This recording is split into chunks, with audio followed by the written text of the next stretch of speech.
Stop working, start living with KSL News Radio. Can you imagine what your life would be like if you could retire 3 to 5 years earlier than you thought possible? The things you could do, the loved ones you could spend time with, the memories that you could create.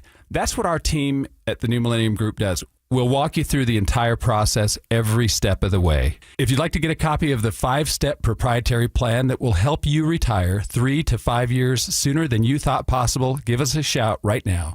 888-999-6370. That's 888-999-6370 or utahsfinancialplanner.com. Listen, most of our listeners right now have a tax problem, not a money problem.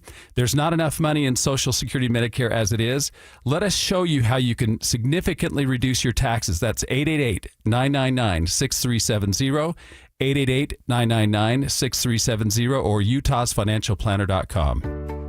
Tim Jr. here from RGS Exteriors. And let's face it, it's time to update the look of your home's exterior. When was that thing built? In the 50s, 70s, 90s, the 2000s? Well, it's looking like it. Faded siding, drafty windows, leaky gutters. It's time to take action now. RGS Exteriors has been taking Utah homes from drab to fab for over 5 generations. We only use the highest quality materials like James Hardy siding and gutter topper gutter covers. You will be blown away by how much different and better and awesome your house can look. Your neighbors will be jealous, your home value will go up, and most of all, you're going to love it. Everything we do comes with our industry-leading 10-year everything guarantee, so you can sleep like a baby, knowing if anything goes wrong, you're 100% covered. For a free estimate on your gutters, windows, siding, or anything on your outside of your home, call RGS Exteriors at 801-280-3110 or visit us at rgsexteriorsutah.com. That's rgsexteriorsutah.com.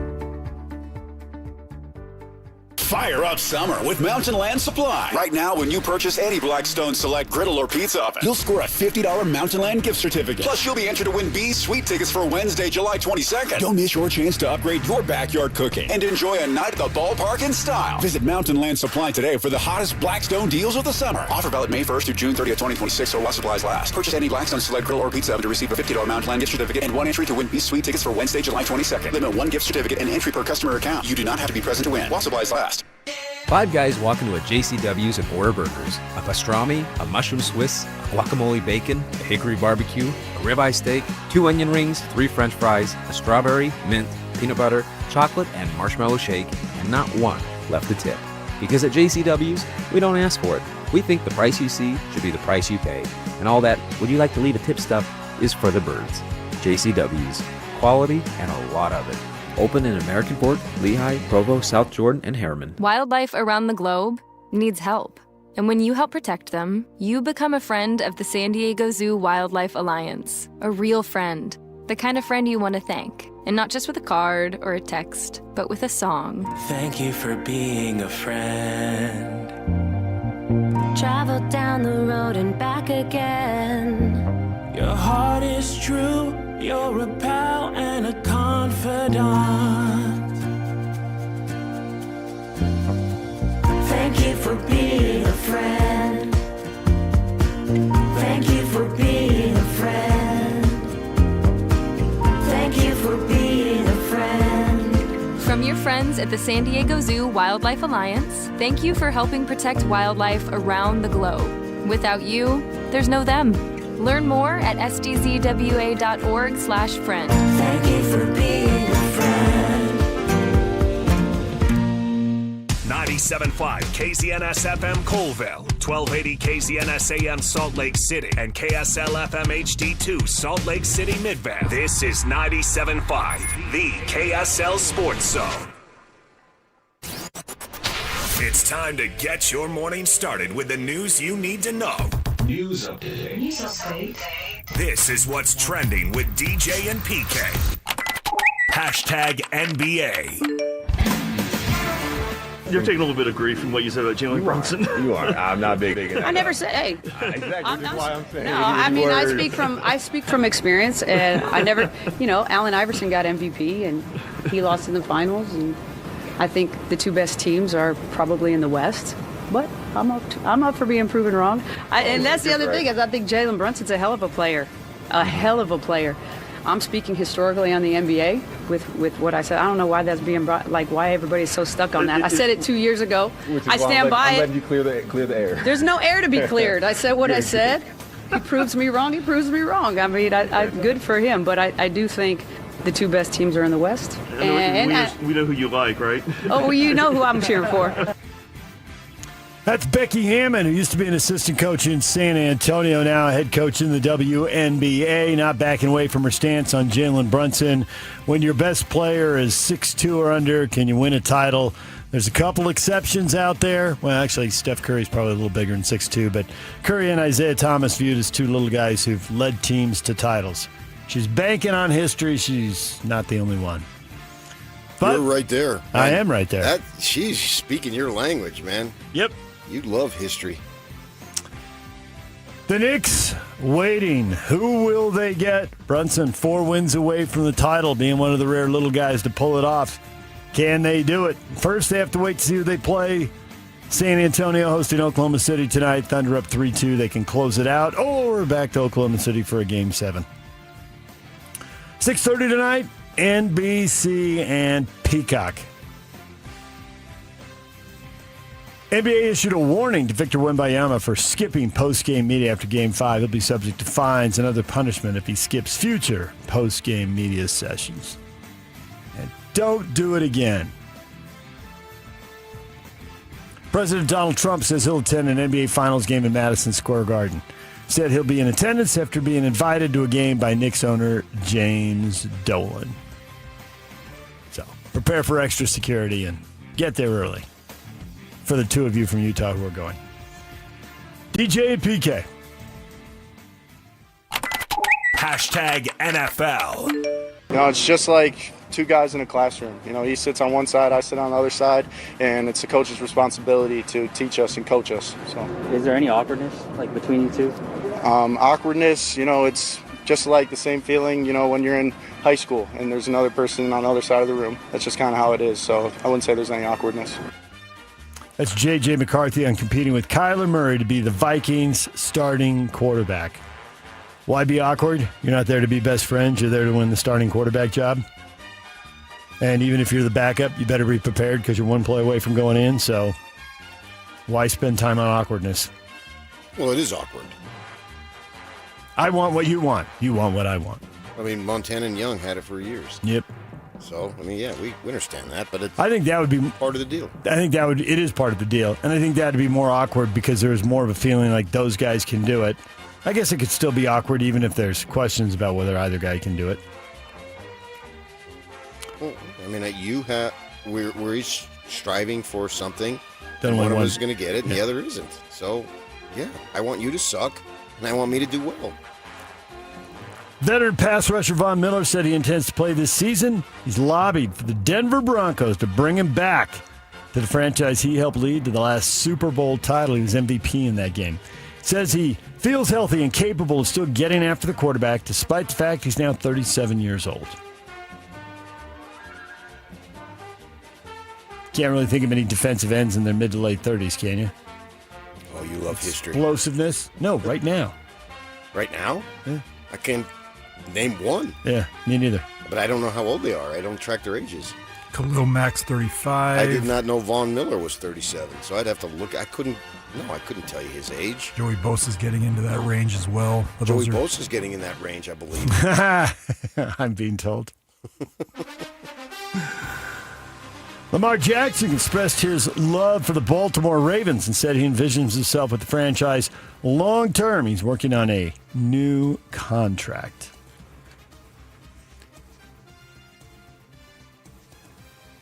Would you move on from Lamar Jackson? If I had somebody better, yes. Yes. Well, they don't have anybody better now. Then no. But you could move on and try to pick somebody up in the next draft. Well, why wouldn't they? Or two. Is that news? Isn't that the way I think it always if they is? dumped him right now and moved on, it would definitely be news, yes. But they're not going to. No. That's not the question.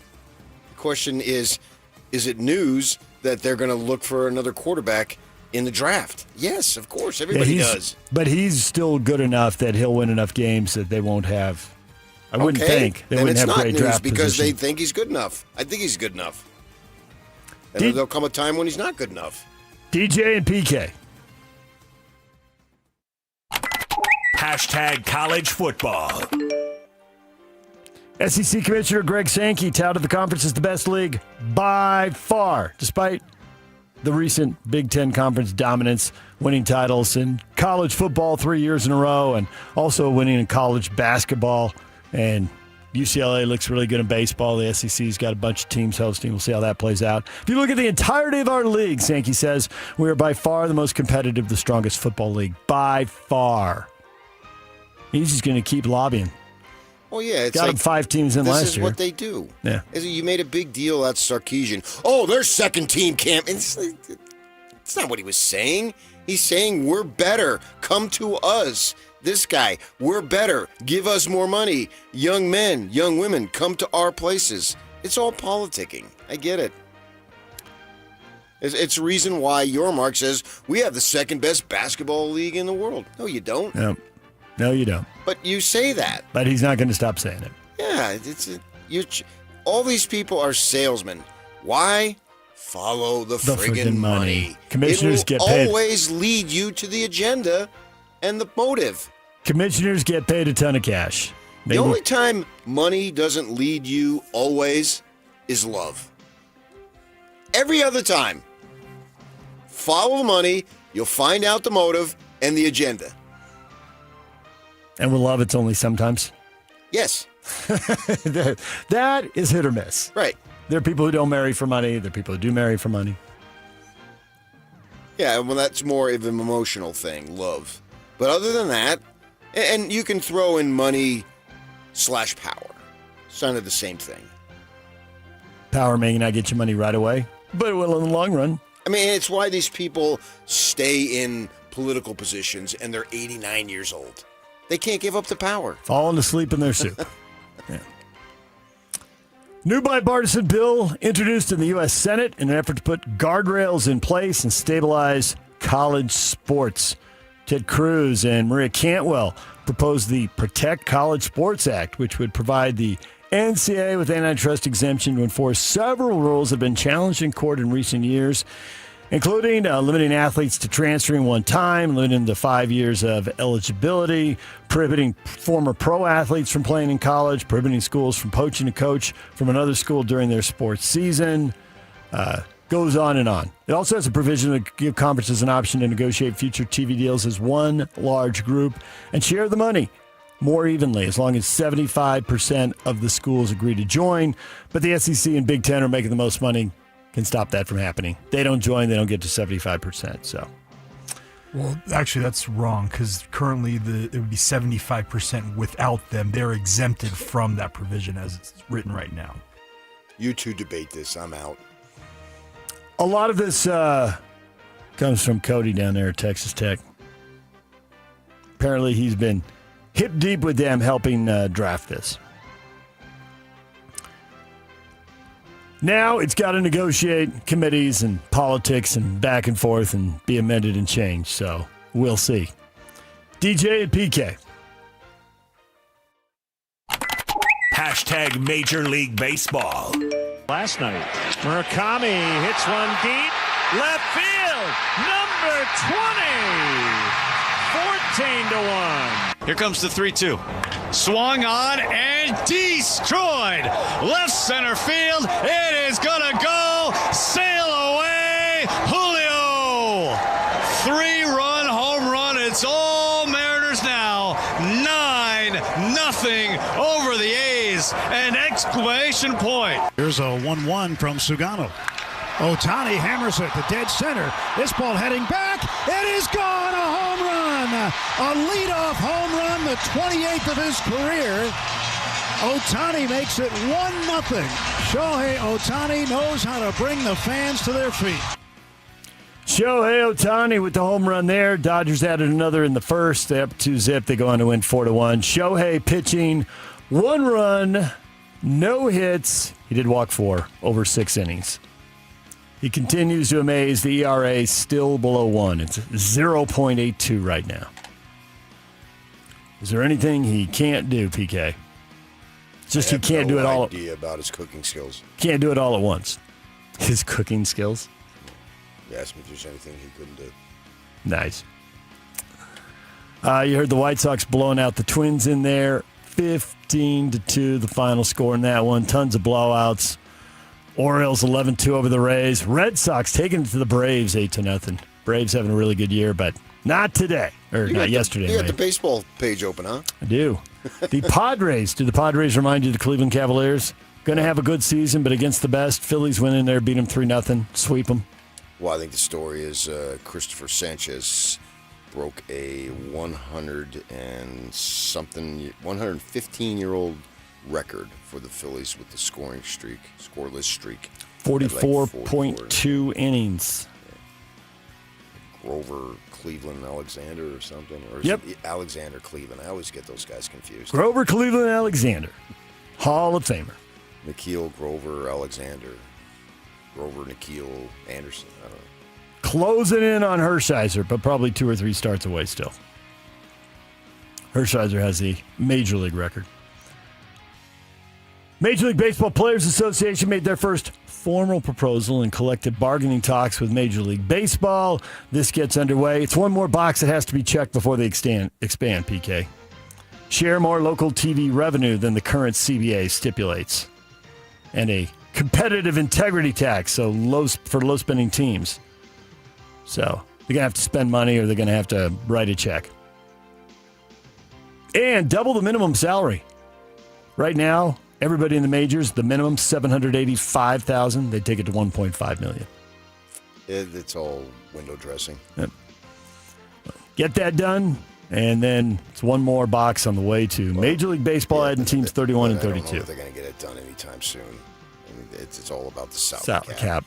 You can have all these other issues off or whatever you want, right? Until you get to that point, and then we'll see how damaged the 27 season gets. Bees lose to Round Rock 5-4. Game 3 in the series tonight. Tony Park's on the call at 5:30 on 1280 The Zone. DJ and PK. #golf. PGA Tour at the Colonial Country Club, Fort Worth, Texas. It's the Charles Schwab Challenge. Local guys in the field, Tony Finau, Zach Blair, Patrick Fishburne. I don't know how deep a dive you've taken into this. Is this one of the events that we're seeing for the last time before they reorganize the tour? Well, I think they put the schedule out. You can go look at it. And I have no idea. Yeah. I mean, they've already been releasing that. I looked at it. I thought there was still a little room for negotiation on this. It's way below my interest. Yeah. DJ and PK. #NHL. 2-on-1 for Carolina. Blake and Stankoven coming in. Blake, Stankoven, 3-0 Carolina! It's a huge goal.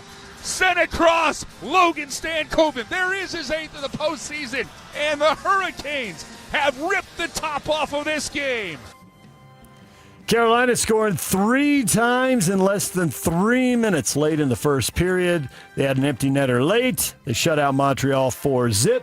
They're up 3-1 in the Eastern Final. They are on the cusp of meeting Vegas in the Stanley Cup Final. Hard to believe they won't pull it off at this point. It was hard for Montreal to even get shots on goal. Pretty dominant there. What is Trending is brought to you by Shamrock Plumbing. There's no job too big or too small. Get the personal touch with Shamrock Plumbing. Coming up this morning, Brian Geltzeiler, SiriusXM NBA radio host, NBA TV contributor, joins us at 8:30. Scott Springer, Cincinnati Bearcats beat reporter for the Cincinnati Enquirer, will join us at 9 o'clock as our spring football tour continues. We will get to the question of the day next. College football fans, gather round. Anonymous quotes are floating around. We'll get to that next. Stay with us. And now, a look at traffic from the KSL Traffic Center.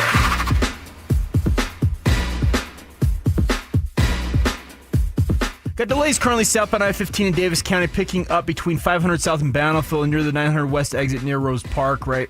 Just that stretch you're going to want to be aware of. Eastbound 201 fairly light right now, but have delays ahead of the 2700 west area in Magna currently. Traffic's rough. Your parking lot doesn't have to be. Keep it smoother than your summer playlist with GoPave Utah.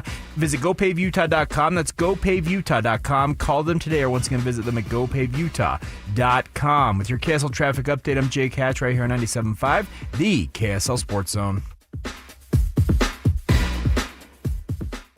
3, 2, 1. This is Scotty G and Coach Tim LeComb. Look, I remember the early days of Shaq. If your kids these days, you just only know Shaq from inside the NBA, or maybe the later years when he was hopping team to team and was a little out of shape and bigger than he needed to be. You go back and you watch those early 1, 2, 3 years when he was in Orlando, when he was svelte, and that dude, you watched him, you're like, he's changing the game. Shaq changed the game. With sheer force, and you're exactly right, there was a revolution when Shaq came, no question. And what we're seeing now is Wemby doing that. Wemby is changing the game of basketball. Not that you can replicate it, because you can't. You can't replicate Wemby, or we'd all be trying to go to the DNA, the dinosaur DNA with the old dude on the island and trying to recreate. You can't. That dude is one of one. Welcome to Jurassic Park. Catch Scotty G and Coach weekdays from 10 to 2. Presented by Mountain Land Supply on 97.5, the KSL Sports Zone. Fire up summer with Mountain Land Supply. Right now, when you purchase any Blackstone Select griddle or pizza oven, you'll score a $50 Mountain Land gift certificate. Plus, you'll be entered to win B's Sweet Tickets for Wednesday, July 22nd. Don't miss your chance to upgrade your backyard cooking and enjoy a night at the ballpark in style. Visit Mountain Land Supply today for the hottest Blackstone deals of the summer. Offer valid May 1st through June 30th, 2026, or while supplies last. Purchase any Blackstone Select griddle or pizza oven to receive a $50 Mountain Land gift certificate and one entry to win B's Sweet Tickets for Wednesday, July 22nd. Limit one gift certificate and entry per customer account. You do not have to be present to win while supplies last. America First Credit Union has everything you need to get your money working. And for a limited time, new members get a $150 cash bonus for opening a checking account and $200 more for enrolling in and using direct deposit. If you're ready to do more with your money and get up to $350 cash, head to americaFirst.com and become a member today.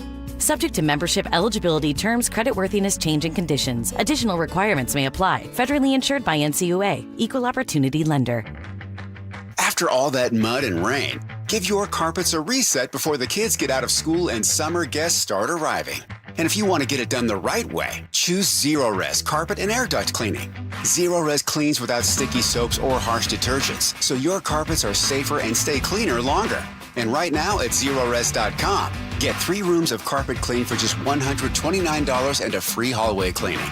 Spelled the same forwards or backwards, Zero-Res is the right way to clean. Has your doctor told you it's time to lose weight? Is your blood pressure up? Your cholesterol keeps climbing? Or you're already on medication and wondering, is this just my life now? Been told you need a procedure or surgery but have to lose weight first? That's where most people get stuck. At SLC Fat Loss, we help people lose 20 to 40 pounds naturally in about 60 days without injections, prepackaged meals, or extreme workouts. But more importantly, we help you keep it off so you're not stuck wondering what problem is next. Imagine lowering your blood pressure, improving your health, and taking pressure off your joints. Because if nothing changes, it's more medication or bigger problems down the road, especially if you have a family history of health issues or feeling the effects of getting older. Alex Curie here. I dropped 65 pounds in just 60 days. That was 2 years ago on Salt Lake City Fat Loss. I've kept it off. You can do it too. SaltLakeCityFatLoss.com. Many clients lose 20 to 40 pounds in about 60 days. Schedule a free consultation and take control of your health. Go to SLCFatLoss.com.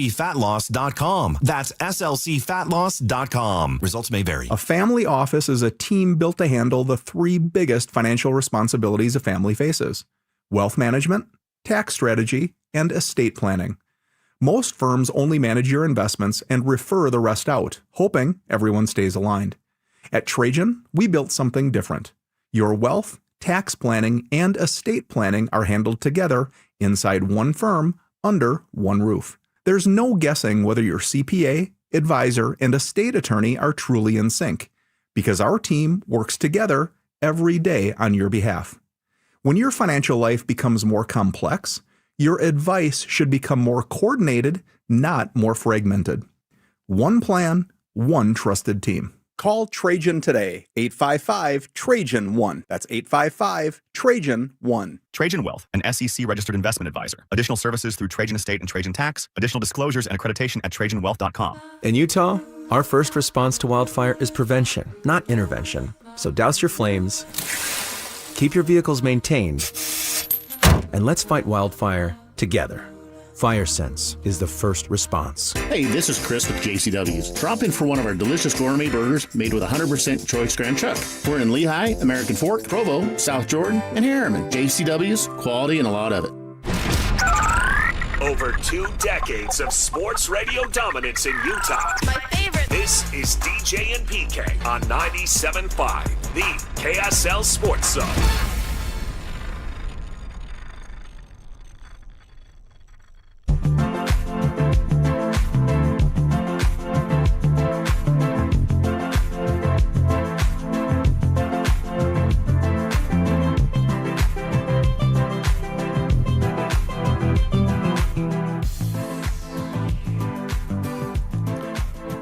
DJ and PK, our question of the morning. There's an anonymous Big 12 coach out there who says BYU is the best football team in the conference with the best coaches and is the most physical team.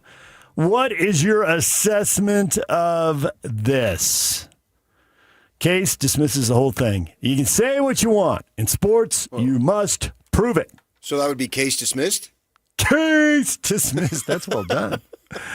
He spells it C-A-Y-C-E, so that didn't even occur to me. Very nice. Well played. There were a bunch of these that I just wasn't on the same page with these people. It's weird. Lately, the takes have been like exactly what I was thinking, and this one not even close. Vernon, way to go, Coach Jay Hill. Didn't even occur to me. Are you saying it's a good quote from Jay Hill, or he made them the most physical team? I don't think that Jay Hill would be involved in this. I think that agree. it's within the conference. Yeah, he's not an anonymous Big 12 coach anymore. Yeah. So I thought that's what I thought at first. Like, why? And then I thought, well, maybe he's congratulating BYU for making him more physical. Well, Jay Hill improved the defense. I don't think there's any question about that. Yeah, but a big part of being physical is, O-line, run the ball, all that kind of stuff. Certainly is. Yeah. But another big part is defensively. True, but complimentary football, buddy boy. And that's why I'd go right to Kalani. That's one of Kalani's favorite quotes. He loves himself some complimentary football. I love uncomplimentary football. I think that's just the way a head coach. Everybody's on notice here. But you say it positively. Complimentary football. I think that Jay Hill played a significant factor in BYU being really good, and it's one of the reasons Kyle quickly gobbled him up. Duh. Right? I mean, we all like the guy, know the guy, and that's nice and all, but you got to have results, and he had results. Without question. Yeah. They were glorious. Right. Josh says, hey, let's hear from the angry Ute fans first. Josh does not want any of this. Okay, well, if you can figure out if they are, then yeah. Well, here's Tyler. So it's a BYU coach. ... No, it's not. Ha ha. No, the way these things go is they get an anonymous coach to comment on each team. I don't believe it's the same anonymous coach.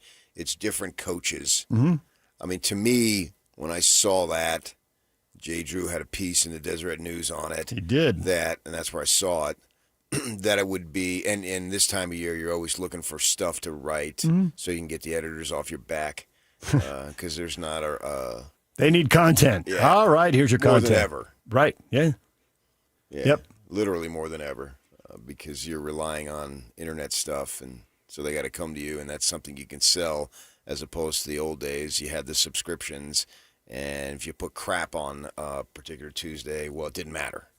You saw subscriptions, and now it matters. Right. And you could fill the paper occasionally with some big piece got off the wire or something. And now do that every day. Must have BYU, Utah State Jazz, Mammoth content every day.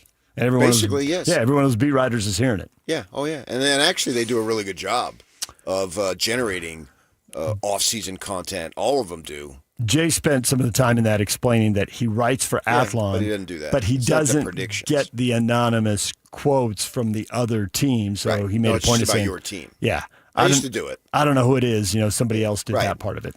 My guess would be it'd Texas be somebody Tech. from Texas Tech Yeah, to put the that's- heat on the Cougars. Yeah, that's exactly what I thought. And Now you're thinking exactly what I'm thinking, but Yeah. nobody else thought that. well, they just don't have your sophisticated shrewdness. No, they do too. That has They just do been too. molded through years of difficulty and hard times. You don't need to do that. I do for the listener. You already know it. Of course, I don't need it to do it for you. But for the listener to understand where you're coming from, I absolutely have to provide context. You're the king of providing context. The one time I want to freaking provide context, you don't want to hear it. Steven is the anonymous coach on BYU staff. And I got a bunch of thumbs up and a bunch of laughs. No. We think it's on the Texas Tech staff. Because they were saying they. He would say we. Yep. That would be a dead giveaway. We have the best team. Wait a minute. Yeah. I still think it's Texas Tech. They have the most money. And as I said in the prior segment, follow the money. It will lead you to so many answers. And Tech has it and has then every year until things change or if and when they change, they're going to have the best transfer class because the kids are going to go for the money. I mean, duh. Randy Bennett, he did a press conference a few weeks back and moved from St. Mary's to ASU. Basketball and coach, they had a promising center, a foreign guy. Yeah. And they asked him about it last year. Hurley recruited him. And they asked him, he said, well, his asking price was too high. And so he went to Gonzaga. And if you wonder why Gonzaga's been good all these years. There you go. Why do they always have the best big guys? Yeah. Yeah. And, yeah, it was before all this stuff. But, I mean, that's what people had told me for years. And so he went there to get more money. Okay. I'm all for it. They don't have as much money, and they don't have their most money because at the press conference, the athletic director said we're not going to be NIL based, which is saying we don't have enough money. If you had enough money, we're going to be NIL based. Yeah. How's Texas? They wouldn't quite say it that way because that's too seedy. You'd couch it differently, but essentially. If you have the most money, you're most likely going to get the best talent. And Texas Tech, now since the transfer portal combined with the NIL, they have had the highest ranked transfer class. And they're going to have it again this year. And so, Sorsby aside, they're going to be the favorite. And they're going to be physically very tough to handle. Yeah. As we saw when they played Utah and BYU twice. That's why it was such a big deal when they actually lost when the Devils beat them. Shocking. How'd that happen? Well, because they had a quarterback who was good, and an NFL receiver, and a running back who ran for over 1,000 yards, and the receiver went to the NFL, the quarterback went to LSU, and the running back went to Texas. There you go. Because they don't have enough money. Follow the money. Yeah.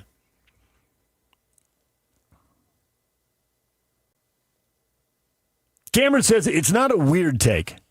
BYU's been the most consistent team in the Big 12 the past couple of seasons and seem to have an identity where they are physical on both offense and defense. Yeah, I can see where Cameron's going with that. While I wouldn't agree that they are the most physical team because I saw Texas Tech be more physical 3 times against our 2 local schools here, it's also Utah and BYU aren't that far away. So if somebody comes out and says BYU is now the most physical team, yeah, but it's I not want weird. the best I wouldn't team. say it. The most physical. Oh, you don't no. get a trophy for that. No, but coaches, they get all warm and fuzzy over there. Oh, we're physical. Well, I mean, football is a physical game. Sure. So everybody is. Your O-line needs to push their D-line around and vice versa. I want guys who can make plays in their respective positions. And that make plays in the offense is to move the line, running backs to get the ball downfield through their legs, blah, blah, blah. We all know what the story is there. So the most physical, great. As long as it leads to wins, I'm all for it. John says this take is spot on. Period. End of story. I don't think they're the best team. I don't see how you can go. Now, they could end up being the best team, but here in May, I don't think you can conclusively say they are the best team. Would you feel comfortable saying that about anyone, even Texas Tech? Yes. Until proven otherwise. Which, Could everything that you say months before is until proven otherwise. Especially, I didn't know if you were going to, I'm defaulting to Texas Tech, or if you're going to, we largely know who the contenders are, but with the transfer portal and injuries, you got 2 wild cards. You can't guarantee anything. I don't think the transfer portal is that big of a wild card anymore. The teams is a wild card for. It's more about getting from the bottom to the middle or the middle to the top. It's not about winning it. Like when David Bailey went, he wasn't a wild card. He was really good. And he was a high first-round pick. So you look at these guys, and now, when I say used to be, I'm talking like 2 years ago. I was going to say 3 or 4, but yeah. Guys who were moving up. How will they do? Well, now we've had a great track record of guys who are really good at North Dakota, and then they move up. They had a defensive back, with safety, who moved up and was really good. So if you're really good at that level, it's not always, obviously, but there's a track record. If you're really good, and the scouting now is so complete and comprehensive that I default to, Texas Tech thinks this kid from North Dakota is really good because they're paying him a good amount of money. And so they've studied him, they've watched tape on him, blah, blah, blah. And so if those people who are eyeball deep in it, and some guys, literally that's their job every day, and they go to McGuire and go to the team's general manager, this player X is worth this amount. Yep. I have a level of confidence in those guys that they know what they're doing because there's been a number of kids who've moved up. Not everybody that Texas Tech brought in last year on that defense was from a high Power 4 team. There were several guys, the Romello, the guys are coming from lower levels, but they're really good. And they've been scouted, and they've proven it at the collegiate level, which even Big Sky, if they ever played Corner Canyon, would kick the crap out of them, right? We all agree on that, right? And so I have that confidence that these guys are good. So I think the transfer class, when it's said and done, I think you can get a good read on, okay, who are they and what are they going to bring to the table? It's not necessarily a big mystery anymore.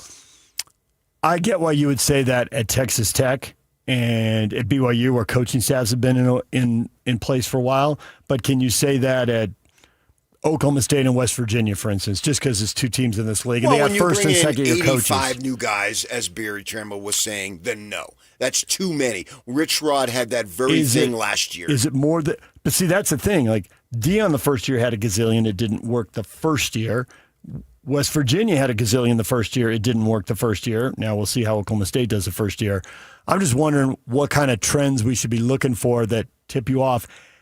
Hey, I can look at Texas Tech and BYU because those coaching staffs have been in place for a while and they've won for a while. And so when they say transfer classes are good, I believe them. I look at the individuals. When Cade Uvalale comes in from Cal, I don't need to say that's a mystery. That's not a mystery. He's going to come in and he's going to play really well. But don't trust the first-year coaches.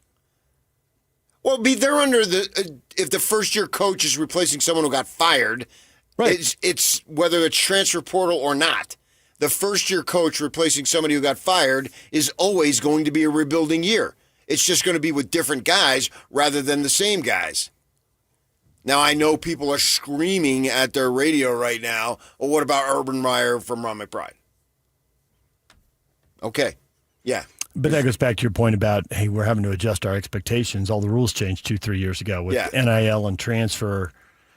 I mean, certainly if you get back before the 20s, it was completely different. But even in the early 2021, 22, it was different than it is now. I expect all first-year coaches replacing somebody who got fired to have a little bit of a struggle. If you're replacing someone who retired or took another job, you got a chance. Yeah, like Morgan Scalley. I'm expecting Utah to do very well. Now, that's an unusual situation. He was, in a sense, fired without being fired. You can have your job, but you got no power. Pushed out. Yeah. I called up Kyle. I said, yeah, Kyle, I know exactly how you feel. I am down with you completely, man. We've been brothers from different mothers for decades. And here we go again. Yeah. You got your gig, but you got no power. Welcome to my world, K-Dub. K-Dub. That's what I have him in my phone. K-Dub. Yeah. And so, but that was an unusual situation, but obviously he left the program in a good spot. And so we're expecting the Utes. I'm expecting them. I think all three of us are expecting the Utes to be strong contenders in 2026. I'd be surprised if they didn't. I mean, they could get curtailed by injuries, as everything happens that way when, unfortunately, it occurs. But all things being equal right now, at the end of May, I'm expecting them to contend. And if they're playing in the Cowboys Stadium on that first Friday in December, I wouldn't be shocked at all. I'm going to say, okay, yeah. I see it. So the transfer portal is not as big a mystery. But in your cases of those first-year coaches, as you appropriately point out, yes.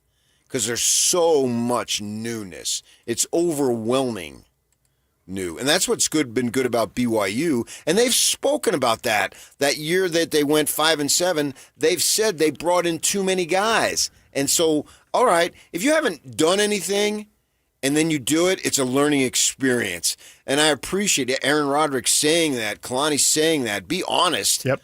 And they were. And then the next couple years, course it was correction. about augmenting the roster, right. not overhauling it. And the results have been pretty better. doggone good. Yeah, much better. Yes. And I think because they also every year have either kids coming home from missions, obviously, or they've been home for X amount of months, and it's their second season, and so now they're ready to contribute at the level we anticipated when we recruited them 3 years ago.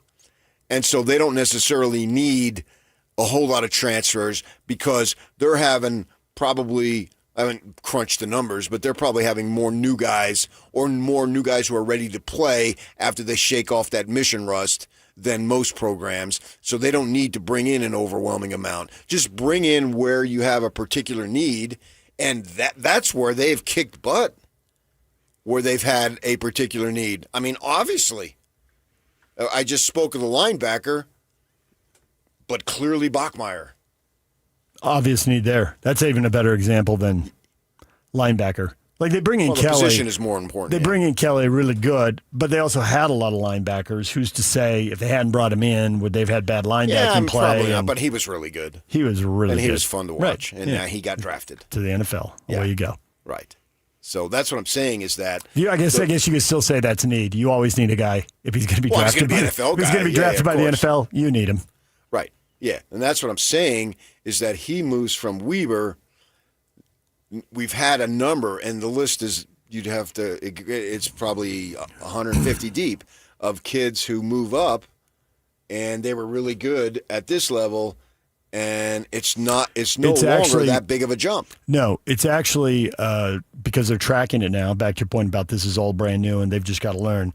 They've tracked it across. College coaches are tracking across all of college football, and you're more likely to get a good player getting somebody who's moving up from the Big Sky or the Mountain West to the Big 12 than you are if you get someone from another Power 4 league. Now, everybody sitting out there can cite examples of guys who busted moving up or guys who really excelled when they switched, but they're tracking the entire numbers, and they're seeing you're more likely to get someone who's moving up. And I haven't had a conversation yet about have you tracked it by position? I bet they have. I'm sure and they I have. bet it's different for different positions, but still the trend is go raid the Big Sky in the Mountain West. Don't go raid the ACC and the SEC. If the guy is good and he's played at a high level, at his level, it's no longer shocking. Scattaboo is a great example. Probably as good an example as you're going to find. Yeah. Right. And maybe that's the exceptional example. And you can be a good college player without being a high draft pick. Right. But they obviously struck gold on that situation, right? And good for them. I'm not sure they had any idea that it was that good. Yeah. Yeah. They thought they had something or they wouldn't have given him a roster spot, but they didn't know they had that. Right. And it turned out to be an overwhelming success. Yeah. But this is starting to spread across sports because when you see like San Diego State had a good but not great season, they had a great defense, they didn't have a great offense, and the defense got picked over big time. defense is scattered to the 4 wins, and most of them follow the money, have gone to a Power 4 school with way more money. So yeah, and it's also like what Andy Toulson said with his son. You know, you were in a good situation at UVU. Mm-hmm. Well, he wants to test himself against better competition because everyone's striving to get to the professional level. Yep. And so if you then do it in the Big 12 versus UVU, well, it's a better level of competition. Right. And whether it's the NBA or in case of basketball somewhere in Europe. Yeah, but either basketball way, is a little different because you've got numerous opportunities overseas, but you want to test yourself, and scouts are watching you. So you're basically, all these things are now job auditions. Yep. They're jobs early on. We'll see if universities finally declare them employees. And but they are that's employees. The way it should be. What? They should be employees. No. Oh. Well, that's the another job, topic. Oh, job auditions. Yeah, auditions. Yeah. And you are presenting yourself for future employment. And it used to be, okay, we don't want to totally blow off the academics. I get that. But that's up to the individual.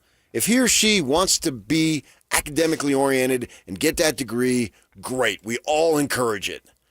But if you believe your future is at the pro level, then do whatever you can do to get there. And that if that requires going from a Weber State level to a Texas Tech level, then so be it. How would we possibly deny someone for having an advancement career-wise? Because that's essentially what you're doing. And there's a lot of kids, let's face it, particularly with the male gender, who are going to college with the intent of doing well there and then moving on to the professional level. You can ask any coach, and they'll tell you when they're getting recruited, everybody thinks they're going to the NFL. And obviously they're not, but that's what they're thinking anyway. Yeah, and that doesn't mean that we make a sham of academics. Hopefully we don't. But for some, they're not really interested in that. I didn't go to Ohio State to play school. Don't get quotes that have much more honesty than that. It sounds awful. But it's honest. It's 100% honest. Yeah. Yeah, you were a quarterback. Every quarterback thinks they're going to the NFL. You went to Ohio State thinking you're going to the NFL. And this is there you go. The system requires you to do that. You can't go. You can't go to the NFL at 18. Yeah. Yeah, you got to wait 3 years. Right. So what are you going to do? So am I going to blame Cardale Jones for that? Somebody set up a system, and he had no other options. Yeah. That was the way it had to go. Yeah, there's not in basketball. You can't go to the G League or go overseas or whatever like you can in that sport. Not only will I not blame him, I appreciate the fact he didn't lie to me and treat me like I'm stupid. But it still sounds seedy. I get why people say that. I get it. And the cardigan sweater wearing professors get mad at that. They do. They do. But nonetheless, it's a system. Look at him. He's a Go really smoke good, your pipe. He's a really good quarterback. Just look at him. He's good. Yeah. I watch the games. Of course he wants to go to the NFL. I wouldn't put BYU the slam dunk best team, but they're certainly in the mix. And really, that's all you want.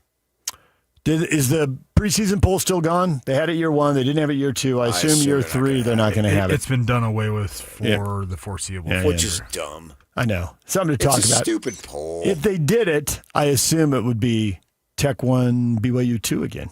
Well, I'd have no problem with that. That's what I would expect, waiting for them to put it out. Last year down there in Frisco, Barry Trammell decided if they're not going to do it, I'm going to do it myself. So he actually had me vote on it. I'm assuming he'll do that again.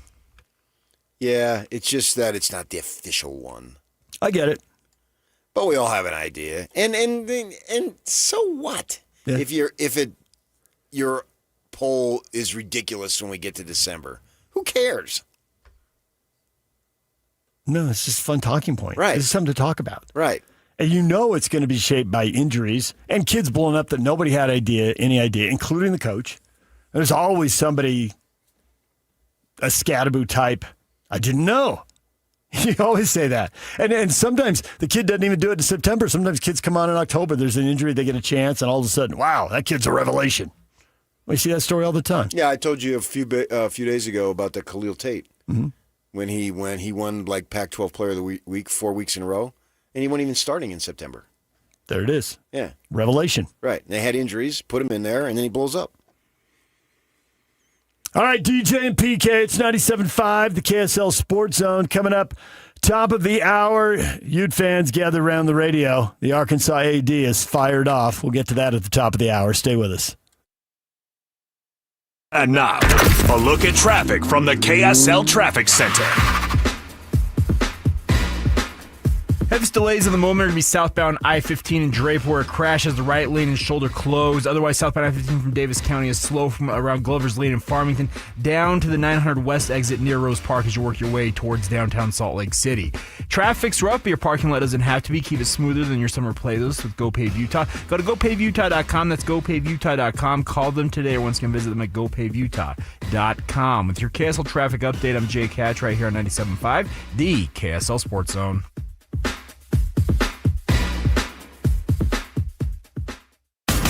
They've been doing it for a while. This is Jake Scott and Ben Anderson. He covers the NHL for Sportsnet. He is Luke Fox. Now Austin Matthews is obviously very much in the news, and if you've seen the Mammoth's name tied pretty closely to Matthews if he were to hit the trade market. Utah's interest in Austin Matthews is 100% accurate. They would have to join a few other teams that would probably be raising their hand. If he does say, hey, I want out, for sure the Mammoth would be all over that. The Sharks would be over that. The Kings. There would be a number of teams that would want a player like him because they just don't become available very often, especially when they're in their prime. A couple years back, he scored 69 goals, threatened 70, which hasn't been done since the 90s. So a player like that may or may not become available, absolutely, the Mammoth are all over that. They want a superstar. Catch Jake and Ben, afternoons from 2 to 6 on 97.5, the KSL Sports Zone.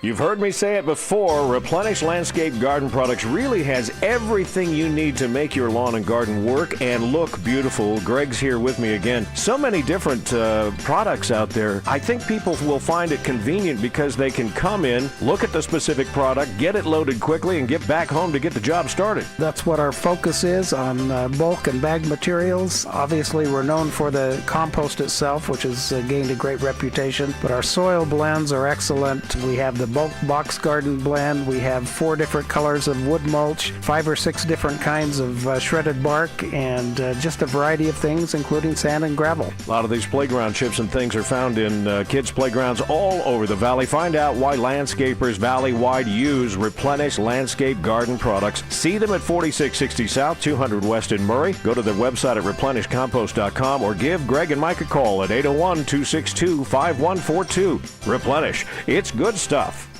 The Management Minute is a service of the MBA program in the John M. Huntsman School of Business at Utah State University. I'm Professor Scott Hammond. A change is coming that will impact every major market and workforce. You might have seen how you can buy empty houses in Japan or Italy for pennies on the dollar. Each of those countries has a diminishing population. Birth rates are less than their death rates. You might think these are anomalies. The country that has the biggest problem is China. A diminishing population means a smaller workforce, smaller tax base, smaller military, a greater number of retirees who need more health care and government services. You might say you're glad that this is not happening in the United States, but it is. Half of all states have declining populations. And if the trend continues in 5 years, we will follow most of the industrial world into less. Learn about how future economic and demographic trends impact businesses with an MBA from Utah State University. Go to utahstatemba.com. I'm Scott Hammond. Hope to see you in one of our classes. Support comes from Amazon Business. You can't rely on guesswork to run your business. With Smart Business Buying, innovative AI tools optimize your purchasing experience paired with delivery options built for business. Empower your team today. Learn more at amazonbusiness.com. Check engine or ABS light on? Take the guesswork out of your warning lights with O'Reilly Veriscan. It's free. Ask for O'Reilly Veriscan. O'Reilly Auto Parts. This is Carla Hall for Eggland's Best. Whether it's breakfast, lunch, or dinner, make sure you're choosing wholesome ingredients like Eggland's Best eggs to plus up your nutrition. With more than 6 times the vitamin D and double the omega-3s and vitamin B12 compared to ordinary eggs, Eggland's Best supports a healthy lifestyle. Available in so many delicious varieties. Classic, cage-free, organic, free-range, and pasture-raised. Eggland's Best. Better taste, better nutrition, better eggs. Visit egglandsbest.com to learn more. It's the 40th anniversary season of the Larry H. Miller Utah Summer Games at Southern Utah University in Cedar City. And Friday, June 5th is the opening ceremony presented by State Bank of Southern Utah. Doors open at the Eccles Coliseum at 8 p.m. for the anniversary show with live music and Southern Utah's best fireworks show. Buy tickets at tbirdtickets.com and come early for the block party. Presented by KSL 5 TV, starting at 5 p.m. It's the Larry H. Miller Utah Summer Games opening ceremony, Friday, June 5th in Cedar City. In today's digital world, outdated technology can slow you down. Les Olson IT is your business partner with top-tier office technology. From copiers, advanced IT, hardware, and security services. More than products, they're your partner. Les Olson IT.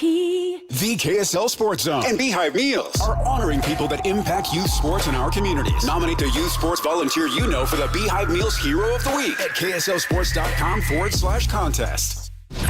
Nobody brings you better coverage of the teams you're passionate about than these guys. Try some more. This is DJ and PK on 97.5, the KSL Sports Zone.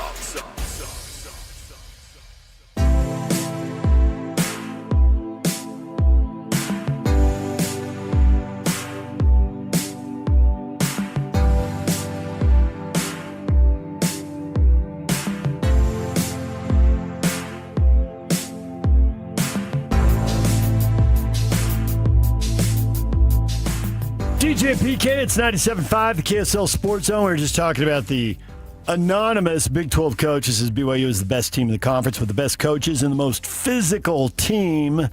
We both assumed that came from somebody at Texas Tech. And we both assumed that if they were doing a poll, which they almost certainly are not, the Tech would be 1 and BYU would be 2. Would the next group be Utah, Houston, and ASU in some order, or am I leaving somebody out? Maybe TCU? Oh, I wouldn't put ASU that high. Arizona? I mean, they returned 2 starters. Arizona and TCU then?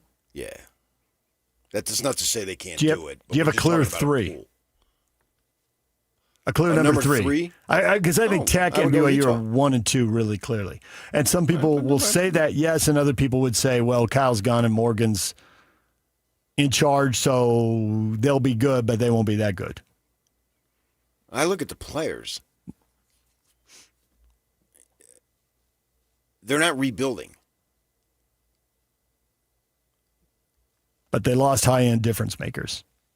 Who did? At some key positions. Texas Tech did. True story. BYU lost Jack Kelly. They have the most money to reload. I think they've got enough coming back. I mean, they did. It's not every year you're having 2 first-round picks on your offensive line. Right. I understand that completely. I get it. But Dampier, at his best, can move an offense. Now, he's got to get better. You know, you go look at the teams that they played that had big-time winning records. He had crappy games through the air. That's why, to me, don't tell me that this is the best collection of receivers.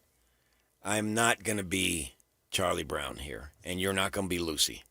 I've been hearing this for 15 years. You have to see it to believe it. The last time it was true was 2008. They haven't had a good collection of receivers since the Sugar Bowl team. And especially with a running quarterback, a dynamic quarterback, play to his strengths, and the backup and can run like the wind. So go, and your top running back is back. That doesn't kind of screams running game, doesn't it? Yeah. Especially because of all the things they have to replace. I actually have the most confidence in the O-line because of what we saw in the bowl game. There's no question. They had to. They were already. The next season was already starting. You know, the change had occurred. Yes.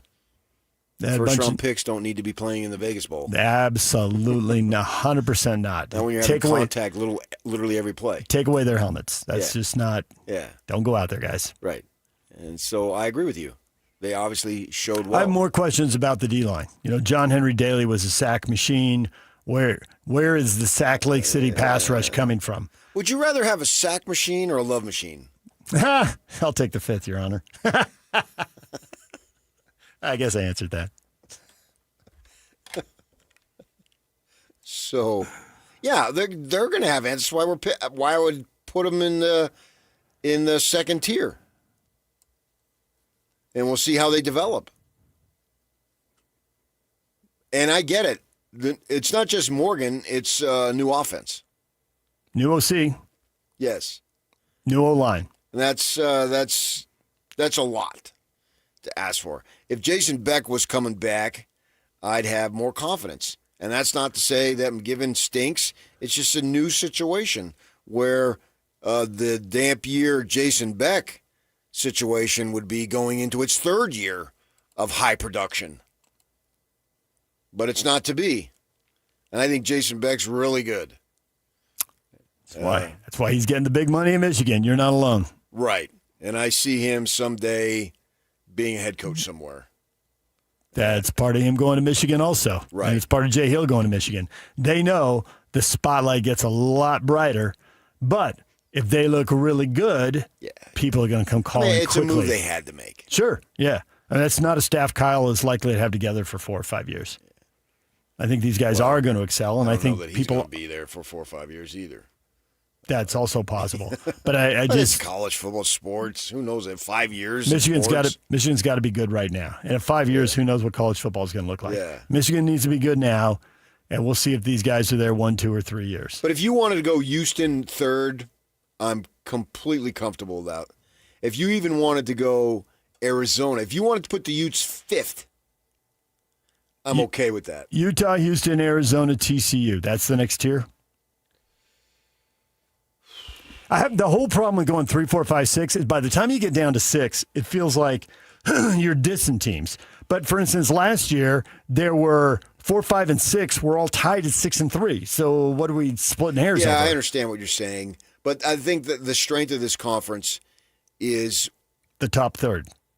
But where I was going is that you can get down to 6th or 7th, and they're pretty decent teams. And particularly on any given Saturday. And you are kind of just shuffling papers at that point. I think there's a clear-cut 2, and then there's a group. There's a group, and then so there are tiers. And teams that are in tiers, which tend is to finish. IERS, I have no problem of them moving up. Right. Well, you're talking about a group of teams that's 6 and 3, and there's a lot of one-possession games out there, so you're 1 or 2 possessions away from being top 3 or top 2. I mean, Utah was 3 at 7 and 2. Houston, Arizona State can all play woulda, coulda, shoulda. They were 6 and 3. They could have moved up a game. Win 1 game, move up a spot. Yeah, but that doesn't really get you anything. No, it really doesn't. It's top 2. Yeah, did you finish top 2 or not? You don't really get anything for 1. It's just be top 2. That's the real prize. The difference between 1 and 2, negligible. Well, maybe so far you haven't in this conference. Maybe you have to have won the game, the Big 12 title game. I wonder if Tech had lost that game, would they have gotten in? You look at it, who did they beat? I want to say yes, but I got to lean towards no because it just felt like the Big 12 was only getting 1. That's what I'm saying. BYU would have swapped out, and Tech. Probably when you get to the finish line, Tech would have been like the first or second team out. They might have gotten more talk and more run than BYU got because BYU didn't get any. But in the end, would they have been in? No. Right. I mean, they would have been fighting Miami, Notre Dame, and Alabama. Well, the same teams as BYU. And they would have lost that. Mm-hmm. Most likely, yes. I mean, Notre Dame lost in that fight, so why do I think Texas Tech would have won in that fight? Well said. Yeah. All right, DJ and PK, when we come back, Arkansas is playing Utah, and they are not happy about the news they just got. We'll get to that next. Stay with us. This stuff is available everywhere. Wherever you are, the KSL Sports Zone will be right there with you. It's the KSL Sports app. I love it. Where you can get the latest podcasts, up to the second breaking news, and analysis of the teams you can't live without right from your phone. And wherever in the world you may be, you can have DJ and PK, Scotty and the coach, and Jake and Ben tag along with live streaming of your favorite shows. Download the KSL Sports app and never miss a thing. Presented by University of Utah Health. Health is in our DNA. Learn more at uofuhealth.org. This is 97.5, the KSL Sports Zone. 97.5 KZNS FM Colville, 1280 KZNS AM Salt Lake City, and KSL FM HD2 Salt Lake City Midvan. This is 97.5, the KSL Sports Zone. We've all heard the phrase spring cleaning, haven't we? Yeah. Inside and outside, you get your lawn spruced up, maybe your garage. We see this time of year a bunch of garage sales. Well, how about you have a certain renewal regarding your finances, right? You want to refresh them, check them out, see if you're doing all that you need to be doing. Well, including in that, how about your advisor, your financial people who are helping you? Let me tell you about Trajan Wealth. Trajan Wealth, this is something that I can speak to because I've gone through it. It starts with respect and understanding. Their fiduciary advisors, what they're going to do is they're going to take the time to listen, and together you're going to create a plan that's going to reflect your values. They're not interested in selling you anything that you don't want. Think about it. It doesn't make any sense. A dissatisfied customer doesn't work for you if you're the customer, and it certainly doesn't work for the financial institution, in this case being the good folks at Trajan Wealth. That's not what you're going to get, and I know that because that's not what I got.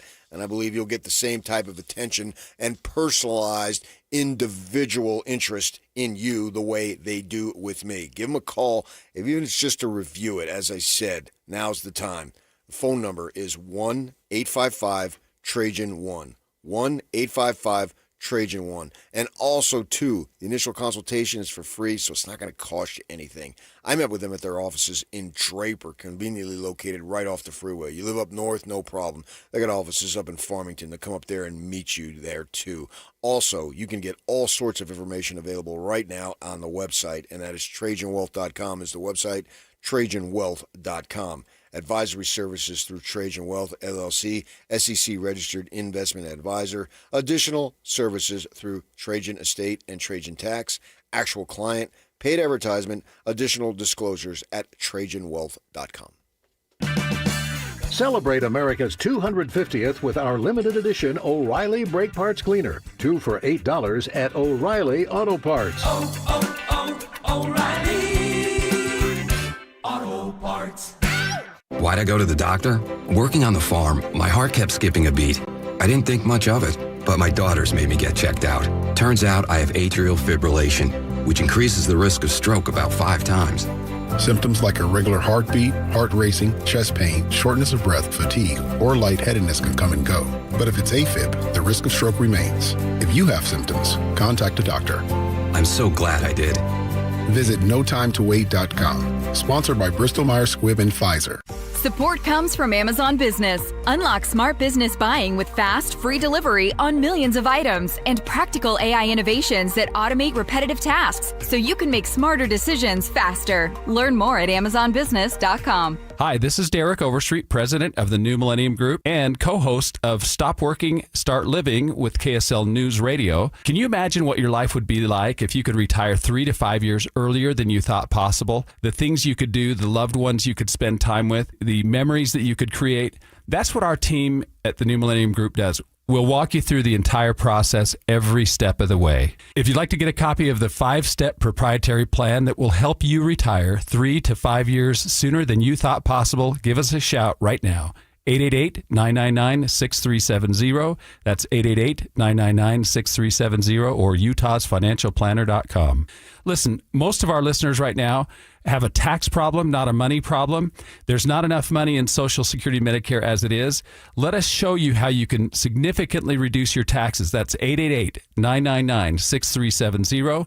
888-999-6370 or utahsfinancialplanner.com. Fire up summer with Mountain Land Supply. Right now, when you purchase any Blackstone Select griddle or pizza oven, you'll score a $50 Mountain Land gift certificate. Plus, you'll be entered to win B's Sweet Tickets for Wednesday, July 22nd. Don't miss your chance to upgrade your backyard cooking and enjoy a night at the ballpark in style. Visit Mountain Land Supply today for the hottest Blackstone deals of the summer. Offer valid May 1st through June 30th, 2026 or while supplies last. Purchase any Blackstone Select griddle or pizza oven to receive a $50 Mountain Land gift certificate and 1 entry to win B's Sweet Tickets for Wednesday, July 22nd. Limit 1 gift certificate and entry per customer account. You do not have to be present to win while supplies last. This is Utah's best coverage of the Utes, Cougars, Jazz, and Mammoth. Here we go. From the guys who have been there for all the biggest moments in Utah sports history. You're listening to DJ and PK on 97.5, the KSL Sports Zone.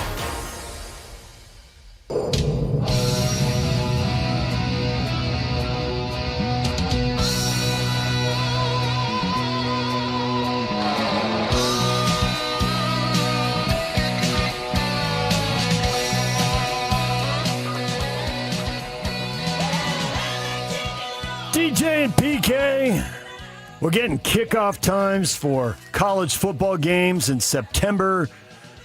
Arkansas and Utah are going to play in the fourth TV window, 8:30 kickoff. You know the drill. The Arkansas Athletic Director... You mean 8:15, but we'll be 8:30. Yeah, sure. The Arkansas Athletic Director is complaining about his team's late-night start at Utah in September. How much sympathy you got? Christy, none. We're used to it. I think he's just heard how scary Rice Eccles is after dark. David, zip, zero, nada. Ricky, none at all. Play ball. It's not after dark. That would be then dark is over. It's during dark.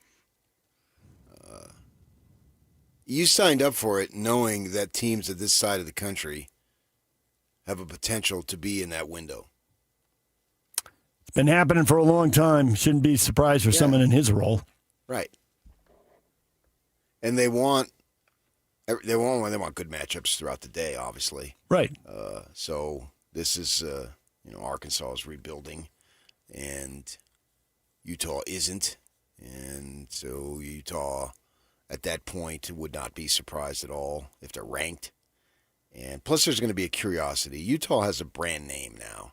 I don't think you can deny that they have a brand name. And so people who follow college football are going to be interested. Hey, how's that Utah team doing now that they lost that tough guy coach? Yep. There's three things I can count on: death, taxes, and the toughness of Utah, right? Well, the Mr. Tough Guy is in Ann Arbor right now. So how's it going to be? It's early in the season. I'm going to check that out. Just to get a feel for what's going on out there. For us, it's a feel for what's going on here, not out there, but I'm talking about people back there, wherever there is. So I can see why they would want the Utes in that time frame. And Arkansas, I don't know why I said Nebraska, but Arkansas, once you agreed to have this home and home, you agreed to the possibility of the game being at that time. Now, do I think it's ridiculous to start games at that time? Yes. But we've all thought that. But since we got, 15, 20 years of this stuff, don't be surprised. Right. And to me, it's the second that thing's announced, it's a coin flip. Are you going to get the 1:30 kickoff on Fox, where Big 12 games routinely go, or are you going to get an 8:15 kickoff on ESPN, where games routinely go? Exactly what you say about the brand name, the SEC. People generally are curious. SEC teams don't travel a lot. Whenever they do, there's a little curiosity factor with that. How good is the SEC? They keep saying they're great. Well, also how good is Arkansas? And Arkansas has been at the bottom of the SEC. I don't think it's about Arkansas. I think it's about Utah. I would agree. That's what they're used to. People are not going to tune into that game. Oh, I got to see Arkansas. No, I want to see how the Utes are going to do without a guy who's been there for 20-some years and won multiple conference titles and went to Rose Bowls and beat Alabama and Nick Saban in the Sugar Bowl and on and on and on. The very next week, Utah State is in that 1:30 kick time. But it's a coin flip deal. Sometimes they're there, sometimes they're not. Who else is playing, and what it's are like the games are available? Chocolates. It is a box of chocolates. Ironically, the team that has a 1:30 kickoff game that week is BYU. They're playing Arizona, conference game. That's respect right there. And you've got BYU clearly, inarguably, is a national brand. We got to get past this. And Arizona's coming off a good year with a good quarterback. And if Arizona had been what they were 2 years ago, then maybe not. Right. Then it might have been the 8:15 game, maybe. Right. But of the four teams, Arkansas is a weak link, and you don't know what kind of competition they're going to provide. So Fox opted for Arizona BYU, figuring you never know if a game's going to be competitive, but you got a better chance. And you got more, it's easier to hype that game up. So they took Yeah, BYU and it's Arizona. a conference game. Conference game, easier to hype up. Because the Cougs are playing Notre Dame later on. So week 2, a conference game between, on paper, two teams coming good off teams. Good. Yeah, who both have their quarterback back. Right. Yeah. That is something that is more attractive than what Arkansas can offer right now. And that's when you're making these decisions. So decisions are literally made right now. They're made months ahead of time. So I get it. Now it has a chance to be burning hot in Provo that day. So it's funny you mentioned that because James posts, the Arkansas AD is not thinking this through. Afternoon games in September can be around 100 degrees and no fun for anyone. To which he gets replied, well, they're coming from Arkansas. It'll be cooler to them no matter what. I don't blame him for being mad. The thing is, Gary Croton always said this, and then he backed it up.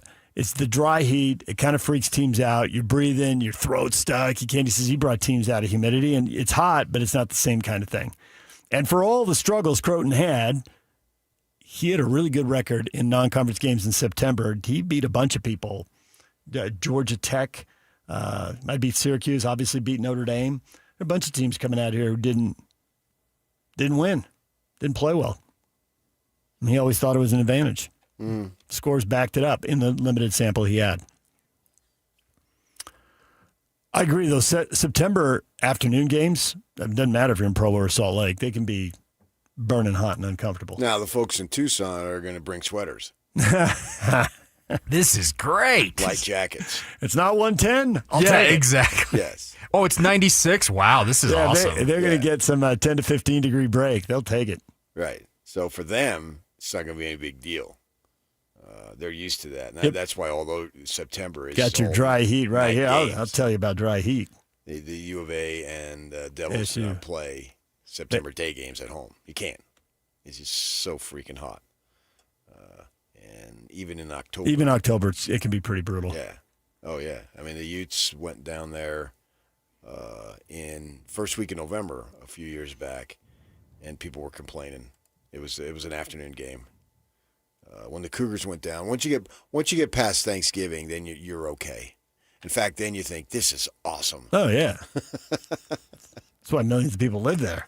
December, January, February, spectacular. When Utah State played New Mexico State in the bowl game in Tucson, I went down to help out Scotty, and I remember getting there, walking in the booth, and he looks at me and he says, "Why'd you ever move from here?"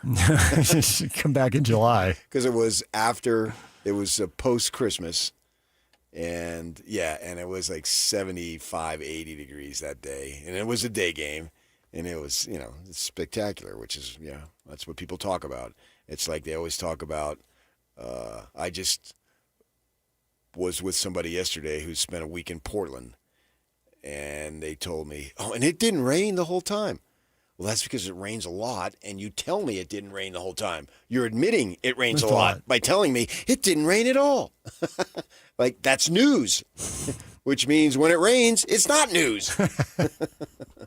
And I wouldn't want to live there for that very reason, having spent so much of my life, 2/3 of my life, where the sun shines more often than not in the 3 states that I've lived in, including here.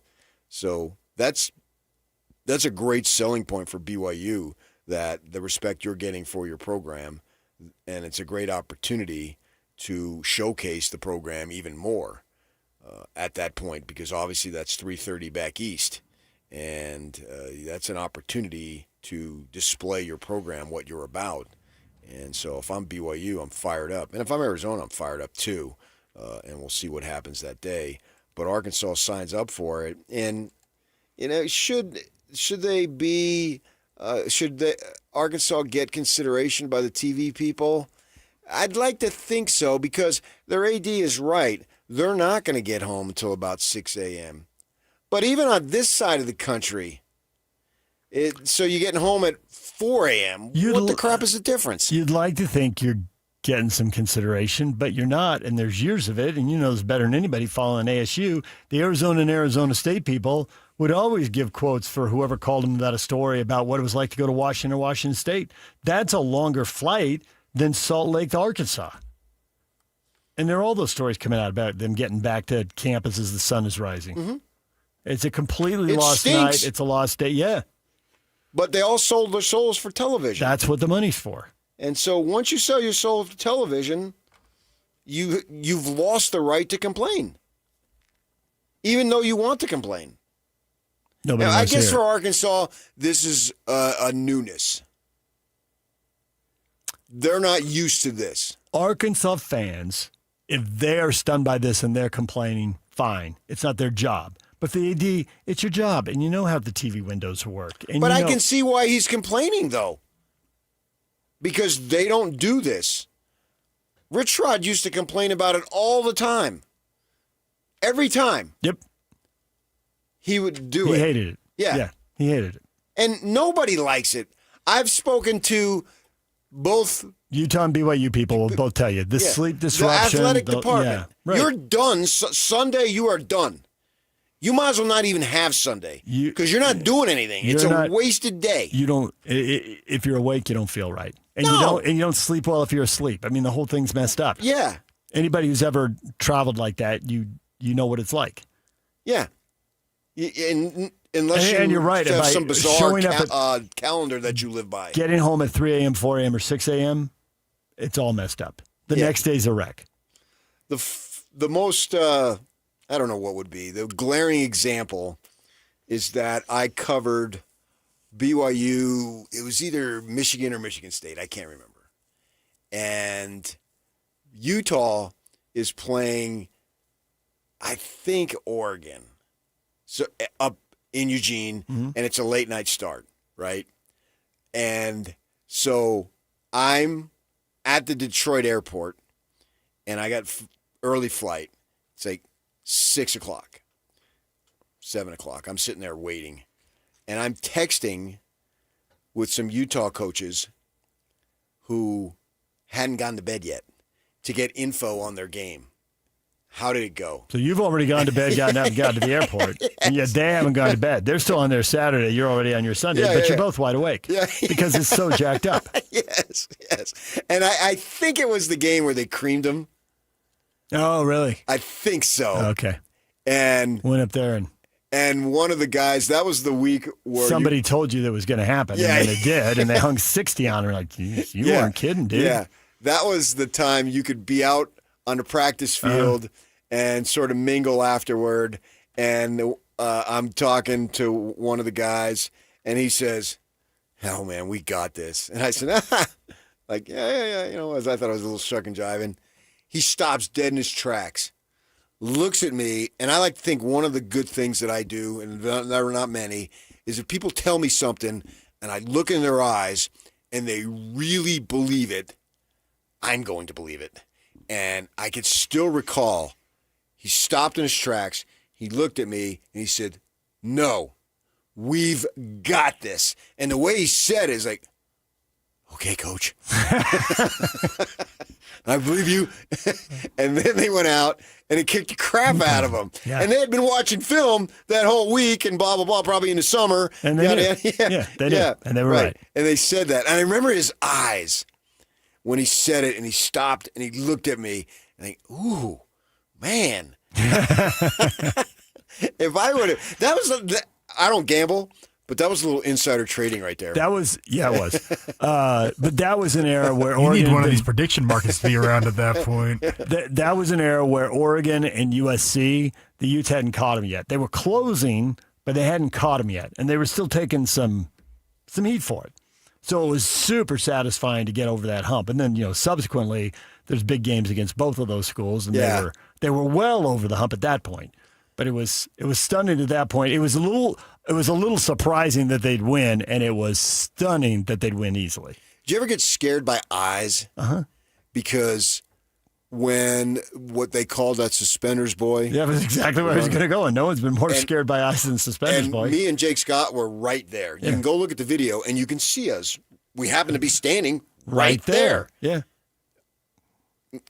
Coincidentally or whatever, and I can remember Bronco looking to his left with those eyes, and I thought, he's going to kill him. Go celebrate the with eyes that Bronco had at that moment, and that kid just Wicked Witch of the West and melted. Just go celebrate with your team, man. Just leave them alone. They're actually losing teams. You got to give it to them for all the work and effort they put in, and for the coaches who get fired and all that. They're really good at just walking off the field and letting the chaos and the chaotic celebration go on. Just let them. Right, but this guy persisted and got way too close. He did not let them. To Bronco. Bronco took that step to his left. You telling me about that before I see the video, and then I see the video, and then I see the social media calling you out for lying. Yeah. Like I made it up. Well, And then we posted or reposted a video or something. I can't remember what it was. Oh, no, the video came out very shortly after he started getting called out. Yeah, and then everything. Yeah, I tweeted it out because I was standing right there. I saw it live. Well, and then the suspenders boy looked like he had something dribbling down his leg when Bronco put that step. And that's not completely unjustified. Oh, yeah, Bronco played college football. Well, no, the thing is, you're right. And Coaches, not everyone stands next to Bronco. Like, Bronco's not a small human being. Correct. Coaches typically are very good about just getting off the field. Yep. Bronco decided, I'm breaking decorum tonight. Well, the guy pushed it. He did. It. He came and got getting over. Closer. Correct, yes. The physical distance was too close for comfort. Stop. And Bronco takes that step, and that guy... and I'm gone. The rivalry. That's a moment in the rivalry. Absolutely. There are so many. Yeah. I just saw a list on social media. Someone put it out there. They had all the rivalries across the country, and it was number 10 in the rivalries across the country. And one in front of it was not getting played now. It's USC Notre Dame. Was like 6 or 7 or something. This rivalry has been long since underappreciated because people don't get out here. If you'd been out here, we've all been out here. We've been to the games, and we understand the intensity of the games, and they are something to behold. DJ PK coming up. Brian Geltzeiler, Sirius XM NBA radio host and NBA TV contributor.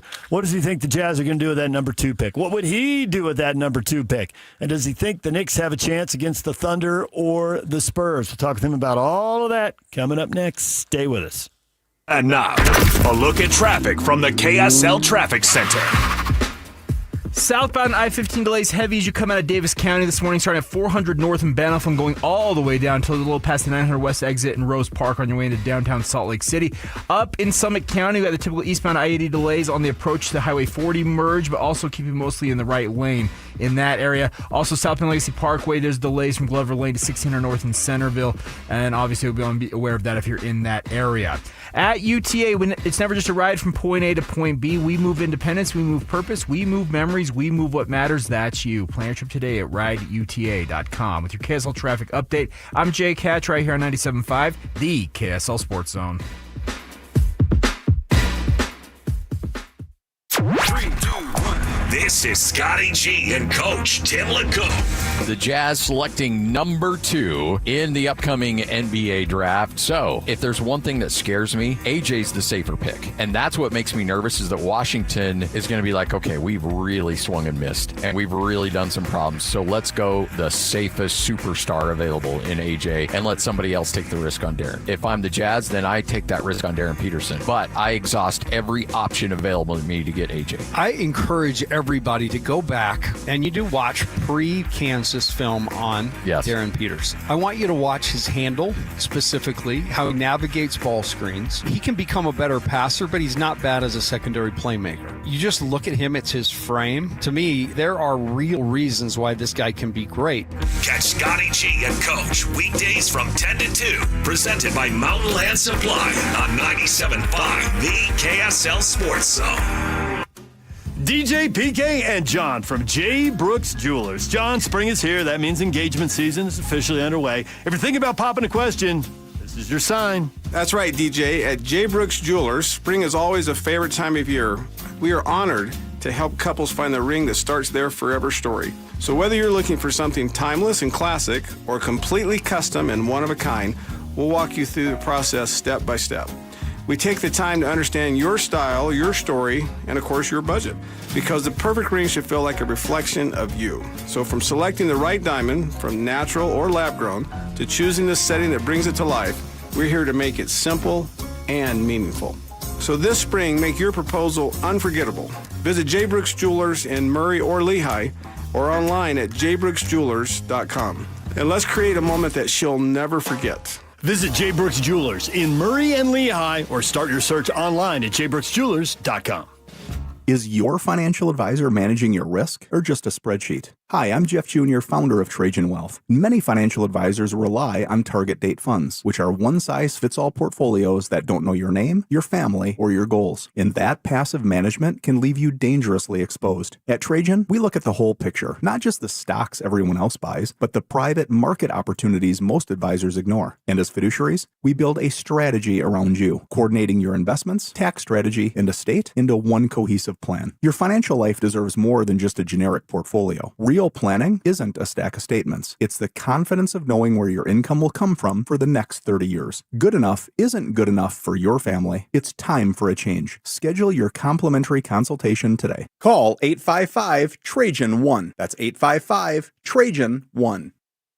Advisory services through Trajan Wealth, LLC, an SEC registered investment advisor. Private equity investments require accreditation. Other services through Trajan Estate and Trajan Tax. Additional disclosures at TrajanWealth.com. Pet owners and parents know the struggle. Every time dogs or kids go outside, they track mud right back in. If you're tired of scrubbing floors, you need Muddy Mat, the anti-mud mat that cleans paws and shoes before they ruin your home. Only Muddy Mat features thousands of ultra-soft microfibers that are 5 times more absorbent than ordinary mats, instantly trapping dirt and water to protect your floors. Put it by every door, under pet bowls, in the kitchen for spills. It even makes a perfect bath mat. And it's 100% machine washable, so cleanup is effortless. Since getting Muddy Mat, I don't worry about what my dog gets into. His paws are clean the second he steps off. No more mopping. I love it. Thank you, Muddy Mat. Right now, get a free medium Muddy Mat with your order of 2 or more mats at buymuddymat.com. This offer is only available at buymuddymat.com. That's BUYMUDDYMAT.com. Don't wait. Get your free Muddy Mat today at buymuddymat.com.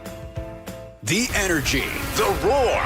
Moments you'll always remember. Next season, Jaren Jackson Jr. is hunting blocks. Laurie Markkinen is getting buckets. And Ace is just getting started. Don't just watch Jazz basketball. Experience every moment. 2026-27 season tickets are on sale now. Full and half-season packages available. Plus exclusive benefits like arena discounts and player events. Are you in? Join the climb today. UtahJazz.com or call 801-355-DUNK. Hey, this is Chris with JCW's. Craving something sweet? We do ice cream right. Come in and try one of our shakes, freezes, or an ice cream cone, and you'll see why we say JCW's, quality, and a lot of it. Over 2 decades of sports radio dominance in Utah. My favorite. This is DJ and PK on 97.5, the KSL Sports Zone.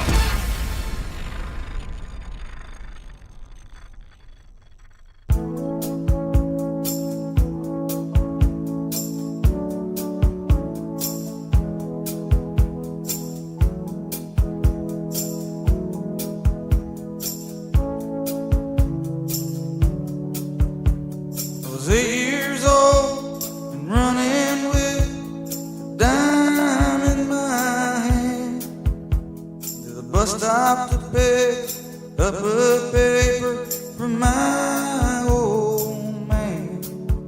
Sit on his lap in that big old Buick steer as we drove through town. DJ, PK, Springsteen, and Brian Geltzeiler, Sirius XM NBA radio host and NBA TV contributor. Brian, good morning. Good morning. It song makes me melancholy, guys. Like longing for the days where you could put your kid on your lap and let him steer the car without getting pulled over and arrested for endangering a minor. Oh, man. What happened to those days? Where'd they go, right? I know. So Dad wanted to put me on a lap. Dad did that with me. Mom's yelling, it's not safe. And plus, if I had done that with my kid, I would have done 5 to 10. And if you were like mine, both parents with the windows up smoking. There you go, right? Have some secondhand smoke, kid.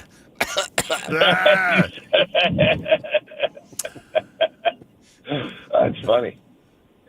What's doing, boys? There are multiple stories going here in Utah. Let's start with the Jazz and the number 2 pick in the draft. What would you do if you were running the Jazz, and what do you think the Jazz will do? And if you want to start with what the Wizards are going to do, then maybe you need to start there. But unpack it for us. What are you expecting? And we'll give you a little bit of a pass, knowing full well there could be new info in the next couple of weeks and all this could change. But what are you thinking now? Listen, I think it's going to be pretty simple for the Jazz. If the Wizards take DeBonsa, take Darren Peterson. If the Wizards take Darren Peterson, take A.J. DeBonsa. And it's that simple. Listen, I love Caleb Wilson. I think he's going to be an excellent player in the NBA. I just would never want to be the team president or the GM that passed on either DeBonsa or Peterson. So if you have one of them there to grab, you got to grab one of them. I think sometimes we can look at the top of a draft and overcomplicate things. This is not really something that's overcomplicated. For all the hand-wringing over Darren Peterson, he still averaged 20 points a game in 19 games, playing for Kansas on a top-level schedule. And even with the cramping issues and some of it being his agent, kind of forgetting the fact that Kansas paid him a lot of money to be there and worry about your NBA career. Even with all of those things, once he signs an NBA contract and hits the NBA, the kid has been acting like a pro and handling himself like a pro from early stages of high school. So I wouldn't be terribly worried about him. And I think for the Jazz, this is a simple decision. Whatever the Wizards do, take the other guy. A couple things there that, they can have an opportunity to trade. But to me, there's four guys of the Jazz right now that I wouldn't consider trading. It's the two big guys, Markkanen Jackson, Keontae George, and Ace Bailey. Do you view them as something that the Jazz, if they really, really wanted DeBonsa, because if they really want him, they can get him. But I don't want him at the price of having to move any of those four. I would agree with that. Listen, I would tell you this. If somebody made you a Godfather deal for Markkanen at that salary, you'd have to listen to it. The problem is no one's making you a Godfather deal for Markkanen at that salary. Those salaries in excess of $50 million, and we've talked about that, guys, are hard to move no matter how good the player is.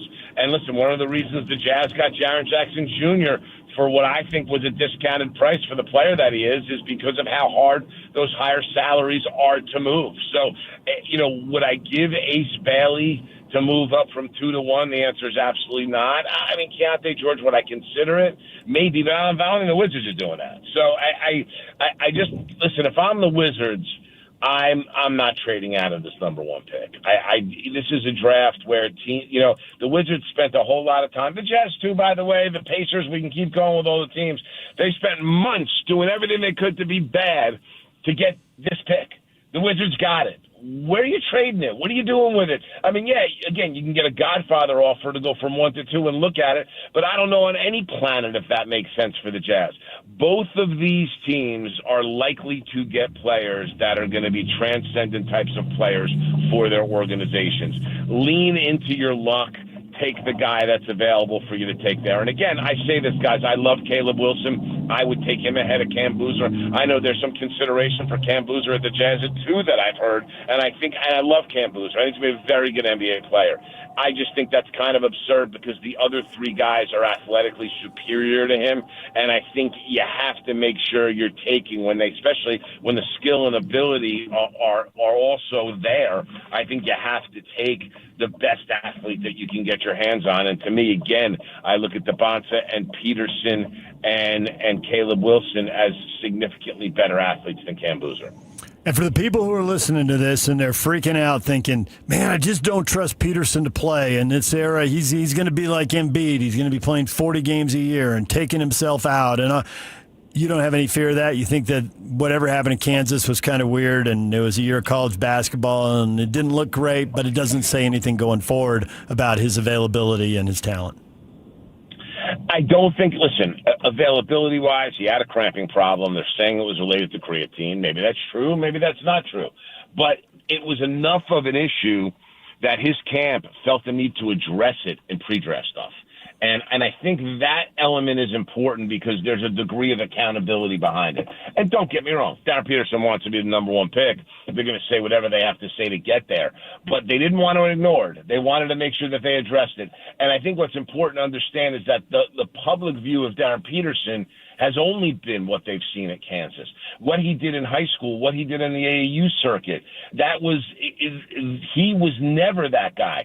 And listen, I have a unique perspective on Darren Peterson because my radio partner partner, Sam Mitchell, coached him for 3 summers in AAU and knows Darren and Darren's family very well. Darren's a serious basketball player. Darren's serious about being out on the floor, and some of this was maybe getting missteered by an agent a little bit, but I think his family's kind of on board with the fact that that was not the right approach. And I think they look at it this way, is that approach may cost him something. It may have cost him the number 1 overall pick, which I think means a lot to him. So my point is this. If you get Peterson at 2, my opinion, knowing what I know about Darren Peterson, is you're going to get a really highly skilled, motivated young player with a chip on his shoulder to prove that his detractors are dead wrong. So I think if Dabonsa goes 1, you take Peterson 2, and you don't think twice. It's not a pick you should be holding your nose while you're making. You bring this kid in and you let him do what he does, because I think he's going to be a very, very special NBA player. Okay, then you just said something to me that is really profound, and it's causing me to just eliminate the thinking that I might have had negatively about Darren Peterson, because I got to satellite radio. I listen to your show. I know Coach Mitchell calls you gelts and all that stuff, and I can go back and forth.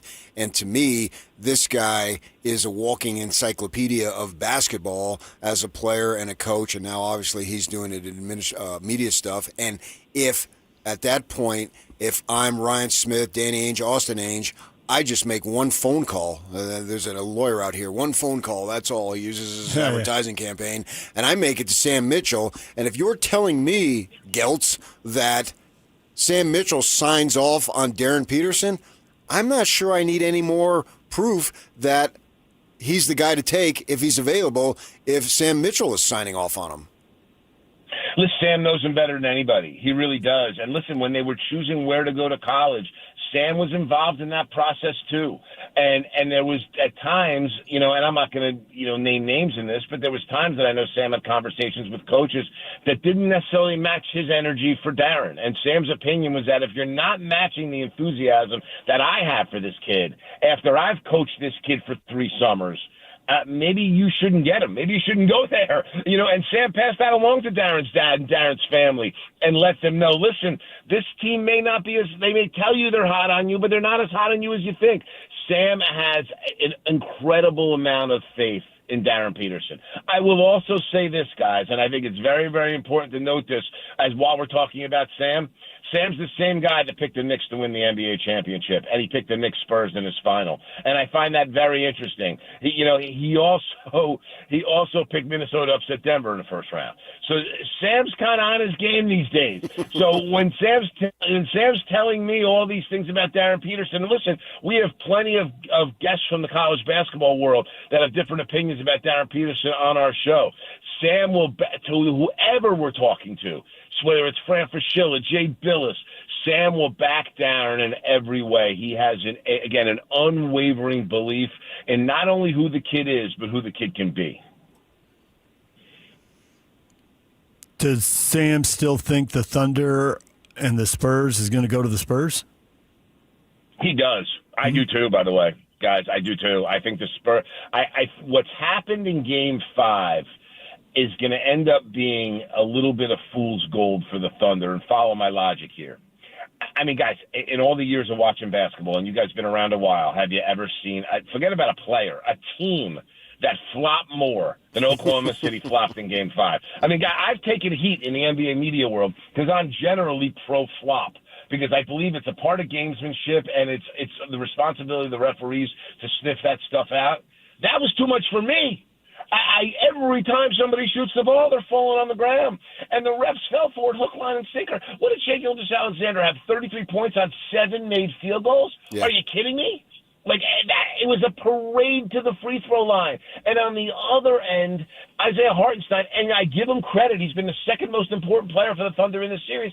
He's beating the crap out of Victor Wembanyama. And so I think there was the officiating. I'm not blaming the loss there because Oklahoma City played very well. And Jared McCain has been an enormously important player for them in this series in the absence of Jalen Williams and A.J. Mitchell.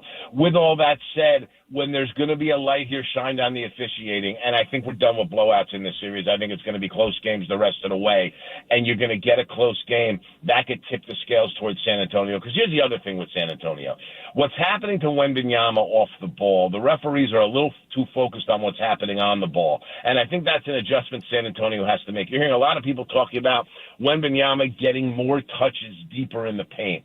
I actually think where he gets the touches aren't even as important. He just has to have the ball. And part of that, and I would use him in inverted pick and rolls as an initiator on the wing on offense, put it in his hands and let a smaller guy, I mean, everybody's a smaller guy when it comes to Wembanyama, but let a guard screen for him and let him work that way and make Hartenstein guard him in space a little bit. What's going to happen? The physicality of Hartenstein is going to be noticed by the officials more. And here's the thing. It's so important for San Antonio. If they can get Isaiah Hartenstein in foul trouble and get him off the floor, Wembanyama then becomes unguardable for OKC. So I think you have a lot of light shined on how Game 5 was officiated. And I think as you go into Game 6, that's a massive, massive advantage for the San Antonio Spurs, because the even, you know, listen, there's a missed goaltend, and then the next play, the ball goes out of Chet Holmgren's foot.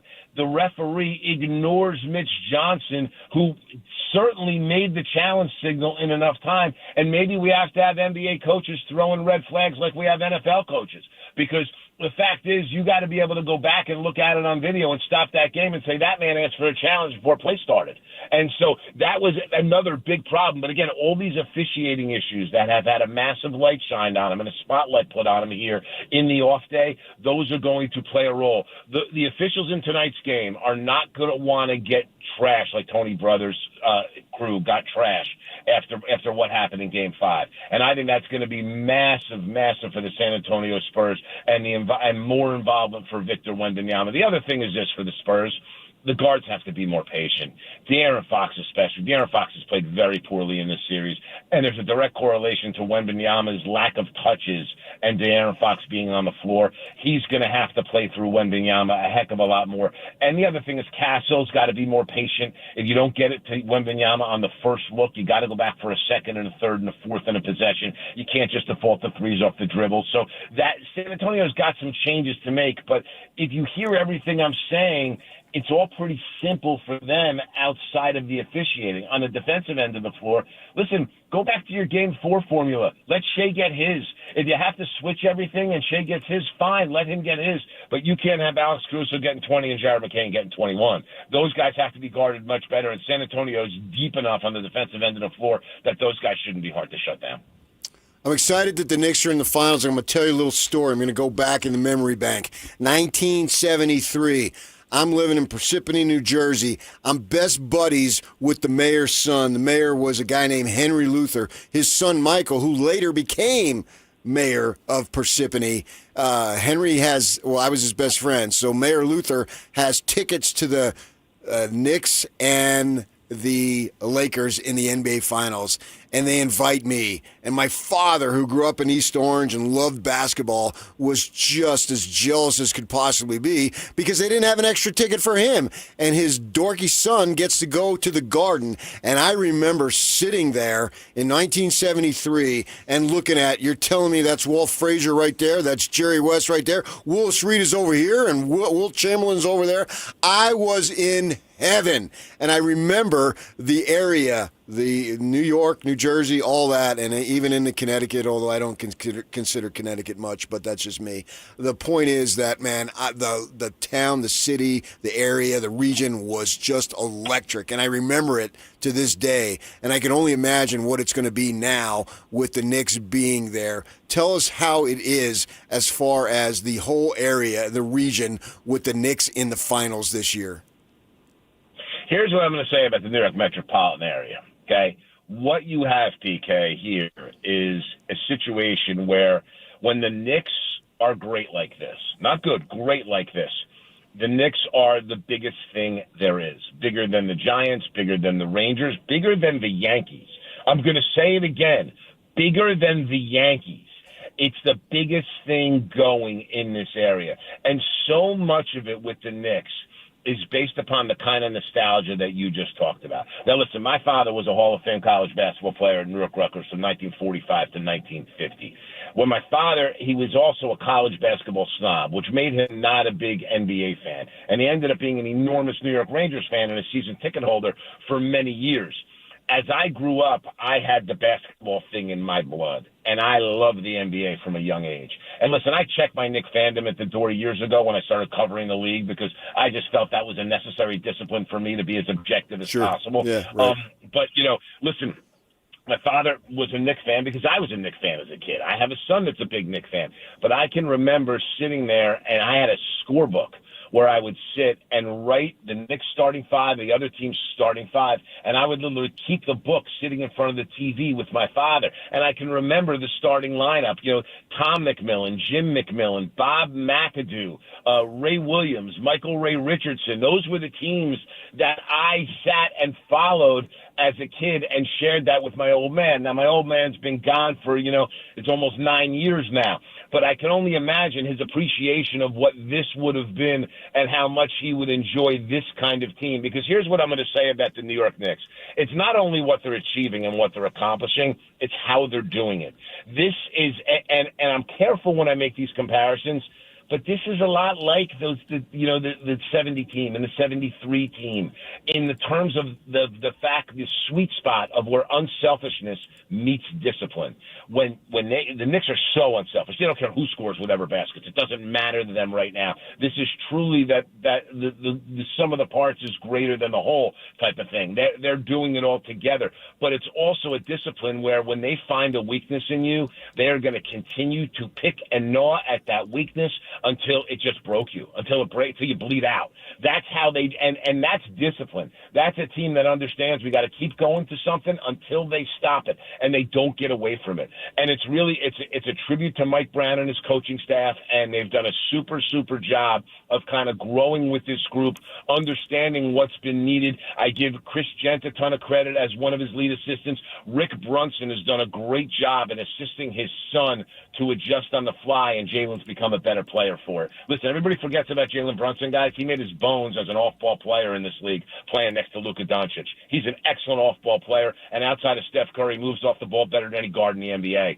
Taking him off the ball more. Look how little he brings the ball up for the Knicks. Running the offense through Towns, who promised Chris Gent and Mike Brown that everybody would see the ball if you run it through me, and everybody is seeing the ball. But Rick Brunson's gotten his son to buy into not having the ball in his hands as much. And when you're an alpha like Jalen Brunson and that's how you think, that's a hard adjustment. He's made it almost seamlessly. So the Knicks have everything together right now, and I will tell you this, as great as these two West teams are that we're seeing compete in this Western Conference Final have been, it would be very naive to believe that the Knicks right now, with rest, momentum, chemistry, and depth, that do not sleep on these Knicks in the finals, especially when you're going to get a compromised version of either OKC or San Antonio in the final because of injuries, because of guys being beaten up, because of what this series takes out of both teams. The Knicks are a very, very viable championship contender right now with a very good chance to go and beat one of these teams in an NBA final. I think their secret superpower is that Brunson didn't go out and leverage $50 million the way so many stars do.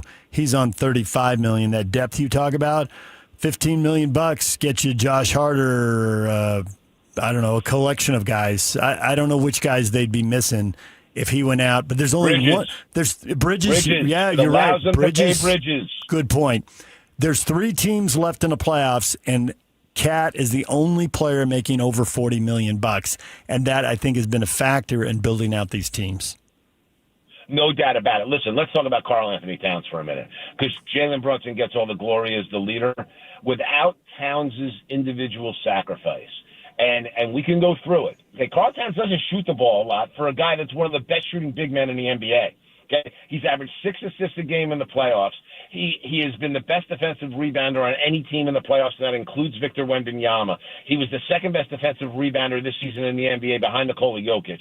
And his defense has gone from being poor to literally being very good. When they funnel things to the paint, Towns has become an excellent paint defender. He has changed his game to fit what this team has needed, and his buy-in has been more meaningful than anybody's. Here's another thing that I think is really, really important, and you see people question this, and this happen all the time. Mikal Bridges was terrible in Games 2 and Games 3 of the Atlanta series, to a point that a big narrative in New York is, do you not start Bridges and put Landry Shamet or Miles McBride in the starting lineup? Mike Brown wouldn't even think of it.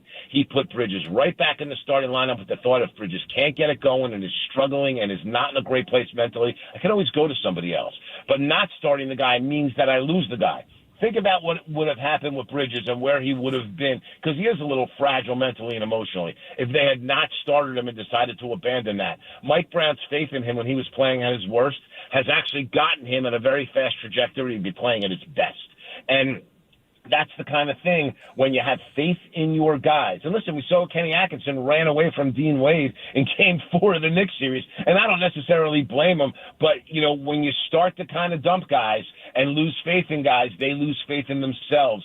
Mike Brown stood by Bridges, and by the way, in the same way that Tom Thibodeau did when he had struggles the year before. It's just become commonplace with the Knicks culture. Here's one other thing, and I know that it's been some convenient for some Knicks fans to say, hey, this would not have happened if Tibbs were here. I don't necessarily believe that, and I do think the one guy that is not getting enough credit for the Knicks being where they are is the guy that brought them to this point up till this year, which is Tom Thibodeau, who a culture that the Knicks have as second nature right now in terms of how they guard and how they play for one another. That's something that Tom Thibodeau instilled in this roster, this organization, and this franchise over the 5 years that he was there.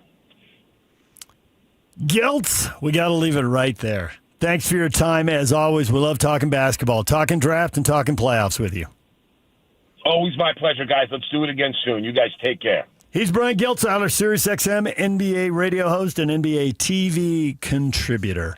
More in a moment. Scott Springer, Cincinnati Bearcats beat reporter for the Cincinnati Enquirer at 9:05. We will talk a spring football tour and Bearcat football with him. Stay with us. And now, a look at traffic from the KSL Traffic Center.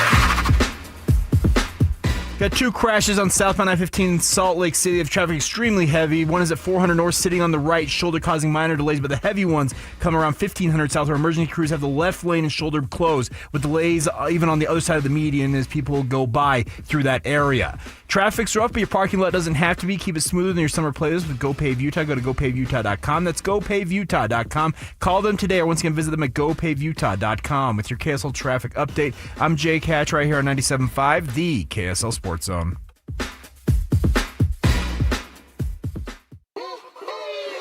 For Jazz fans, it's been a rough few years.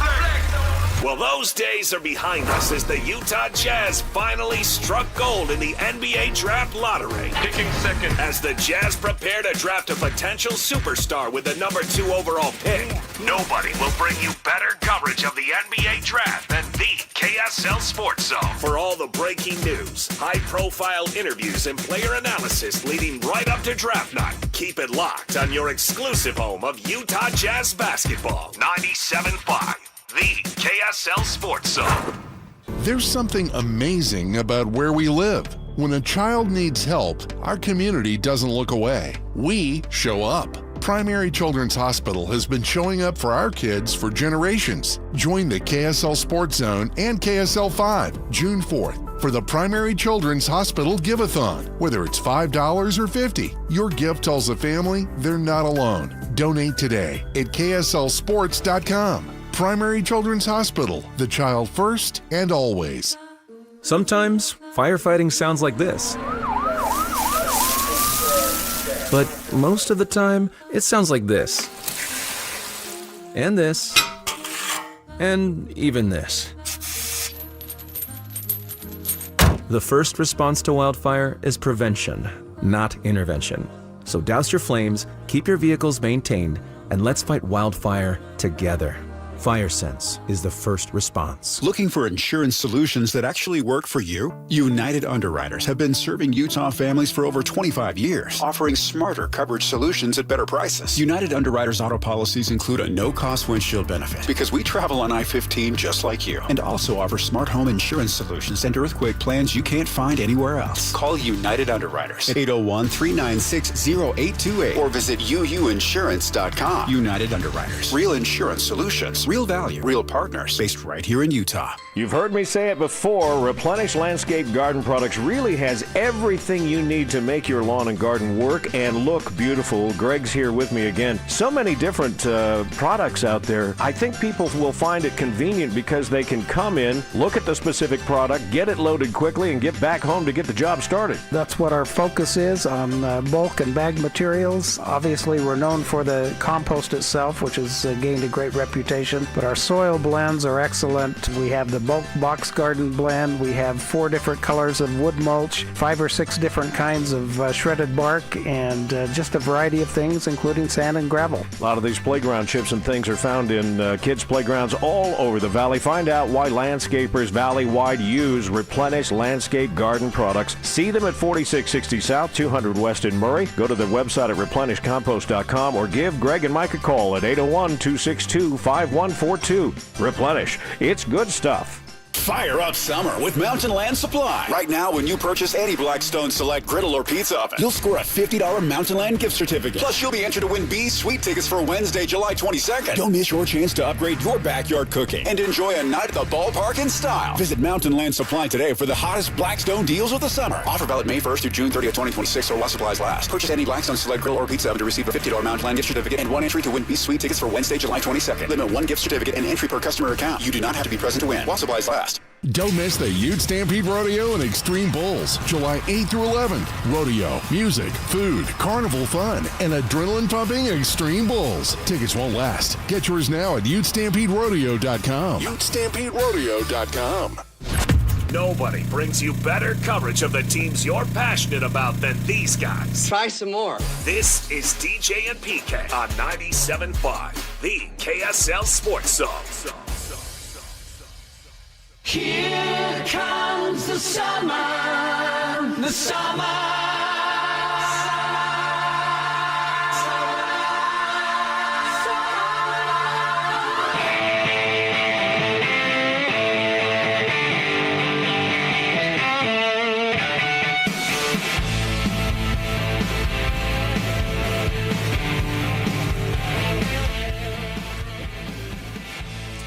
Join Scotty G and the coach Tim Lacombe tomorrow, 10 a.m. to 2 p.m. at Tim Dolly Mazda, 10785 South Automall Drive in Sandy.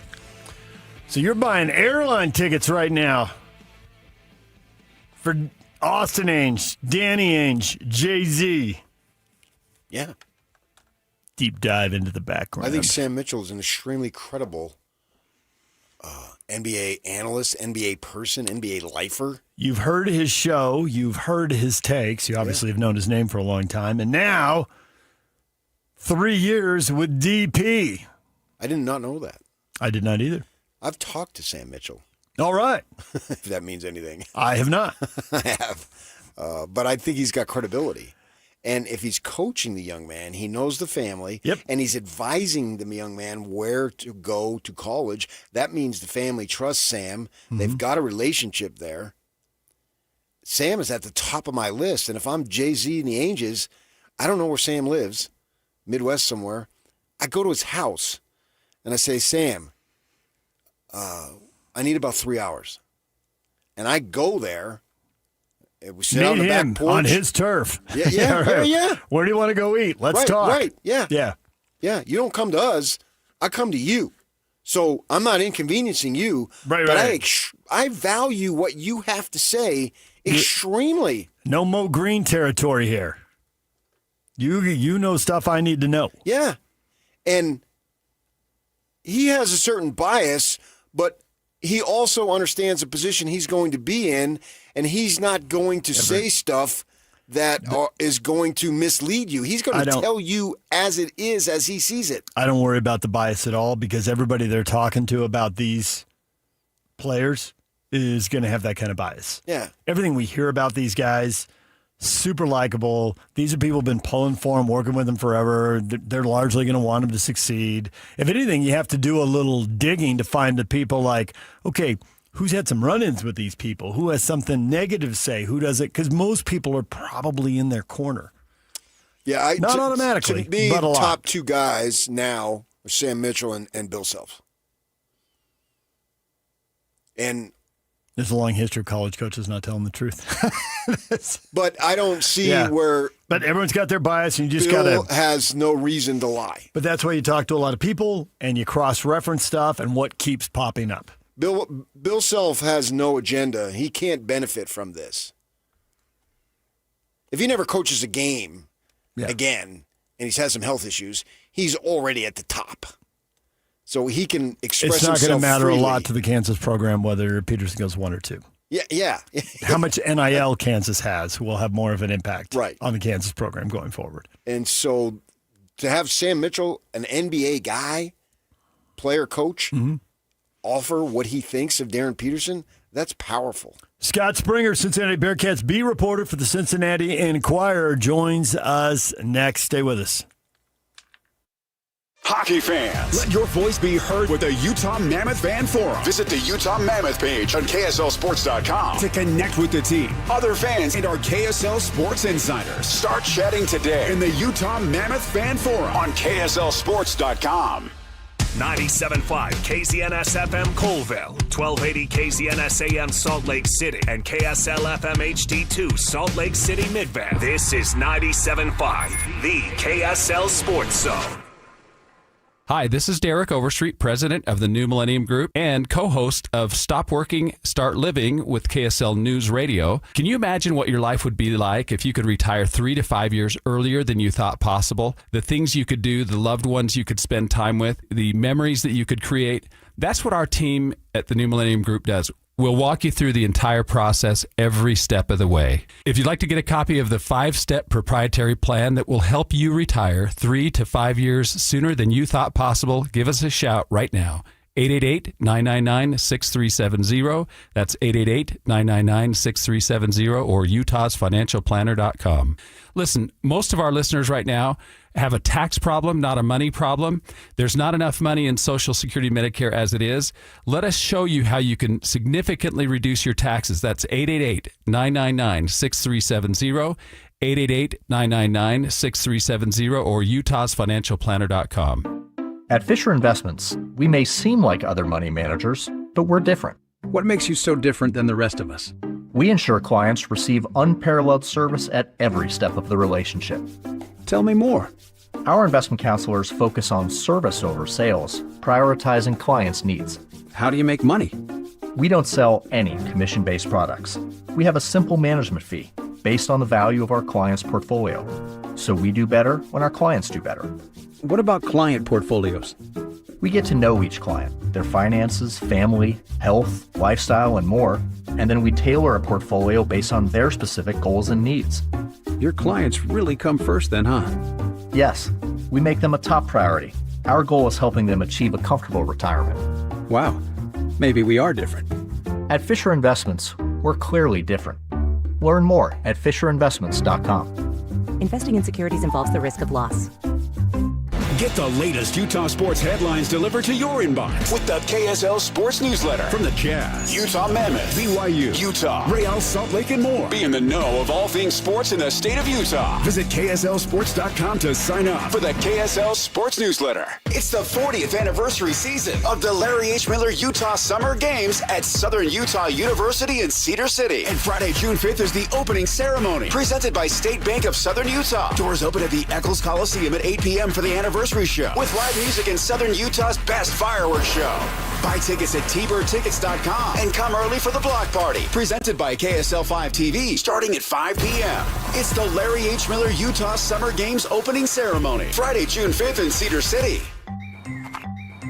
Hey, have you seen the Johnson's house lately? Yeah, new siding, new windows, even the gutters look amazing. Right? I walked past 3 times yesterday. You don't even live on this street. I know, but their house looks that good.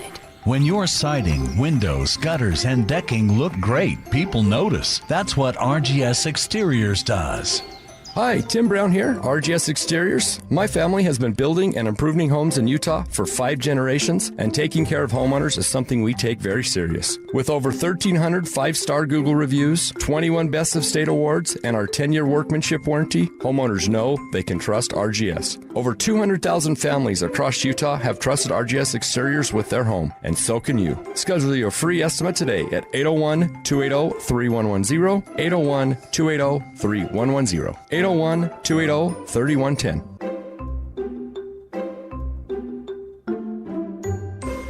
The KSL Sports Zone and Beehive Meals are honoring people that impact youth sports in our communities. Nominate the youth sports volunteer you know for the Beehive Meals Hero of the Week at KSLSports.com/contest. This is Utah's best coverage of the Utes, Cougars, Jazz, and Mammoth. Here we go. From the guys who have been there for all the biggest moments in Utah sports history. You're listening to DJ and PK on 97.5, the KSL Sports Zone.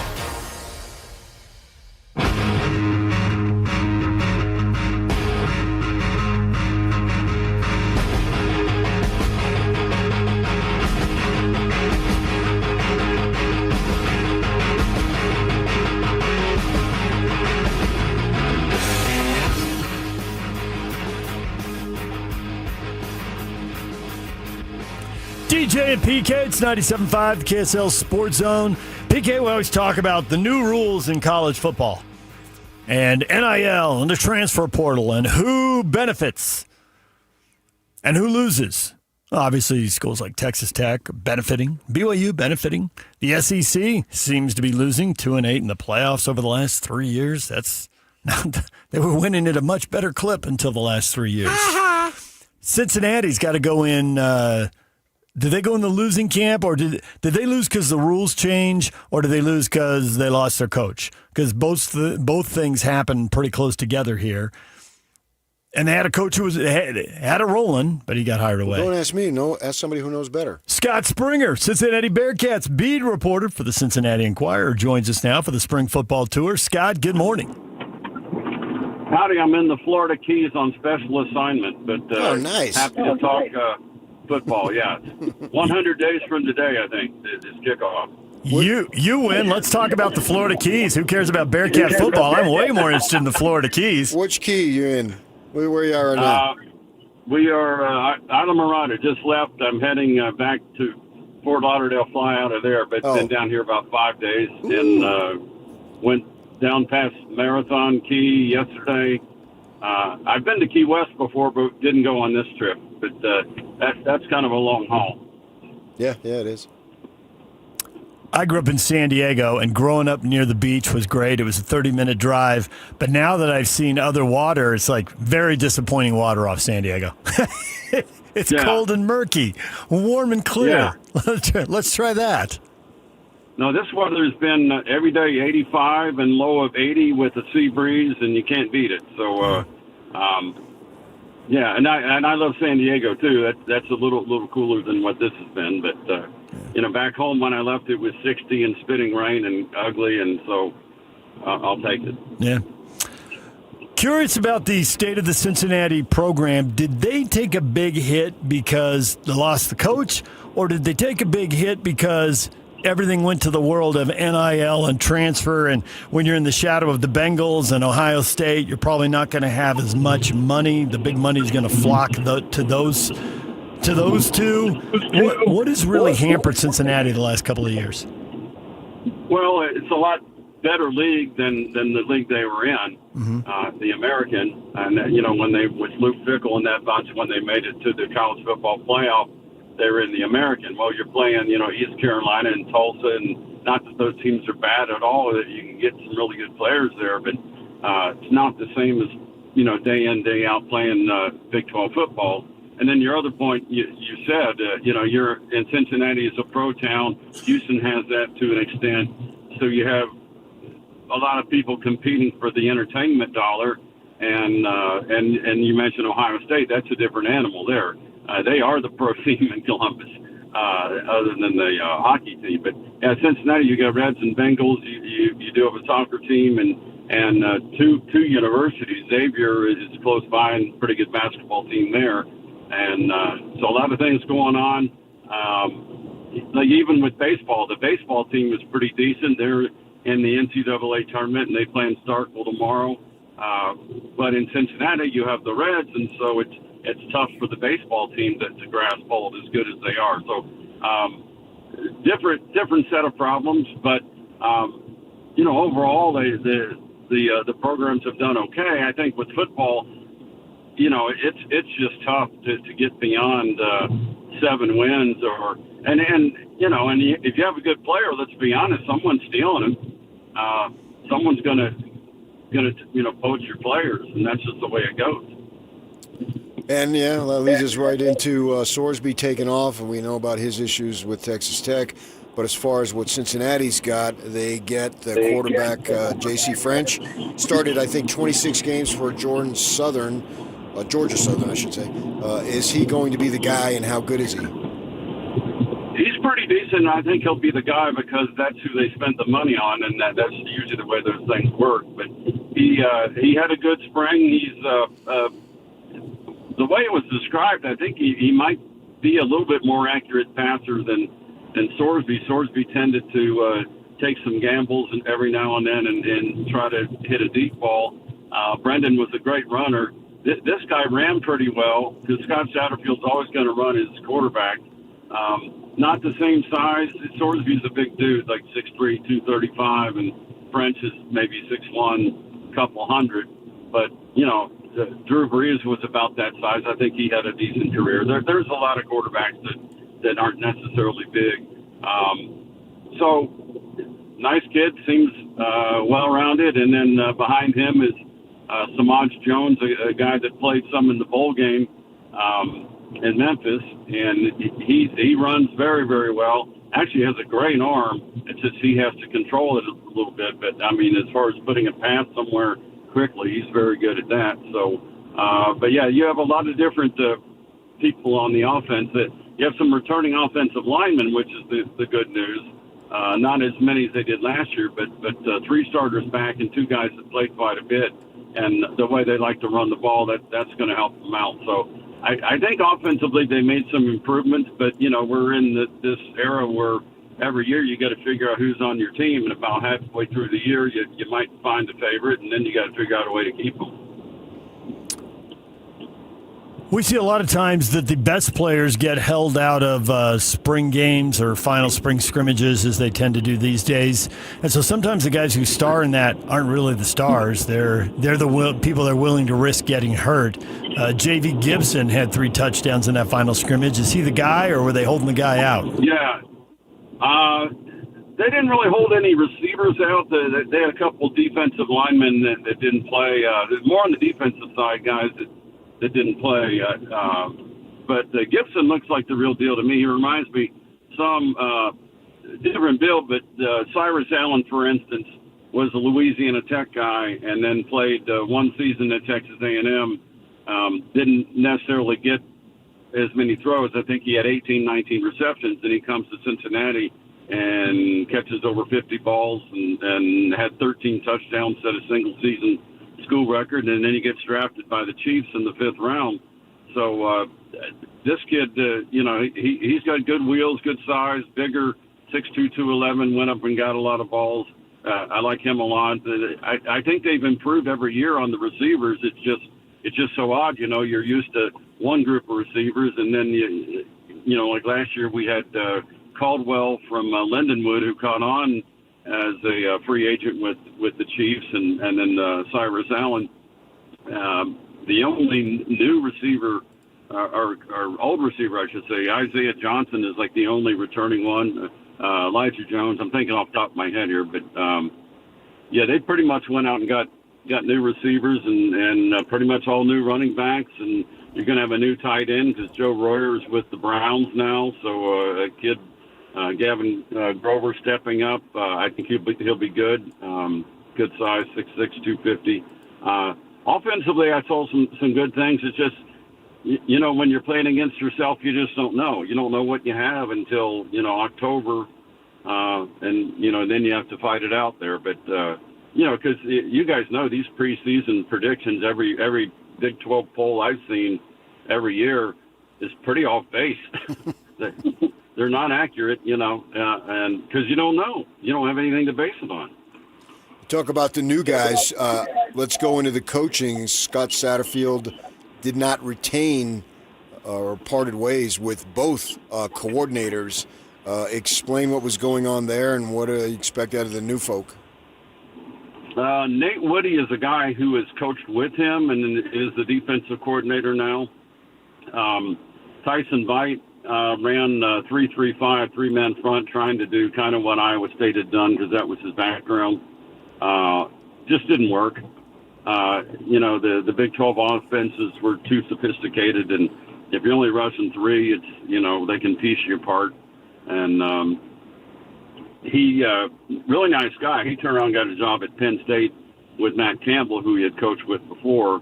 So he's a linebackers coach now. But Nate Woody was some guy that was at Army, and then he had coached with Satterfield at a couple other places.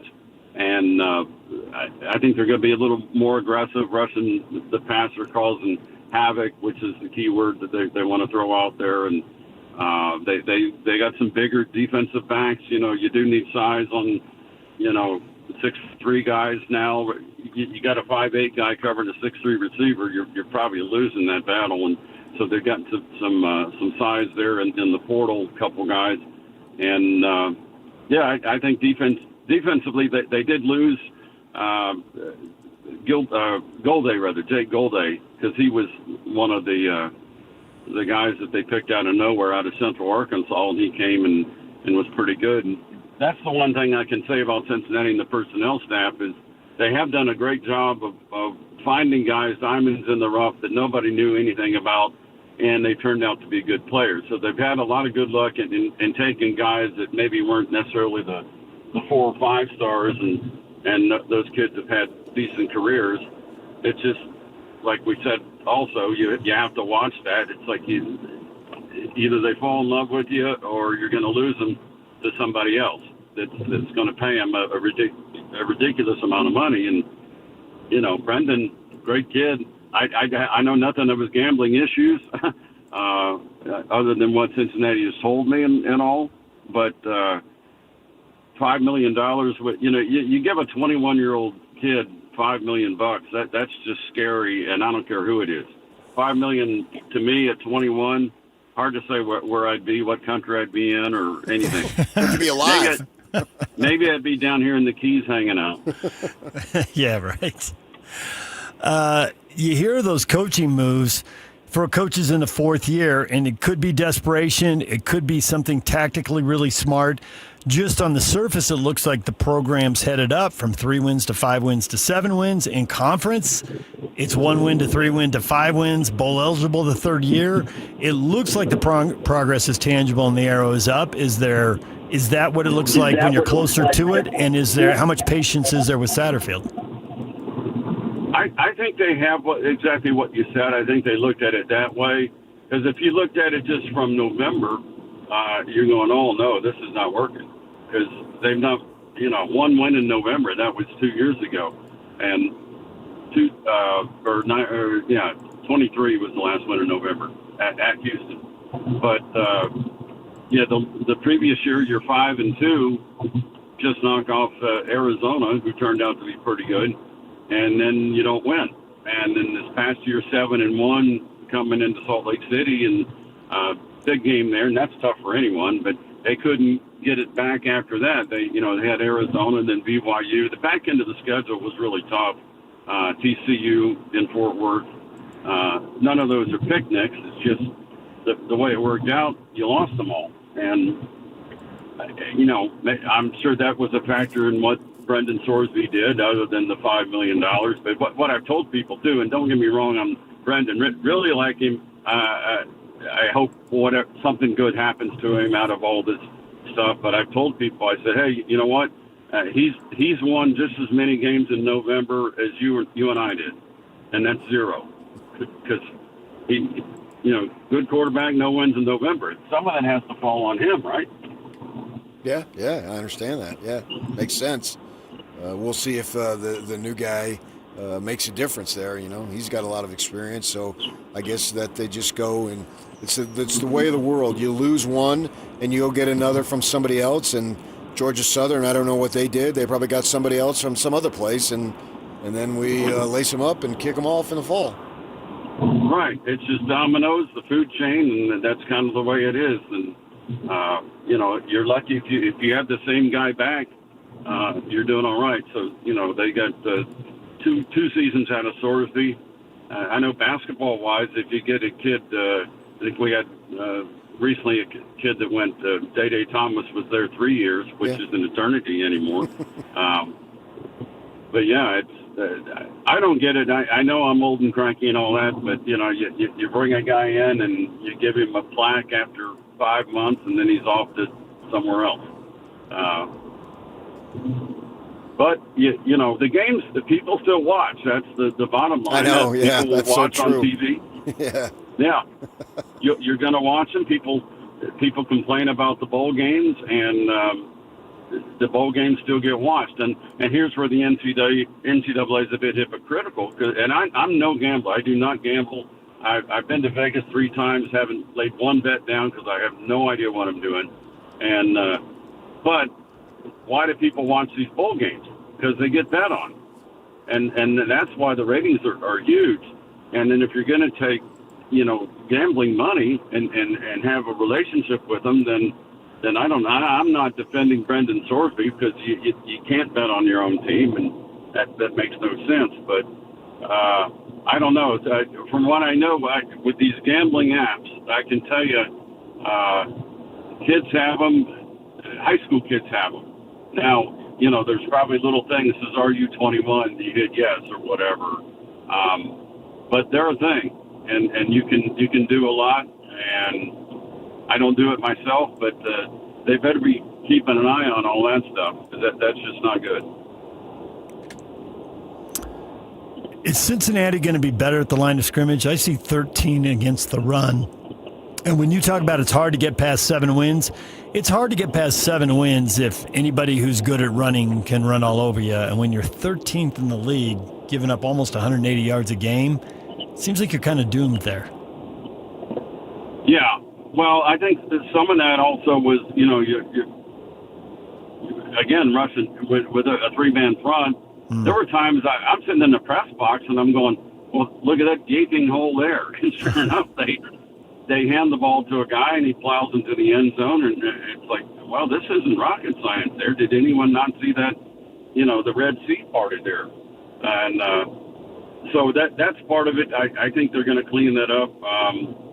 They a couple defensive linemen they got out of the portal they like, but they're small school guys, so I can't tell you how well they're going to be. Like one guy came from North Carolina Central, which is an HBCU, but he looks to be pretty good. And there's another guy that actually started his career as a running back at Syracuse. Huff is his name, and he put some pounds on. He's on the defensive line now, but he still has the quick twitch and the ability to move pretty good. So he's somebody to watch on the D line also. And he was at a small school in Pennsylvania that they picked him out of. So right now, like I said, they have to find guys and turn them into something and hope that they stay. That's kind of the way it is. Every now and then you get a pretty good player.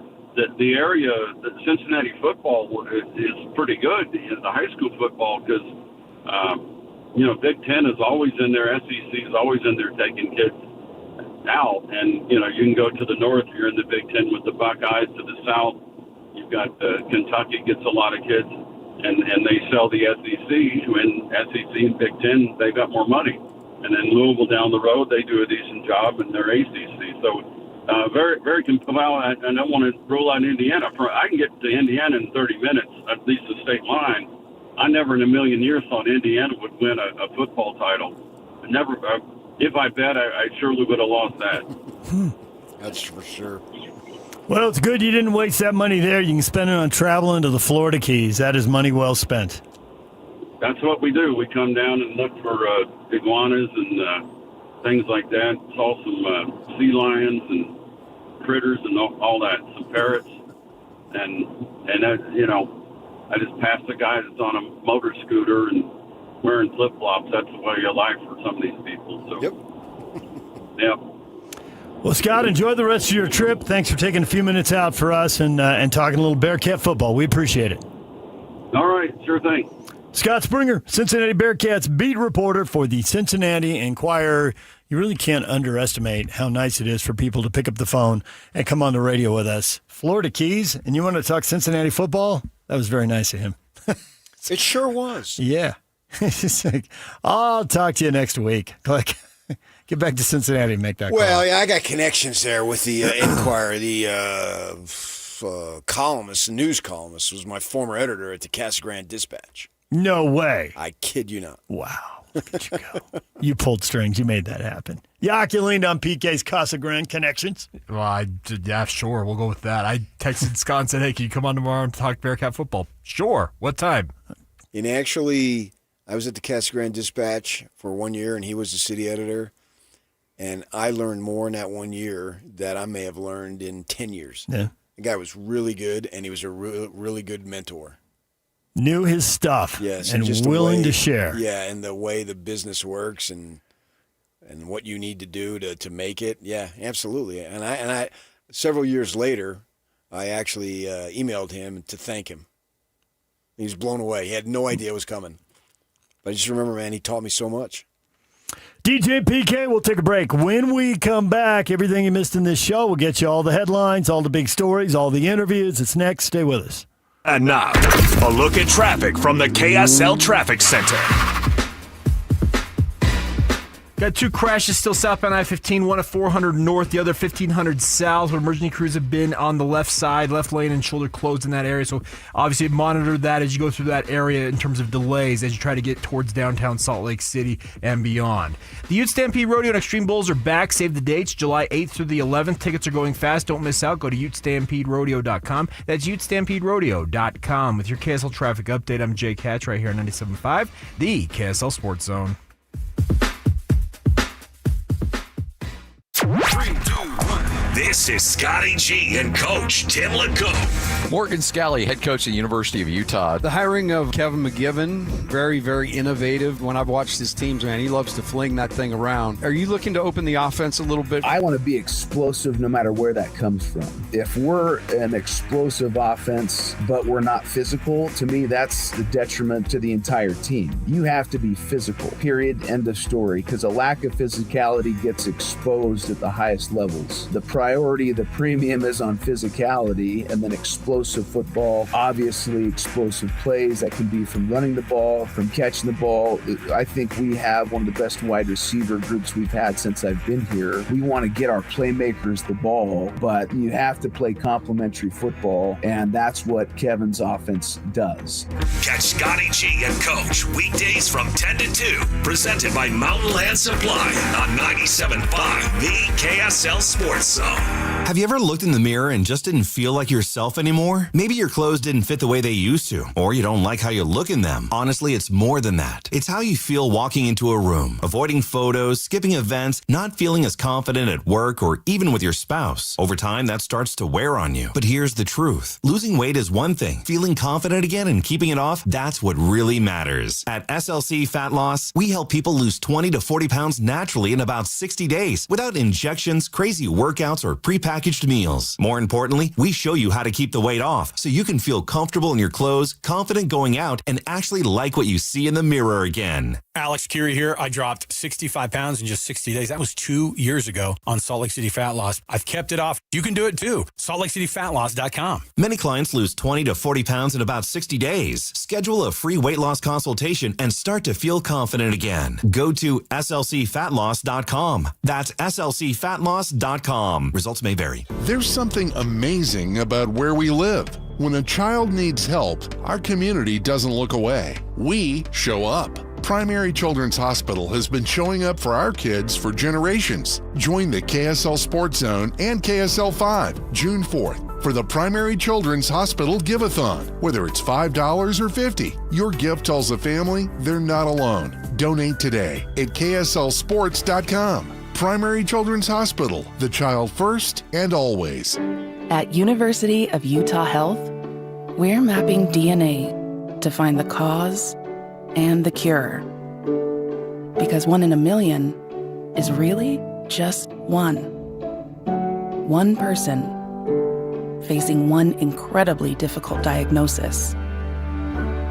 Looking for one thing: hope. Learn more at uofuhealth.org.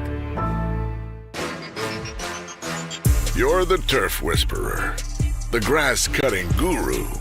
Dandelions don't stand a chance on your watch. When it comes to your lawn, power moves are the only moves you make. That's why you just applied IFA's Weed and Feed for strong, dark green turf without a weed in sight. IFA's Weed and Feed. It's the ultimate lawn owner power move. Only one type of burger. For every pallet. Fries are extra. Large in size. We've got the shakes. Going over the brim. Hey, this is Chris from JCW's. Put a positive, delicious spin on your day at any one of our 5 locations. In Lehigh, American Fork, Provo, South Jordan, or Harriman. JCW's, quality and a lot of it. Britt Floyd returns in 2026 with their biggest show yet. The Moon, The Wall, and beyond. Experience the dark side of the moon, plus stunning lasers and visuals. June 6th at the Maverick Center. Tickets on sale now at Ticketmaster.com. The KSL Sports Zone and Beehive Meals are honoring people that impact youth sports in our communities. Nominate the youth sports volunteer you know for the Beehive Meals Hero of the Week at KSLSports.com/contest. For all of you, less motivated listeners, it's time for your 9 o'clock. Where the heck have you been headlines? Where you at? With DJ and PK on 97.5, the KSL Sports Zone.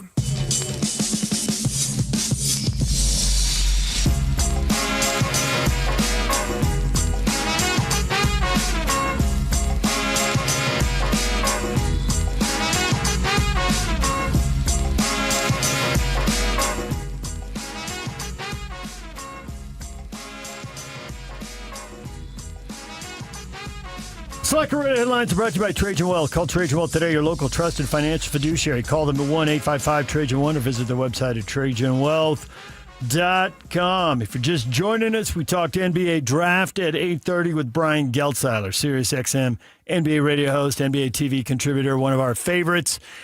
He thinks that all the talk about trading up, trading down, trading out, trading whatever, overthinking it. Sit at number 2, wait to find out who the Wizards take at number 1. And take the other guy. If only it were that easy. Easy for him to say. He won't bear the consequences. Or the fruit. That too. That's in its simplest form. Ultimately, do you think that's what will happen? Yeah. They can't just sit back and say, he can say it and then go on with his life. They can't. They got to work on this and obsess about this every hour of every day from now until the draft. But when they get to the draft, do you think that's what they'll do based on everything they've learned while working all these hours and obsessing all these days? Today, yes. 2 weeks from now, it could change. Agreed. We get new info, we'll have a new opinion. But with the info we have now, it seems like that's how it'll play out. Yeah. But I don't think that it's a guarantee. A guarantee is literally 100%. It can't be anything less. It's not a half guarantee. There's no such thing. You're talking what's more likely is the probability here. So I can't guarantee that those two would go 1-2. Who's to say that it happens that way? There have been surprises. That'd be a very big surprise to me. I don't know that it would be. Really? You're getting a Cam Boozer is you got Let's Make a Deal, which is still running these days. and I got a pretty good thing at door number 1. But what kind of gamble am I willing to take? What's behind door number 2? It might be I have a beautiful Jeep. Well, okay, but there might be something better, and there's something better there, but it's behind door number 2 or 3, and I choose 3, and it's a scooter. So, but Cam Boozer is a really good Jeep, and he'll drive, and he'll get you where you want to go. You may not get there as fast, and it may not be as scintillating a ride, but Cam Boozer will get you there. So Boozer's a Jeep. Yeah. And then what is Darren Peterson? A Lamborghini, whatever. I wasn't going car analogies. That's a whole different. I just think Boozer's a rock. You just know what he's going to be.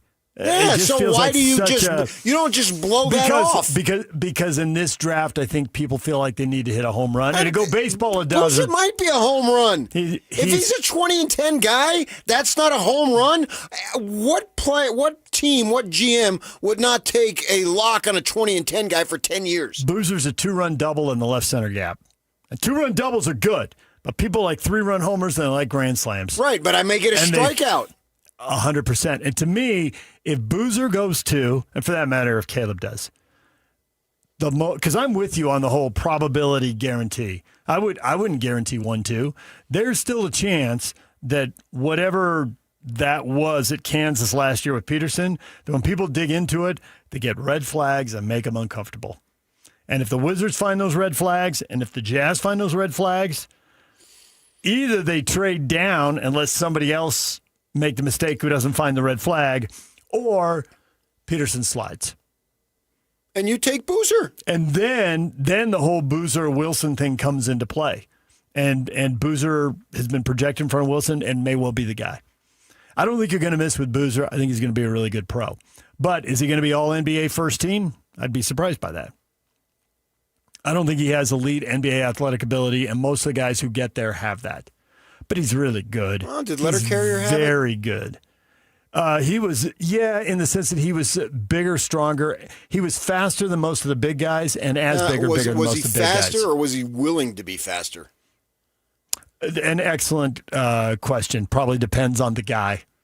He was willing to pick him up and put him down and get down the court, and it was amazing to watch. Right. To see a big guy that big change ends, or very few people. Could I argue, just in raw ability, Derek Coleman had more than Malone? Well, yeah, because you picked one of the great underachievers in NBA history. But a high pick? He was a high pick because he had the talent and he was an underachiever.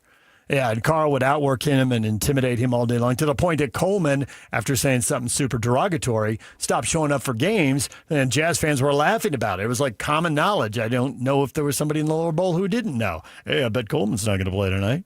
He didn't want the 60-whatever Carl will drop on him when he shows up.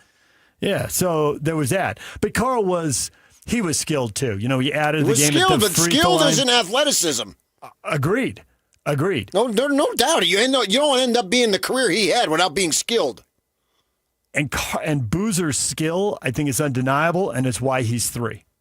It's not for any of the decathlon testing, hey, give me range, give me vertical jump, give me whatever. But, like, he'll go left, he'll go right. He'll throw you off with a little bit of a head fake, a little bit of a shoulder fake. Honestly, he reminds me so much of his dad.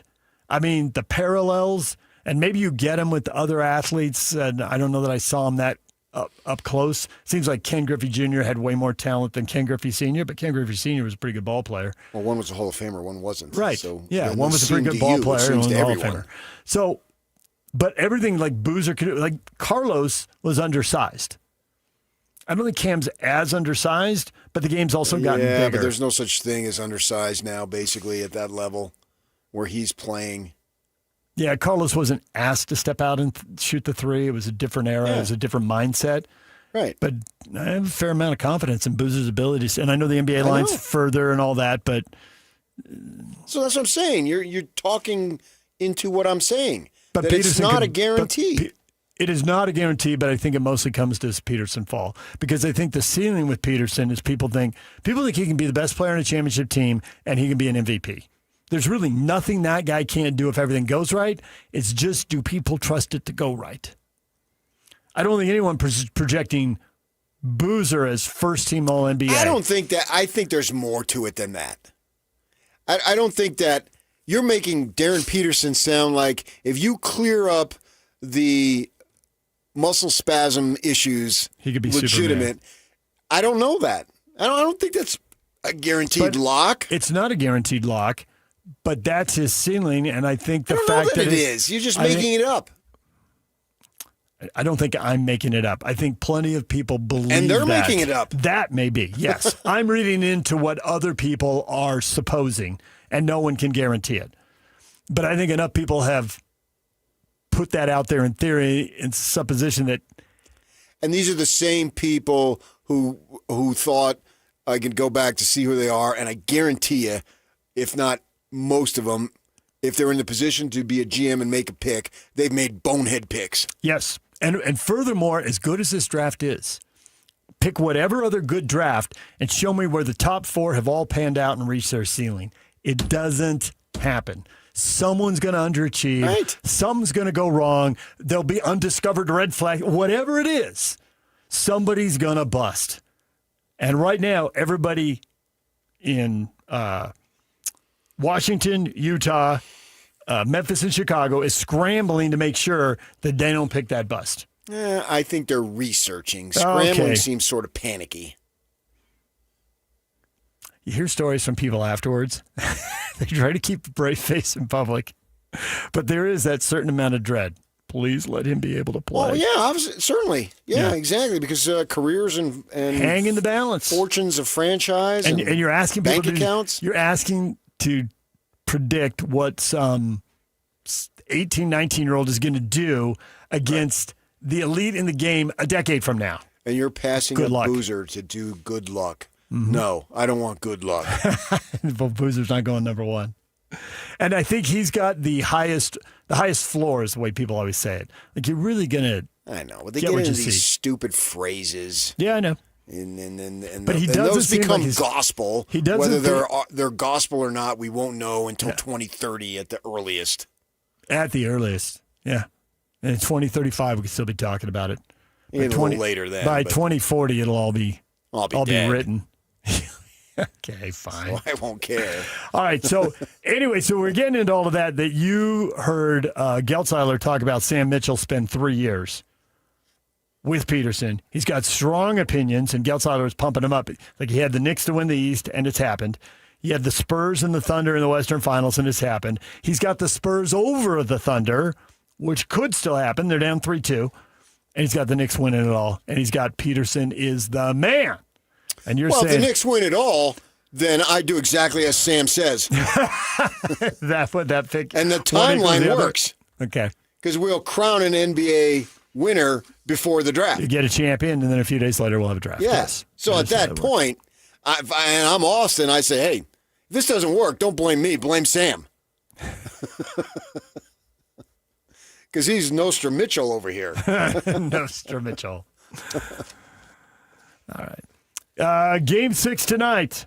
The Thunder. They don't exactly have the rep for stepping on people and stepping on their throat. Well, I think is they were cliche. too young to have that rep. Okay. They could have gone up 3-1, and they were kind of a no-show in Game 4.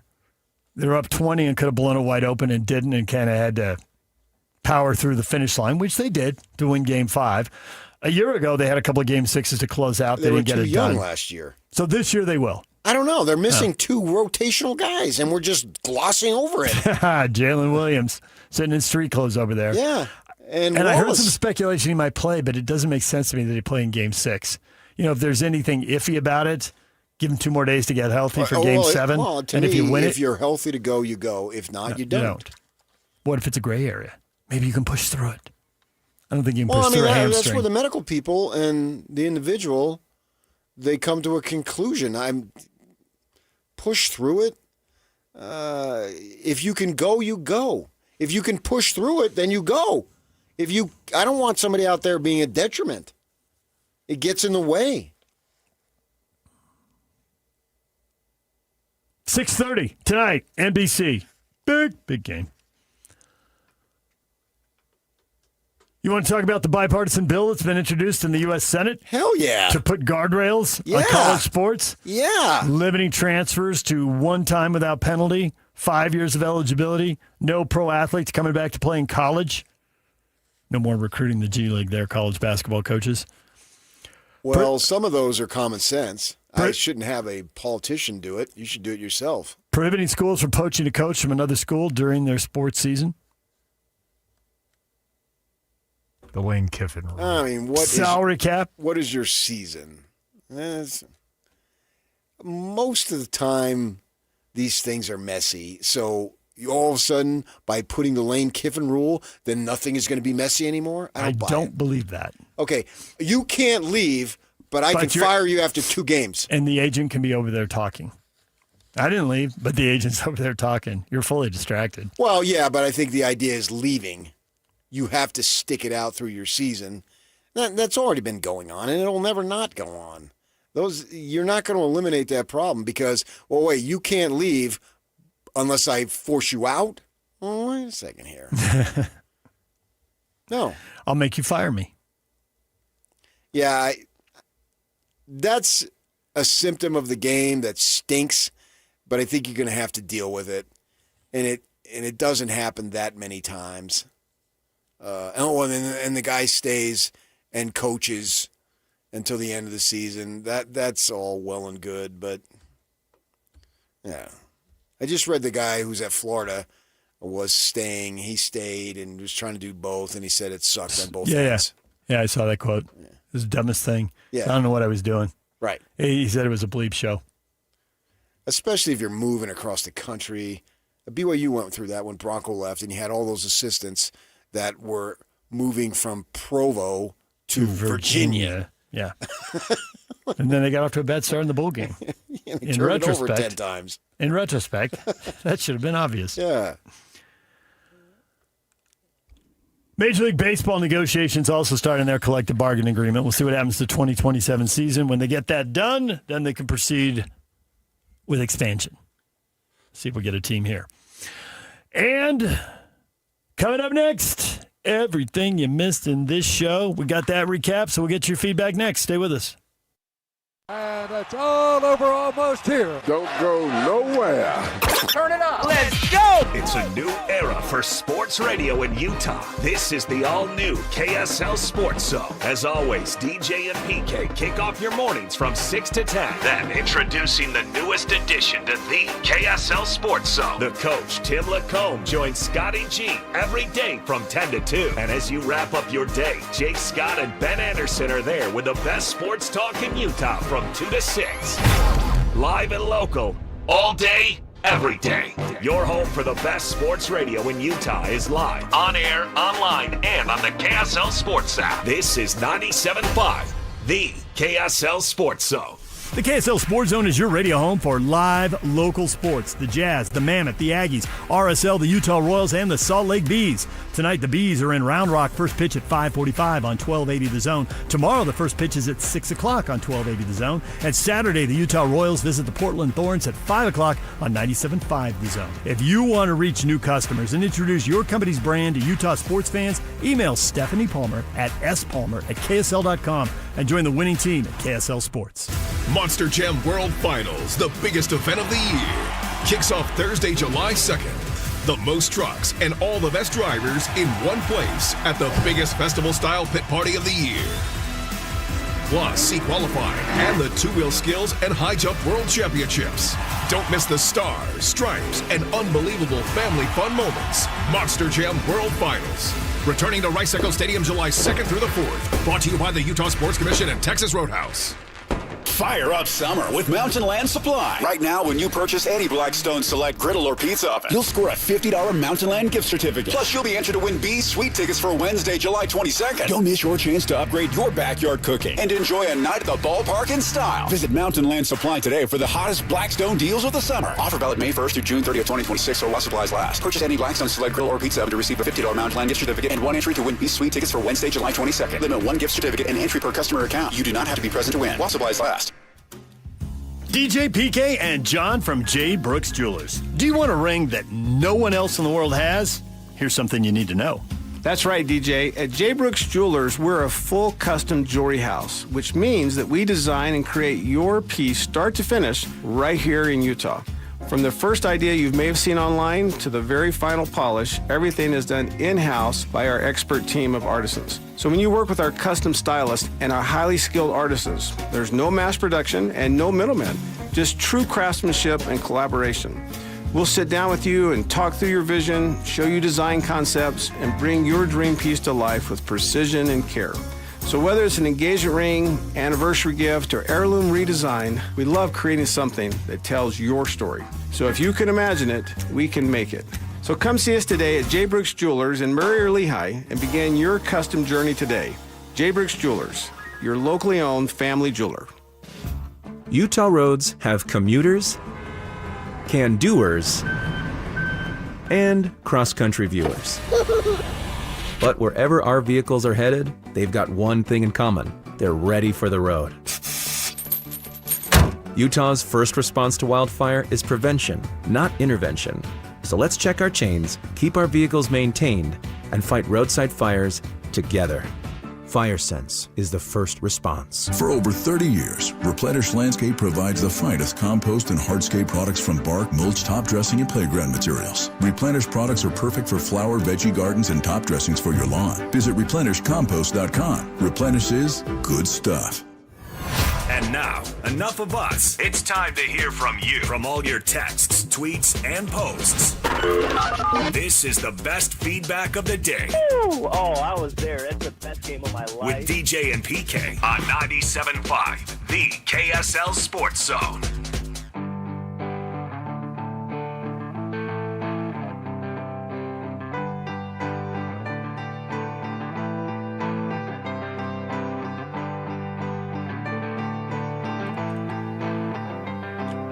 Closing time. DJ and PK, it is time for your feedback. What do you have to say about today's show? The Arkansas athletic director complaining about his team's late night start at Utah in September. How much sympathy do you have? Margaret, spoiled SEC teams, no sympathy. Been dealing with way worse for years. Decades even. Margaret's having none of it. Wake up, Maggie. Aaron, cry me a river, buddy. This ain't tiddlywinks. Put your big boy pants on, and we'll see you on the field. Yeah, and we'll kick your butt on the field. We'll drag you up and down. Kirk, play in the afternoon and see a record broken for a number of players cramping up. Laughing, crying emoji. It's not in the afternoon anymore. That's old school right there. Joe, zero sympathy, and here's why. Big noon game started at noon EST, 10 a.m. Mountain. I haven't heard our AD complain about having to get up before dawn and play so early. Bottom line, don't schedule Western teams if you don't want to play later in the day. Not in the afternoon anymore. No, it's not. Lloyd said zero. Embrace the darkness. Nice, Lloyd. That's good. Yeah. Yak, what are you having there? Let's hear it. So this one's more on the NBA draft side of things. I think it comes off the conversation you guys had with Brian Geltz. It comes in from Kaysen on our open mic on the KSL Sports app. Should we consider Darren Peterson a possible Dante Exum problem? I keep hearing you guys talk about him compared to Kobe Bryant. I'm more worried that he's going to turn out to be a Dante Exum and constantly off court. Well, that's the fear. I mean, you can absolutely worry about it and research it. I think that's the thing that they have to dig to the bottom of. See what Bill Self tells them. See what the strength and conditioning staff at Kansas tells them. See what Sam Mitchell tells them. Okay, see then what it isn't on as down the simply line. as just taking the other guy. And at the end, is that what they'll do? Only after after a month of background research. Hours upon hours of research and investigation.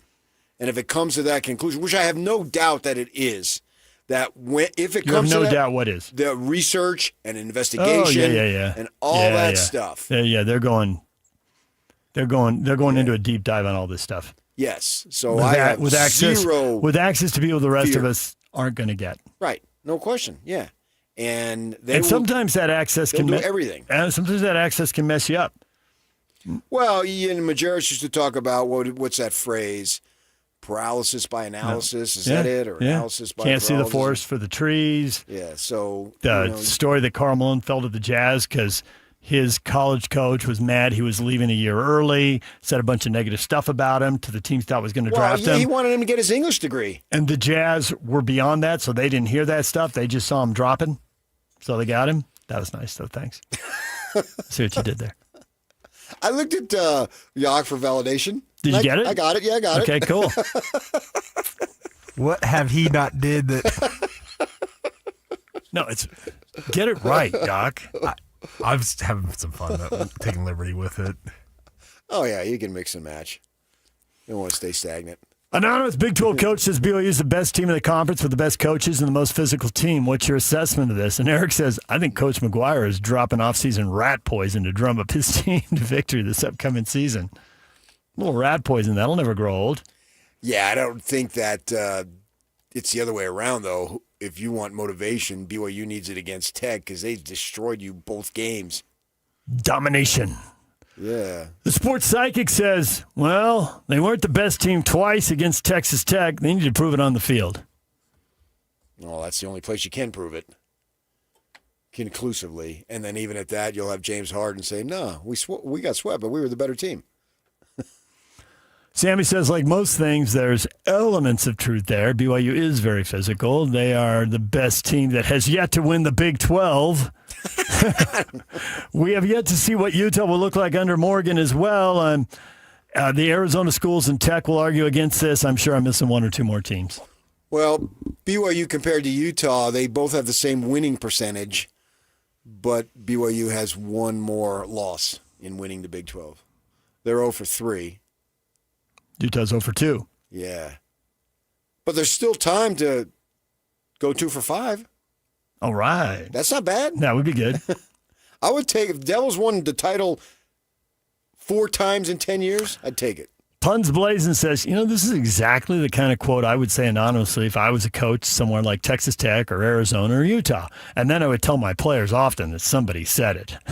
Nice. Very manipulative. Bravo. Bravo, Puns Blazing. Yeah, but I think if you're looking for motivation like revenge, the only place it's going to work is Utah. BD311 says, that was very nice of Coach Scally to say that. We both assumed it was Texas Tech. Yeah, because I think Utah is lying low right now. Mm-hmm. I called up a thing I saved it. ESPN had their ranking. They ranked all, was it 138 teams or something? Uh-huh. And like 7th or something? I want to say 8th. 8th, okay. I think the Devils were 8th 7th. is the lowest I've seen them. There was that, and Wilner had them pretty far down, didn't he? The Hammer? The Hammer. Well, he loves the Cougars. Utah anywhere between 3 and 8, as people put out their way too early polls. We'll see how they adjust it in August. It's just so low. I don't see that. 8 suggests 5 and 4. That's what when I hear 8, that's what I think. I'd be surprised. DJ PK, we're out of time. Coming up next, Scotty G and the coach Tim Lacombe. I'm sitting in for Scotty G for an hour. Jake, you sitting in too? Yeah, I'm doing the last 2 hours, and our good friend Alex Napolis over here is doing an hour as well. It takes 3 of us to do the work of one Scotty G. Next, right here on The Zone. Well, that's it. Show's over. What? We just started. Yeah, well, the show's over. That's the end. That's not the end. Why, yes, it is. Right. That's the end. And that's the end. That's the end?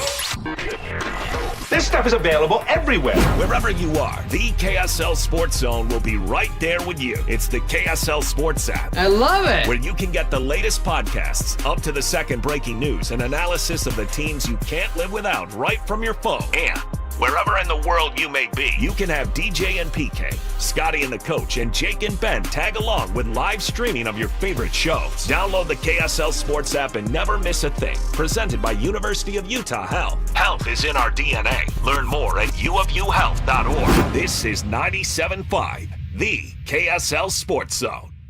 A family office is a team built to handle the 3 biggest financial responsibilities a family faces: wealth management, tax strategy, and estate planning. Most firms only manage your investments and refer the rest out, hoping everyone stays aligned. At Trajan, we built something different. Your wealth, tax planning, and estate planning are handled together inside one firm under one roof. There's no guessing whether your CPA, advisor, and estate attorney are truly in sync, because our team works together every day on your behalf. When your financial life becomes more complex, your advice should become more coordinated, not more fragmented. One plan, one trusted team. Call Trajan today, 855-TRAJAN-1. That's 855-TRAJAN-1. Trajan Wealth, an SEC-registered investment advisor. Additional services through Trajan Estate and Trajan Tax. Additional disclosures and accreditation at TrajanWealth.com. If you've tried Beehive meals, you know how easy they make dinner with their classic slow cooker meals. Now, they're bringing that same convenience and flavor with a brand new option.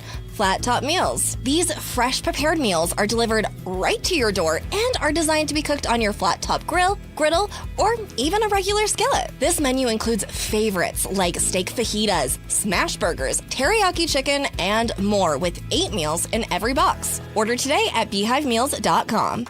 This is Nate Orchard from Advanced Window Products. When you live in Utah, your windows do a lot more than let the light in. They protect your home from freezing winters, blazing summers, and everything in between. That's why Advanced Window Products builds every window for your local climate. No middleman, no out-of-state delays, just factory direct quality, custom made for your home. Imagine a quieter home, a warmer home, a cooler home. Our high-efficiency vinyl windows are engineered to lower your energy bills and boost your comfort all year round. And installation is done by our own certified in-house crews, never subcontractors. That's why Utah homeowners give us 5-star reviews. Right now, take advantage of our anniversary sale. For a limited time, get $2,500 off when you buy 10 or more windows. Call 801-850-9100. That's 801-850-9100. For 40 years, Advanced Window Products has been the name Utah trusts for custom replacement windows and sliding glass doors. Advanced Window Products, built here, installed here, trusted here. Call 801-850-9100 for that $2,500 off, or visit us at advancedwindows.com to schedule your free in-home estimate. Hi, this is Derek Overstreet, president of the New Millennium Group and co-host of Stop Working, Start Living with KSL News Radio. Can you imagine what your life would be like if you could retire 3 to 5 years earlier than you thought possible? The things you could do, the loved ones you could spend time with, the memories that you could create.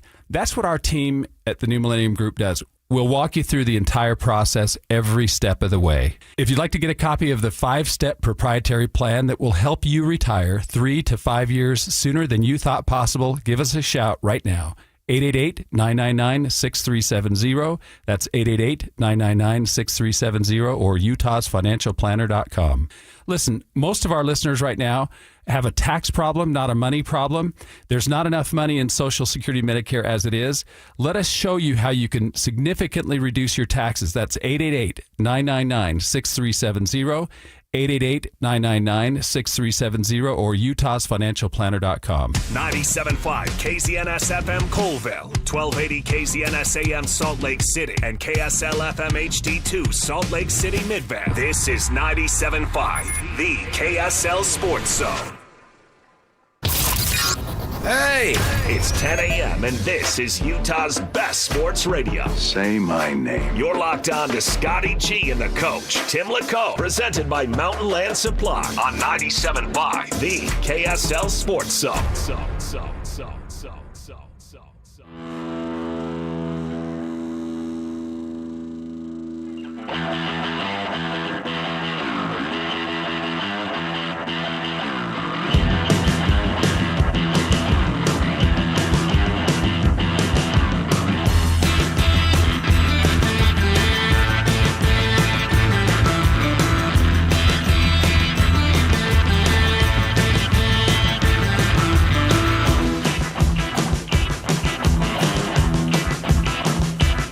Scotty G and the coach, Tim LeComb. I'm David James, sitting in for the first hour for Scotty G.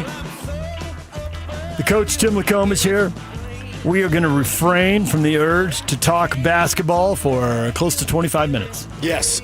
We need to talk a little hockey. We need to talk a little football. We need to talk a little basketball. We'll talk basketball today at some point, but we're going to give it a break. We wore it out yesterday, and I think we've covered it to the point where we can cover it, and we got a big game looming, which we'll get into later. We will. Thank you for jumping on again. No worries. Happy to do it. You are an officer and a gentleman. He's a pros pro. He's a pros pro. I'm getting paid to talk about sports. Try not to screw it up. There's no injury management with this guy. There's no load management. As Dave Rose once said a long time ago at the interview with PK and I, you got a nice little thing going here. Don't mess it up. That always stuck with totally me. Him too. I mean, that is I can so. see him. Yeah. But it was on the phone, so I couldn't see that. Oh, okay. But nonetheless, when you sit back and you're driving home and you're replaying stuff, and he says, you got a nice little thing going here. I do. PK does. Don't mess it up. People do mess this up, don't they? Yeah, they do. I can think of some things you could do that mess that up. Yeah, don't do that. Don't mess it up. There's no I in team. That was rock solid, rock solid advice. Well, and you gave me some before we came on the air. I mean, I love advice from people who've been there and done it. There was a show. PK would remember if he's still out there. We can call him back in. I think it was the morning show, but it was a duo down in Arizona, and they got into it on the air. Like they were ready. You want to take it outside? You want to go? You're like, hey, what? Maybe we should try that what angle. What are you two doing? You are messing it up. Wow. Yeah, they were ready to throw down on the air. They'd gotten on each other's nerves. I saw one, and this is years ago, but it's one of those, clips that happened on TV, a little blooper reel, and in it, there's basically a guy back in the studio, and he throws to a correspondent on scene of a crime, and by the end of the throw, they're going back and forth at each other because the guy in the studio didn't feel like he gave enough information. And so he's like, well, why don't you come out here and try this, Bob? It's one of those deals. So was the fight about the Raiders brand? Was it something about the Raiders? I don't remember. I just see the thing that says Arizona radio hosts fight over Raiders brand. Maybe that was it then. Maybe that was it. And that's typically it when you go back and look at it. It's nothing earth-shattering you're fighting over. Yeah. In this case, obviously, big. I mean, it's the Raiders. It's our team, but... In Arizona? Not in Arizona. Why do they have any beef? I don't know. The Raiders brand, once upon a time, was really strong, and now they've been a joke for 20 years. And hey, turns out... that changes now. I know we got to get to our top story here, but I'm curious to talk to you about nepotism in college basketball coaching and how often it pans out. There is the whole argument, which I think we saw in football with Kyle Whittingham. Well, obviously he had advantage getting into the field because of his dad, right? He had access that other people don't have. On the other hand, he's obviously very good at this. And so there's a point where maybe there's just that bonus, 8, 10, 12, 14 years old, talking about the dinner table, going to all the games, talking with your dad in the car on the way home, watching film with him when you get old enough, and you learn a lot more, and you learn from someone who's really good. So that's the whole upside. And then there's the downside, and there are plenty of coaches who failed. It's kind of like, dude, you just got that because your name. You weren't qualified. They put you in charge, and the whole thing went up in smoke. Bobby Knight handed the job, legendary coach, handed the job over to his kid at Texas Tech, and it didn't go well. He would have done, he definitely didn't handle things right. DePaul had a legendary coach handed over to his son. Yep. Never been the same. Ray Meyer. To Joey, right? Joey. Yeah. And so there are times where the 49ers, they got Shanahan. Yeah, he can coach. He's pretty good. Yeah, exactly. And his dad could coach. He got 2 Super Bowls. So sometimes it works and sometimes it doesn't. I'm wondering, do you have a feel for what percentage of the time it does? Because you're around it a lot, and I assume when you're sitting on the bleachers in Vegas talking, and your dad didn't get you into college coaching, you're talking to somebody else's who dad did, but you're probably looking over a section of the bleachers like, that guy with a silver spoon born on third base. Yeah, I actually believe the biggest benefit is you kind of the subtext rules of the game. You're in... Because everybody can follow the game, like you and I, right? Like I was sitting at 6 years old watching games, 8 years old with a handheld recorder, trying to do the play-by-play, but way back then.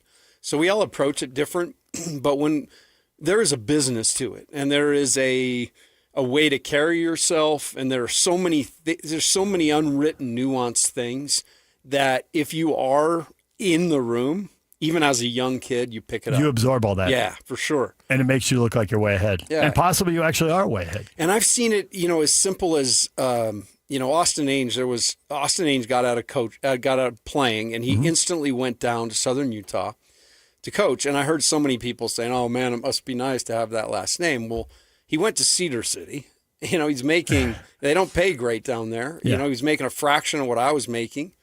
And so the bottom line is he has an interest. His dad loved it. It would be like having a mechanic dad and, going out and wanting to have your own garage.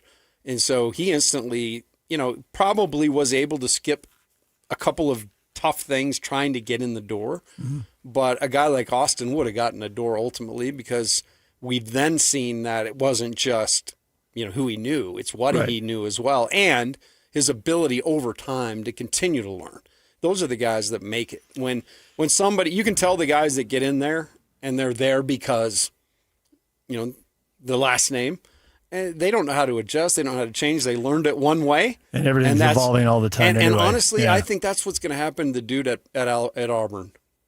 The dude, Bruce Pearl's kid at Auburn strikes me as a guy who is that's just way too big for him. Yeah. And he got the job because his last name's Pearl.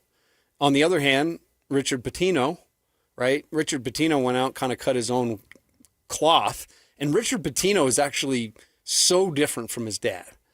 His dad walks into a room and you feel it, like Majerus back in those days. And Richard's the kind of guy, like he's walking in and asking anybody anything. He's very much more kind of a approachable guy. Uh-huh. But so they made it different ways, but they made it. And so it happens. I don't know percentage-wise, but I certainly, with my eyes, can kind of spot who got where, why. All right, let's get to it. Lloyd, hit it.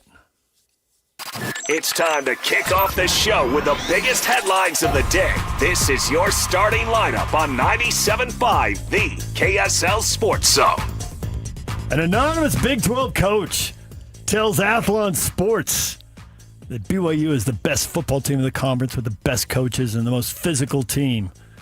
So, our assessment of that, and if you haven't read Jay Drew's story about this in the D News, it pulls some of the layers back. It's good. Jay does some writing for Athlon, but he didn't get that quote, and he doesn't know who provided it, which makes sense to me because I think everybody would be responsible at Athlon for the team in their backyard.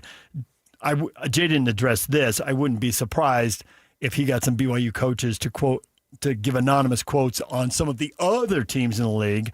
I don't know that for sure, and even if I did, I still wouldn't know which quotes, which teams. I think that's how they do that. I've never been involved in that, but it's a good story by Jay. Go find it at the Deseret News. Well, the thing that strikes me about it is the timing is obviously on the heels of Sorsby running into a first denial, and Texas Tech's been talked about and really proved it last year on the field. They were playing a different game. They were better particularly defensively, right? Like their pressure, their ability to you had to make a split-second decision. Nobody could block them. Nobody could block them, man. Nope. All year long. Like I watched Utah play, and I was like, Until Oregon. Yeah. I think that the thing we've really gotten out of this 12-team playoff that I really enjoyed is you've gotten a lot of clarity about tiers, right? And so there's no debate. Were BYU and Utah on the same level as Texas Tech? No, they were not. No, they were not. They were not. Was Texas Tech on the same level as Oregon? Nope. How come Oregon isn't a national champion? Well, they've had 3 chances to play the national champion the last 2 years and they won 3. And they're undefeated against everybody else. So Oregon is 2 or 3 in the country, 2, 3, 4, right? Maybe there's some teams they never played and we don't know how that would have gone. But Oregon is not there and they are not far away. And we've seen that. Absolutely, yeah. That's been But we proven. can see Texas Tech is below Oregon, and we see Utah. So it's kind of like, where do you stack up? But also you see the deficiency, like you talk about Oregon, and what they actually need to address. Mm-hmm. It's a little bit more depth, I think. Their ability to fly around and make plays has always been the case. But it's just being able to get dialed in. I think they got a quarterback this year that could do that. And I feel like maybe it's a year early for him last year. Yeah, I think it was a year early, and I read an article yesterday about the top quarterbacks coming back that are potential draft picks, and his name's at the top of that list. Mm-hmm. So it checks out, and so this could be a big year for them. You mentioned it, and it certainly gives us way more detail than a poll at the end of a year that arbitrarily puts teams in order. Yeah, I don't like those polls now in these big leagues. You tell me a team's 6th. Well, last year the teams are 4th, 5th, and 6th were all tied at 6 and 3. So I think tiers is more appropriate than the numbers because the numbers are going to be misleading. They'll play enough games to separate out 16 teams. Teams have to end up tied. There's not enough potential records to end up on. The math doesn't work. The math doesn't math. The math does not math. I think that it's at least a ballpark quote on BYU because there is truth there. They have been near the top of the league. Are they the best team? Time will tell on that, and injuries may play a role, so we may never really get a true test of best on best. They have been physical. I would expect they would continue to be physical. It will be different with a new coordinator on the defensive side of the ball. And at the same time, though, because we know him, I have a hard time believing that's going to fall very far. Yeah, and he's been at this a long time. I watched that guy as an intern. And Kalani's a defensive coordinator, so he's been in how many meetings with Jay Hill? They both trace back through the Kyle Whittingham, Fred Whittingham senior tree. There's, like you say, the game evolves, and there are nuances, and there are small things they do different, but at the core, there's nothing revolutionarily different. Schemes are schemes. Right. Alignments are alignments. And so it's hard for me to believe they're going to be a lot different, but they also weren't the best last year. Tech was. Now, Tech's got a whole new group of players, but since they've still got a lot of money to go get really good players, and since they were really good at assessing talent last year, I assume. And they threw a bunch of money at another defensive line. They got a bunch of money, right? And they assessed talent well, and they probably got a really good D-line again. Now, is it the best? Is they going to stay healthy? What kind of depth do they have behind it? There's different nuances here, but to me, this really strikes me as a coach and some gamemanship. And my default when I read this quote was, I wonder which Texas Tech coach said that. Threw him under the bus. Which Red Raider of that staff, which Red Raider, probably they went to not a position coach, they probably went to a coordinator, a head coach. You probably have it down to 3 people, any of whom could have said that. And that's where I assume it came from. But I also don't think it's made up out of nothing. Well, I think the Cougars are in the hunt. LJ Martin coming back, that stamped it to me because that is a bona fide dude that's going to move the chains.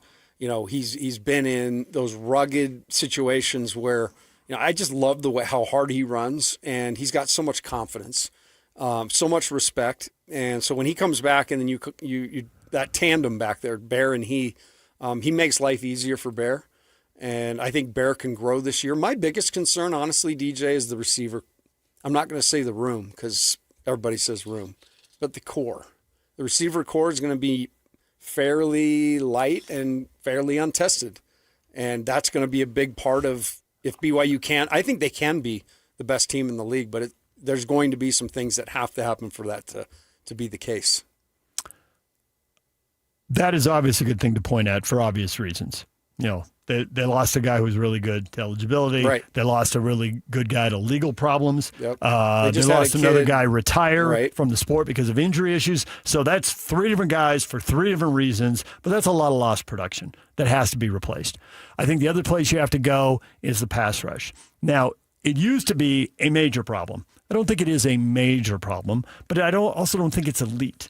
I called up the Big 12 stats here. BYU is 4th in the league. That's good. 30 stats, that's good. But when you're trying to win it, what's the bar? Texas had 41. They had 11 more sacks.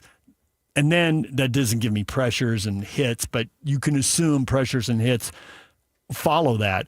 So that means that BYU was as close to being 13th as they were to being first. They were 9 sacks in front of Arizona and Cincinnati, but they were 11 behind Tech. So they need to get to another level there, as do the Utes, who had 34, but losing John Henry Daly, that seems like a big loss. He was a big chunk of that pass rush. The sacks he got, I envision his arms coming around the edge. The sacks he got, the number of times that he drew either a tight end or a running back or a second offensive lineman and freed up for everybody else, that's a huge – he was so good. He was so impactful. And the Utes finished with 34 sacks, tied with Arizona State for second. But Texas Tech's pass rush was terrifying. There's a reason they dominated that league, and that pass rush is a big part of it. If you want to dominate that way, how do you get to 40 or 45 sacks? And can you do it with your front 4 so you still have 7 guys covering? Because otherwise, you create the pressure, but every once in a while, because you're going with 5 or 6, you get beat on the back end and you give up the big play. That's what surprised me about Tech, though, is they were able to, I go back to that Utah game.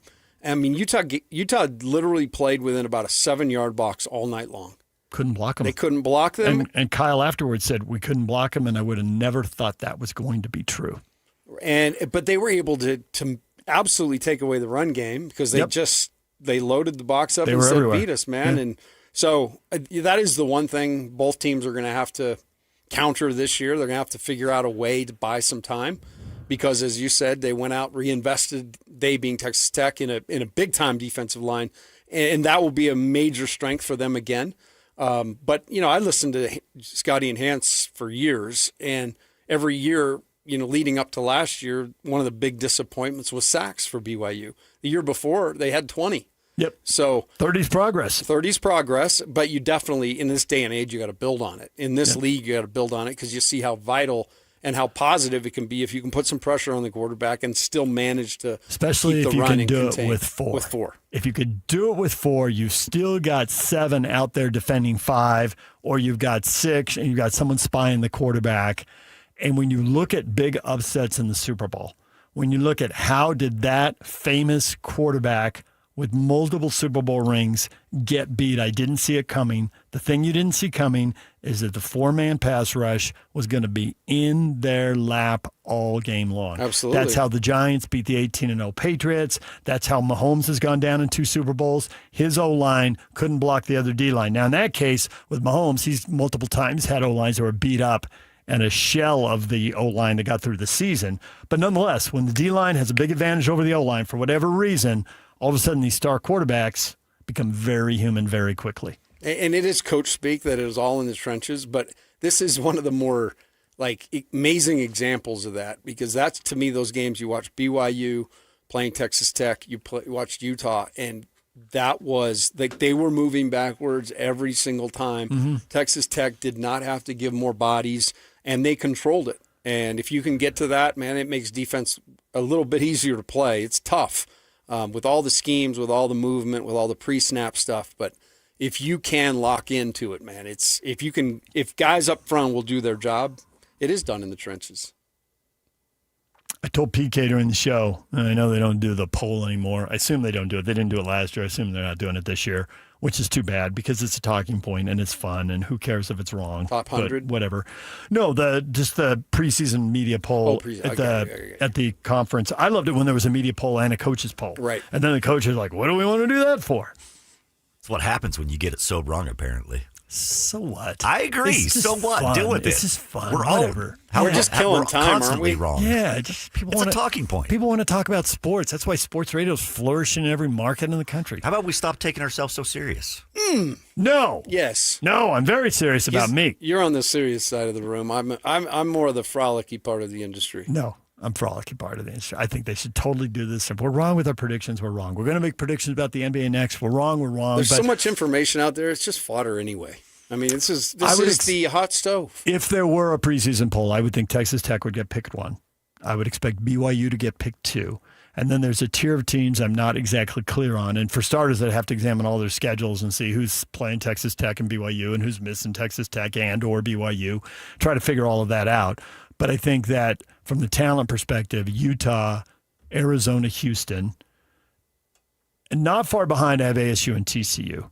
I don't have as much specific reason to be optimistic about them, but I just think they're pretty good programs with pretty good coaches and can figure stuff out. And you know where they recruit. There's players. I do, and PK's point was ASU doesn't have the money, and they've got to replace a lot of guys. And it's true, they don't have the money, they got to replace a lot of guys, but they didn't have a lot of money last year, and they went 6-3, and they didn't have a lot of money 2 years ago, and they went 7-2.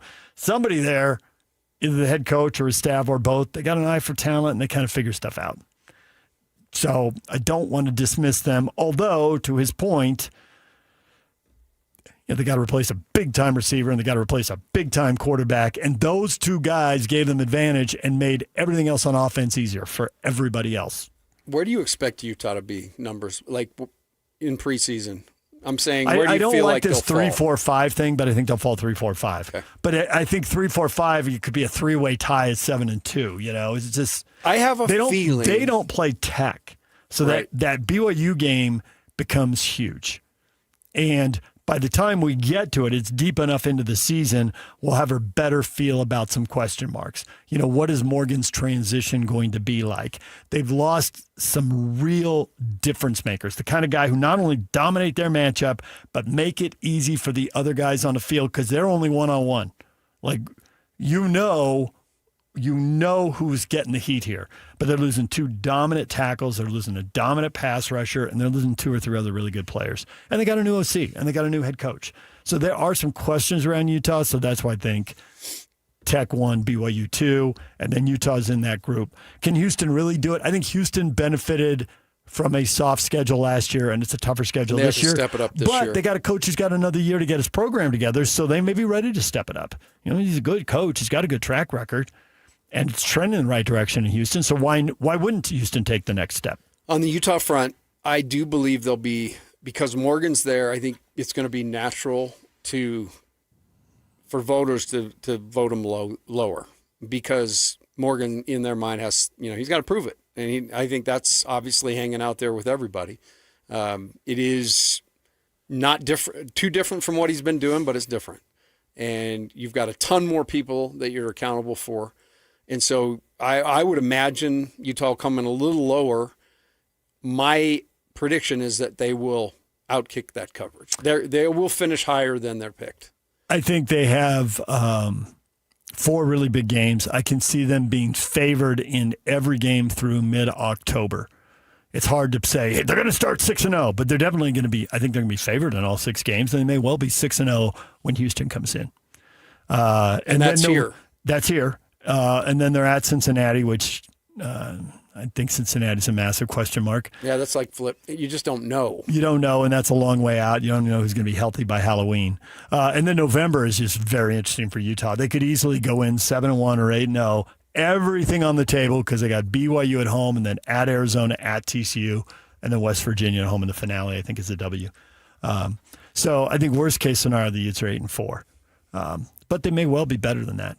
Yeah, they're not playing Tech and they're not playing ASU. They're missing, those are the 2 where as soon as I saw they're missing those 2, I thought, ooh.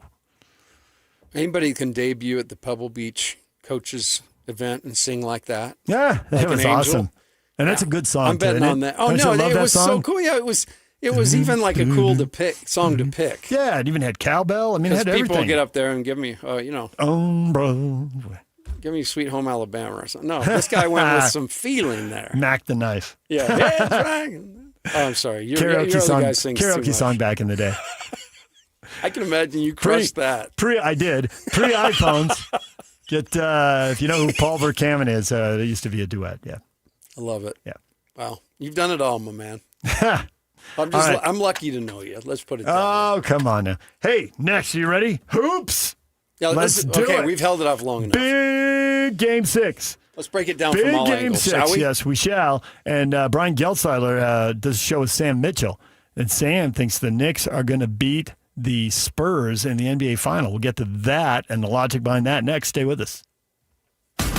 They've been doing it for a while. This is Jake Scott and Ben Anderson. He covers the NHL for Sportsnet. He is Luke Fox. Now Austin Matthews is obviously very much in the news, and you've seen the Mammoth's name tied pretty closely to Matthews if he were to hit the trade market. Utah's interest in Austin Matthews is 100% accurate. They would have to join a few other teams that would probably be raising their hand. If he does say, hey, I want out, for sure the Mammoth would be all over that. The Sharks would be over that. The Kings. There would be a number of teams that would want a player like him because they just don't become available very often, especially when they're in their prime. A couple years back, he scored 69 goals, threatened 70, which hasn't been done since the 90s. So a player like that may or may not become available, absolutely, the Mammoth are all over that. They want a superstar. Catch Jake and Ben, afternoons from 2 to 6 on 97.5, the KSL Sports Zone. I'm married with 2 kids. I'm a veteran. I own my own business. I'm a retired school teacher. And I've had thoughts of suicide. But, thankfully, my granddaughter made a point of checking in on me. Spencer noticed when I was distancing myself. One of my buddies, he was worried about me. Having someone when I wasn't myself. When I need it most. Help me live on. Live on. Live on. Connection can prevent suicide. Learn more at liveonutah.org. Sometimes firefighting sounds like this. But most of the time, it sounds like this. And this. And even this. The first response to wildfire is prevention, not intervention. So douse your flames, keep your vehicles maintained, and let's fight wildfire together. Fire Sense is the first response. If you've tried Beehive meals, you know how easy they make dinner with their classic slow cooker meals. Now, they're bringing that same convenience and flavor with a brand new option. Flat top meals. These fresh prepared meals are delivered right to your door and are designed to be cooked on your flat top grill, griddle, or even a regular skillet. This menu includes favorites like steak fajitas, smash burgers, teriyaki chicken, and more with 8 meals in every box. Order today at beehivemeals.com. Has your doctor told you it's time to lose weight? Is your blood pressure up? Your cholesterol keeps climbing? Or you're already on medication and wondering, is this just my life now? Been told you need a procedure or surgery but have to lose weight first? That's where most people get stuck. At SLC Fat Loss, we help people lose 20 to 40 pounds naturally in about 60 days without injections, prepackaged meals, or extreme workouts. But more importantly, we help you keep it off so you're not stuck wondering what problem is next. Imagine lowering your blood pressure, improving your health, and taking pressure off your joints. Because if nothing changes, it's more medication or bigger problems down the road, especially if you have a family history of health issues or feeling the effects of getting older. Alex Curie here. I dropped 65 pounds in just 60 days. That was 2 years ago on Salt Lake City Fat Loss. I've kept it off. You can do it too. SaltLakeCityFatLoss.com. Many clients lose 20 to 40 pounds in about 60 days. Schedule a free consultation and take control of your health. Go to slcfatloss.com. That's slcfatloss.com. Results may vary.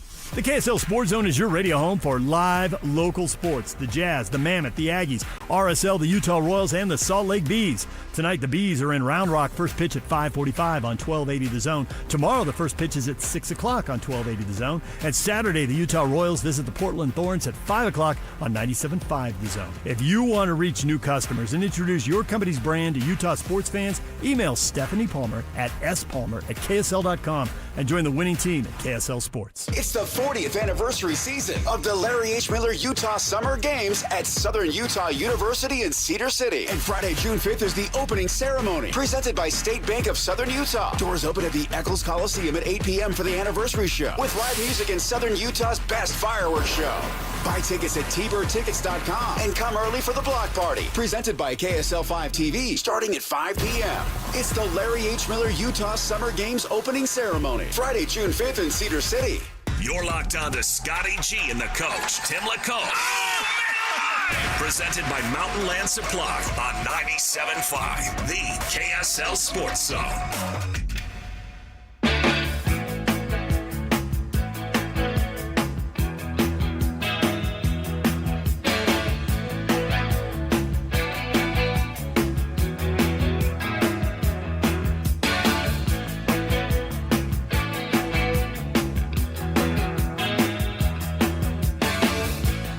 You in it, right into the 1980s there. Way to go. See, everybody wants to talk about Sting, right? And Sting was a huge part of this band. But it's Stuart Copeland back there on the skins making, if you just listen to his rhythms, and he's all over the place. Awesome. Stuart Copeland, the Police. All right. Tonight, Game 6. I have been of the opinion that the Thunder are going to beat the Spurs, and that the Spurs are wildly talented, are running 20, 21, 22-year-olds out there, and they're just not quite ready and not quite going to get it. And you not only have to be really good, but then you have to sustain it, and it's physically and maybe even more importantly, mentally exhausting. They got a first-time coach. He's going through it as a head coach for the first time, and I just didn't think they can do it. Obviously, they've got the nightmare matchup to end all nightmare matchups in Wembayama. So that's why I thought Thunder. We had Brian Geltzleiler on this morning, NBA TV, SiriusXM NBA radio, and he's like, Sam Mitchell has been picking the Knicks over the Spurs. And Sam's been on point. And I'm like, what am I missing there? What am I missing? Knicks over the Spurs. Knicks over the Spurs in the final. Okay. I think Thunder. I was thinking Thunder over the Celtics. And it broke one of my own rules, but I couldn't figure it was coming out of the East. I don't trust teams that try to integrate guys in the middle of the year. I know Houston did it with Clyde Drexler once upon a time, but they were already the defending champs when they did it. I don't trust it. If playing a 20-game regular season doesn't work for Michael Jordan, it's not going to work for anybody. There is something about the season, the rhythm, and getting all that timing down, and like tenths of a second, fractions of a second matter, and you just got to play or you don't have that. That's the best thing I can figure out. So I violated my own rule by picking the Celtics. They're trying to integrate a guy coming back from Achilles. They shouldn't have done it. Learn next time. But I looked around. I couldn't figure out who it was, and I just honestly didn't buy the Knicks because I've been sold the Knicks so many times, and I didn't buy them. And I'm wrong because they're crushing it in the East. So we talked about it a little bit yesterday, and watched a little bit of tape yesterday on pieces of that series. And I do feel like the Knicks, they've got a guy in Brunson who is totally capable in the moment of making the big shot, and that's something you just got to have in your bank. You've got to have somebody you can go to in a tough moment. That not that you just go to, but they've proven they can come through. And Brunson's done that time and time again. But to me, that team is about their team. And I loved your guest today. I can't remember his name. Brian Geltzeiler. Brian Geltzeiler was amazing, his wealth of knowledge, but he hit it on the head. This is a team that has sacrificed. And I do feel that with the Knicks. They're in this spot because partly the East is not good. Let's be honest. I mean, if the Celtics are at full strength, it's a whole different thing. But you have to pause and say they have won 11 games in a row by 267 points. I mean, they are. You said it yesterday. Don't play with your food. They're not doing any of that. They are not. And so now it's going to be for them. We'll leave it here with them. The rest versus rust, which we'll come back to. On the other side, you've got this series that is just from game one intrigued the hell out of me. And if you look at the stats right now in this series, we're playing game 6 tonight. So we're 5 games through. Yep. The Spurs are averaging 119.8 points a game. The Thunder 119. I mean, this thing, if you go down the stats, the points against, Oklahoma City 107.5, Spurs 106. I mean, this thing is so close. Both teams shooting exactly 48% from the field. Both teams 5.5 blocks a game. It's crazy to me just how every line of the stat sheet is so near, and that's what this feels like. But I'm going to go against Sam Mitchell. I think the Spurs do win tonight. I think the Spurs come out tonight with a fury, and I think that the way that game ended, with some of the drama, but some of the bad taste in the mouth for Tony Brothers' crew, I think that will play tonight. Think the crew that has to ref tonight deals with the aftermath of 70 fouls. They let them play. The Spurs at home facing elimination are the aggressors, and fouls don't get called, so it plays to the Spurs' advantage. I kind of believe that. I feel like they're going to come out tonight like they did in Game 3, Game 4, the one they routed. Game 4, they routed them. Yep. And they came out from the start and just put it on them. That is the Thunder playing with their food again. You're up 2-1, like the cliche, which I hate, is just so overly violent and just like fake tough guyish, step on their throat. Okay, we're all going to be out and around town today. Literally nobody is stepping on anybody's throat. I mean, it's just such a... Depends on what part of town you're in. No, it doesn't actually, because I've been in other parts of town, and it's not happening there either. All right. Nice. Tough guy. Yeah, down in the mean streets of Orem. Hey, where I live in Murray. Where you live in Murray. But it comes back to me, it comes back to that game. Oklahoma City is so reliant upon their team.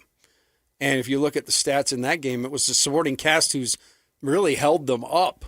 Because Shea's been good, but Shea's had to really work at this. He's had to find different angles. Well, the Spurs are good defensively, and they are, as Rick Majerus taught you a long time ago, don't let the other team's best player beat you. If they beat you, they beat you, right. But don't get beat letting them do what they do best. Give it to Shea and let him go to work. Okay, stop it. Now, if other guys start hitting shots and you get beat, you get beat. And that's why the Thunder are here. I mean, Caruso's had he's had a great talking series. About punching above his weight, and you can go to the same for McCain, who was put on his keister a couple times at the end of that game. That will play a little tonight. There'll be a little bit more edge, I think, to both teams because of all that. Wembanyama gave the order for the code red, and McCain's on his back two separate times in a row. Is it a coincidence? I think not. Does that help the Thunder grow up? Are they mad about that? And they're like, bleep these guys. Maybe. They think they can push us around? We screwed around in Game 6 in Denver last year and had to win Game 7. We screwed around in Game 6 at Indiana. We had to win Game 7. Let's just go drop the hammer. For once in our year and 80% reign here, let's go drop the hammer on somebody, especially these guys. That skinny guy thinks he's a tough guy. Bleep that guy. Well, I can't say what they're saying in the locker room, but you know what they're saying in the locker room. They dropped the hammer in Game 5. I mean, they responded. Did they? They were up 20 in the third, and they let him back in the game in the fourth. But how did they let him back in? They missed 2 or 3 shots, and Spurs made 3 threes in transit. I mean, I get it. Leads aren't what they meant once were with a three-point shot. I get it. I totally buy that. I get it, but I do believe that was more the Spurs saying, hey, we're not done. You're not going to put us in the corner like the Cavs demonstrated the night before. For a blowout to be a blowout, the good team has to be good, but the losing team has to be play bad. Along. Yeah, they have to take theirs. They have to say, okay, all right, this isn't going our way. And believe me, I've been in parts of teams, unfortunately, that let go of the rope. And it's not fun. But to the Spurs' credit, they didn't. They kept playing, and so I give the Spurs credit there as opposed to OKC, because OKC wasn't messing around; they're just playing. And OKC goes Keldon Johnson 3. Vassell 3. So you think the Thunder are going to win another Game 7 at home?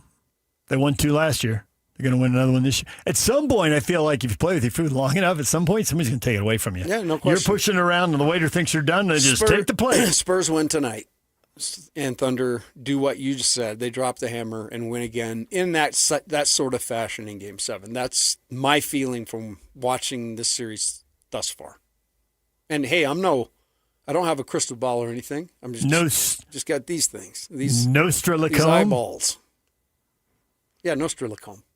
I do think under that spirit of sacrifice, one thing that needs to be talked about more with the Knicks is that Brunson didn't get every last dollar in his last contract. Exactly. He's at $35 million, $34,944, whatever. He's at $35 million essentially now. But a player his caliber could be a $50 million player. And that extra $15 million, is that why they have Bridges? Is that why they have Hart? Is that why they have the depth they have? If he goes and gets that, and then they're the same team, there are 3 teams left, and those 3 teams, there's only one guy getting paid more than $40 million right now. And this goes back to the Jazz. They're paying 2 guys $50 million. And I know those guys are good players, but I don't know that they're $50 million good. Maybe they're $40 million good. Maybe they're 35. Maybe they're 30. Feels to me like they're overpaid. And I get it. If you don't overpay guys, you don't get them. So you're in a rock and a hard place. And the only reason you could trade for Jaren Jackson is Memphis need to get rid of his salary. They didn't need to get rid of the defensive player of the year. They didn't need to get rid of a guy who can go get you 20 in a heartbeat. But it's like Tetris. You had to uncover some areas so you can drop some more blocks. You're exactly. Locked. Yeah. So, and you got to take the good with the bad. I get it, but it's just not lost on me. Karl Anthony Towns makes $53 million. Everybody, now we got a couple guys right at 39, 38. That's where Shai Gilgeous-Alexander and Anunoby's there, and somebody else I'm forgetting right now. But Brunson's at 35. There's just something about it. We see the same thing in the NFL. The Rams are really good. Yeah, the Rams are paying their quarterback $40 million, and then he goes to 45, and then he's going to go to 50 and 55. Well, are they going to be as good? That $15 million's got to come from somewhere. They're getting a little bit of help because the NFL cap's going up. But of the NFL quarterbacks who are paid between $50 and $60 million, Dak Prescott was number 1 at $60 million. 5 of the 10 went to the playoffs. 5 of the 10 did not go to the playoffs. It's a problem. Do you have enough talent around him? Yeah, that's something the Knicks, like, even to the way they're constructed, I agree. Yeah. And if you go back in time, that deal was on the table for Donovan Mitchell to go to the Knicks. Mm-hmm. And in return, Jazz were going to get a couple picks and R.J. Barrett and Mitch Robinson. And I can't remember the third player, but you look back at that, and, man, if you're a Knicks fan, you got to be really glad they didn't do that deal. And obviously the Jazz got a much better deal out of it as well. But it's just interesting because I don't think Donovan's the type of guy that takes 35. If his slot's 50, he's gonna get all of it. Let's be honest. Most people. No, they are. Most people are taking all that you would take 70%, which is what Brunson did, assuming he could have gotten the $50 million. At 35, that's a 70%. Now, it's still a ton of money. Over the life of his contract, he's got over $100 million on the books here in the next 3 years. So you don't have to. I mean, the only other spreadsheet I've seen like similar to that is yours. When he goes to Uncle Milt's, he's getting the deep fried zucchini and the shrimp cocktail, and he's not worrying about it. Hey, is that dessert you got set on fire? Is that creme brulee? They got the creme brulee down there at Uncle Milt's. We're scouting out Cedar City, Lloyd. He's giving me restaurant recommendations. Careful, the shrimp cocktail's $20. And He wants you eating at Mickey D's or Jimmy John's and getting out. Jimmy John's right off the freeway in Cedar City. They got some of my money. Just at the In-N-Out, you're good. Expensive. Two McDoubles and a large There's Diet an Coke. In-N-Out in Cedar? No, there's not. It's in St. George. Never mind. Hey, No. you guys are forgetting. I ain't stopping anywhere to get a burger on my way except for Bar W Beef. Oh, look My at you. man. Well played. I mean, why would I get a burger? Because I'm going to have one on the way down. See? Because that's what I do every single time I go to St. George now. Okay. I'm not going as much. I should. But you need to stop. The grill is awesome. I was going down there quite a bit, but there's something looming out there. I might be going back there again. We'll see. We'll see how it plays out. All right, Milt. Milt. Ricky Bobby comes through again. When I first got hired here, the station was still doing the Utah Summer Games, which is what you're going down for, Utah Summer Games.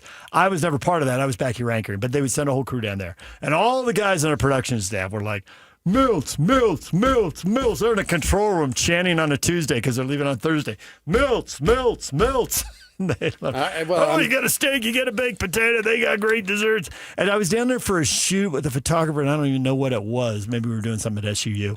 And so we went up there and ate, and it was good. I enjoyed it. So that was my dining tip to you.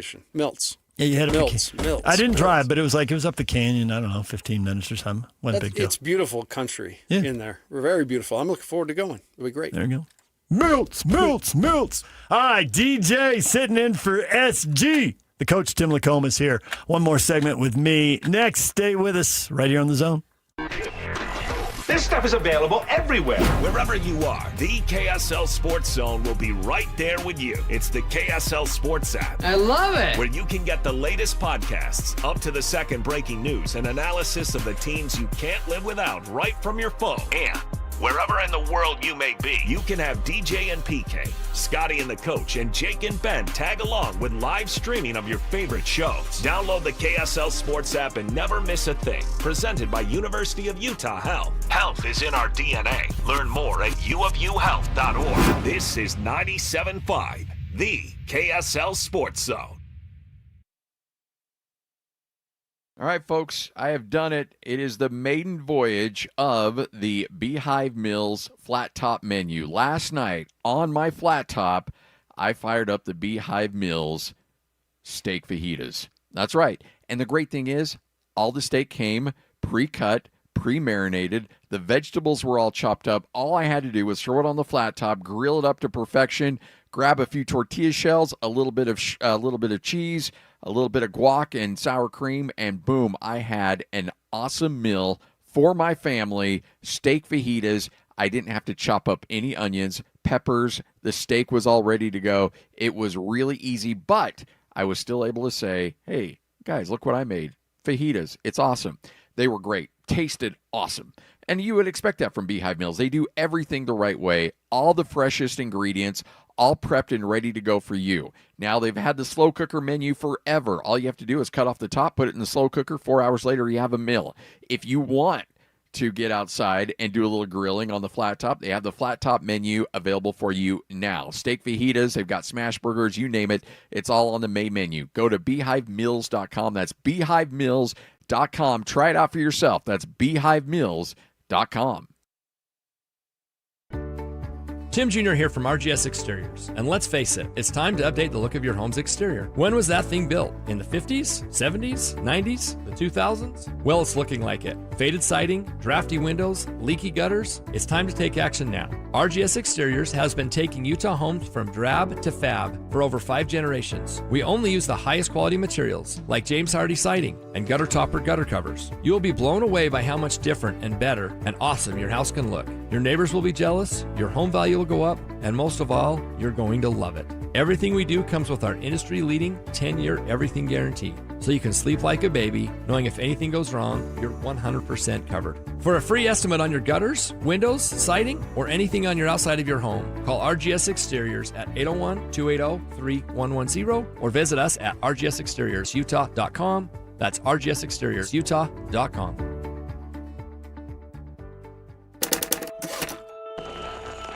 Technology never stands still. And neither does Les Olson IT.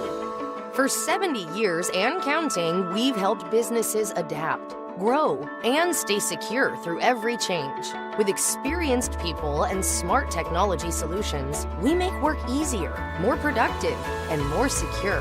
Yesterday, today, and tomorrow. Let Les be here for you. At University of Utah Health, we're mapping DNA to find the cause and the cure. Because 1 in a million is really just one. One person facing one incredibly difficult diagnosis.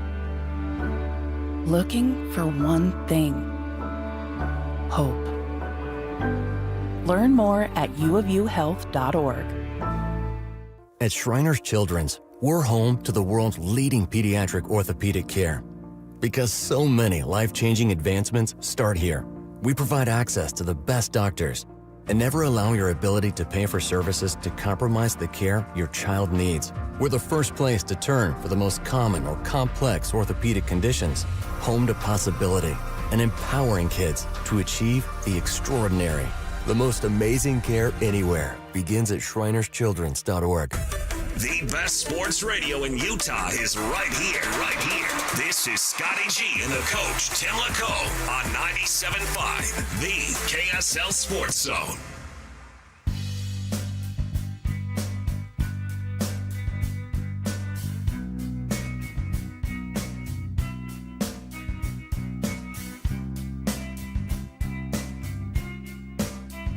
David James sitting in for Scotty G. The coach, Tim LaCombe, is here. NBA playoffs. We got the finals coming up in June. We got the draft at the end of June. ESPN did a big story tracking top 5 draft picks. And they go back to the year, 2000 to 2019. So they take a 20-year sample. Does your top 5 pick help your team win a title? 5% of the time the answer is yes. 95% of the time the answer is no. So while you have to build through the draft,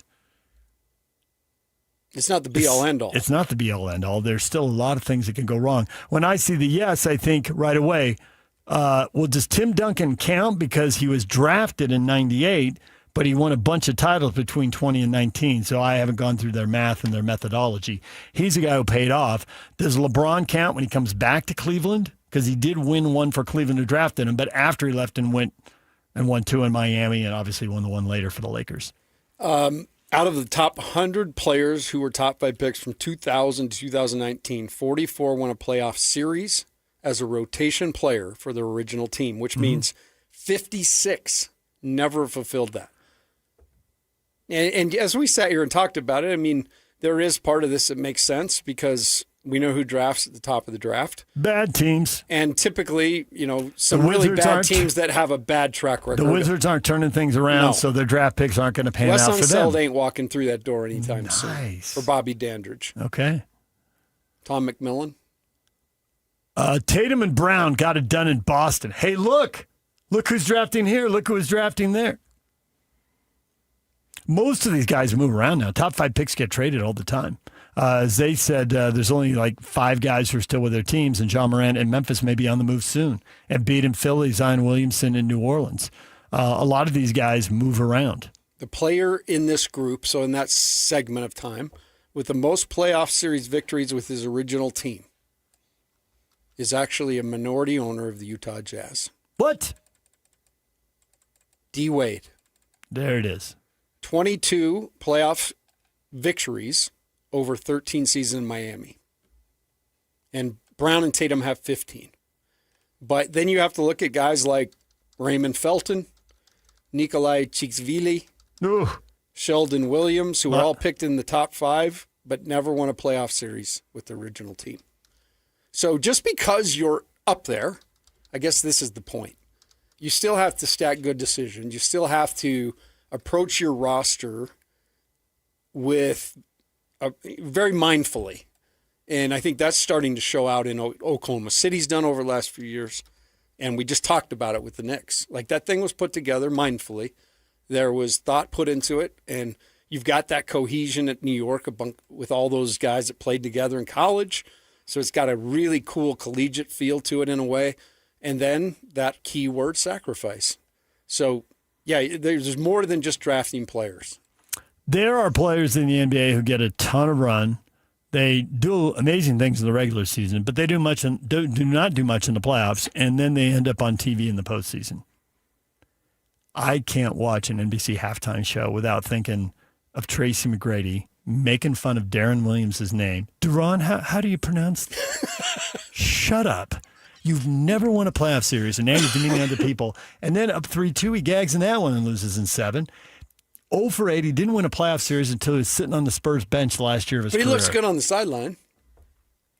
He did amazing things during the regular season, scored 30 points a game, but literally he didn't win a playoff series until he was a bench guy for the Spurs. That is end of the bench guy for the Spurs. That is crazy because he only played in 6 games in the playoffs for the Spurs. And he's standing next to Vince Carter, and he's standing next to Carmelo Anthony. Carmelo, 7 years in Denver, won 2 playoff series. 6 more years in New York, won 1 playoff series. Then bounced around the league for 6 years without winning a playoff series, going to the lottery sometimes. Empty calories, buddy.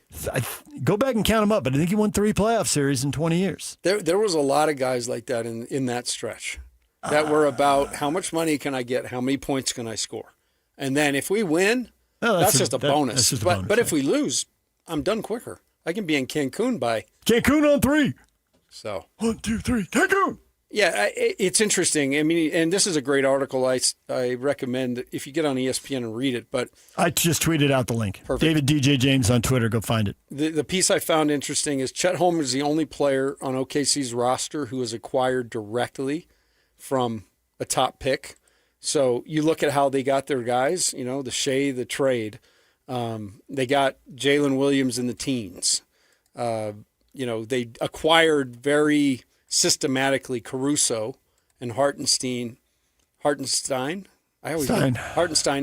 They got those guys. They went and totally understood what those guys were, understood it, knew it, brought them in, and they fit the culture perfect. So, yeah, you've got to strike. It's almost like running a business. You got to have revenue coming in a whole lot of different ways. Can't rely on one because that can always get shut off. The draft is certainly a way, and we've been through the last 4 years, and it's been tough. But the move that really has made this happen is a trade. Jaren Jackson Jr., that life that you felt it that day, didn't you? I mean, there was a jolt of energy. Well, what it means is the tank is over. They're going to try to win, and they're going to win. They're going to have a winning record, no matter how down you are on the Jazz, no matter how depressed you are over the last 4 years. You can't honestly look at this record and think, or this roster and think they're going to have a losing record next year. I said they're going to win 50 next year. That's my hunch, and the roster isn't even set yet. I mean, we still have a draft, and we still have whoever they're going to add in free agency. I'm saying top 6 at a minimum in the West. I can see that. Let's see everybody else's roster. But I think if you're at 50, you're probably top 6. There have been years that 50 wins has gotten you 7th or 8th in the West. That has happened. Jeff Hornacek had a year, unfortunately for him in Phoenix, where I think they won 48 and finished 9th, which is the West has been so much better than the East for so long. And we have, the other great thing we got coming up is free agency. So another way to go address it. And it may not be that quote-unquote big target, but no. Veteran you're ball looking handler. For somebody to fill in here. Veteran help on the perimeter and a veteran ball handler. When the games get big, defensive prowess too would help. I can see that. When the games get big, you got to be able to run somebody out there who's done it before. And there's got to be someone in the locker room. Guys, this is how it's done. I've done it before. It's not a mystery. This is what we do. Pablo Mastroeni comes on and says, when the coach says it, Will Hardy in that case, right? Or Pablo inside. So when the coach says it, it's like your parents saying something. They know stuff, but you really don't want to hear it from your parents. But when you hear it from your big brother or your uncle or your best friend who's a year older at school, then you believe it. They could be saying the exact same thing, but it lands differently. Team-led culture. There it is. He always goes with coach-guided, player-led. I want to. Coach-guided, player-led. That guy's fascinating to me. Yeah. There's a lot of, the leadership stuff, he says, applies through all of sports and away from sports, in business, in family and friendships. Well, don't get me wrong. The Jazz got to knock it out of the park with this pick. But it won't be all on this pick. There's a lot of other things that have already been and they're put in drafting place. 2, not 1. Right. The thing is, going back to Duncan winning in 99, so there have been 27, about to be 28 champions. LeBron was the number one pick, and he won 4. Shaq was the number 1 pick, and he won 4. Duncan was the number 1 pick, and he won 5. That's 13. That's almost, not quite, but it's almost half of the titles that have been won since the Jazz were battling the Bulls have been won by number 1 picks. Those 3 number 1 picks.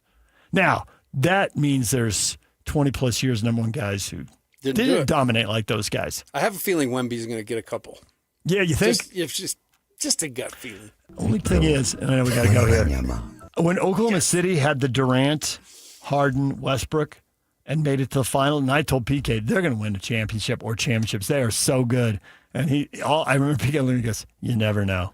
You never. And sure enough, they traded Harden and broke it up. And they never, Harden and Westbrook have never won. And Durant won 2 because he went to the Warriors. Yeah, But it's just amazing because that team they were so young and they were so good. Sometimes on paper you go, how's that But team I don't think lose? San Antonio is going to do what Oklahoma did. So I'm with you. I think San Antonio is going to do it.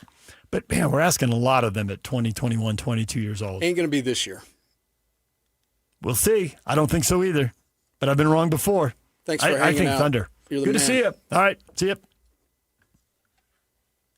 There's something amazing about where we live. When a child needs help, our community doesn't look away. We show up. Primary Children's Hospital has been showing up for our kids for generations. Join the KSL Sports Zone and KSL 5 June 4th for the Primary Children's Hospital Give-a-thon. Whether it's $5 or $50, your gift tells the family they're not alone. Donate today at kslsports.com. Primary Children's Hospital, the child first and always. Fire up summer with Mountain Land Supply. Right now, when you purchase any Blackstone Select griddle or pizza oven, you'll score a $50 Mountain Land gift certificate. Plus, you'll be entered to win B's Sweet tickets for Wednesday, July 22nd. Don't miss your chance to upgrade your backyard cooking and enjoy a night at the ballpark in style. Visit Mountain Land Supply today for the hottest Blackstone deals of the summer. Offer valid May 1st through June 30th, 2026, or while supplies last. Purchase any Blackstone Select griddle or pizza oven to receive a $50 Mountain Land gift certificate and 1 entry to win B's Sweet tickets for Wednesday, July 22nd. Limit 1 gift certificate and entry per customer account. You do not have to be present to win. While supplies last.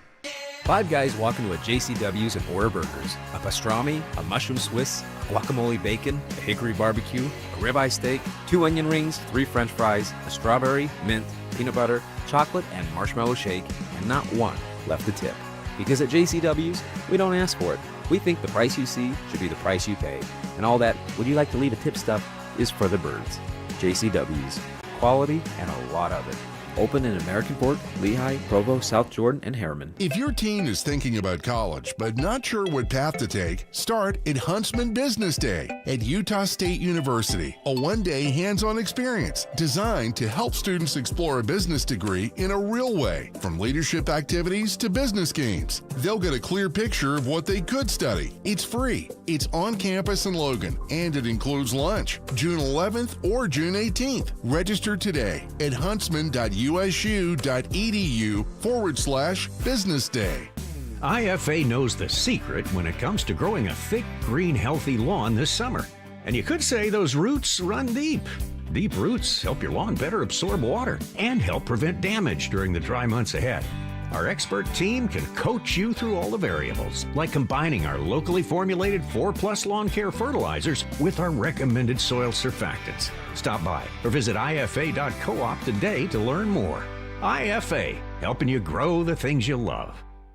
This is Nate Orchard from Advanced Window Products. When you live in Utah, your windows do a lot more than let the light in. They protect your home from freezing winters, blazing summers, and everything in between. That's why Advanced Window Products builds every window for your local climate. No middleman, no out-of-state delays, just factory direct quality, custom made for your home. Imagine a quieter home, a warmer home, a cooler home. Our high-efficiency vinyl windows are engineered to lower your energy bills and boost your comfort all year round. And installation is done by our own certified in-house crews, never subcontractors. That's why Utah homeowners give us 5-star reviews. Right now, take advantage of our anniversary sale. For a limited time, get $2,500 off when you buy 10 or more windows. Call 801-850-9100. That's 801-850-9100. For 40 years, Advanced Window Products has been the name Utah trusts for custom replacement windows and sliding glass doors. Advanced Window Products, built here, installed here, trusted here. Call 801-850-9100 for that $2,500 off, or visit us at advancedwindows.com to schedule your free in-home estimate. You don't know what you got till it's gone has never been more true than when your water heater goes out and you hop in the shower. Your body first shivers and then you go into survival mode by letting out a shrieklet,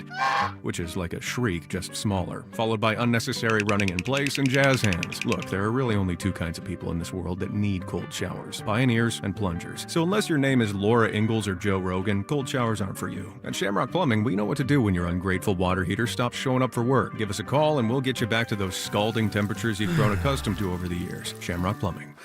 Broadcasting from the Mountain Home Services Studio, this is 97.5 KZNS FM Colville, 1280 KZNS AM Salt Lake City, and 102.7 KSL FM HD2 Salt Lake City Midvale. This is 97.5, the KSL Sports Zone.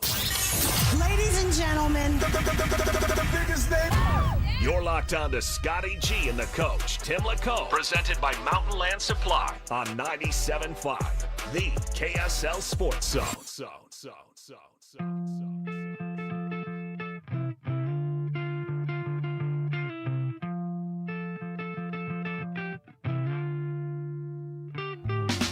Sky tissue that I wish you saw. Sarcastic Mr. Know-It-All.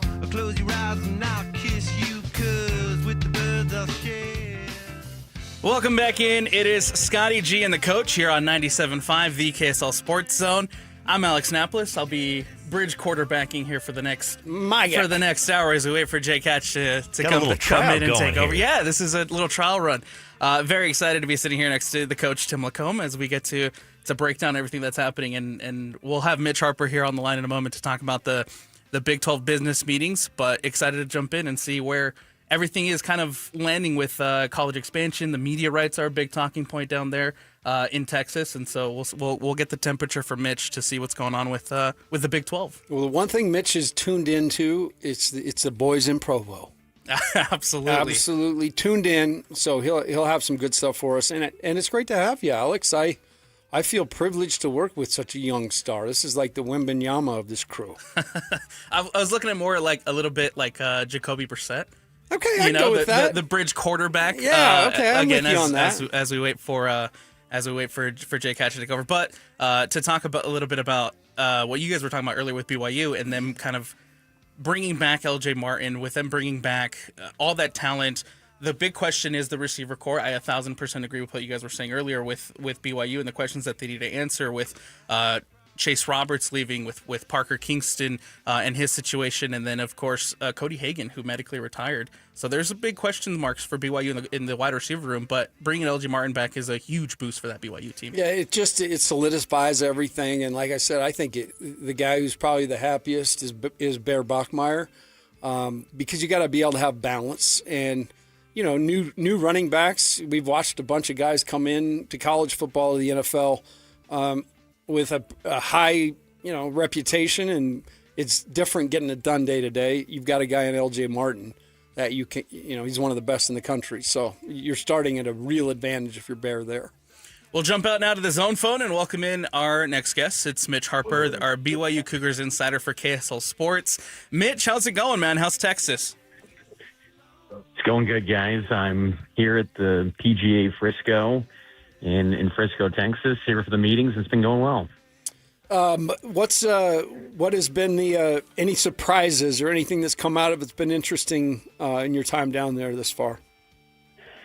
So right now the football meetings are taking place, and I think one of the big surprising elements to this meetings has been how the Big 12 is really focused on the next media rights already. And that'll be when they go to the market in January of 2030. That is the focus for everything that they're doing at the moment. So the Big 12 is exploring a 20-game basketball schedule. It's been reported that they're looking at a 10-game football schedule in the effort to have more value creation for their next media rights. So I think that was kind of something that's been a little bit surprising, how they already have an eye to the next media rights deal. What about the latest on the 24-team college football playoff format? I know that in the past, Brett Yormark has come out and said that the 5+11 was the preferred model for where they want to take, for where he wants to see the playoff expansion go. But now it seems like the Big 12 has kind of changed the tune a little bit and is okay and is looking at backing a 24-team playoff. What's the latest on the talks down there about the college football playoff expansion?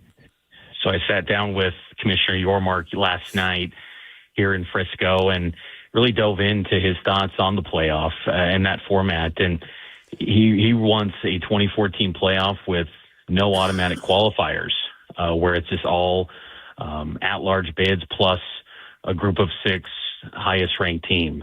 And that would be the 24-team field. That's what he's pushing for because he feels that it can slow down maybe the spending potentially in these rosters. I mean, you're seeing rosters now that are getting up to, $40-50 million with no end in sight, it feels like, because everyone's chasing that 12-team playoff. He feels that it could maybe cool off a little bit of the spending potentially by having a 24-team playoff and then having more access for everyone involved. And so I thought it was an interesting commentary because I do think that the 24-team playoff can be a good thing. I think that, it's radical compared to what we all grew up with college football, but with how radical the roster construction is these days, it almost aligns with how everything goes on with college sports these days, with it being such a radical world that we're in compared to what we once knew. So I think that, they want a 24-team playoff, and we'll hear more from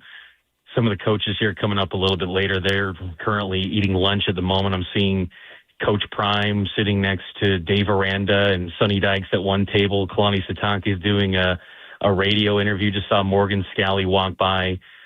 So we'll have some chance to talk with some of the football coaches now, but it seems like they're in alignment. And that's kind of one of the things, too, that I come away with right now at the Big 12 meetings is that they feel like they're very aligned still as a league. There's not much contention or anything like that. It's just a league that's trying to better itself as they're in year 2 of its current media rights deal. DJ and PK spent a bunch of time this morning talking about an article written by Jay Drew where they cite an anonymous coach in the Big 12 saying BYU is the class of the league. You are basically, you're like when they send somebody out with the military, you're completely entrenched down there in Provo, and so you would have a great feel for this. But how accurate do you feel that is? I think it's they're definitely at least 2. It's either 1 or 2. I don't think it's a clear, decisive number 1, just because I think Texas Tech's talent is still really good. Defensively, Texas Tech, with some of the transfers they got in and also the high school talent that they're adding, Texas Tech is built to win the Big 12 potentially again, even with uncertainties of the questions at the quarterback position. But I think for BYU, the big questions reside at the wide receiver position and then just maintaining the health of Bear Bachmeier and LJ Martin, because if they keep Bear and LJ healthy, they have every chance to potentially win the Big 12. I do think the wide receiver spot is a question, and that's going to be something I'm curious to talk to Kalani Sitake about here today at the meetings, is about his views on that position. No Chase Roberts, no Parker Kingston, no Cody Hagan now, who, he medically retired last week due to a PCL injury that he suffered in the UCF game last season, ultimately caused him to medically retire. So that wide receiver unit has talent, but it's pretty unproven. And I just think that's an area where There's some real questions. I do think the tight end position is probably the best it's been maybe since the COVID year in 2020, which is a positive development for BYU. But, BYU, too, the one thing I would just pause on the number one team talk is just they haven't had that massive win yet against a playoff team. They've won 23 games the last 2 years, but of their 4 losses, they're 0-3 against, college football playoff teams. And so showing that they can beat that caliber of a team will be key. And that's where a game like Notre Dame's going to be huge.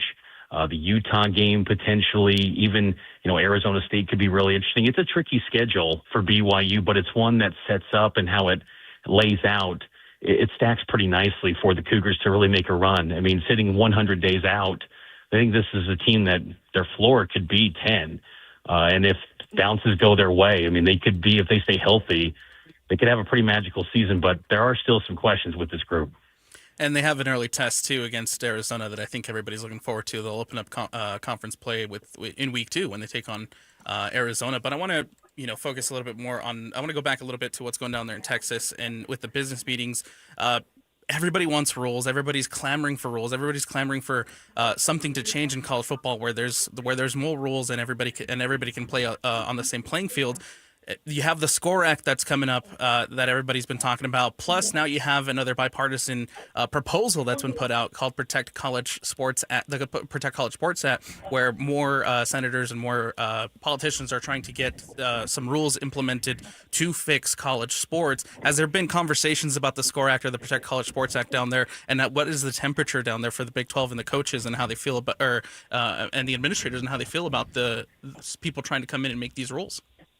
Yeah, everyone wants some sort of structure for sure. And, I even talked to Brian Santiago yesterday about the Protect College Sports Act from Senators Cruz and Senator Cantwell. And, BYU obviously wants those rules too. Everyone wants some sort of structure. The problem now for college sports is that, last year, the College Sports Commission gets created with an effort to create a rev share, which is going to have a cap. And this past year, it's been the thought of $20.5 million. And a year ago at this time with the spring meetings, everyone thought that was going to be a hard cap. Well, it's pretty much been a soft cap as everyone's blowing past that, or at least the ones that, they're working their ways around that. The College Sports Commission director, Jim Seeley, he's here at the Big 12 spring meetings as well. Hoping to get a chance to talk with him about the College Sports Commission as well. But, that's the issue, is that the spending just seems endless. And if you have a little bit of regulation and some antitrust protection, maybe there can be some feeling of stability where you can actually forecast ahead with these rosters and maybe feel like, when you do get a guy, he's going to be here for those 5 years now, with assuming that eligibility is going to be bumped up to 5 and 5. Because now when you get a high school player, I think fans just look at it and say, well, that's great, but he'll probably leave in about 12 months or he'll go into the portal and leverage things and try to get a bigger deal. I was talking with Kevin Young, a BYU basketball coach, about the Rob Wright situation. And he even noted that Rob Wright going into the portal didn't surprise him because he wanted to get another deal done with Rob Wright months before the season concluded, but he just couldn't get that done. He said it's difficult to do multi-year deals in college athletics these days in the rev share era.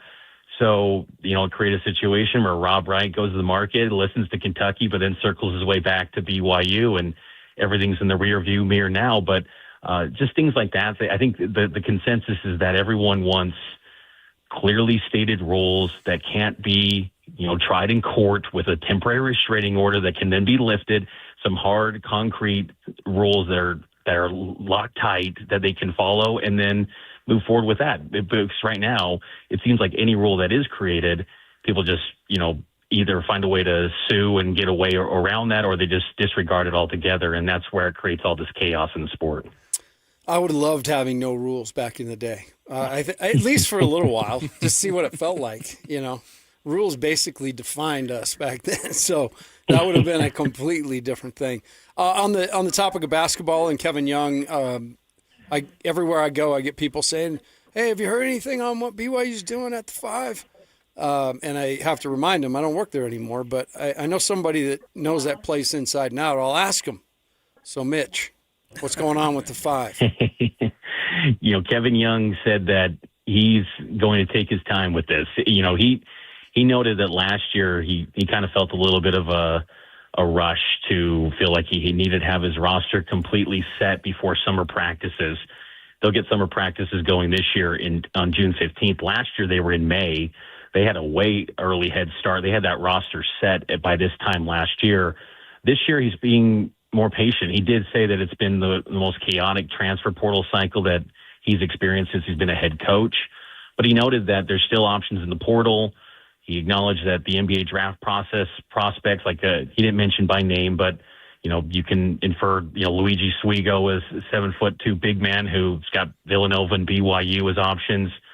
And then also the international ranks. He noted that there's a lot of guys out there in the international scene that it takes some time to get them over here. And he just ultimately wants to get the roster, completely right, because he felt like there was a little bit rushed situation, just get it done so early last year. And in retrospect, he felt like that was maybe they didn't get the roster right and get the right guys to complement AJ DeBonsa a season ago. So he remains optimistic. And he even noted too to me that, because I asked him if, Hadim Boop could play the 5 more if needed.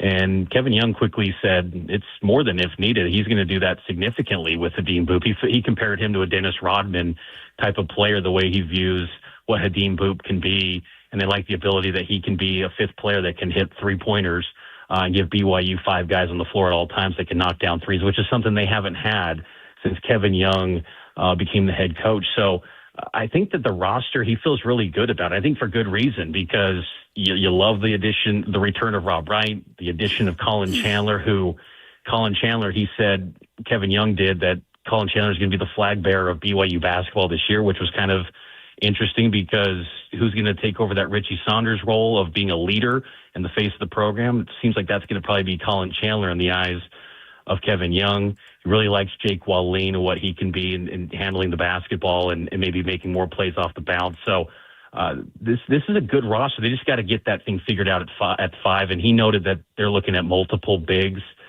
They want to get multiple bigs rather. So I think he's just being patient to want to make sure he's getting the right guys rather than just throwing money at a player that doesn't fit the current personnel that they've got.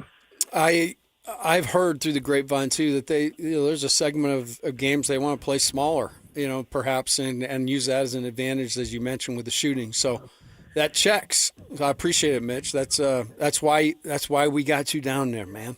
You know your stuff.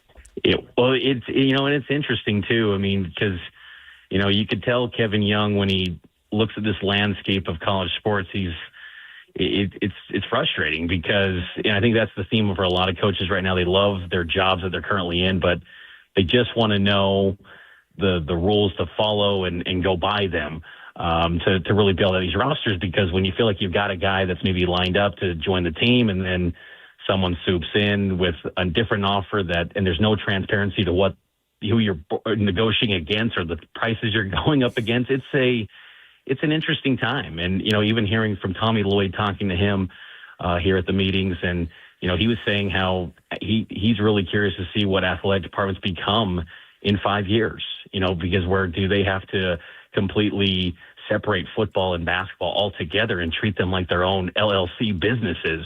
It was really interesting thoughts and big picture views of where this thing's going. And really no one has a clear answer for that. Everyone's trying to forecast and see what's next, but there's no slowing down the interest in college sports right now, especially football and men's basketball and women's basketball to that extent as well. But can they kind of get some rules in place to really help streamline the process of this roster construction, which is something Kevin Young's going through right now? Mitch Harper, BYU Cougars insider here for KSL Sports. Mitch, I have to ask, when you have an Iowa State athletic director in Jamie Pollard who comes out last week and essentially alludes to and says if they want to break off, if the SEC and the Big Ten want to go off, let them break away. And then you have at the SEC business meetings that just happened, you have Kirby Smart, the head coach of the Georgia Bulldogs, who essentially kind of backs the idea and says and is for the SEC kind of breaking away. in your conversation with Brett Yormark, in your conversations down there, have you had a temperature gauge on where kind of the Big 12 stands on the SEC and the Big 10 potentially splitting away and moving on and doing their own thing? Yeah, Brett Yormark noted that he feels it's still very collaborative between the commissioners. I even asked him about, the next format of the playoff of, what say does the Big 12 and ACC have in that construction? Because obviously the SEC and the Big 10, they have full, memorandum of understanding that they're going to sign off on the next format. But Yormark did say that, Sankey and Petiti have been very collaborative with a lot of the different aspects with the Big 12 and the ACC. So, I just think that with a break-off, I don't think it's a sense that that's something that people feel is necessary. But at the same time, I think people get frustrated with, rules are in place, like the College Sports Commission, let's adhere to them. And even Brett Yormark noted that. He said, we signed up for a hard cap, not a soft cap. And he wants to abide by that, because if you have a hard cap, which is this past year, $20.5 million, it's going to go up, each year. I believe this year, $21.5 million, I believe. We'll have to double check on that, but it slightly goes up. If that's a, number where everyone is the cap of where everyone's at, it kind of maybe levels the playing field a little bit in theory. Right now, it feels like that's just the starting point. And, if you're not going to have any rules, that's where, again, people then say, well, you know what, if you're not going to live by these rules, we'll move on, break off from everything. Because I think that's where, because the College Sports Commission was created by all the Power Four leagues, and then they spend all this money into that entity, which is what Brett Yormark called a startup entity. And then for all that money to be spent and then not really anyone is adhering by it, you go, what's the point? And that's where you say, you know what, if you're going to go do your own thing, just break off then. So, right. But I think from a competitive standpoint, and I think the whole sport of college athletics, you kind of need all these conferences to be in the same, league of sorts, because knowing, our market, I don't think BYU and Utah fans are going to have any care about SEC and Big Ten games if there's no potential trickle effect circling back to them. I think there's more interest now in those games because, BYU's at number 12 in the playoff rankings. If Oklahoma loses to Alabama, maybe they can jump those teams. They'll watch that. But if it's a separate sport or separate league altogether, BYU fans and Utah fans are not going to spend their time into that. They're going to go to the NFL. They're going to go to the Mammoth. They're going to go to the Jazz, other means of entertainment. So that's where I think, people, they get frustrated with the rules not being adhered to, where a lot of money is being spent and that money is valued. But at the end of the day, I think, most likely this thing's going to move forward. It's just a matter of, what type of distributions and money are these leagues going to get with this new playoff format and the NCAA tournament, things like that. Head over to KSLSports.com. Go check out Mitch Harper's byline. He has an article up talking about the media rights. He has some articles in regards to the Big 12 spring meetings and what to anticipate from all this. Mitch, thanks you for jumping on, taking some time, and letting us know what's going on down there in Texas and talking some Big 12 and giving us a little bit of a temperature gauge of everything happening down there. No problem, guys. Thanks for having me on. Torchy tacos. You got to go to Torchy's. Thanks, Mitch. All right. I do like that the conversation a little bit down there at the Big 12, trying to put out some elbows and trying to fight back a little bit to the comments about the SEC breaking off, to the comments about the Big 10 breaking off, and then also kind of having basketball at the forefront. This is a really good basketball conference. This is what I feel is the best college basketball conference, and so for them to go to the media deals and to want to expand a little bit of conference play, I think that's a good sign, especially with how big the conference is. You got 16 teams. Sometimes you only play a team once a year. When, if you expand that a little bit, you allow the opportunity for everybody to play everybody a little bit more. I think that'd be great. No, I think the one thing that comes to mind is control what you can control. In a landscape that is absolutely off the rails and everything's crazy, there's still an interest. And so as a teams, as it all gets settled, those are areas you go after the things you can control. And in my mind, that's a brilliant way to do it because, again, you're playing each other, you're building each other's net, you're keeping things at home, in terms of your league. And I'm with you. I think the Big 12 has performed as good or better than the SEC over the last couple of years. So good stuff. And definitely you got to be forward thinking in this deal. And Yormark, if anything, is that. Absolutely. I mean, his track record proves it. His track record shows, and he's not afraid to take some big swings. So, yeah, even the glass floor was one that didn't work. Sometimes there's misses. Sometimes you fail. Sometimes you miss, right, and you learn. gotta try. Absolutely. All right, we got to take a break. The good, the bad, and the ugly coming up next here on Scotty G and the Coach on 97.5, the KSL Sports Zone. This is DJ and PK. Here we go again. Joined now by Austin Ainge, Utah Jazz, president of basketball operations. So all of us are fired up about the draft, but everything happens so quickly because then you have the free agency that hits immediately. How about adding talent through trade acquisitions or free agency? How much of that do you anticipate? Definitely some. It's hard to anticipate exactly how much, but we'll try to be aggressive, appropriately aggressive in adding and making our team better. We could go a few different directions to address some of the weaknesses, and some of that will be determined by which position we draft. We've got a lot of work to do. Teams in the West are really good, and that the rules will be different next year. So there'll be a lot of changes. It'll be a lot more competitive, and we're very aware that we got to take a big jump here in a lot of different ways. Catch DJ and PK mornings from 6 to 10 on 97.5, the KSL Sports Zone. The Management Minute is a service of the MBA program in the John M. Huntsman School of Business at Utah State University. I'm Professor Scott Hammond. A change is coming that will impact every major market and workforce. You might have seen how you can buy empty houses in Japan or Italy for pennies on the dollar. Each of those countries has a diminishing population. Birth rates are less than their death rates. You might think these are anomalies. The country that has the biggest problem is China. A diminishing population means a smaller workforce, smaller tax base, smaller military, a greater number of retirees who need more health care and government services. You might say you're glad that this is not happening in the United States, but it is. Half of all states have declining populations, and if the trend continues in 5 years, we will follow most of the industrial world into less. Learn about how future economic and demographic trends impact businesses with an MBA from Utah State University. Go to utahstatemba.com. I'm Scott Hammond. Hope to see you in one of our classes. Hey, Mammoth fans, the 2026-27 season tickets are on sale now. Be there for every goal, every hit, and every moment of the next season. Season ticket members get the best seats, the best value, and exclusive perks all season long.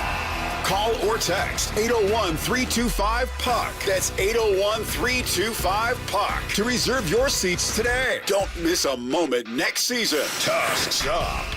I'm married with 2 kids. I'm a veteran. I own my own business. I'm a retired school teacher. And I've had thoughts of suicide. But, thankfully, my granddaughter made a point of checking in on me. Spencer noticed when I was distancing myself. One of my buddies, he was worried about me. Having someone when I wasn't myself. When I need it most. Help me live on. Live on. Live on. Connection can prevent suicide. Learn more at liveonutah.org. At University of Utah Health, we're mapping DNA to find the cause and the cure. Because 1 in a million is really just one.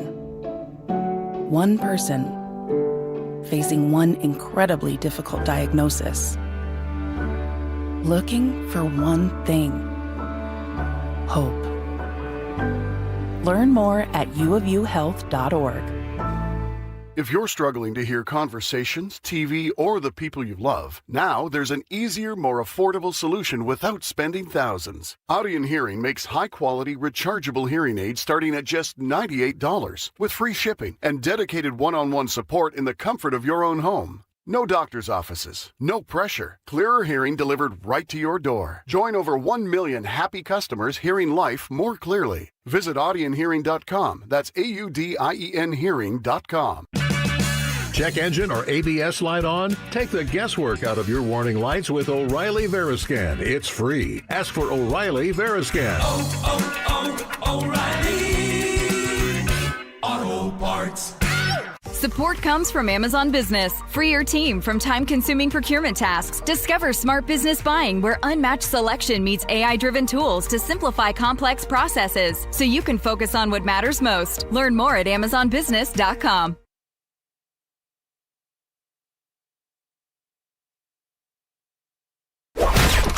It's time to saddle up and talk about the winners and the losers. This is the good, the bad, and the ugly. Now, here's the good. It is your good, it is your bad, it is your ugly. Here on 97.5, the KSL Sports Zone, Scotty G and the coach, Alex Napolis, sitting in for Scotty G. The coach, Tim Lacombe, to my right, joining me as we break down. Let's jump into the good. It's Game 6 tonight. The Spurs and the Thunder going toe-to-toe. The Spurs trying to fight off elimination, trying to force a Game 7. OKC leading the series 3-2. Is Wemby built for this type of scenario? We haven't seen Wemby in this type of situation yet, where you're facing the brink of elimination. Can Wemby and the Spurs team end up pulling it out and making it onto the next round? Victor Wembanyama. The Spurs are favored 3.5, so Vegas thinks so. You heard what I think. I think they're going to blow them out. I think they're going to come with a fury in the first and just be able to kind of ride that, because there was a lot of tension. There was a lot of anger. Officials, Wemby skipped out on the press conference afterwards, which isn't cool. But so it was just, there was a lot to the end of that game, and there's a lot of emotion, a lot of feelings. That lends itself to the home team being able to put it on them, and they've had some success there at home this year. So I'm saying Spurs, Alex, tonight, fairly big. And then it'll go Game 7, and the Thunder will win Game 7. I'm just glad. You know why this is good? Because we didn't have a basketball game last night. We did not. I told my son, I'm like, we're getting to that time of year where, like, you can always find a ball game. You know, in January, obviously, you're swimming in them, but as the year goes on, they start to evaporate. And last night was one of the first where, oh man, we don't have that other conference final going. We have basketball games every night now. You're at the point of this year, right? Especially when you get, you have the sweep in the first round, when you kind of miss out. Every day I would go home and sit down on the couch. I'd watch NBA playoffs. I'd watch some type of basketball game. And then now you're at the point where you get home. And I mean, last night you did have the NHL. Yeah, you did have the NHL. Hockey. You had hockey, which was awesome. It wasn't much of awesome. A game, though. No, it was a disappointing performance from the Habs. Remind me of the Cavs. But you do have some basketball coming back tonight, so I am looking forward to heading home and watching what the Spurs are able to do, and again to see if Wembanyama is built for this moment. He went 4 from 15 shooting on the floor the last time around, his worst shooting performance in the playoffs, and he missed all 5 of his 3-point attempts the last game, and so. I think the thing that I'm looking forward to the most is seeing if Victor Wembanyama can step up and come back and will that Spurs team into a Game 7. And I'm betting that he can. The game's 6:30 tonight, so you don't have to look around. It's on Peacock or NBC. Because I spend half my time like, what's it? You have to go back and look because I got too many options. I will say I have been I've been a fan of the Peacock coverage and the NBC coverage, and then moving back to NBC. And I've also liked a little bit of what Prime's been doing. The Prime Video, it sucks that you do have to pay, the additional subscription. It's not on, TNT anymore where you don't have to pay anything extra, but the production has been great for, their first year with this new media deal for the NBA. Yeah, no question. Shout out Travis Henderson, who's a big part of why that's great production for Amazon, and I've enjoyed it as well. I've enjoyed their studio team. Yes. I think those guys do a great job. Absolutely. Talking the game, not making fun of guys, but making fun of guys here and there. I mean, you got to have some of that. The other aspect, I've loved Jamal Crawford in these playoffs. I think he's been an awesome addition, and his commentary seems to be spot on, and he's definitely he's going to be good at that for a while. All right, let's get to the bad. Now the bad. The Jets can't catch a break. The latest story coming out from the New York Jets is that Kenyon Sadiq, the first-round pick tight end for the New York Jets, has a hernia, and it's expected to be back during camp. Injuries piling up for the New York Jets, a team who is kind of the butt of jokes right now in the NFL. And hard not to be. We had such great hope for our local guy here in Zach Wilson going out there. And in my mind, I'm thinking, I watched Zach tear it up, and he can go out there and instill some life into this thing. And, man, it was like Jimmy Hoffa. His career was buried quick. The media doesn't give you much, and they're aching for success back there. I mean, my Jets friends, the fans I have that are Jets fans, are insufferable because they've got it way worse than we've had it, Lloyd. Okay, let me ask you this, Tim. I mean, the years for us have not been any. You just had this reference, and it just made me look over at Alex. I'm like, I bet you he doesn't even know who that is. Do you think Alex Annapolis knows who Jimmy Hoffa is? Of course he does. He's Googling it right now. He doesn't. I know who Jimmy Hoffa is. He's buried in East Rutherford. He doesn't. You're so young. You're so young. He was the Union Labor Chief. Yeah, there you go. I knew that. Got a little bit of a mafia name. Well, so there's a school of thought that because hey, you're just a youngster, Alex. It's okay. But I started when he made the joke about being buried. I'm like looking at Alex. I'm like, I don't know if he knows who Jimmy Hoffa is. But the story was basically he disappeared, and he's rumored to be buried under the stadium or in the stadium underneath the Jets or Giant Stadium. East one or Rutherford. The other. Anyway. Somehow, some way, because they shared that stadium. Bad karma. And, the Jets have just never been able to get out from under. Pardon the pun, get out from under it. So the rumor is that he's buried under, and that's where the bad luck comes from, is the fact that... Well, I mean... No. It's just... That's just one of the lore... That's a theory. So Jimmy Hoffa, gotcha. Disappeared. Yep. Disappeared. There's a whole movie on it. Yeah, go watch that movie. Put that on your list. What's the movie? It's called Hoffa. All right. It's very good. I'm adding it to my list. Yeah, and add that one. As a side note with a local twist, Coach Majerus, his dad was in the labor world, union labor. And so as a kid, he met every single president. Like there's so much power in those unions. Would Alex be considered like a scab right now? Would Alex be considered a scab? No, okay. Not at all. All right. A replacement ref? No, we're not in times of turmoil. I think you said it best. He's the bridge quarterback. There you go. Thanks, and Tim. he pulled the Jacoby Brissett, which is exactly perfect because Jacoby Brissett's competent and he wins teams games. Thanks, Tim. Like you didn't give me who we saying Stidham. Yeah, the guy's going to be playing quarterback for the Broncos all year. Do we have a scab on staff? No, I don't think. I could have on been, staff. I think I was considered a scab at one point. You were considered a scab. I was a scab. and you finally picked me. Sorry to derail you after your Jimmy Hoffa reference. No, that's okay. I appreciate that. It just made me. You're obviously older. I get it because I'm a little older, and I just looked at Alex and I was like, I don't know if he gets it. I don't know if he understood the joke. I'll be honest. Jimmy I didn't. Hoffa wears concrete boots. And to pull back the curtain a little bit, I have a whole list of movies that Lloyd, Tim, Scotty have all assigned to everybody. me. Everybody's assigning Nate me. Dowdle, our boss, Nate Dowdle, has added onto the list. Here, let me give you one real quick. Yeah, let's do it. Waiting for Guffman. There you go. I'll get it added on. You will laugh till you cry. That is the Jets can't catch a break. Kenyon Sadiq. Sorry, we got sidetracked. That happens with being Lloyd. The sports hernia. Aaron Glenn calls it a minor procedure, so they're still hoping that he's ready for training camp. Gonna miss most of training camp, but yeah, could miss more though.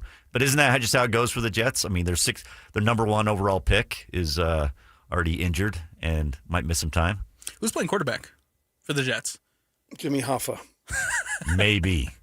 That's ghost of Jimmy Hoffa. Is it still Justin Fields? I thought it's not Justin Fields anymore, right? No, I don't think so. I don't even know who's Hey, quarterbacking. look, we could this segment could be, we could just alternate Jets from bad to ugly every day, and there would be a reason why. That is true. Let's get to the ugly. And of course, the ugly. There's a social media clip that's been floating around between Kyler Murray and JJ McCarthy. They're both in the OTAs and the training camps, and they're getting ready. They're slinging the ball. And McCarthy's comments stood out from, they asked him about the competition between Kyler Murray and JJ McCarthy. Both quarterbacks gave an answer, but one quarterback, his answer seemed a lot more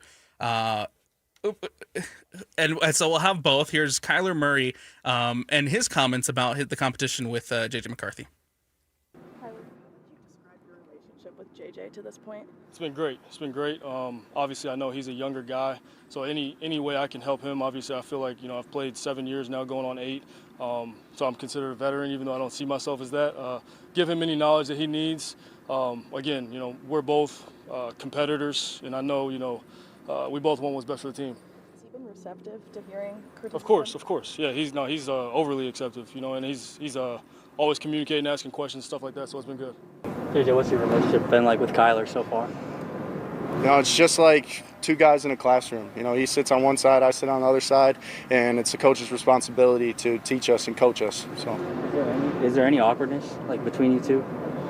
Awkwardness, it's just like the same feeling, when you're in high school and there's another person on the other side of the room. That's just kind of how it is. So I wouldn't say there's any awkwardness.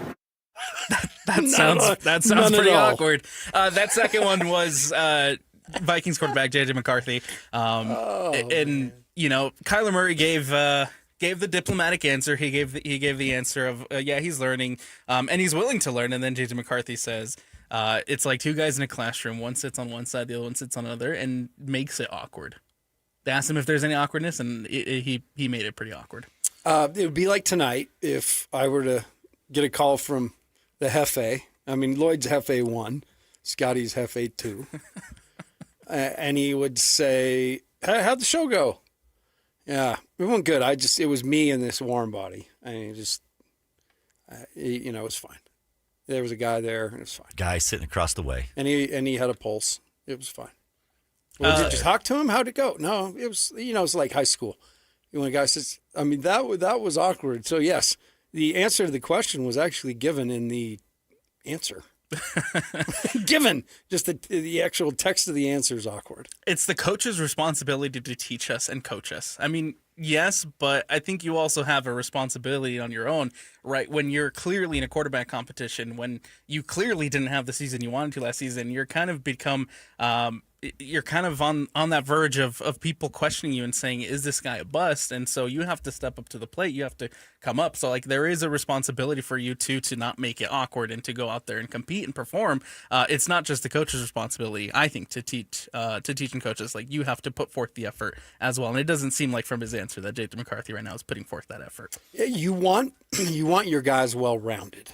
That's why you spend so much time. It's why the Jazz right now are spending so much time in the backgrounds of the guys they're looking to bring in, because in your career, it's not going to be all rosy. You're going to go through thorny times. And the hardest part, I think, for an athlete is from a young age, you have these aspirations, and sometimes they're your own, and sometimes they're fueled by your dad or your mom or whatever. But however it happens, you become this, you become this unstoppable force in high school, and most guys are, that end up playing professionally. And you fly into a college atmosphere after being, the biggest thing going, and you instantly figure out that you're part of you got to be part of a team, and there's a pecking order to that. And sometimes it requires some humility and acknowledgement that, hey, it didn't go my way. But see, the hard part is you're taught, I can do this. I'm tough. I'm the best. So that's why you really spend time with people and say, can they adjust? And that's where McCarthy is in this situation. They bring a veteran in who sounds to be, he's saying all the right things. He wants to be helpful. But, McCarthy's at a point where he's got to swallow his pride and accept the help and go from there. But it is way easier said than done. And I've seen it a million times, where your mind won't let you take a step back, because you're just so ingrained to conquer. Absolutely. That's greatly said. And it kind of does feel that way. I mean, just watching that clip and seeing the facial expressions from both Kyler Murray and JJ McCarthy, kind of feels like they're it's that way a little bit with those two right now. See, I just acknowledged from day one you're a threat to me. Mm-hmm. I mean, you personally, so I've just embraced it. Have I been nothing but nice? I mean, you got to learn how. Dan used to be a threat, but you are now. Yeah, no, not at all. No, he's always been one. This guy, hey, if there was Annapolis stock and the symbol was NPLS, I would do it. You should buy it. I would. Annapolis. We got Cole Bagley joining us at the top of the noon at 12:05. He'll join us and we'll dive into some Mammoth offseason talk. We'll dive into some NHL talk. He'll join us at noon. Coming up next, though, we'll talk a little bit more about the game that we saw last night between the Montreal Canadiens and the Carolina Hurricanes, and how the Eastern Conference final over there in the Stanley Cup playoffs is shaken up. That's coming up next here on Scotty G and the Coach. It's 97.5, the KSL Sports Zone. For Jazz fans, it's been a rough few years.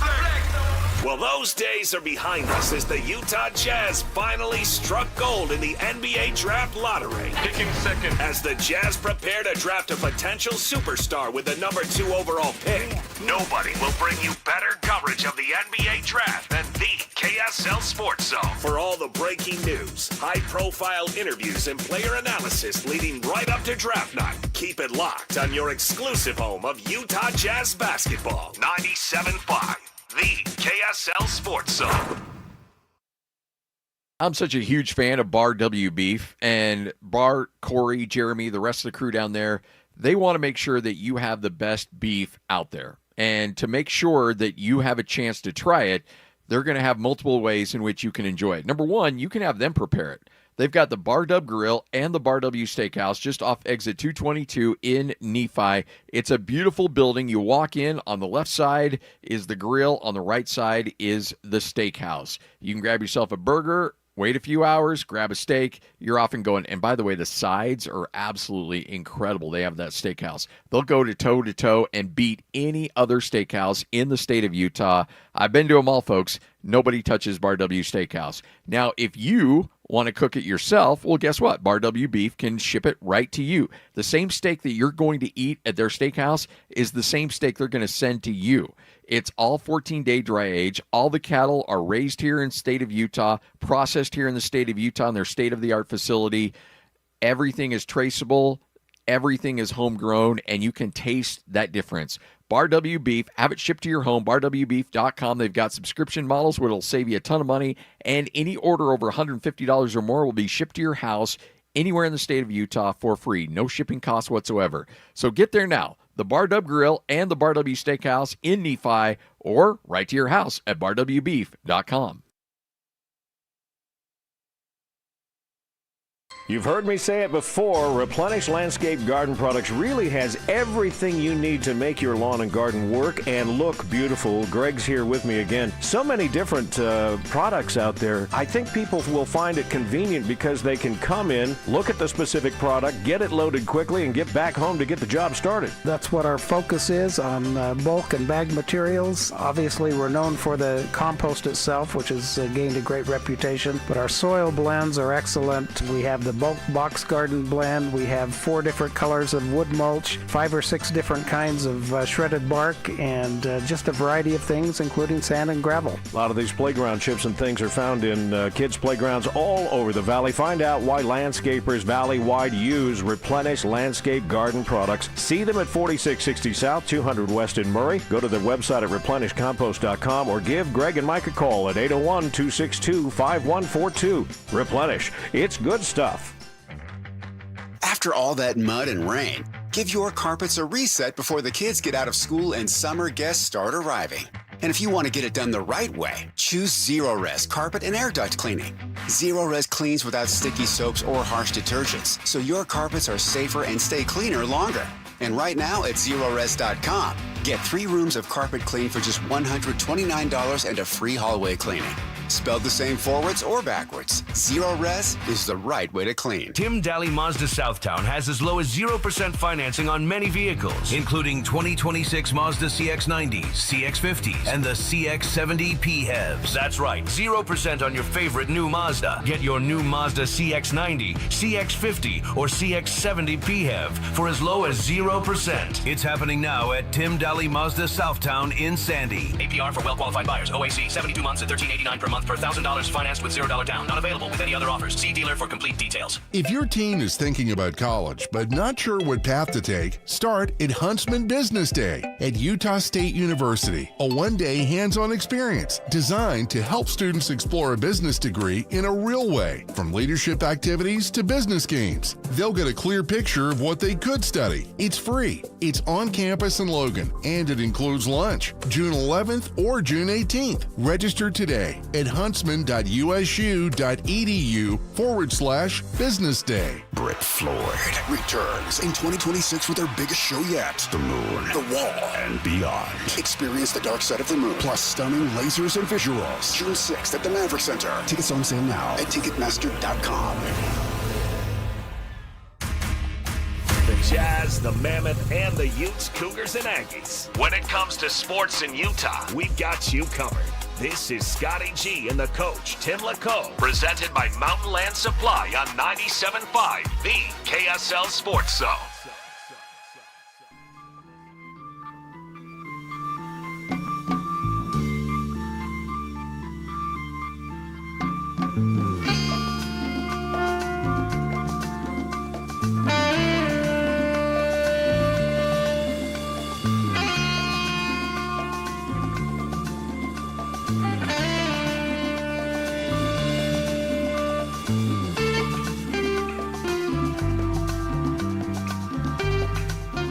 Welcome back in, Scotty G and the coach, Tim Lacombe, here on 97.5, the KSL Sports Zone. Alex Napolis, Tim Lacombe, taking you through this 11 o'clock hour.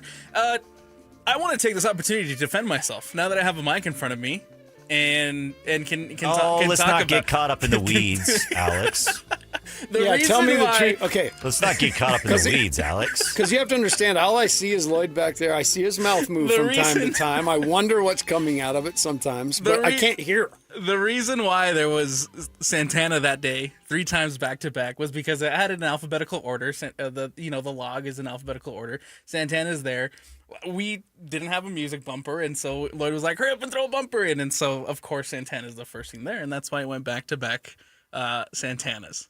That it wasn't intentional. It wasn't purposely done. It wasn't like I love Santana. It wasn't like it wasn't my love for Santana. It was just because it was readily. But I've heard Santana. Would you play Santana available. quite a bit? I do like Santana. Yeah, right. And I do enjoy Are you Santana. trying to tell me that you do not like Santana? No, I love Santana. I love Santana. We were chastised for. I was not disparaging Santana. I think a guy got in on the end of a conversation. But hey, all respect in the world for Santana here as well. There you go. That's my opportunity to defend myself. I just know that every time I play Little Santana, Alex says, "Let this breathe a little bit. Play this out. Let it go." You should have played it out a little bit more. Let it marinate. The Canadians down 3-1 to the Hurricanes after a little bit of a no-show at home. The Canadians, they've been on the ropes throughout the entire Stanley Cup playoffs. They faced elimination in the first round when they took on the Tampa Bay Lightning.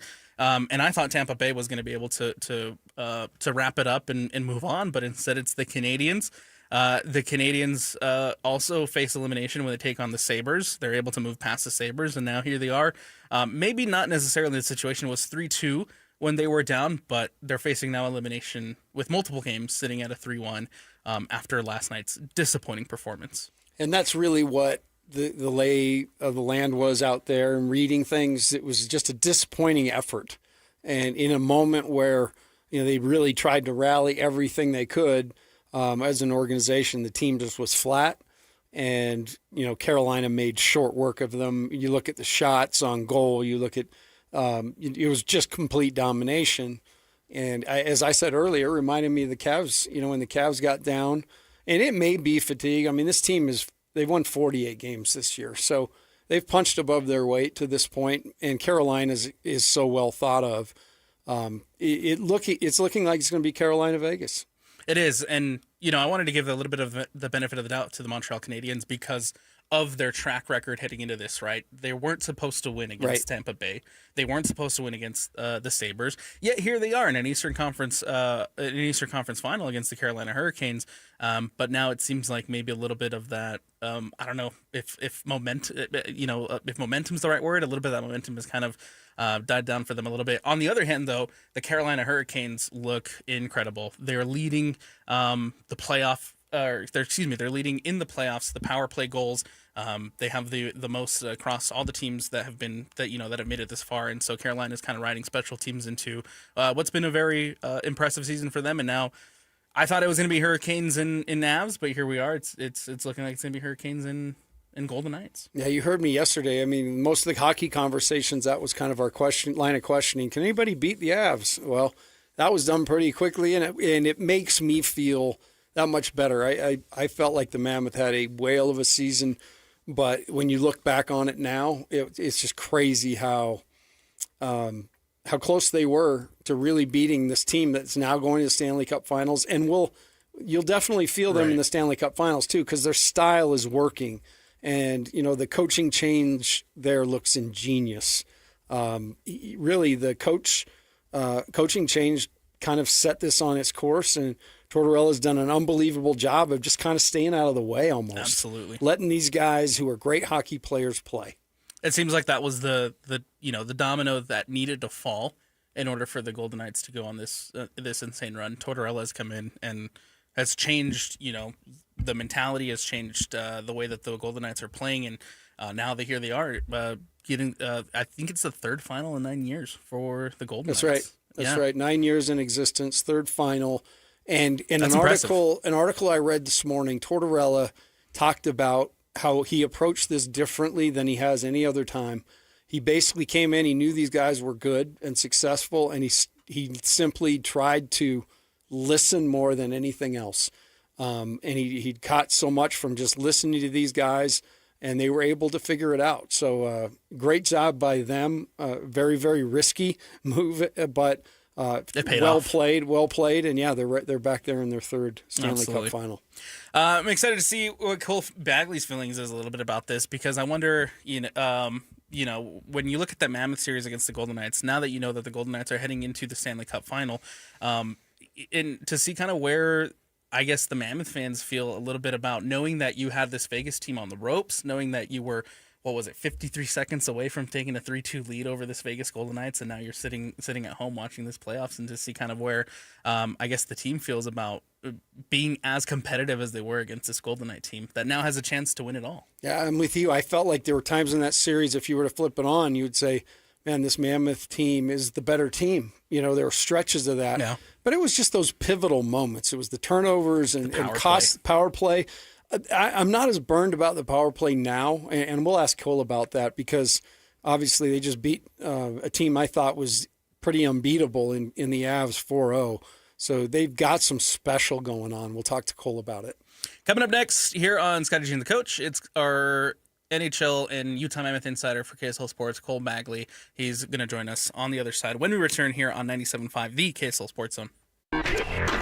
This stuff is available everywhere. Wherever you are, the KSL Sports Zone will be right there with you. It's the KSL Sports app. I love it. Where you can get the latest podcasts, up to the second breaking news, and analysis of the teams you can't live without right from your phone. And wherever in the world you may be, you can have DJ and PK, Scotty and the Coach, and Jake and Ben tag along with live streaming of your favorite shows. Download the KSL Sports app and never miss a thing. Presented by University of Utah Health. Health is in our DNA. Learn more at uofuhealth.org. This is 97.5, the KSL Sports Zone.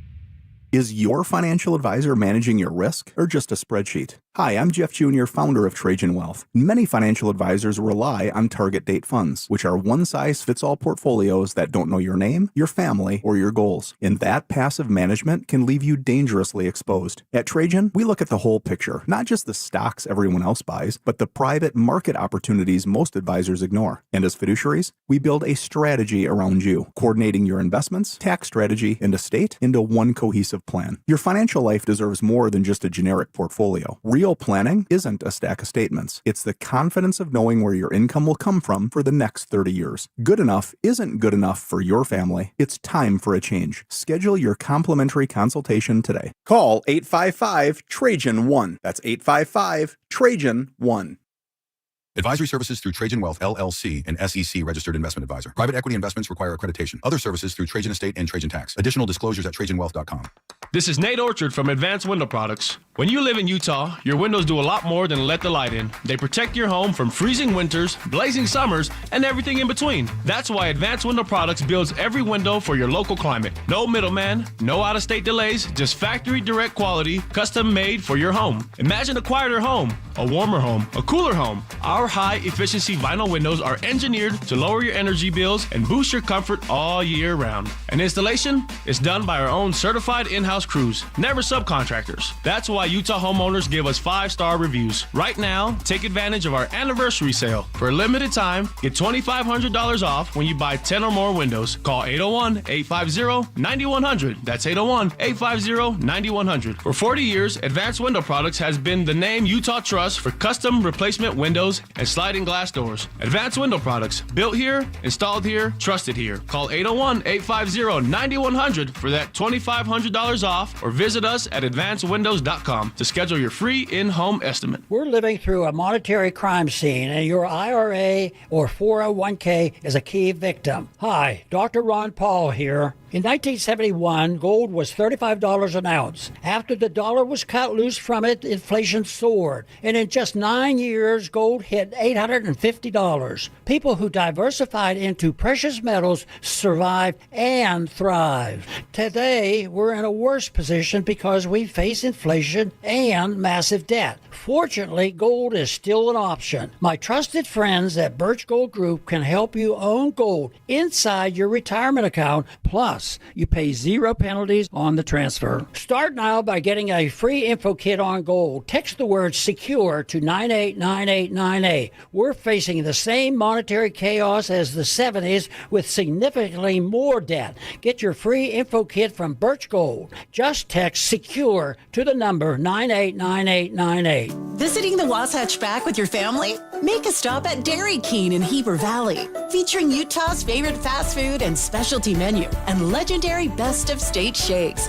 Dairy King, a hometown favorite celebrating 80 years on Main Street. 97.5 KZNS FM Colville, 1280 KZNS AM Salt Lake City, and KSL FM HD2 Salt Lake City Midvan. This is 97.5, the KSL Sports Zone. Accessing the best radio in Utah is right here. This is Scotty G and the coach, Tim Lacombe, on 97.5, the KSL Sports Zone.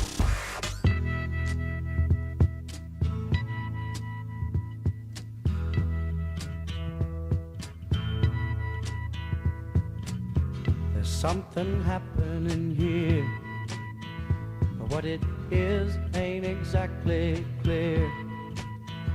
There's a man with a gun over there telling me I got to beware. Welcome back into Scotty G and the coach here on 97.5, the KSL Sports Zone. I'm Alex Napolis, sitting in for Scotty G. Sitting next to me is the coach, Tim Lacombe. And we are excited to bring on our next guest to dive into some Stanley Cup playoff talk, to dive into some Utah Mammoth offseason talk. It is your Utah Mammoth insider, Cole Bagley, on KSLSports.com. Cole, how's it going, man? How's the offseason treating you?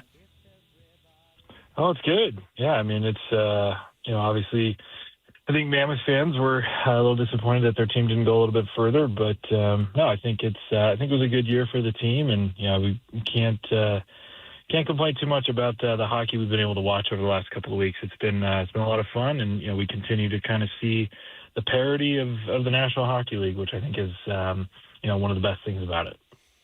Two-part question. Did you have Vegas sweeping the Avalanche? And his second part of that, is it getting to that point, is that making a Mammoth season and even that series even look better than it was? I don't know if there's a single person on the planet that had Vegas sweeping the Avs, but I can't say I'm too surprised that they beat them. I think the sweep was a little bit surprising. I even would have been surprised if Vegas beat them 4-1. I figured that that series was going to go 6 or 7 games. But it's just, this is kind of how it goes in the postseason. It's not always the best regular season team. In fact, I don't think the President's Trophy winners have won the Cup since 2012, 2013. I think it was the Chicago Blackhawks were the last President's Trophy winners to win the Stanley Cup the same season. So it's been 14, 15 years. So, like I was saying, it's more about who is playing their best hockey at the right time. And, Vegas, I think they finished the season like 7-0-1. Carter Hart got really, really hot. He carried that into the playoffs. Mitch Marner has come to life. And, that's kind of been the biggest difference is obviously, Vegas is playing a very physical, a brutal style of hockey, which we've learned over the last 4 or 5 years that's kind of the style that, helps teams get, reach the top and win Stanley Cups. And then as well, you get the best, goaltender in the postseason, who has just been unbeatable and for the most part. And then, of course, Mitch Marner, we're seeing just an emergence of his game. I mean, he's easily been the best player in the postseason. I anticipate that if they win the Cup, that he will be the playoff MVP. So definitely was, a bit of a surprise in the manner that they took care of business. And I think to answer, the second part of your question, I think it does kind of speak to how well, Utah performed in the first round. Obviously, there's a lot of people asking, well, what if? Utah was 5 minutes away from going up 3-1, and then they were 50 seconds away from going up 3-2, and then they ended up losing the series 4-2. But I look at it, very positively. This is a team that, as a group, had not ever experienced the playoffs before. It's an organization that had not experienced the playoffs before. It's a fan base that hadn't experienced it. So I think for Utah to go in and to push, the team that looks like they're going to end up winning the Stanley Cup to a 6-game series, and I would argue that the Mammoth have played Vegas better than the Ducks and the Avalanche. I think it speaks volumes to how talented Utah is, how driven they are, and what the future could potentially look like. How much does it, moving on from Cassidy late in the season and bringing in Tortorella, really have an effect on that team and what he's able to do to I guess change the mentality, the mindset, the way this team plays, and now I feel like when that news came out at the end of the season, I kind of brushed over it, didn't really think too much of it, and now clearly it seems to be a massive move to bring in John Tortorella that late into the season. Yeah, I feel like more than any other sport, hockey is unique in a way that firing a coach and bringing in somebody else mid-season or even, I guess, with 8 games remaining can have such an impact on the guys because, right before Vegas flipped the script, things were kind of starting to fall apart in a lot of ways. There were visible frustrations on the ice. Guys were, breaking their sticks and not getting along. And I think there's one game in particular down the stretch where Aiden Hill just was absolutely lit up and he ended up getting pulled. He comes off the bench and, he's breaking his stick and he's going straight back to the locker room. And it just reached a breaking point where, Vegas kind of recognized that, their current coach was not going to get the job done. And, they understood that they had a very good team. Like that, Vegas was a dark horse to win the cup, I think, all season long. But they started, it's kind of started to come off the rails. And so they made a change.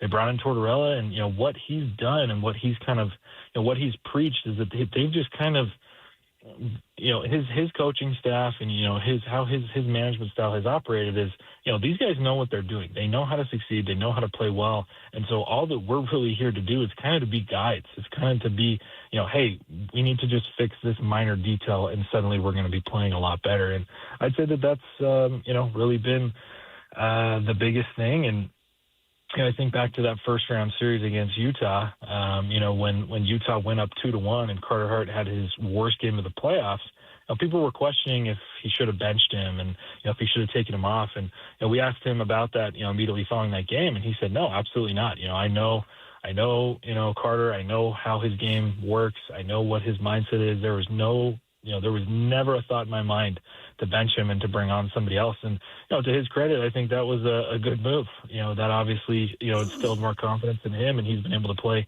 incredibly well. And so, yeah, like I said, I just think hockey is very unique. I feel like in most other sports, you fire a coach, it's kind of a white flag on the season, whereas in hockey, it can totally ignite guys and help them find a spark, and that's what we're seeing in Vegas.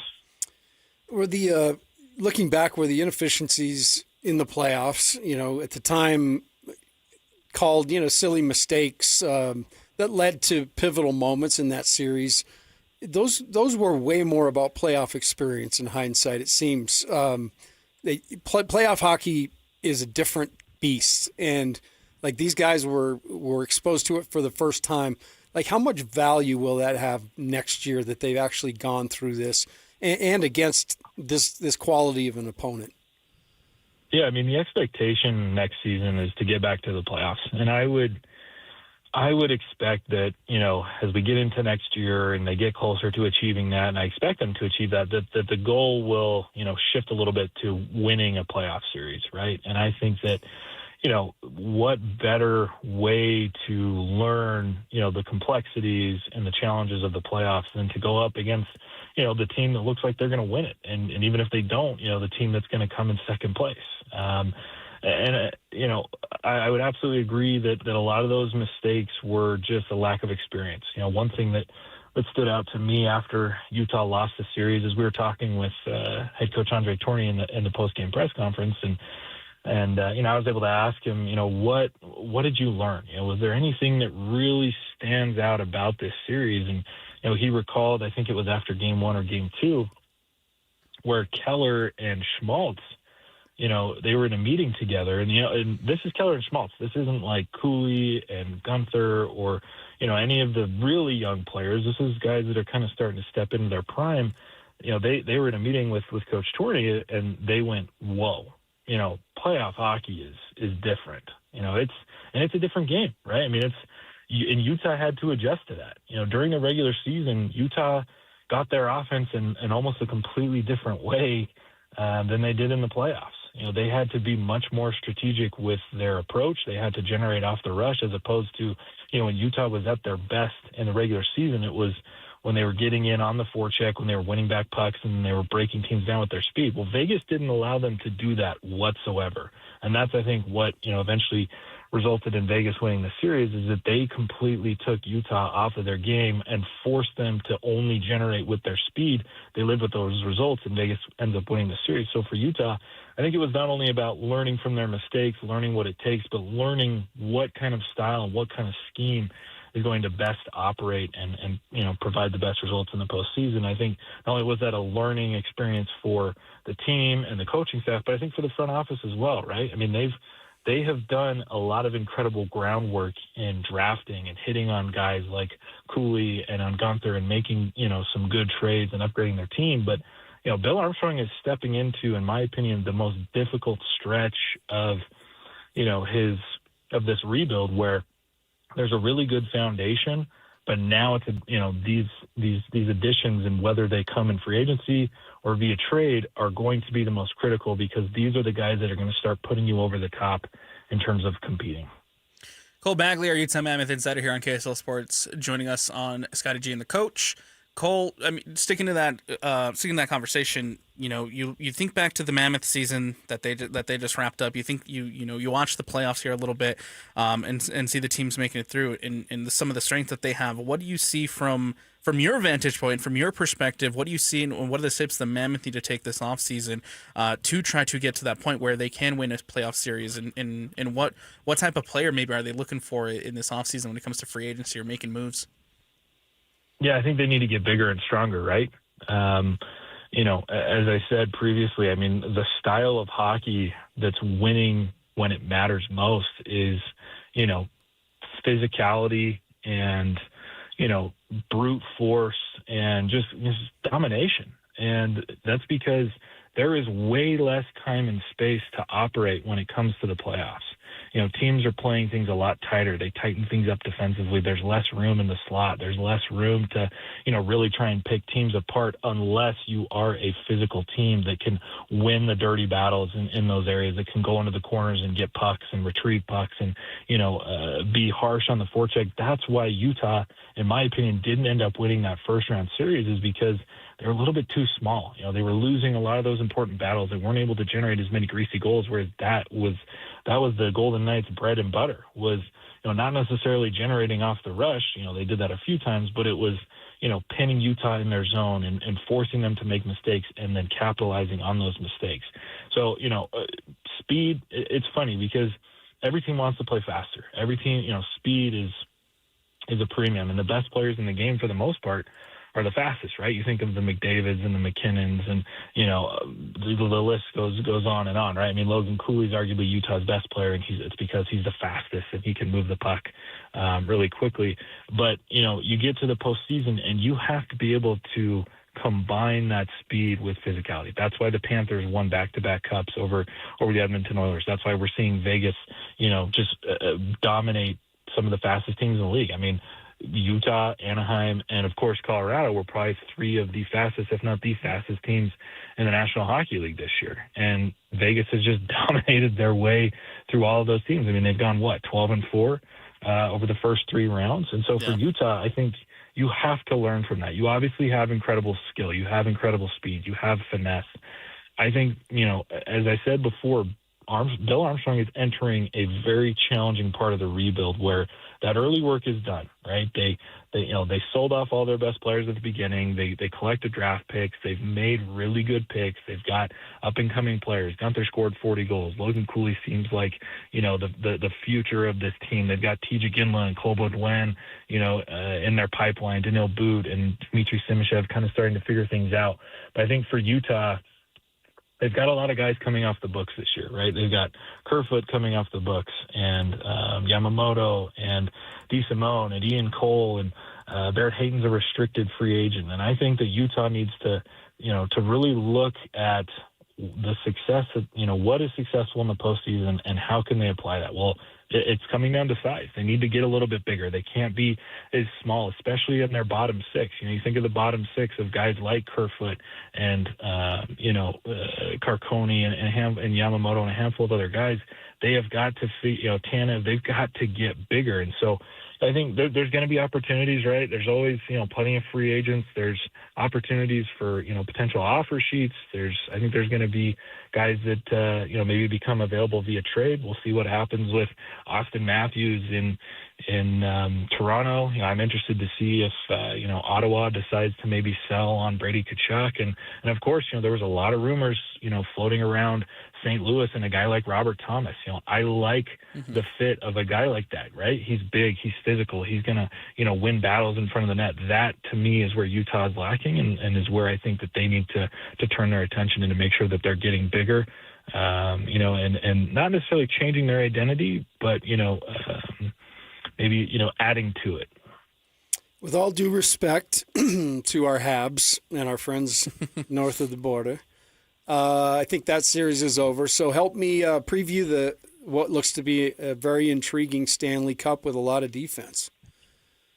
Yeah, I think this is going to be the best series of the Stanley Cup playoffs, which it should be, right? I mean, it's going to be the best of the West against the best of the East, and I do think that that's what we're getting. I don't think that there's any flukes that happen. I thought that, Carolina was the best team in the East all season long. And, I think Vegas was one of the better teams, in the West for a majority of the year. And of course they're playing the best hockey, I think, out of anyone. So, this is going to be an interesting series because there is a lot of defense associated with it. These are two very good defensive teams, but it's, we're kind of going to see perhaps the best matchup between physicality and speed. Carolina is another team that's very, very fast. That's how they generate a lot of their goals. It's how they've, broken down teams consistently in the defensive zone. But then you've got, Vegas, who has dominated every fast team that they've played so far. And so, do we see Vegas continue to dominate with their physicality, or is Carolina, perhaps a little bit too fast? And what I like about Carolina too is they do have some fight to them. They've got some good size.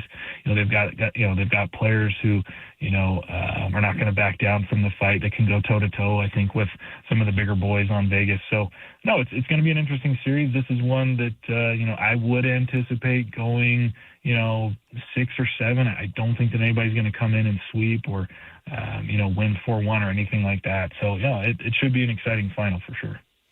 Did you see in the closeout game for Vegas? There was a 25-minute span with no shots by Colorado. That just blew my mind. I mean, between second and third periods combined, it was just an absolute domination. And again, I'll finish where we started. It made me feel better about our boys in Mountain Blue.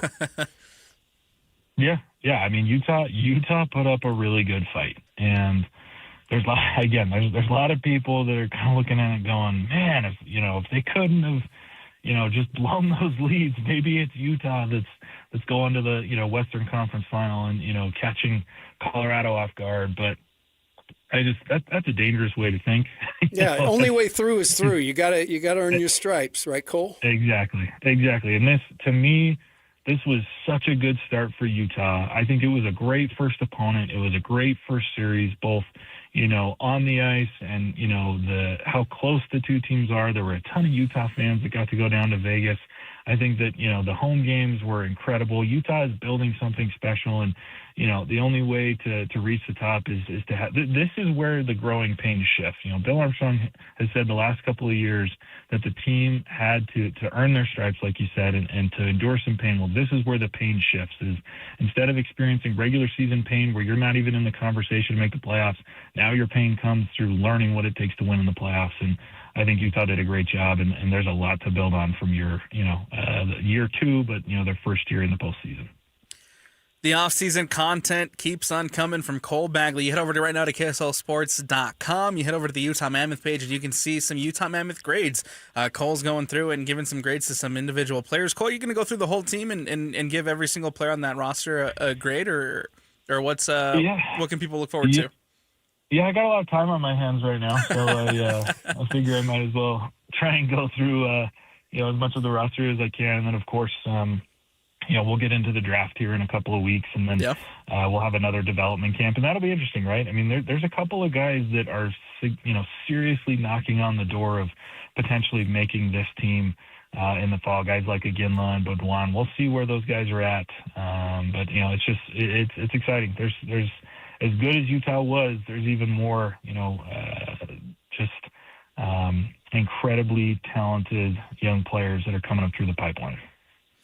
That is Cole Bagley, the Utah Mammoth insider for KSLSports.com. Cole, thanks so much for taking some time today, man. We appreciate it. Yeah, thanks, fellas. Thanks, Cole. There you go, Cole Bagley. Very informative, and I think he kind of puts it into a good perspective when it comes to the 53 seconds away from the Mammoth. It is a dangerous way of thinking a little bit, but I do like the comment that you made of, hey, this team still is young and they got to go out there, they got to earn their stripes and learn from this experience. Yeah, I like to work backward, and you always hear the comment, when teams are getting ready for the playoffs, one of the things that's always evaluated in that interim time while you're waiting is playoff experience. And that's for a reason, because like Cole said, in any sport, like you close your eyes and in the middle of that interview and think you're talking about basketball, because he's talking about size and the ability to hold your territory, and how parts of the ice become less accessible in the playoffs, and much like the pain in the NBA. But yeah, I love talking to him about it. I think it really gives you an idea of the intricacies of building a team that is going to go out, not just win regular season games, but in hockey, that's where you earn it, man. You got to win in the postseason. I think the Mammoth took a big step toward it. Absolutely. Coming up tomorrow night, the Canadians taking on the Hurricanes, Game 5. Tomorrow night, 6 p.m. You can catch that on TNT, True TV, HBO. I love how we're just kind of already penciled in the Hurricanes. I just kicked them over like a doorstop. Yeah, we're ready. We're ready to see the Golden Knights and the Hurricanes go head to head for that Stanley Cup final. And Cole's absolutely right. It's going to be a fantastic matchup. We're going to take a quick step aside. Jake Hatch is going to join you guys coming up on the other side. He'll take over for me, and he'll join the coach here on 97.5, the KSL Sports Zone. They've been doing it for a while. This is Jake Scott and Ben Anderson.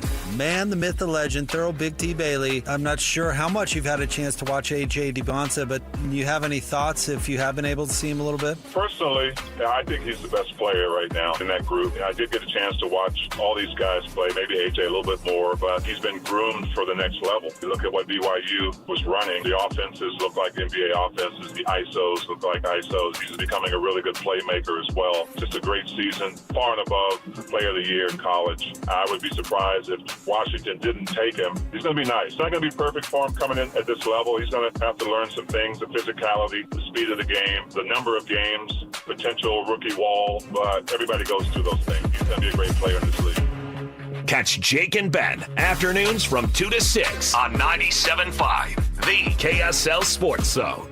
There's something amazing about where we live. When a child needs help, our community doesn't look away. We show up. Primary Children's Hospital has been showing up for our kids for generations. Join the KSL Sports Zone and KSL 5 June 4th for the Primary Children's Hospital Give-a-thon. Whether it's $5 or $50, your gift tells the family they're not alone. Donate today at KSLSports.com. Primary Children's Hospital, the child first and always. Fire up summer with Mountain Land Supply. Right now, when you purchase any Blackstone Select griddle or pizza oven, you'll score a $50 Mountain Land gift certificate. Plus, you'll be entered to win B's Sweet tickets for Wednesday, July 22nd. Don't miss your chance to upgrade your backyard cooking and enjoy a night at the ballpark in style. Visit Mountain Land Supply today for the hottest Blackstone deals of the summer. Offer valid May 1st through June 30th, 2026, or while supplies last. Purchase any Blackstone Select griddle or pizza oven to receive a $50 Mountain Land gift certificate and one entry to win B's Sweet tickets for Wednesday, July 22nd. Limit one gift certificate and entry per customer account. You do not have to be present to win while supplies last.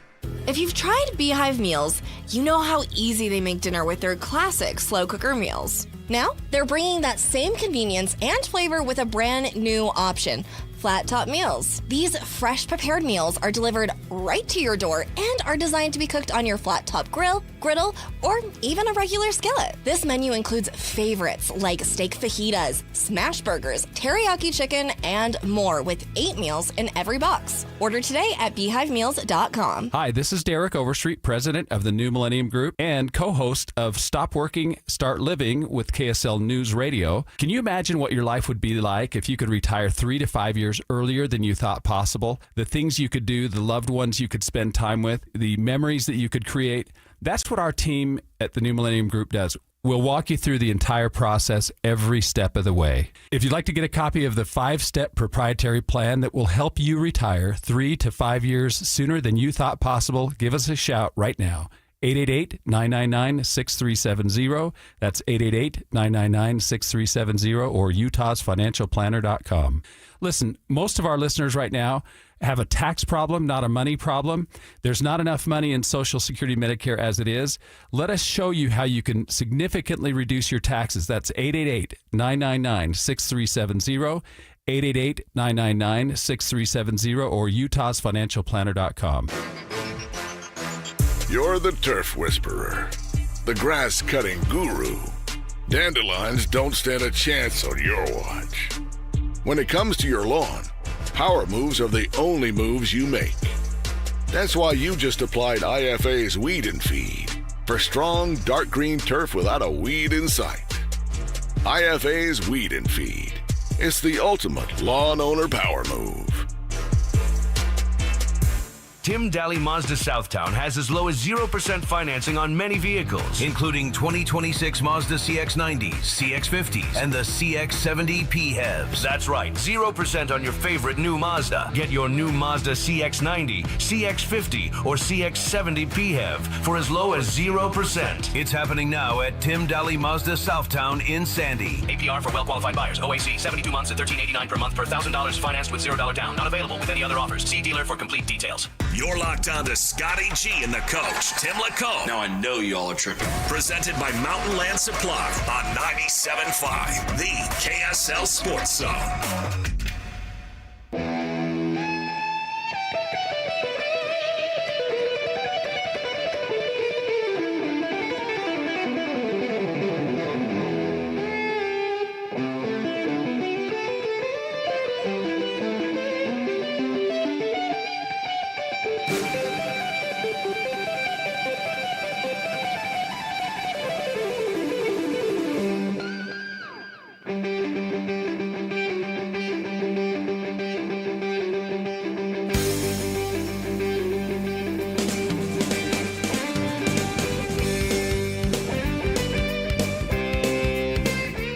Welcome back to Scotty G and the coach here on 97.5, the KSL Sports Zone. I'm Jake Hatch, filling in for the rest of the show alongside the man, the myth, the legend, the coach, Tim Lacombe. Timmy, thanks for having me back. I'm simply a man.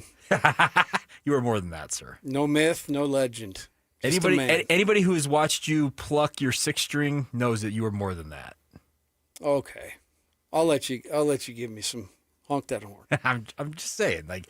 Now, if you haven't followed Tim on social media, mainly it's usually Instagram and Facebook is where you're usually streaming it. He's just there and kind of just you're playing different songs. By the way, you cross all kinds of genres too. That's the best part about it. Yeah, that's what I loved about Morgan Scalley's song selection. Yeah, little George Benson the other day. It shows that he's well versed.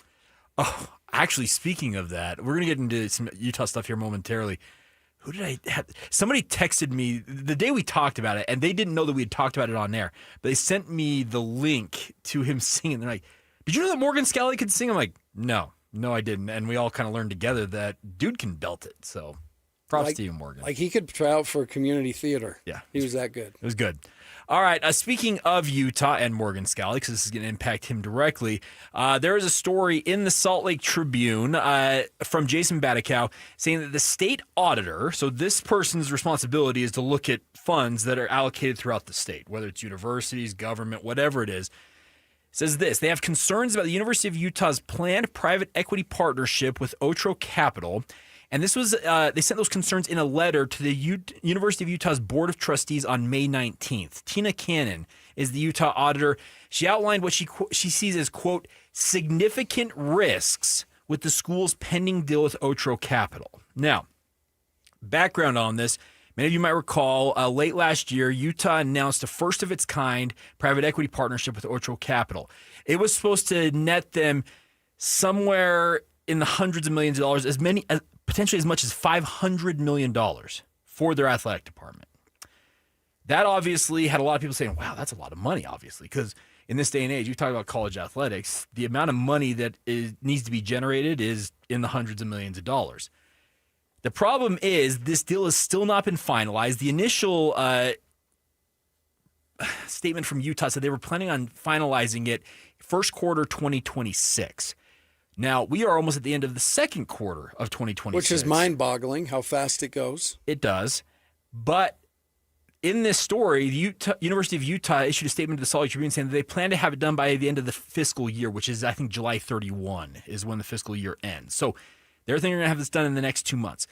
That brings us to this, though. In Tina Cannon's letter, she wrote this, quote, to avoid reporting losses, unquote, the athletic department used millions from its financial reserves to cover what otherwise would have been a loss. The report here says they reported a surplus of $4.69 million in its most recent athletics financial report, but the way that they made it look like they had the surplus, Tim, is they used $19.4 million from their reserves to make that look that way. Oof. That's so it's kind of what not to those numbers, but that's what I do with my checking account. Robbing Peter to pay Paul. Yeah, but I don't know that should be how you're doing it with all those, with all the taxpayer money and everything else that's going on. Now, the additional issue here says the athletic department reported they reported $61.5 million in reserves in 2024. So just 2 years ago, Tim. That's quite a bit of money. $60 million is nothing to sniff at. And just over $42 million as of last year in 2025. The problem is this year, that number is estimated to drop to a paltry $5.8 million. So you are going to burn through... So it's going the wrong... You're saying it's going the wrong way. You've burned through $55 million of your reserve funds. In 2 years? In 2 years. That doesn't seem sustainable, at least... the math that I was taught. No. Now I know they learn math different now, but when I did math. By the way, Lloyd, you know this as well as I do. If you try to do math with your kids recently, it's weird. Do you just say, "Hey, just do it"? It's weird. Hey, just let me show you. I'm just saying. I'm getting like you're drawing pictures. I'm getting retaught how to do math, but that's beside the point here. Now, as often is the case, Tim. A lot of people will tell people, and when it comes to financial type stuff, a lot of the times people will say, it's not that we have a revenue problem, it's that you have a spending problem. You want to spend and you want to keep up with the Joneses. You want to have the best and the brightest and the newest and the flashiest. You want to have all of that. The issue here is that in Cannon's letter to the University of Utah's Board of Trustees, it says that there is no plan here to rein in spending at the University of Utah, therefore causing her to have concerns about the overall financial outlook and future health of Utah athletics. That is the problem. It's a spending problem. It's not a revenue problem. It's the fact that they're spending faster than they can replenish that fund. Well, who isn't? Well, that's a great question because I know there's a university. This is the day and age. I'm telling you, everybody's strung out there. Yes. And I know BYU obviously doesn't get into that. Like they actually run their deal way different, and it's got to. That's a mandate from the university, right? because the university you know this as well as I do. You were told this straight up.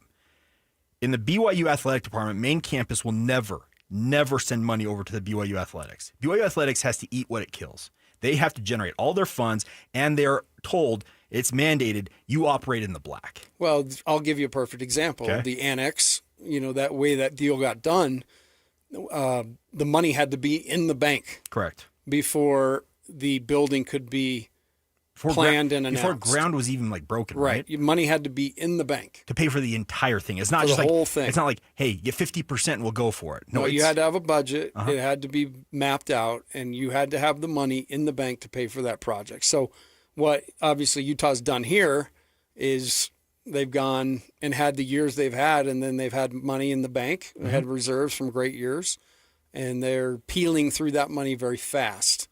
And it doesn't surprise me because everything I hear, doesn't matter if I talk to a football coach, a baseball coach, a basketball coach, an AD, every single one of them, we got to find more money. Yeah. What everybody's saying, because a lot of the spending you do, you say keep up with the Joneses, but that's the game you're in. Correct. And especially with the super leagues and everything looming, everybody's trying to position to get their spot there. And so, of course, you're going to put your best foot forward. And in many cases, that's to spend beyond what you got and figure it out later. So, and this is where the interesting part about this comes out, is that it says the University of Utah still has to make payments up to roughly $119 million in bond payments with interest. Those are currently slated to go through 2041 on past projects. That doesn't include anything new that you may do. And that also includes the recent expansion of the Ken Garff Red Zone at Rice-Eccles Stadium, that's south end of the, by the way, an incredible addition to that stadium. But yeah, you still have $119 million on the books, and that's just in past projects, Tim. That's not adding anything. And I know that Kyle Whittingham, when he was here, he wanted to have a new football indoor practice facility built, and there were talks about it happening, and it hasn't come to fruition. And I do wonder if that's linked with this issue. I wonder, can they repo an end zone? Oh, somehow, some way, when he pulls in and just starts taking apart that luxurious We're end zone. taking the south end. It's ours. I Either don't know. make the payment or we're taking seats. So this is going to be very interesting to see how the University of Utah operates here. And the state auditor also in this letter expressed concerns about, quote, a loss of institutional control given Utah's ownership model with the Crimson brand that would be created in partnership with Otro Capital. So this is getting some scrutiny up on Capitol here, Tim. And that was one of the things I have been monitoring this situation because, once again, this is a first of its kind private equity deal that the University of Utah entered in. There were a lot of people across the college sports universe that were super intrigued to see where this was going to go because they wanted to see, okay, if this can work, yeah, we're all going to get in because if it could get you up to $500 million, yeah, everybody's going to be like, yeah, I'll take that money. But the way it appears right now, based on what the state auditor is saying, is that they're concerned about the overall health and just the future for Utah athletics in terms of being viable. And that is where things can come crashing down. Every dirty deal was sold to somebody. And you just sit back and wonder if that's going to be one of those. There's a lot still to go. But it's interesting, the Big 12 actually went the route of venture capital as well. They did. And put that in play for schools if they need it, if they're in financial distress. So just add that to the litany of things we've talked about that are haywire and mainly different than Correct. what we're used to. And so it's just getting all that stuff reined in. So this, and you mentioned the fact that the Big 12, they have entered a partnership with Redbird Capital as well as Weatherford Capital. They're two private capital groups in their own right. And they're offering up to $30 million to every Big 12 member school if they want it. Now, it does have a rate of return. It's a loan of 10% or somewhere thereabouts. And the way it's paid back is if you take the $30 million, Redbird and Weatherford get to take their cut of your TV revenue money before you ever see it. That's the way that it's paid back to them. The vast majority of the Big 12, I know BYU... So it's like getting your tax return early. Yeah, in essence. But somebody's taking their cut of it before you even see that check, if that makes sense. They're taking their... FICA. Yeah, sure. More FICA. And so BYU, Texas Tech, the vast majority of the Big 12 schools came out and said, we're not interested in this. The last I heard, and if anybody, by the way, out there listening knows if Utah has commented on this, let me know, because I have not been able to find it. Utah, I don't think, has ever said yes or no if they're going to take up the Big 12 on this opportunity. I can't imagine they would with all this other stuff. But this is, I guess, the bottom line with this story. There is a profound risk, this is a quote, that the financial gains and investor returns may be prioritized over long-term and long-held institutional values. So it comes down to that one word. It's who's controlling what. And that's a big thing to wrestle for, because this is much bigger than this segment. This is much bigger than Mark Harlan's reign. I'm a couple years removed. I've seen different regimes come through BYU. Sure. And that's the way it works. It moves on, and it's not about you. So you can't compromise the long term, and that's always got to be at the front of your mind. So it'll be interesting to see how this shakes out. Yeah, kind of groundbreaking stuff, and I got to give props to Jason Badikow. He got a hold of this letter. Great story. And it is something to monitor. There's no doubt about this, because that Ocho Capital deal, I remember it made waves in the college sports universe when they first said, hey, we're entering this agreement. Now, they say that they still are planning on finalizing that deal. Is that the break that Utah needs? But also, is what you mentioned, that quote from the auditor. Is it prioritizing short-term financial gain over long-term health and viability? That's the balance that they're going to have to answer for. And the institution's got to have a say. I mean, that's the name they're all out there representing. No doubt. All right, coming up next, have you talked a lot of hockey yet? I know you talked with Cole Bagley. We talked just a little bit with Cole, but hey, man, I'm open to whatever. Okay. I am. This feels like I've had 3 different babysitters today. No babysitters? Are you kidding me? No, they're like, hey, can you just go in and take care of him? Partners in crime. Just make sure you got a Diet Coke and you smile. Well, isn't that the way to your heart, right? Well, I just said the 2 things. There you go. All right, we will have more in a moment. I also do want to get to the NBA playoffs as well, because we're looking at a knockout game tonight for the Oklahoma City Thunder. We'll get to that as well. More in a moment right here on Scotty G and the Coach, right here on 97.5, the KSL Sports Zone. Turn it up. Let's go. It's a new era for sports radio in Utah. This is the all-new KSL Sports Zone. As always, DJ and PK kick off your mornings from 6 to 10. Then introducing the newest addition to the KSL Sports Zone. The coach, Tim Lacombe, joins Scotty G every day from 10 to 2. And as you wrap up your day, Jake Scott and Ben Anderson are there with the best sports talk in Utah from 2 to 6. Live and local, all day, every day. Your home for the best sports radio in Utah is live, on air, online, and on the KSL Sports app. This is 97.5, the KSL Sports Zone. There's a lot of us out there. We get to a certain point in our life, maybe our late 30s, our 40s, maybe even into our 50s, and we think, well, we are who we are. Like David Locke always says, you are who the back of your baseball card says you are. Well, not necessarily. When it comes to your profession, you can always improve. You can always pick up new skills. And the John M. Huntsman School of Business at Utah State University is helping you do just that. It is the executive MBA program that's going to allow you to develop the skills you need to compete with the younger generation. So you can get that promotion, you can get that raise, you can get the quality of life you deserve. With all the foundations of business like leadership, analytics, how to make great decisions as a leader, those are all the skill sets you're going to learn with this executive MBA program. Now, Utah State's great here because they know that you're busy. They know you've got a lot on your plate. You've got your job. You're a husband. You're a father. You've got a lot of irons in the fire. So they'll make it work for you and your situation. You want to start summer, spring, fall? No big deal. You want to knock it out in 1 year, or you want to take multiple years? That's fine. You want to do it completely online or at one of their satellite campuses all up and down the state of Utah? It's right there available for you as well. It's the Executive MBA program at Utah State University, the John M. Huntsman School of Business at Utah State.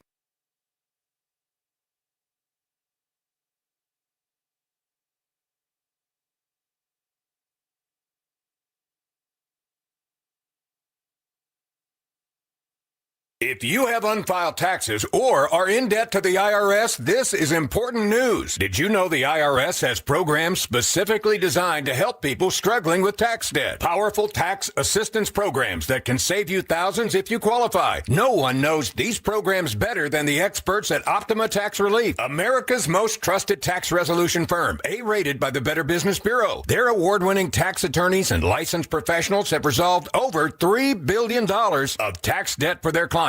One call to Optima can start the process, helping to put an end to your worries about wage garnishment, asset seizure, and other aggressive IRS actions. Find the best options to solve your tax problems. Call the experts at Optima Tax Relief today for a free consultation. Call 800-343-6460. 800-343-6460. 800-343-6460. Optima Tax Relief. Some restrictions apply. For complete details, please visit OptimaTaxRelief.com. A family office is a team built to handle the three biggest financial responsibilities a family faces: wealth management, tax strategy, and estate planning. Most firms only manage your investments and refer the rest out, hoping everyone stays aligned. At Trajan, we built something different. Your wealth, tax planning, and estate planning are handled together inside one firm under one roof. There's no guessing whether your CPA, advisor, and estate attorney are truly in sync, because our team works together every day on your behalf. When your financial life becomes more complex, your advice should become more coordinated, not more fragmented. One plan, one trusted team. Call Trajan today, 855-TRAJAN-1. That's 855-TRAJAN-1. Trajan Wealth, an SEC-registered investment advisor. Additional services through Trajan Estate and Trajan Tax. Additional disclosures and accreditation at TrajanWealth.com. At University of Utah Health, we're mapping DNA to find the cause and the cure. Because 1 in a million is really just one. One person facing one incredibly difficult diagnosis. Looking for one thing: hope. Learn more at uofuhealth.org. The Jazz, the Mammoth, and the Utes, Cougars, and Aggies. When it comes to sports in Utah, we've got you covered. This is Scotty G and the coach, Tim LaCombe, presented by Mountain Land Supply on 97.5, the KSL Sports Zone.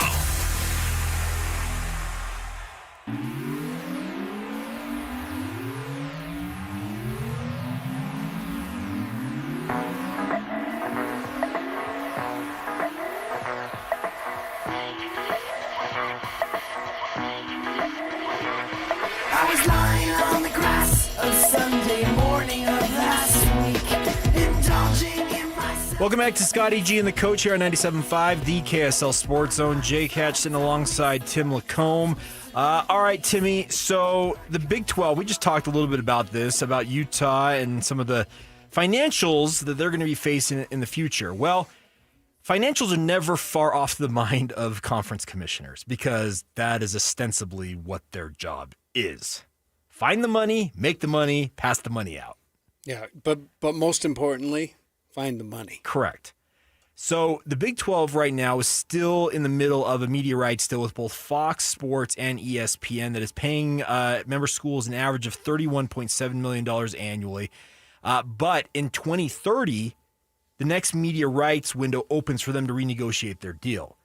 The intriguing part about this, and by the way, there's a great piece at KSLSports.com. Our good friend Mitch Harper, who joined the show earlier today, wrote about this because he had an exclusive one-on-one chat with Brett Yormark. And apparently, Brett Yormark is already planning for these media rights negotiations, even though we're only in 2026. That's 4 years, Tim, before he has to really sit down with executives from these various media companies. But he's already planning for it because, as he says in this article, quote, when I first got here, we went early because they did open up their media rights negotiations. And in some cases, in some people's minds, that's what was the death knell for what was the old Pac-12 because the Big 12 jumped them in line. But he points out here, we went early and we went early on the heels of a long-term deal. So we haven't been a free agent for upwards of 20 years. So going into the marketplace and realizing our true value is going to be critically important for this conference on a go-forward basis, unquote. He is already thinking, all right, we're taking these bad boys and we're opening up to everybody. We're not going to be locked down with ESPN. We're not going to be locked down with Fox Sports. And we talked last segment about the fact that they have the private capital with Redbird Capital Partners. Do you know, Tim, what media entities Redbird Capital Partners happens to be operating at the moment? That I don't. There'd be none other than CBS Viacom, so CBS, and they're soon to acquire TNT Sports. I've heard of both. They're both very major. There is strong thought out there that this partnership that they struck with Redbird Capital is a precursor to build a relationship when it comes to these media rights negotiations. So you at least have CBS and TNT, that would include TBS, obviously, as media rights partners potentially down the line. Well, I do know Yormark did a great job taking what were pieces of a conference, Correct. Rebranding the Big 12 and locking up enough money to get everybody through. And yes. You can't sneeze at 31. No. I mean, but when you turn and compare it to the landscape, and you look at, was just watching Mississippi State play. Now Tennessee and Texas are playing softball. Mm-hmm. So those SEC teams, they're getting over 70 million. We saw Big Ten teams. Ohio State was at north of 80 this year. Okay, so there is a major gap, a major wide gap. And, again, these are media rights deals. So is the SEC that important, or have they been self-important for so long, that it's just been a wide chasm? And all those things are going to be wrestled with, especially with the landscape now of, like Yormark said, putting your stuff on, don't everything, you can lock up and watch everything on an app. I have to do it every night now. Mm-hmm. Well, we all do. So there are a lot of different ways to bring broadcast your games. And so it does make these things, you've got to be creative, just like in fundraising. Yeah. But the big ticket item is that media rights deal, and they've just got to get a bigger share of the pie. That's what Yormark is planning on doing here, because obviously he will negotiate with ESPN. He'll negotiate with Fox because they are still going to be entities that you'll engage with. The other question I have, you mentioned the app thing. What about Netflix? What about Amazon? Prime Video, I should say. Those entities, we've seen Prime is in on the NBA deal. And did a great job. Yes, they did a fantastic job. I think if you watch games this year, you're awesome. They've done a great job with Thursday Night Football in the NFL realm. But how many other entities come 4 years from now when Brett Yormark goes to meet all these people are going to be out there and are willing to bid on this? You need to curry as much favor with as many of them as possible, because what that creates is negotiation and leverage, and you can play them off one another. And the thought is you can maybe get some extra money out of that. And I don't think you're ever going to, if you're the Big 12 is currently constituted, ever going to completely close that gap with the Big 10 or the SEC. But you got to close it as much as you possibly can. Yeah, narrow the gap. And you do it the way you say, by being forward thinking. The other way you do it, you compete with those teams year in and year out. And the Big 12 is newly put together from a basketball perspective. I mean, the SEC was heads and shoulders above everybody forever. And not only has Big 12 closed that gap, I think, it's year by year, depending on where some of the talent goes. But the Big 12 is right there neck and neck and has actually, in many ways, outperformed the SEC in the postseason. So you've got to keep competing on the field. These games and these matches, all these things that happen between now and then, they really matter. Yeah, they're referendums. That's what they are. And that public perception, as much as anything, Tim. No, you're right. It matters. It's because it's why the SEC is getting more now. Yeah, and that's the thing is, I don't know if you saw it yesterday, Greg Sankey, he doubled down on the SEC being, as he said, far and away the best conference, even though the Big Ten has won the last 3 college football titles. They swept both the men's and women's basketball titles. But Sankey's over there, no, we're still the best. And I'm looking at it saying, are you sure about that? Yeah. It's one of those things where it's like, You sure about that? I knew he'd pick up on it. Yeah, I was going to hold on, but I didn't want it to be awkward silence. It's okay. Like one guy sitting on one side of the classroom and one guy on the other. It's okay. Like we heard earlier today. But yeah, if you're the Big 12, you've got to be thinking about it. And yes, Yormark's thinking 4 years down the line. Well, you've got to. You have to. You can't afford not to. You can't afford, when it comes up and you start meeting with these people, you've got to already have your game plan and say, here's what we've got. Here are our assets, for lack of a better term. We got this in football, basketball, whatever you got. You throw it on the table and say, what's it worth to you? I mean, I made my remarks about the glass floor because I thought it was silly, but outside of that, I mean, and to that point, you have to try stupid stuff. I mean, people that have found success all different ways, but some of them you just trip into it, you know? And so I think you got to be mindful more than anything. And that's what I love about your Mark. He's got guts and he's mindful of what's going on and always trying to push the envelope for his league's case. He is. So I am very curious to see where this ultimately lands. But yeah, Yormark's approaching it the right way. It's never far from his mind because he can't afford to not have that. He's thrown things. Remember, they went to Rucker Park. Remember, they sent the basketball team. Like, he's willing to try stuff. And I like that. I mean, you have to be willing. You have to be open. Remember the court. You talk about the Big 12 tournament. That court. Well, you give it a shot. And see, right. Yeah. And it was an awful one. And you learn, I probably won't mess with the playing surface. Yeah. That's the lesson I learned there. Yeah. All right. Coming up next, I want to get back into the NBA here. Oklahoma City looking to close out the San Antonio Spurs tonight. We'll dig into that, preview that a little bit. Coming up next right here on 97.5, the KSL Sports Zone. Hockey fans, let your voice be heard with the Utah Mammoth Fan Forum. Visit the Utah Mammoth page on KSLSports.com to connect with the team, other fans, and our KSL Sports insiders. Start chatting today in the Utah Mammoth Fan Forum on KSLSports.com. Want to get the latest info on Utah's newest sports franchise? Sign up for the Utah Mammoth newsletter. Get exclusive analysis, plus the latest news and notes on the Utah Mammoth. Sign up today at KSLSports.com for the Utah Mammoth newsletter.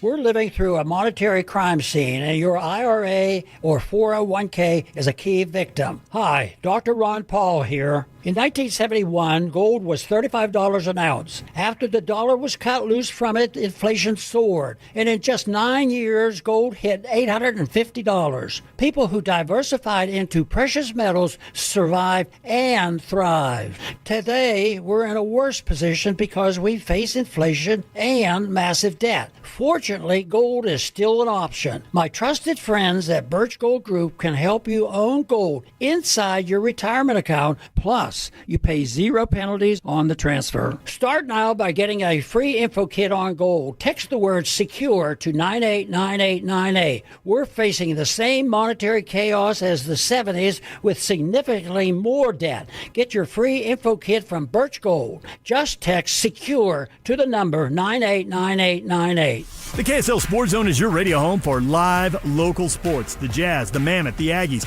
RSL, the Utah Royals, and the Salt Lake Bees. Tonight, the Bees are in Round Rock. First pitch at 5:45 on 1280 The Zone. Tomorrow, the first pitch is at 6 o'clock on 1280 The Zone. And Saturday, the Utah Royals visit the Portland Thorns at 5 o'clock on 97.5 The Zone. If you want to reach new customers and introduce your company's brand to Utah sports fans, email Stephanie Palmer at spalmer@ksl.com and join the winning team at KSL Sports. If you've tried Beehive meals, you know how easy they make dinner with their classic slow cooker meals. Now, they're bringing that same convenience and flavor with a brand new option, flat top meals. These fresh prepared meals are delivered right to your door and are designed to be cooked on your flat top grill, griddle, or even a regular skillet. This menu includes favorites like steak fajitas, smash burgers, teriyaki chicken, and more with 8 meals in every box. Order today at beehivemeals.com. America First Credit Union has everything you need to get your money working. And for a limited time, new members get a $150 cash bonus for opening a checking account and $200 more for enrolling in and using direct deposit. If you're ready to do more with your money and get up to $350 cash, head to americafirst.com and become a member today.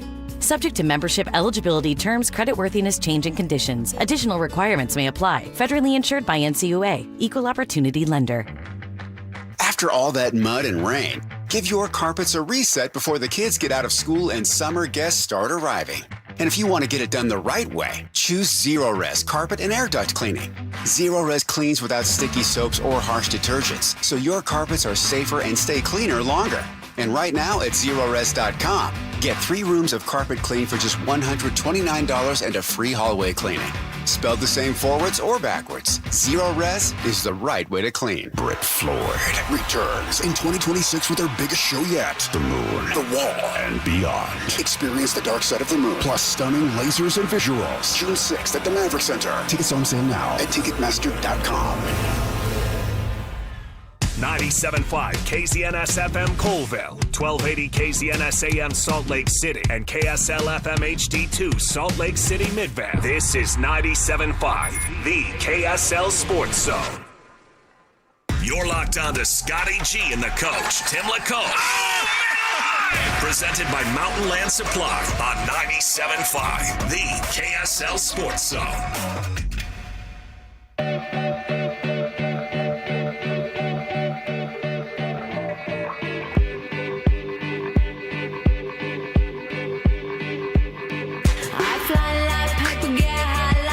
If you catch me at the border, I got visas in my name. If you come around. Welcome back to Scotty G and the coach here on 97.5, the KSL Sports Zone. I'm Jake Hatch, sitting in for Scotty G alongside Tim LaCombe. And Tim, big game tonight in the NBA. The Oklahoma City Thunder taking on the San Antonio Spurs. This game is in San Antonio, but Oklahoma City holding a 3-2 series advantage. They can land a knockout blow tonight and advance to their second straight NBA Finals if they can handle their business on the road. Yeah, and so Spurs really have this as an opportunity to stand up and extend the series.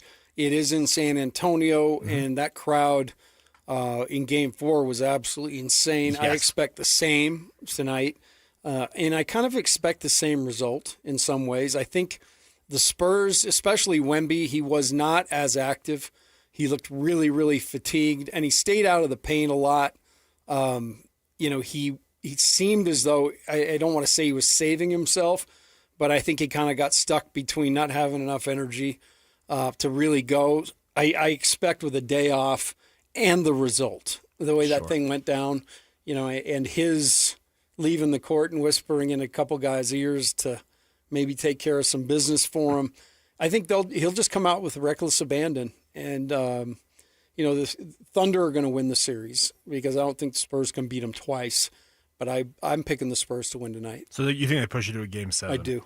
Now, the question on the Wemby side of things is he didn't do media after Game 5, and he got warned by the NBA versus getting fined. A lot of other guys, I think, would have been fined. I think it's a reputation thing for him because he's always been willing to speak to the media. And you know what? Maybe his emotions caught up with him, and he realized, hey, I don't want to go to the podium now. I may say something I regret or whatever. And you could tell he was a little upset. And he's a fair weather guy. He's a fair weather media guy. No, he's not. He's been pretty good about it doing. Unless something bad happens, right? Would you agree? I guess this is the first time I've ever noticed him not being willing to do it. I think that's why he only got the warning, because a lot of other guys would have been fined immediately. We just saw the Vegas Golden Knights get a draft pick stripped from him. No, he's a media darling. Like people love him, but he's also only in his second year. So that is true. He's 22 years old. Give him a chance. We've seen this with plenty of guys. We've seen it with plenty of guys, but I hate it. I think part of being a leader is stepping up there and doing it, even when you're young. Yeah. I mean, he understands the mantle he's carrying, and I get that it can get heavy. Yeah. But that's what sets you apart. And I think sneaking out the back door doesn't. With your teammates and everything else, I don't know how that plays. I mean, he didn't talk after he put the elbow. I don't think did he ever even answer to that at all? I don't think he did. He never really addressed it head on. Right. And by the way, a lot of other players would pardon the pun, but it was head on, all right. Yes, he it was. Killed the guy. Throw on. Named him. Naz Reid, took that one right in the chops, and he didn't collapse his larynx. Seriously. Well, if it was a teeny bit lower. And almost any other player would have been suspended. I'm being... Absolutely. What was the guy, Glass Joe, on Mike Tyson Punch-Out? Yeah. He was not Glass Joe. I mean, he popped right back up. I was shocked. Yeah. Because he got hit right there in the glass chin. He did. And Naz Reid is a guy that I would not want to, elbow typically because he's one of those tough guys in the league. I wouldn't want to elbow you. I don't like fighting. Well, sure. Yeah, I agree with you on that. I think Coach has a little fight in him. I have fight in me, but I don't like to fight. No, but I think you might go looking for it occasionally. Okay, here's If Dave Rose wants listen, man. If Dave Rose wants to throw down, because Dave has got some attitude to him. We went after each other a couple times. But I'm just saying, if Dave needs you in his corner, are you there? Oh yeah. Okay, see, 100%. there we go. He's got some fight in him. Yeah, he's without hesitation, he's going to be there for his guy. Yeah, I mean, he's not. I'll be there for him, but I ain't coaching with him. I'll consult from a distance. You will far distance from the comfort of your home. Yeah, like I walk out on my really tedious job here and go, just get a security footage or something to watch his team, and then I'll send him emails with suggestions. Your thoughts of what you would do. But I'll really get AI to do it. There you go. Okay. Now, back to the topic at hand. You think they're going to push this to Game 7? What do you think? I have been inclined to think they're going to do that. So something that DJ mentioned to you, he also has mentioned it a couple of times on DJ and PK, is that Oklahoma City, they do have a tendency to play with their food, is the expression he's been using, where they just kind of fiddling around and they don't really put the hammer down. They haven't done that. And that's why last year they pushed the NBA Finals to Game 7. They did ultimately clinch it. I'm wondering tonight, if tonight's the night that we finally see Oklahoma City say, you know what, enough's enough. We are laying the hammer down, and we're ending this tonight. See, and I disagreed with DJ because I actually have Oklahoma City as a team that never plays with their food. Like I get what you guys are saying. They have a series have extended against them, but last year was their first go round. They're just figuring it out. I agree with you on that. This year they've had starters out. They've had to have role players come in. So I think given all that stuff and the team they're playing right now is freakish. Yes. So I think it's partly figuring them out and having to almost attack from a different angle because this guy bends your shot chart. Correct. And then attacks you like no other. So I think there's some of that. And DJ said, the 20, they came back from 20 down the other night to cut it to 10. I mean, that happens. I watch NBA all night. That happens in a course of just regular play all the time. So I actually believe Oklahoma City is a team, and I think they did kind of stand up and show who they were last game. But I think San Antonio's got one more pop. And the reason, while I'm wondering if Oklahoma City can do that, the question I've got is that they have the firepower to do that. Jalen Williams, A.J. Mitchell, two of their top weapons offensively outside of SGA and Chet Holmgren, they've been sidelined. And there's some thought that Jalen Williams may give it a go tonight. He's got game time tag on him right now. So there's a chance. If he is the Jalen Williams we've known for multiple years, which has been a far cry this season because he's dealt with numerous hamstring injuries. That's what he's been dealing with most recently. If you get I call it vintage Jalen Williams. He's nowhere near the tail end of his career. He's actually early on in his career, but what he has been, an all NBA type player, if you can get that out of him, that may be enough to push you over the top and clinch this series. But you make the point that, well, Oklahoma City's facing a team that they're motivated. They're at home. They're going to have the crowd behind them.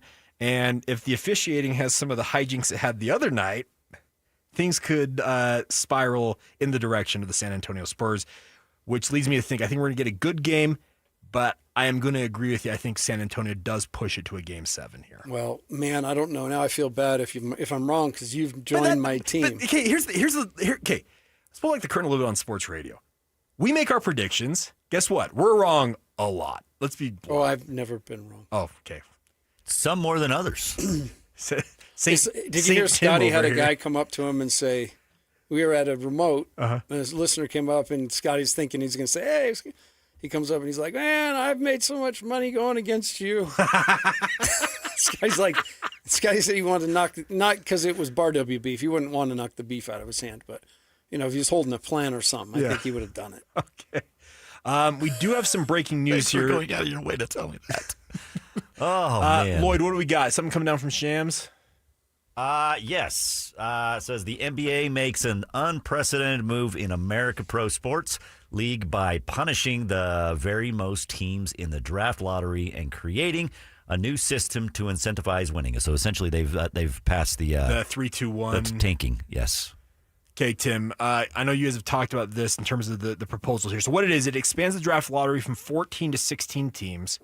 It also has a relegation zone, which is such a weird term because there's nobody actually being relegated. But the bottom 3 teams get penalized with lessened chances for the number 1 overall pick, and it flattens lottery odds. Those are kind of the hallmarks of this reform that Adam Silver has now pushed through, and the NBA's Board of Governors, the owners, have approved it.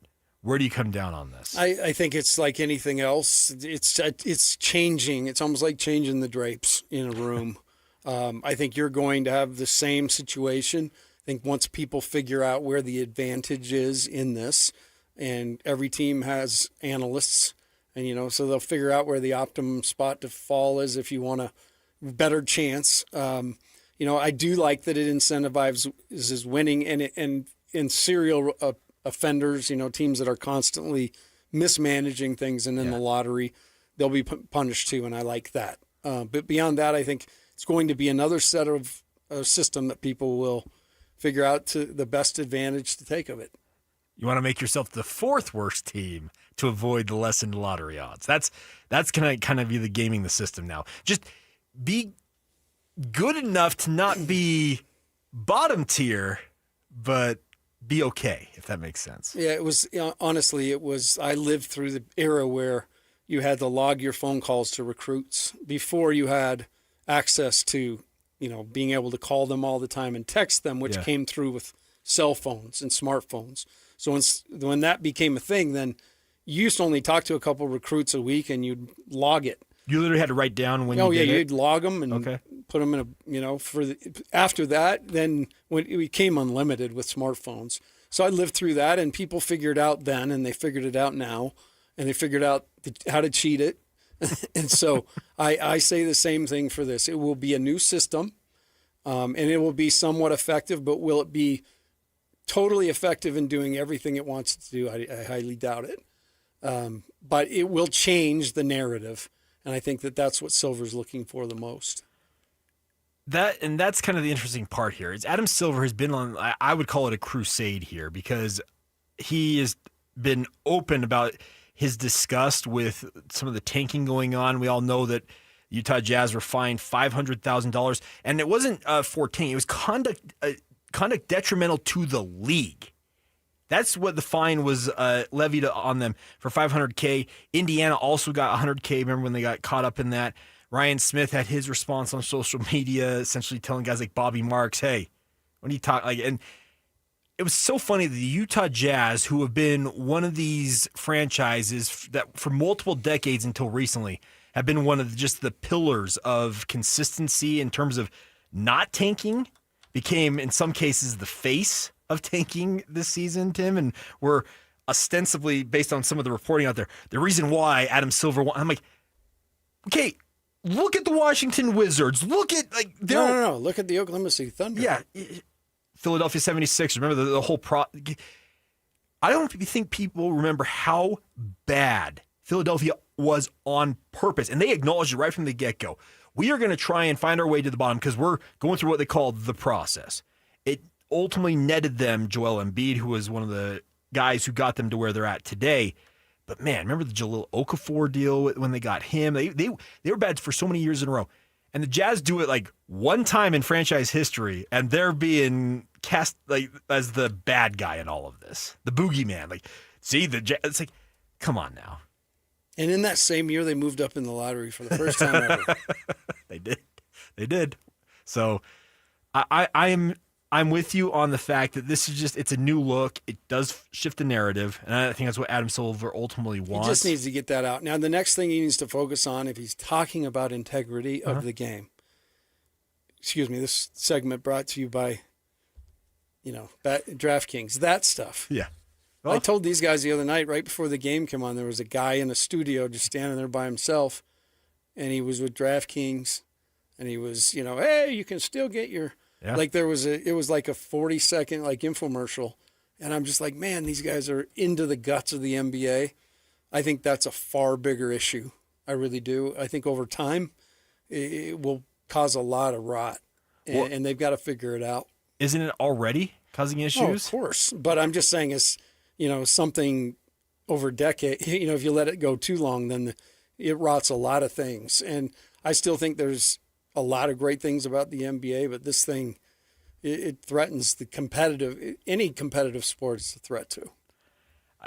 And I'm with you on that. The fact that you've gotten in bed with as many sports books and these betting entities as they have, they're going to exert influence. And I think they have exerted influence because I will forever chuckle at the thought that the Utah Jazz, and if it wasn't necessarily just the one game. Remember, they won the game and got fined the next day. Remember that whole thing going down in February? They'd actually won the game. It was in Miami, if I recall correctly.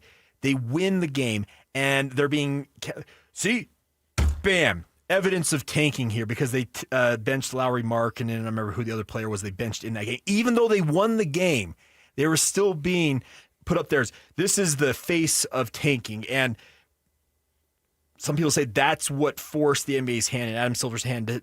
But here's the other thing. Putting my tinfoil hat on for a moment. No, I prefer you don't. Aren't betting partners in Adam Silver's ear saying they're manipulating our market by doing what they did?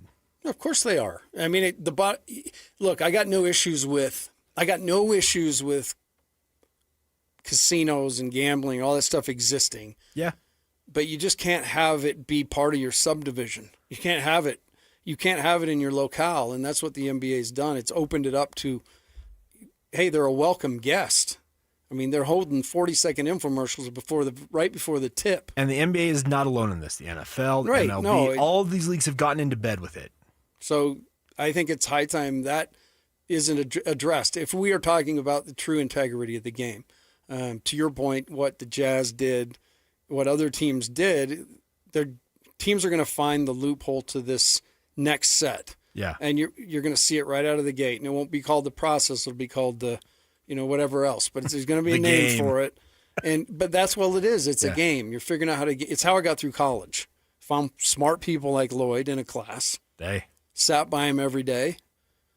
Loved him up, cared for him, and somehow got out with a C. I wasn't taking AP classes, I'll tell you that much. Okay. No, I wasn't either. Let's not go there. I wasn't taking AP classes. Although just, through the regular stream of things, I got a cum laude. So I'm not, Okay. I graduated cum laude, Lloyd.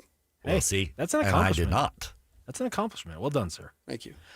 So Shams just put this out there, by the way. Oh, good for you. Cum laude. I was cum laude. I put it on my resume. You saw it. You should. I know, as you should. Anybody who graduates that should. I had to ask somebody what it meant before I put it on there. What is this? I saw it on the certificate. I had no idea what it meant. Can you explain what this means? Does that mean you get something extra? Is there a... So Shams just put this out. The Board of Governors vote was 29-1 in favor of this new proposal to combat tanking. The lone holdout, the Memphis Grizzlies. And if you've been paying attention to the reporting on this, there is a pick that Memphis is not going to get what they thought. Because they own the Jazz pick next year. Buyer beware. And the rules are, if you have, under the current parameters of this, if you have back-to-back seasons where you have picks in the top 5, you can't pick in the top 5, which the Jazz, 5th last year, 2nd this year, automatically means that no matter what Memphis does, they cannot have a top 5 pick in next year's draft. It was smart on them to vote against it. Austin Absolutely. Ainge is a soothsayer. You already saw that before it happened. Here's what we're going to do, guys. I'm going to get a devalued pick, and I'm going to give it... What do you mean devalued? You'll see. Hold on. Just give it a couple months. Wait for a minute here. So this is interesting. Like, by the way, I would have thought that some more owners would have said, hey, we've already traded some of these picks. What do you mean that the rules apply to the team that, the pick originated with? We own the pick. How does it? And they still passed it almost unanimously. But Memphis, realizing that, great. That's going to cost us. They're the only holdout on this. Throw it to the bad news pile in Memphis. A lot of bad news. Crazy. I am genuinely curious to see kind of what the discourse is going forward now with this in effect, Tim. Because, if you're the worst teams, and in some cases the worst teams in the NBA just have injuries that force them down, etc. They're not always trying to purposely find rock bottom, but no matter what happens, if you're in that bottom 3, you actually hurt yourself in terms of finding a player versus helping yourself. Yeah, and you also, in this process, you've seen it time and time again, Silver loves to float out what's going to be the idea to the media. And he likes to sit back and gather and kind of get data on the responses. I fully believe that's a strategy, because it seems like every time the NBA does something, there is not a leak, but it's, this is what it's going to look like type of thing. So we saw that again here. And yeah, where I land, because I've been around it so much. Sure. I like the change for change's sake, so everybody, including the commissioner, will stop talking about it. But now it's a new system that everybody else will figure out how to process, how to game, whatever word you want to use. But that's what's going to take place, because that's the cycle. You know what, by the way, what's up next on the conversation side of things in terms of discourse among the NBA folks? I can only hope it's David Locke. It is not. Flopping. No. Well, I didn't get. I thought that's what you're leading me into. No. That was what was on my sheet. No, flopping is going to be next up. Oh, you're saying flopping. That's some of the conversations. I thought that was coming. I thought you were leading me to the other side. I'm sorry, I didn't get the audible. I see where you were going. You called a slant, I totally get it. And I ran a flag. You're okay. Well, I get where you were coming from. You're like, hey, teeing it up for you. I get it. Sometimes you just need your lead just to let you know what it is. That is true. But yeah, I think flopping is kind of the next discourse we're going to see being talked about. Now that there will not be top-notch content coming up next, I can tell you that much. Hey, we got to do roulette. Yeah, I know, but it won't be. It's top-notch content. It's not what I mean, it could have been better, but it will not be today. Okay, well, I guess not that I know of anyway. I guess I can see where we stand. All right, we're going to get to Sports Roulette next, right here on 97.5, the KSL Sports Zone. This is DJ and PK. Here we go again. Joined now by Austin Ainge, Utah Jazz, president of basketball operations. In the past, we've seen the Jazz draft whatever it was, and they bring a lot of guys through. What is the cutoff there as far as getting guys to work out for you? The guys that we communicate that we're serious about will come in, but it's not a huge list. And the guys at this range of the draft, they come in and typically do an interview and then a little shooting workout, not live against other people. I would say the most important thing is we just get them to spend time with coach and us and have a dinner and have a breakfast and just really get to know them as people, because honestly, none of these players are ready-made. None of them are good enough right now. They all need to progress, and who they are determines that as much as their talent. Catch DJ and PK mornings from 6 to 10 on 97.5, the KSL Sports Zone. Hi, this is Derek Overstreet, president of the New Millennium Group and co-host of Stop Working, Start Living with KSL News Radio. Can you imagine what your life would be like if you could retire 3 to 5 years earlier than you thought possible? The things you could do, the loved ones you could spend time with, the memories that you could create. That's what our team at the New Millennium Group does. We'll walk you through the entire process every step of the way. If you'd like to get a copy of the 5-step proprietary plan that will help you retire 3 to 5 years sooner than you thought possible, give us a shout right now. 888-999-6370. That's 888-999-6370 or utahsfinancialplanner.com. Listen, most of our listeners right now have a tax problem, not a money problem. There's not enough money in Social Security Medicare as it is. Let us show you how you can significantly reduce your taxes. That's 888-999-6370, 888-999-6370 or utahsfinancialplanner.com. Hey, have you seen the Johnson's house lately? Yeah, new siding, new windows, even the gutters look amazing. Right? I walked past 3 times yesterday. You don't even live on this street. I know, but their house looks that good. When your siding, windows, gutters, and decking look great, people notice. That's what RGS Exteriors does. Hi, Tim Brown here, RGS Exteriors. My family has been building and improving homes in Utah for 5 generations, and taking care of homeowners is something we take very serious. With over 1,300 5-star Google reviews, 21 Best of State awards, and our 10-year workmanship warranty, homeowners know they can trust RGS. Over 200,000 families across Utah have trusted RGS Exteriors with their home, and so can you. Schedule your free estimate today at 801-280-3110, 801-280-3110, 801-280-3110.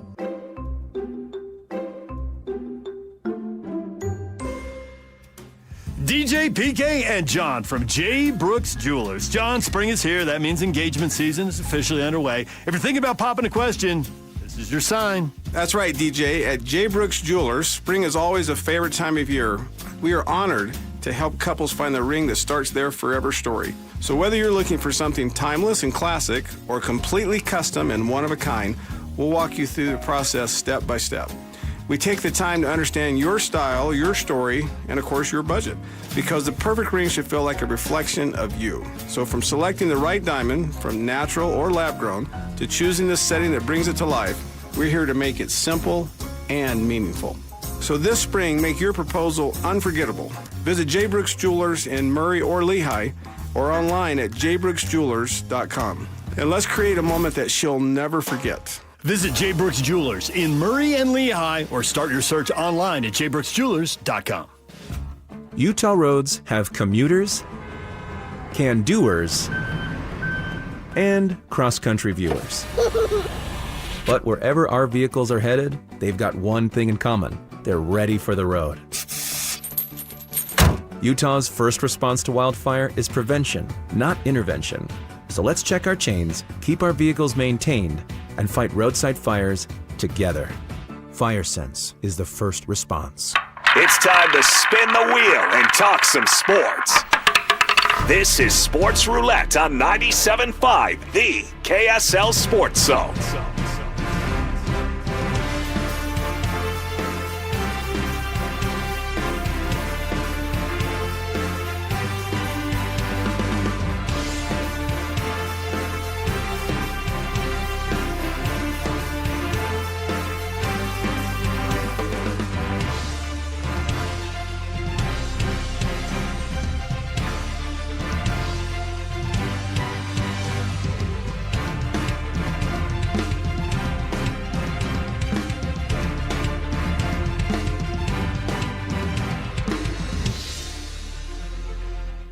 Welcome back to Scotty G and the Coach here on 97.5, the KSL Sports Zone. This segment could get really, really wild. Let's just... Maybe you should just turn my mic down and bring Alex on. We'll see. Because with soccer, I'm not the best at it. We're not talking soccer quite yet. But, Lloyd, let's get into Sports We are Roulette. talking soccer. By the way, before we do that, though, we do remind you guys, Tim Daly Mazda tomorrow, Scotty G and the Coach. You guys are going to be out at Tim Daly Mazda from 10 a.m. to 2 p.m. in Sandy, 10785 South Automall Drive. Obviously, Jake and the crew down there, absolutely awesome. Stop on by, see what they got to offer, and say hello to the coach. Yeah, come by, bring us a Diet Coke and a Rock Star, and I'll get you an autograph by Scotty Gerard. All right, Lloyd, spin it.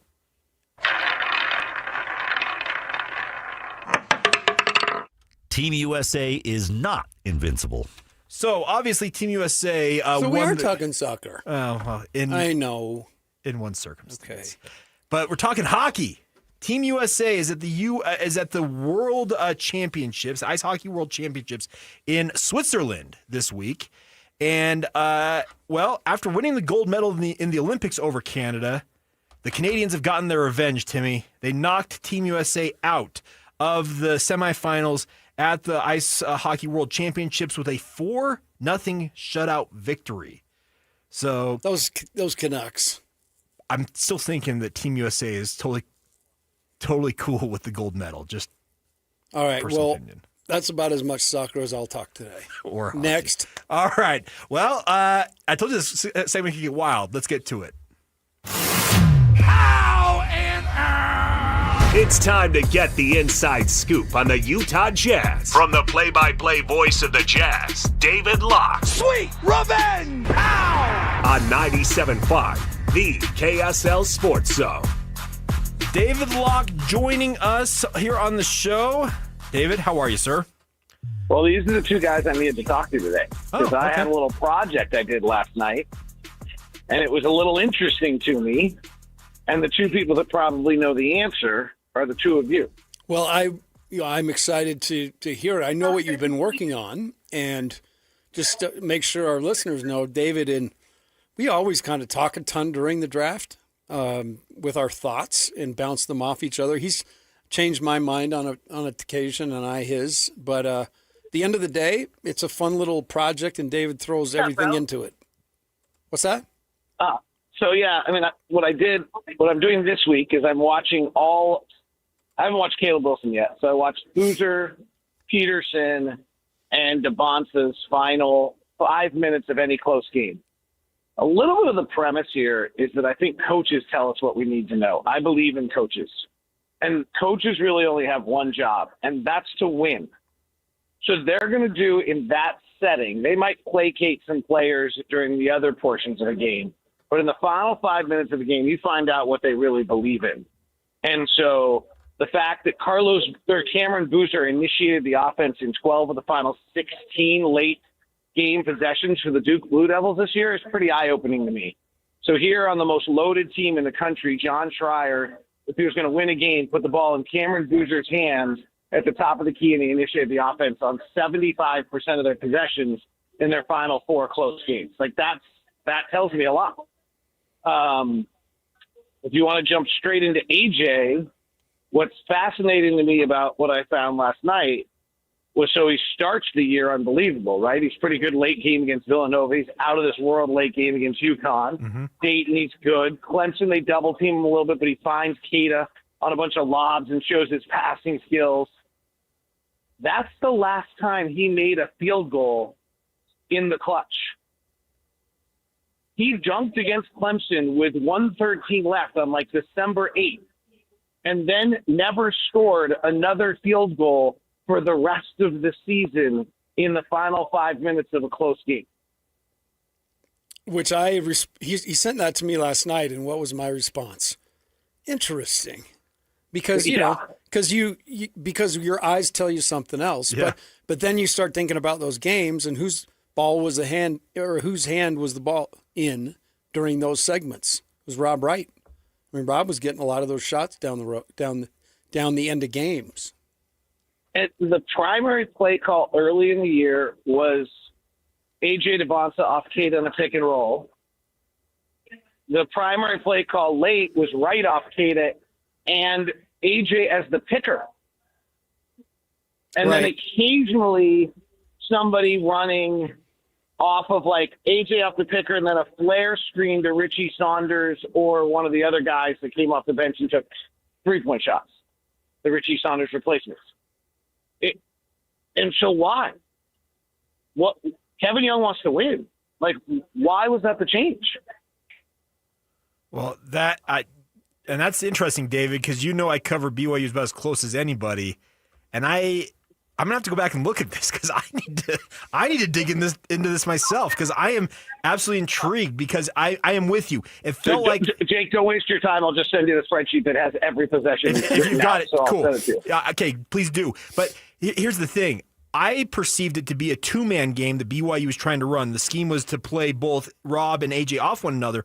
But if Rob was the one initiating, keeping the ball in his hand, and you said after December 8th, AJ never took another shot in the clutch. He never made another shot. Never made another He went 0 for 10. Okay, 0 for 10. To close the year, he went 0 for 10 in the final close games. Now, I wonder if Utah Bob, he started getting doubled more. Clemson started doubling him more. Yes. Utah doubled him a ton. He was. Now, here's the thing that excited me the most about him maybe is the passing skills from the beginning to the end of clutch was pretty awesome. Well, and that's what if A.J. DeBonce comes into the NBA as a willing passer who's not obsessed with scoring 24 points a game every night, as we've seen through so many players, his passing skills are incredible because he moves it usually one spot beyond the natural pass, if that makes sense.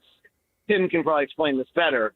But, you can get doubled, and there's one pass that's the obvious pass. But if you can skip that, and then the whole defense has to rotate over and shift, you really make a huge step. That's what his passing was amazing throughout the whole thing. Whether it's the lobs to Keita or the inside pass to Keita or just skipping over the top, finding Saunders on things when he was healthy, his passing was amazing in all of these settings. To me, that's actually the skill that has me the most excited about him as a player is the ability to pass and the strength of passing and the vision of passing at 6'9". And that's what I was going to bring up, because I think that Utah game in particular, when they were sending double, in some cases it felt like a triple team at times, he would step through it. And to your point, David, he would make a pass that completely flipped or inverted Utah's defense and created open shots and looks for his teammates.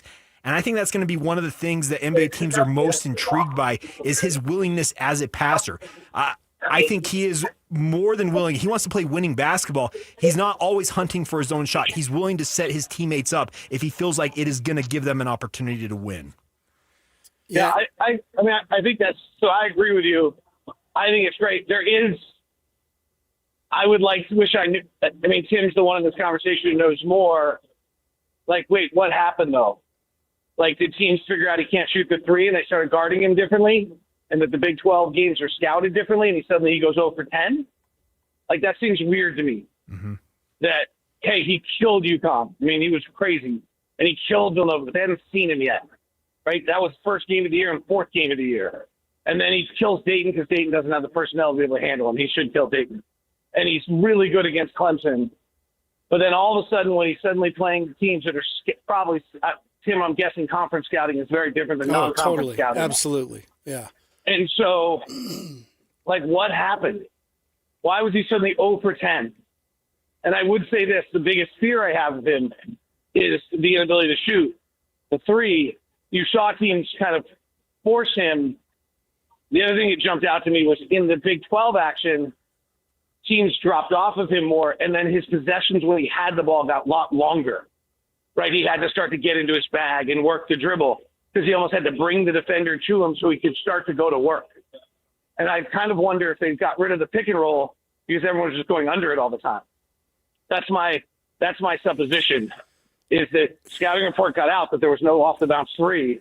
So therefore, when they ran the pick and roll with Kada, everybody just dropped it or went under it, and it didn't get them anything. And that's why they transformed to Wright and Kada as the pick and roll.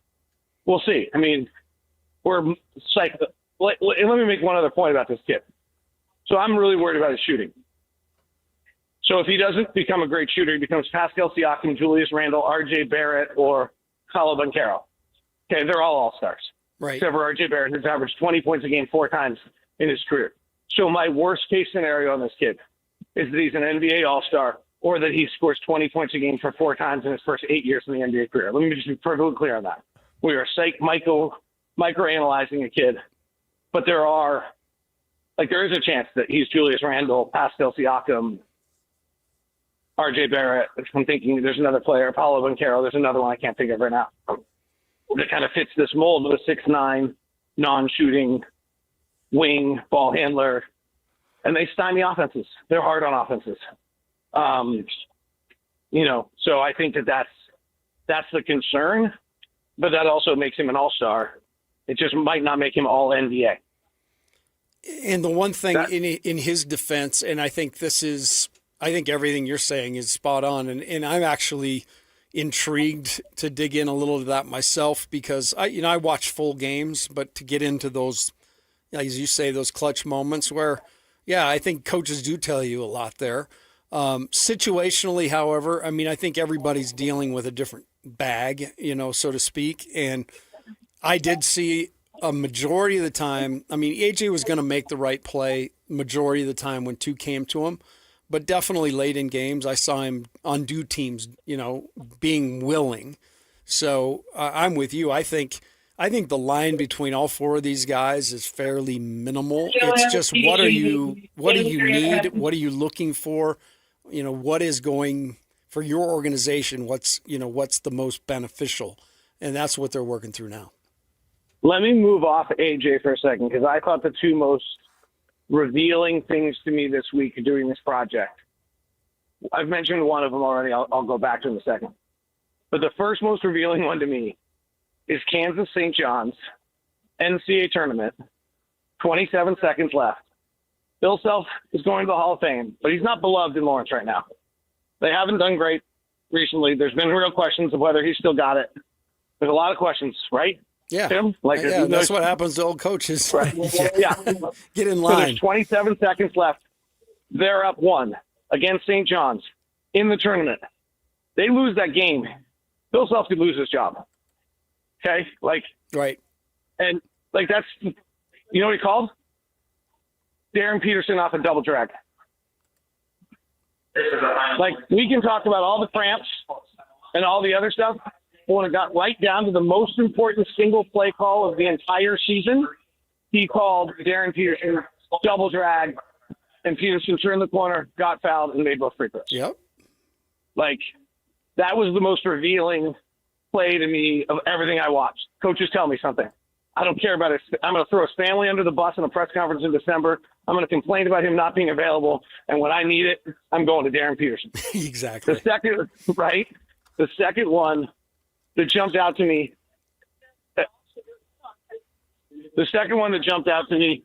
as much as anything, the second thing that jumped out to me as much as anything was how Cameron Boozer was used. He's Cade Cunningham. Ooh. He is a on-ball point forward at 6'9", 10, 245 pounds. Did a ton of facilitating. That's how Duke used him. Some of it makes me very nervous. He's actually really Cade Cunningham, because if you actually go look at Cade Cunningham's first 2 or 3 years in the NBA, he couldn't finish at the rim at all because he didn't have the athleticism to do it.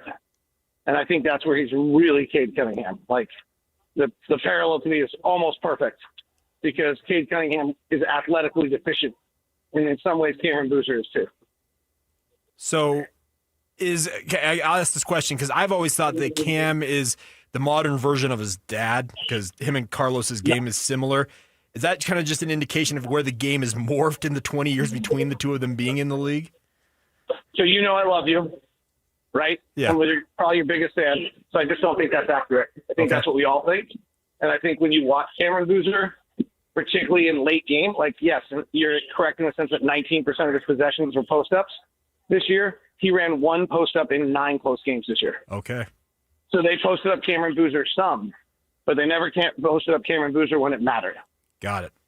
When it mattered, Cameron Boozer brought the ball up the floor, or if Caden brought the ball up the floor, was to get Cameron Boozer the ball somewhere out on the perimeter. He is a 6'9", 245-pound facilitating point guard. Interesting. Somewhere here. Yeah. And I got to jump, guys. Okay. Hey, thanks for coming on, David. No problem. I will talk to you later. There's the man, David Locke. Deep dive, man. That dude can talk forever on these prospects. And if you've seen the spreadsheet, I've seen some of the spreadsheets in the past. That wasn't on air, right? Okay, good. Okay. Alex, props to you. Karma is so real. Oh my goodness. Just cut off some great content. Thank you, Lloyd. Can you play that? If you know, you know. Way to go, Lloyd. Play us out with that one. When we go to a break, we got to do that. That's too funny. Oh my gosh. Okay. I don't even know where I was going with that, but a week removed, and the universe has already sorted it out. Oh my gosh, that was awesome. All right, well, there you go. That's David Locke. A lot of interesting thoughts. Well, he looks at it different, and like I said, we've had our share of battles. He was not huge on Steph Castle for the reason, he's showing right now. He can't shoot. Excuse me, but I stirred something up. It's okay. With the laugh. No, he's so good, though, at digging into the details and having a reason why. Sure. Sometimes you just watch guys, and I just don't. David does the research. He looks into it. So I love talking all things basketball with that guy. Fantastic. But I hate when he cuts off content. That's very true. Fantastic stuff. We'll have that up if you missed any part of that conversation, along with everything else on this show, by the way. We podcast everything of all the different shows we do. Segments, hours, full show. It's all available to you guys. Search out Scotty G and the Coach wherever you get your podcast, or check it out on YouTube or at KSLSports.com. We're going to put a bow on this show coming up next right here on 97.5, the KSL Sports Zone. Lloyd's giving us the signal. We got to let you go, David. Appreciate it. That's good. Good to cut off good content just for the sake of it. That's good. That's the way to go, Lloyd. For Jazz fans, it's been a rough few years. Well, those days are behind us as the Utah Jazz finally struck gold in the NBA Draft Lottery. Picking second. As the Jazz prepare to draft a potential superstar with the number 2 overall pick, nobody will bring you better coverage of the NBA Draft than the KSL Sports Zone. For all the breaking news, high-profile interviews, and player analysis leading right up to draft night, keep it locked on your exclusive home of Utah Jazz basketball. 97.5. The KSL Sports Zone.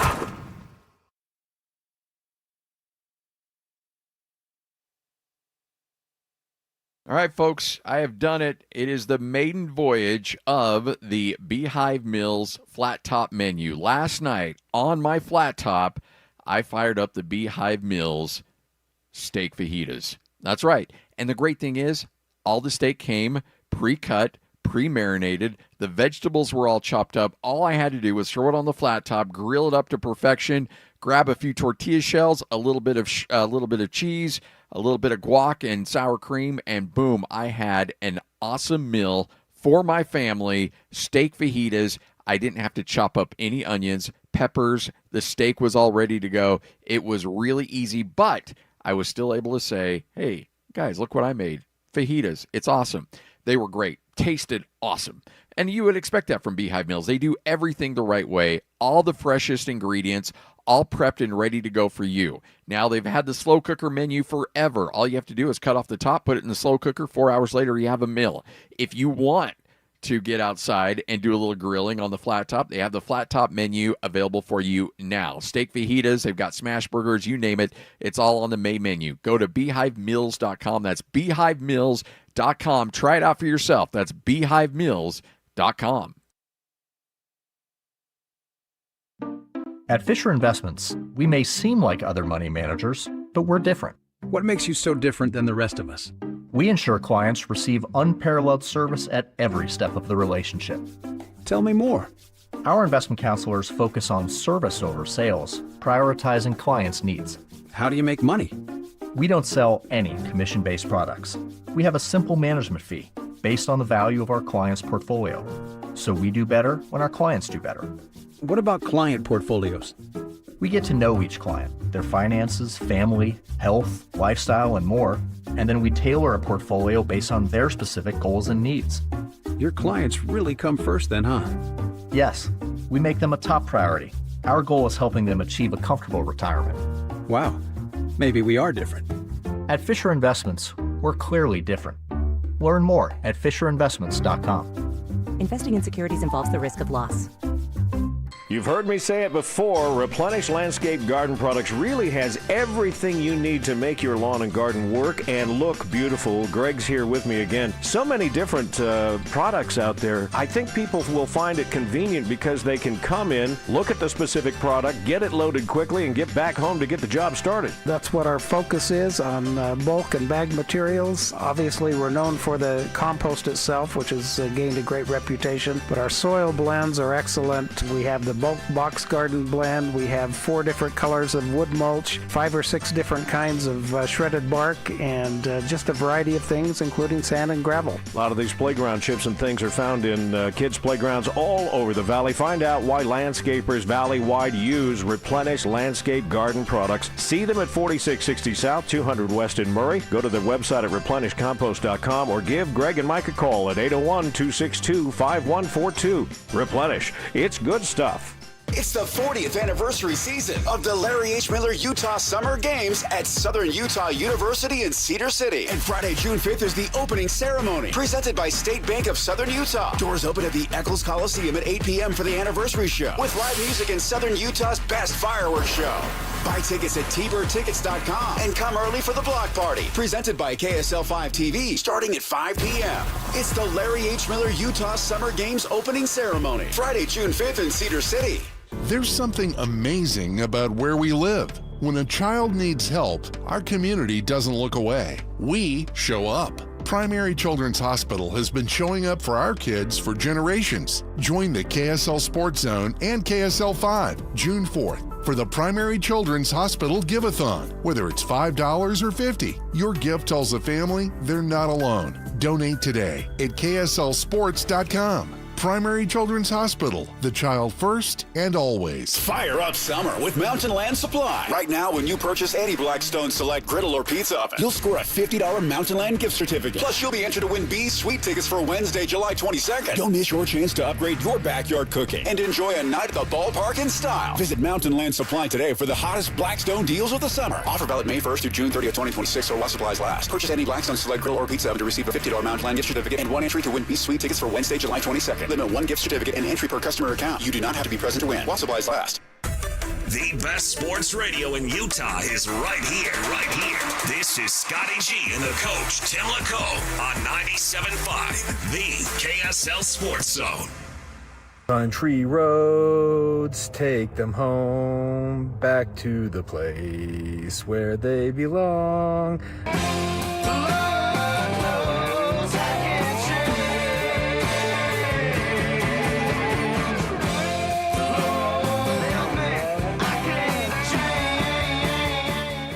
Or 153, Lloyd. Yeah. Welcome back to Scotty G and the coach here at 97.5. We got another hour? What are you talking about? Another hour. You're saying I played my cards wrong. How's it going? Today? It's going easy, smooth. All right. Smooth and easy. Time is flying.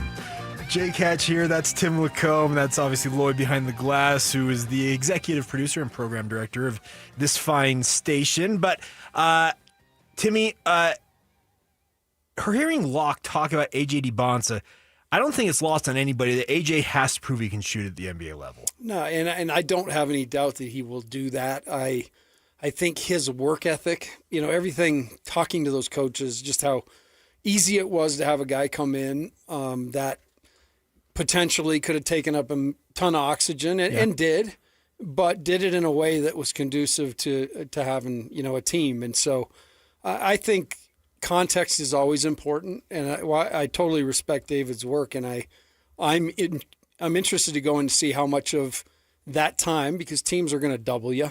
I mean, your best player is getting doubled, and oftentimes the wrong play is actually to try to go score against a double team. So the shots that he took or got, I'd like to see in those clutch times. But I think it's all just like he said. It's trying to discern between somebody's going to be all-star and all-NBA, and those are good problems to have. Okay, so the reason I bring that up is I'm going to pull the parallel of Jaeger Dielman.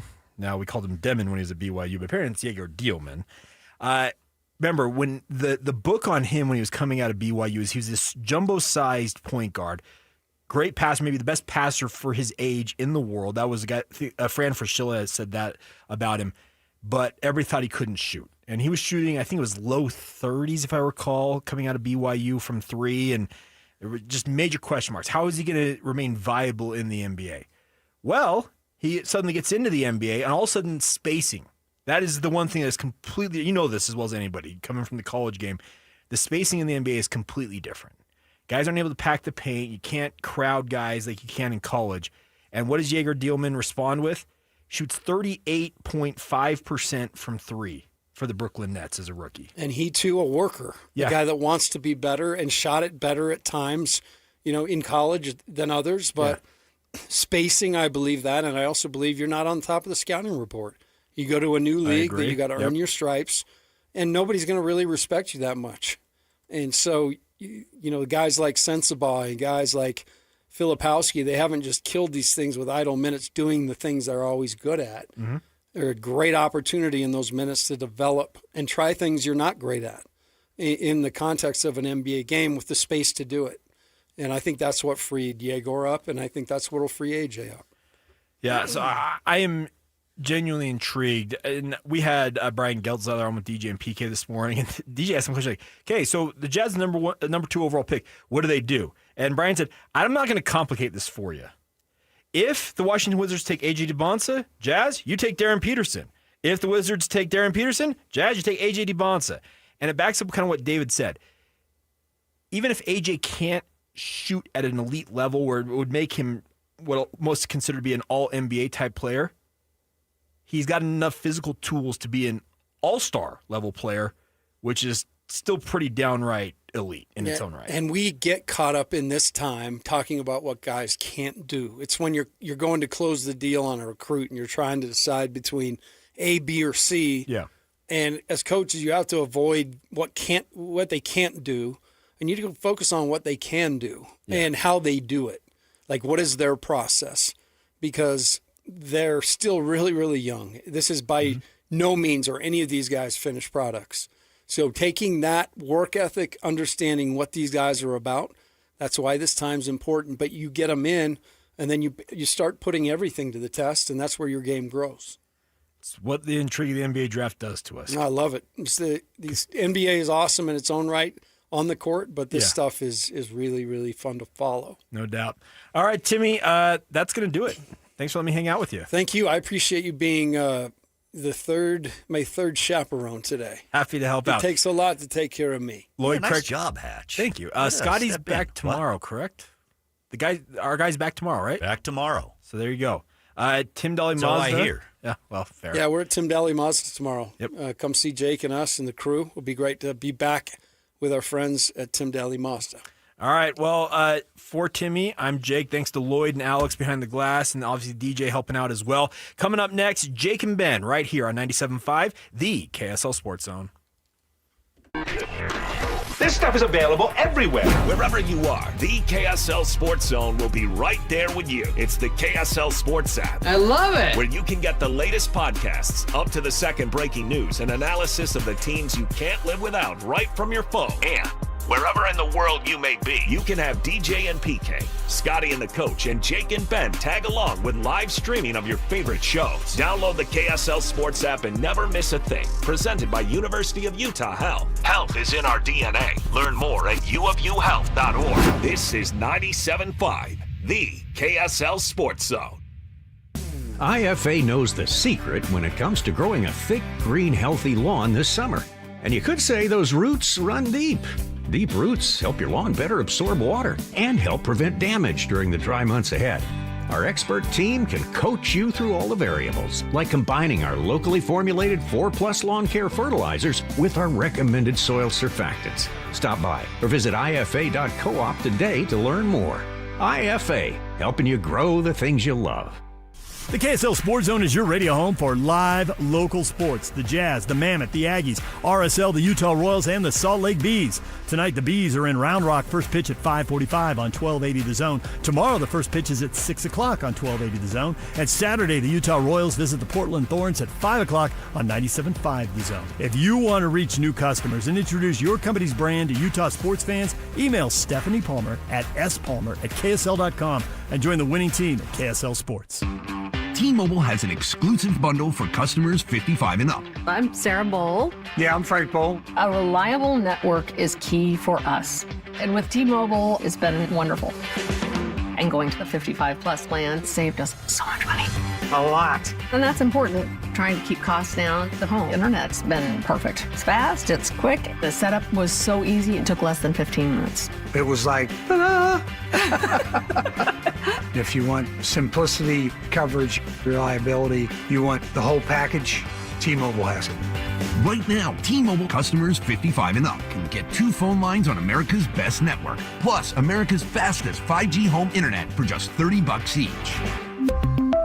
$30 per month each line with autopay plus taxes and fees. Minimum age 55. Pricing for home internet rely on 2 lines of essentials. Choice 55. $35 connection charge per line required. Best mobile network and fastest 5G home internet based on analysis by Ookla of Speed Test Intelligence data 2H 2025. All rights reserved. Tim Daly Mazda Southtown has as low as 0% financing on many vehicles, including 2026 Mazda CX-90s, CX-50s, and the CX-70 PHEVs. That's right, 0% on your favorite new Mazda. Get your new Mazda CX-90, CX-50, or CX-70 PHEV for as low as 0%. It's happening now at Tim Daly Mazda Southtown in Sandy. APR for well-qualified buyers. OAC 72 months at $13.89 per month per $1,000 financed with $0 down. Not available with any other offers. See dealer for complete details. DJ PK and John from J. Brooks Jewelers. Do you want a ring that no one else in the world has? Here's something you need to know.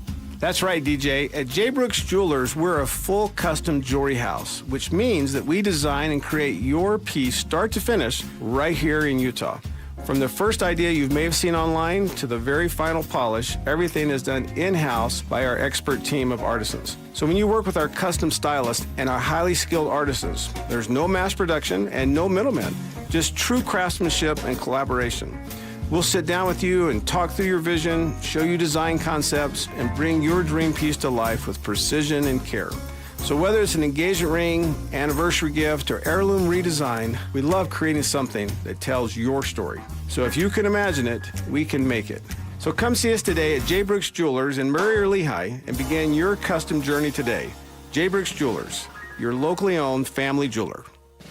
3, 2, 1. This is Scotty G and Coach Tim LaCombe. Look, I remember the early days of Shaq. If you're kids these days, you just only know Shaq from inside the NBA, or maybe the later years when he was hopping team to team and was a little out of shape and bigger than he needed to be. You go back and you watch those early 1, 2, 3 years when he was in Orlando, when he was svelte, and that dude, you watched him, you're like, he's changing the game. Shaq changed the game. With sheer force, and you're exactly right, there was a revolution when Shaq came, no question. And what we're seeing now is Wemby doing that. Wemby is changing the game of basketball. Not that you can replicate it, because you can't. You can't replicate Wemby, or we'd all be trying to go to the DNA, the dinosaur DNA with the old dude on the island and trying to recreate. You can't. That dude is one of one. Welcome to Jurassic Park. Catch Scotty G and Coach weekdays from 10 to 2. Presented by Mountain Land Supply on 97.5, the KSL Sports Zone. This is DJ and PK. Here we go again. Joined now by Austin Ainge, Utah Jazz, president of basketball operations. So all of us are fired up about the draft, but everything happens so quickly because then you have free agency that hits immediately. How about adding talent through trade acquisitions or free agency? How much of that do you anticipate? Definitely some. It's hard to anticipate exactly how much, but we'll try to be aggressive, appropriately aggressive in adding and making our team better. We could go a few different directions to address some of the weaknesses, and some of that will be determined by which position we draft. We've got a lot of work to do. Teams in the West are really good, and that the rules will be different next year, so there'll be a lot of changes. It'll be a lot more competitive, and we're very aware that we got to take a big jump here in a lot of different ways. Catch DJ and PK mornings from 6 to 10 on 97.5, the KSL Sports Zone. 97.5 KZNS FM Colville, 1280 KZNS AM Salt Lake City, and KSL FM HD2 Salt Lake City Midband. This is 97.5, the KSL Sports Zone. We're all locked in now. Your home for the best sports radio in Utah is right here on the KSL Sports Zone. It's time to kick off your afternoon drive with Jake Scott and Ben Anderson. Allow me to introduce the best of the best. On 97.5, the KSL Sports Zone.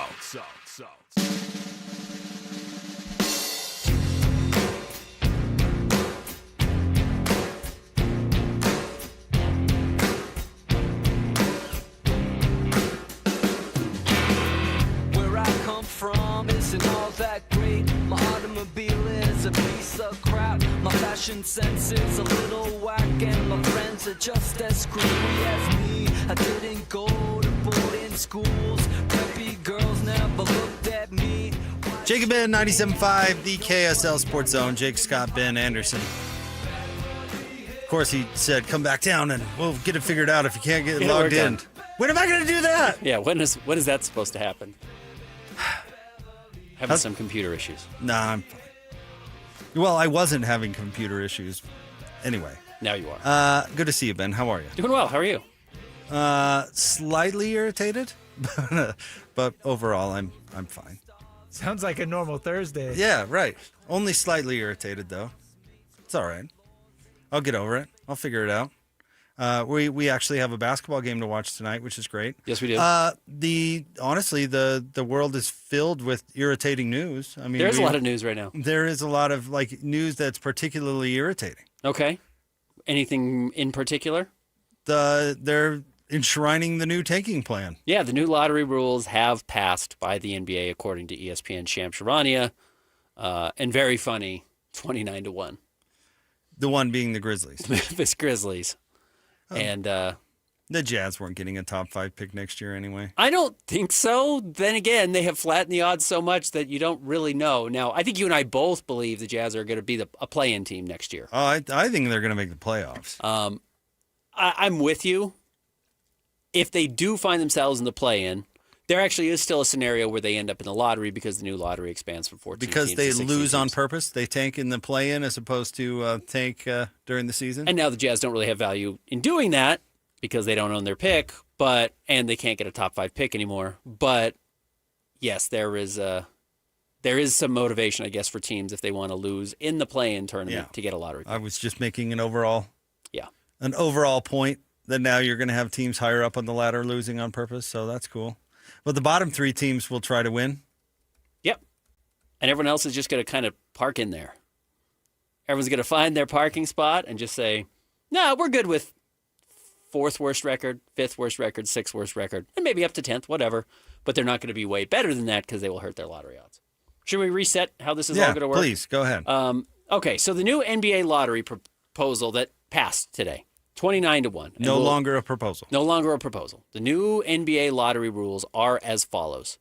As opposed to only the top 4 lottery picks being chosen, or the top 4 picks in the draft being decided via a lottery, hence the Jazz moving up to number 2, all 16 of the first picks in the NBA draft will be decided via the lottery. All 16. So it's pretty wild that, we're going to have a show next year that features them drawing 16 different team names, including, I think, a live view of the lottery balls the same way they do in the NHL. In the past, you only saw the lottery results, not the actual lottery balls themselves. So there are going to be 37 total lottery balls in the hopper, in the lottery machine, representing the 16 teams. If you have one of the 3 worst records in the NBA, you only get 2 lottery balls. If you end up with the 4th through the 10th worst records in the NBA, you get 3 lottery balls. So to your point earlier, the NBA does not want teams racing to the very bottom of the standings because you actually lose 30% odds. You're half again more likely to get a lottery ball in there if you finish with the 4th through the 10th best record. So they're trying to disincentivize the bottom 3. Then teams 11 through 14 also get 2 lottery balls, just like the 2 or the 3 teams at the very bottom of the standings, teams 1, 2, and 3. They also get 2 lottery balls. And then the teams that get eliminated in the 9-10 game, I believe, in the play-in tournament, also get lottery balls. I don't think it's the 7-8 teams. I think it's the team in the 9-10. I will try to make sure on that. They each get 1 lottery ball. And you do the math there and you end up with 37 lottery balls, and they're just going to draw 1 through 16. Now, there are other rules involved in this to dissuade or disincentivize teams tanking, and the Memphis Grizzlies were, for this reason, one of the only team that voted against this. Christian, do we have the Shams explanation of why the Memphis Grizzlies were the lone team to vote against this? Here's Shams from just a few minutes ago. I'm told the vote passed 29-1. The Memphis Grizzlies were the lone team to vote against, and that's because they have the Utah Jazz pick next year that now, because of the new rule, which has a couple stipulations, one being you can't pick number 1 in back-to-back years. The second stipulation is you can't have a top 5 pick in 3 consecutive years. So that Jazz pick now will not be able to be a top 5 pick. The Grizzlies are receiving the bad end of an unintended consequence from what is now, for the NBA, a radical response to radical behavior. So the Grizzlies trade Jaren Jackson Jr. for Walt Clayton Jr., Taylor Hendricks, and 3 future first-round picks. The Jazz's unprotected pick, and it's actually not even that. It's the best of the picks in 2027, next season, between the Jazz, the Cleveland Cavaliers, and the Minnesota Timberwolves. They get the best of those 3. However, because of what Shams just explained, if a team, the Jazz specifically, they're the only team that qualifies for this because they finished with the 5th best pick last year, and they finished with the 2nd pick this year, they cannot get a 3rd straight top 5 pick next season. Now, a very easy fix for the NBA would have been to have said, oh, well, this just doesn't apply to that pick because 2 of the years were before we implemented this. The Grizzlies already made this trade. We'll just make an exception for this pick specifically. But apparently the NBA did not. So if the Jazz's pick itself jumps up into the top 5 via the Jazz missing the playoffs and then again winning the lottery into the top 5, Memphis doesn't get the pick. It just drops to 6. Now, so they still get a selection, but it cannot be top 5. Where in the past, you would move the pick to the next year if it didn't qualify in the top 10 or top 8 if it was protected, the way the Jazz have been trying to avoid giving a selection to the Oklahoma City Thunder. Now it would just fall to number 6, so Memphis could still get a pick there, but certainly it's not 1, 2, 3, which is where there's real value in the draft. But if it ends up being a Cleveland pick that jumps into the top 5 or a Timberwolves pick that jumps into the top 5, Memphis would still get it. But they inherit the Jazz prohibition of being in the top 5, which I don't really understand. Nobody really understands, and that's why the Grizzlies voted against it. Simple enough? Easy for everybody? Well, have I ever told you the story? I know I have, but it's so applicable. My wife took a final in law school, and she just didn't feel like she did that well on it. And her mind started racing like, well, I'm going to flunk out of law school. Yep. I'm going to have all this debt. I'm going to end up in, she laid out the next 20 years of her life where it was just ruinous because of this one final. Test. Yeah. Now, shout out to her. She turned out to have the highest score in the class, which was really hilarious. But unsurprising. But she ended up doing really well. But that whole, I don't want to say meltdown, but that whole thing turned it out to be nothing but wasted energy. Right. This feels like so much wasted energy to me. I have no idea. Why Memphis would even use this as reasoning to vote against it. The odds of it happening are basically nothing. Yeah. In my opinion, unless you project the Jazz as, even if they are 9 or 10 and don't, we're talking about one playoff, we're talking about one ball. I'm so tired of making all these discussions around these random percentages of what may actually happen. Yeah. It seems to me a lot to do about nothing. Like, really? You voted against a plan you thought otherwise was really good because there's like a 0.5% chance this may actually affect you. And as you just pointed out there, doesn't even affect you very much. And if the Jazz make the playoffs, it doesn't matter at all. And it doesn't matter at all, right? Yeah. And if it's Minnesota or Cleveland, it doesn't matter at all. Right. Yeah, right. So if it ends up being Minnesota or Cleveland, who cares? It just seems like a whole lot of what ifs to get bent out of shape about, I'm looking through a write-up of what Shams was reporting, and like 2/3 of the write-up is on this specific hypothetical. The rest of this whole idea is a disaster. Yeah. And now the only thing anybody's talking about is what might happen to the Jazz and the Grizzlies pick. What? Yeah. What? Yeah. That makes no sense to me. How about the fact that this idea is stupid and is going to backfire and make the problem worse?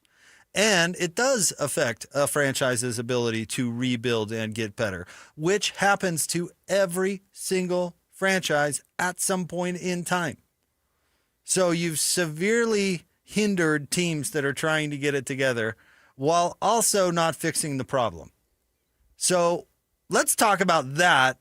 Not, well, there's a 0.1% chance that this will kind of affect the Grizzlies negatively. What? Yeah. Who cares? Yeah. Who cares?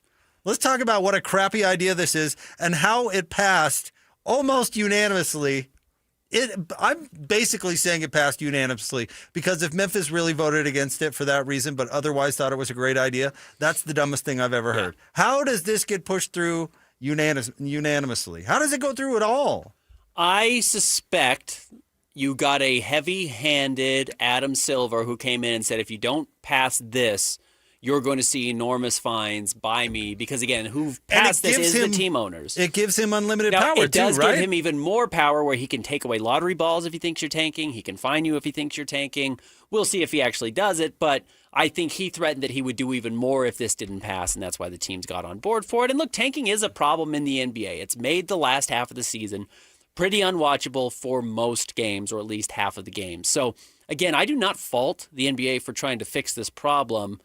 I do think their solution here is, what if we just tried chaos entirely as opposed to a more surgical approach? Because what you're going to get is chaos. This is just going to be, again, all 16 teams, including, so just to clarify, it is the 9th and 10th seeds in both conferences that are going to be in the lottery, plus the losers of the 7-8 play-in game, which is the top half of the play-in tournament. So you actually do have some incentive to lose that game and then try and win the second game. You actually get a lottery ball in that sense. And if you are a 7th or 8th seed, let's say who was it this year? The Suns, and I can't remember who the Thunder beat the Suns in the first round. And who did the Spurs beat in the first round? Neither here nor there. There is actually Portland. There is incentive for Portland to lose the play-in game, to get a lottery ball, and then go be a sacrificial lamb to OKC because they knew they weren't going to get out of the first round anyways. There actually is some motivation for throwing that game now because you get a 4% chance at the number 1 overall pick, and you do that over the top 5 selections, it adds up. So I will be curious how they manage that. And I will be curious how teams do find themselves in that 4 through 10 spot, which gives you the best lottery odds, how teams get into that area and they just absolutely enshrine themselves, park their car and say, I'm not moving. Yeah. I'll win just enough to stay between 4 and 10. I'm not going to lose enough to fall in that relegation zone 1 to 3. And I'm certainly not going to be good enough where I climb to 11, 12, 13, or 14 because I lose a lottery ball and I'm not good anyways. Why would I do that? So who was the 10th worst team in the league this year? I don't know. Who was it? Sorry, I shouldn't ask you questions. It was Milwaukee. Okay. Okay. So, and they at the end of the year were obviously taken. Yeah. The teams ahead of them, Golden State, the Clippers, the Blazers, the Heat, the Hornets, the Suns. Mm-hmm. All those teams were trying to make the play-in. Uh-huh. If the rules were different, what are those teams doing at the end of the year? Trying to get that extra lottery ball. Trying to stay out of the play-in. Yeah. Exactly. I'm agreeing with you. Sorry, Yeah. that came across like, no, Ben. Yeah. No, that's not. I was agreeing with you. They're going to, like Golden State or the Clippers or whatever, would start booting games. Then what does, now I'm going Milwaukee was 10, and I'll go 10, 9, 8. What do the Bucks, the Bulls, the Pelicans, and the Mavericks do? In this situation toward going toward the end of the game? Lose more. Absolutely. Got to stay in that 4 through 10. They've got to fight so off they're not teams gonna 11, win. 12, 13, 14. So now, Ben, you've expanded the window of teams that are tanking. And then guess what? You didn't fix any tanking there. Mm-hmm. The only tanking you fixed were the Wizards, the Pacers, and the Nets. Right. And who cares? Right. And I'm not even saying that their tanking isn't a problem because that is how it comes up. Right. Compared to the new tanking you created, that tanking isn't a problem at all. You'd rather have those teams booting games at the end of the year as opposed to Golden State, who was legit trying to win. Yeah. Or the Clippers, who were legit trying to win, or the Blazers, who have for some reason legit been trying to win these last couple of years. Mm-hmm. Now you're just telling those teams, like, no, don't do that. So how far up the ladder would it have gone? If you were, okay, so the 11th worst team, the Warriors. The 12th worst team, the Clippers. Both those teams in this scenario would start taking. Uh-huh. The team above that, the Blazers. Absolutely. If it meant 3 lottery balls, right. Tank ahoy. Yep. Then you move up to the Heat. Maybe not the Heat. Maybe not the Hornets. But those teams are thinking about it. And just to give you some context for this year versus last year. So 3% of 30, if you have 3 balls, of the 37, you have about an 8% chance of getting the number 1 pick or whatever pick. About an 8% chance of falling anywhere in these 16 because the 37 will decide the 16. 8% at the 8% chance of getting a number 1 overall pick is better than New Orleans this year and a little worse than Memphis, which was the 6-7 team. Teams are tanking to get to that spot. Uh-huh. You know, teams are already tanking to get to 6 and 7 to get in that area. So they have a chance to go up to number 1 and get either a Victor Wembanyama or a Cooper Flagg or a A.J. DeBonsa or Darren Peterson or whatever. That's a good enough odd already we've seen for teams to chase that number, to try and tank to get that 7 or 8%. Right now it's sitting at 8% if you get 3 lottery balls. We have proof of concept that teams will tank to get just there. They don't have to get up to 14%, which is where Washington, Indiana, and Brooklyn were this season of the bottom 3 that you're talking about. So, yes, I agree.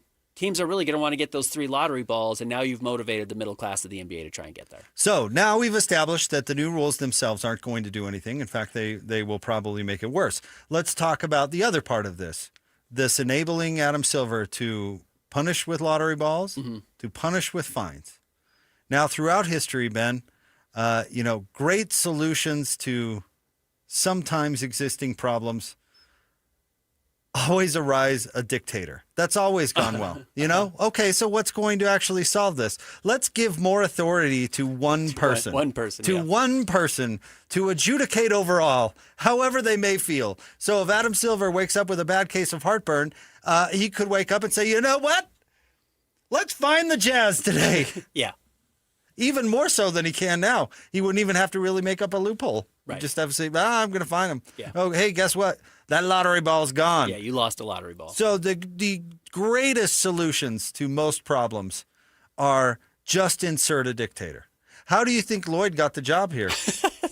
He just walked in and pointed out all the problems and said, you know what you need to do? You need to give me ultimate authority and discretion to take care of all of it. I mean, it really is the world's oldest / best solution.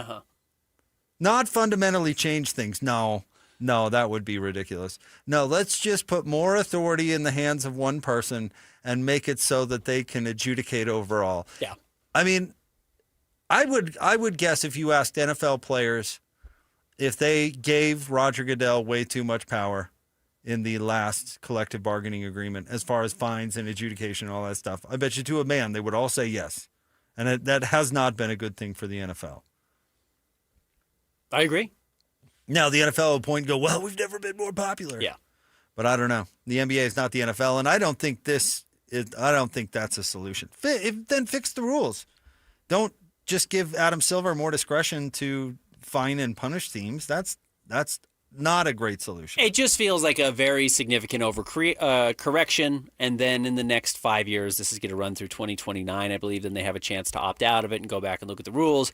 They will adjust it. But yes, these next 5 years are going to be pretty chaotic, and you're going to get obviously wacky lottery results, and maybe it does improve the content late in the season for some of the teams. You do have teams at the very bottom of the league really fighting to not get there, but my goodness, if you are actually one of these teams that has a season from hell where your two best players get hurt, which, by the way, happens all the time. It does. Especially in today's NBA, where guys are playing a lot of minutes, they're moving a lot, we're seeing a lot more soft tissue injuries, we're seeing Achilles snapping. Zion gets hurt every 10 minutes. Zion gets hurt every 10 minutes. You really will find yourself at the bottom here, and then almost no chance of winning the lottery and getting a player to help you get out. Now, I don't mind the idea of putting pressure on front offices to do a better job, to be more creative, to develop their players, to make better trades, to work better financially, et cetera, et cetera. I don't actually have a problem with that. However, over the last several years, we have built another set of rules to benefit teams because of this draft system that makes it basically impossible for players to hit free agency. So now these teams that are truly bad or have these seasons from hell and need a way to get out of it don't have the oldest and honestly best tool to get out of mediocrity, which was free agency. Signing veteran players is actually the best way to get better. Not drafting a rookie and hoping 3 years down the line he's great. Very often that doesn't end up being the case. But if you're a mediocre Jazz team and you can go sign Carlos Boozer and Mehmet Okur, you have a much better chance of being good. I know they had a bad season that first year as well. But again, that's the season from hell. Mm-hmm. Carlos Boozer's hurt. Mehmet Okur's out of shape. Doesn't quite fit. They end up getting a lottery pick and get Darren Williams, and all of a sudden you're off and running. That is no longer really going to be a viable plan for teams. So I do feel for the teams that have not set themselves up well to build going forward. If you're a team that's trying to bottom out now, you're in real trouble. This should totally change how the Milwaukee Bucks address the Giannis Antetokounmpo situation. You're not trading it for draft picks anymore. Draft picks have lost a ton of value in the last couple of minutes, in all honesty. Now you need established young players or just established veteran players to come in and give you a chance to compete. And if you miss the playoffs, maybe you get lottery luck. But this is not the Jazz who can trade Donovan Mitchell and Rudy Gobert and say, fine, we're going to stink for 4 straight years. We're going to get 4 top 10 picks, and then we're going to walk our way out of this. The Jazz could do that. They guaranteed their ability to do that. That just doesn't exist anymore. So it's going to be a big change. We'll see. Let me ask you this. If you and I, and sitting down here in 10 minutes, can figure out how the system is gamed, and I know we're a high ego show, but if you and I can get that solved in 10 minutes, why can't the NBA see that? The answer has got to be they just don't care, which has kind of been my point throughout all of this. They actually don't care. They don't care about tanking. They don't care about any of this. They just care about PR, and they just care about how apparently the online snap talk world feels about what the NBA is doing. Because why else? The Jazz have 20 people smarter than us right now looking in how to game the system. Right now. So why would you vote for something that you know is not going to work and is going to be gamed? And it's got to be because you don't care. Right? Yeah. That's annoying. No, Then don't do anything. Then just ignore everybody. That was the thing about finding the Jazz. You give up your plausible deniability. You give up your, we don't know what you're talking about. Tanking? What? Well, huh? So this is, I don't know. This is really stupid. The funny thing is, there's no way they actually care about tanking. They already had the mechanisms to fix this. You could have fined the teams. You could have fined teams enough every night to stop it, and Adam Silver just didn't really have the guts to take it far enough. Yeah, because he doesn't care. Because, look, Ryan Smith was on with, I believe it was his conversation with Bill Simmons, and Bill said, are you up in the 7 digits in fines yet? And he says, no.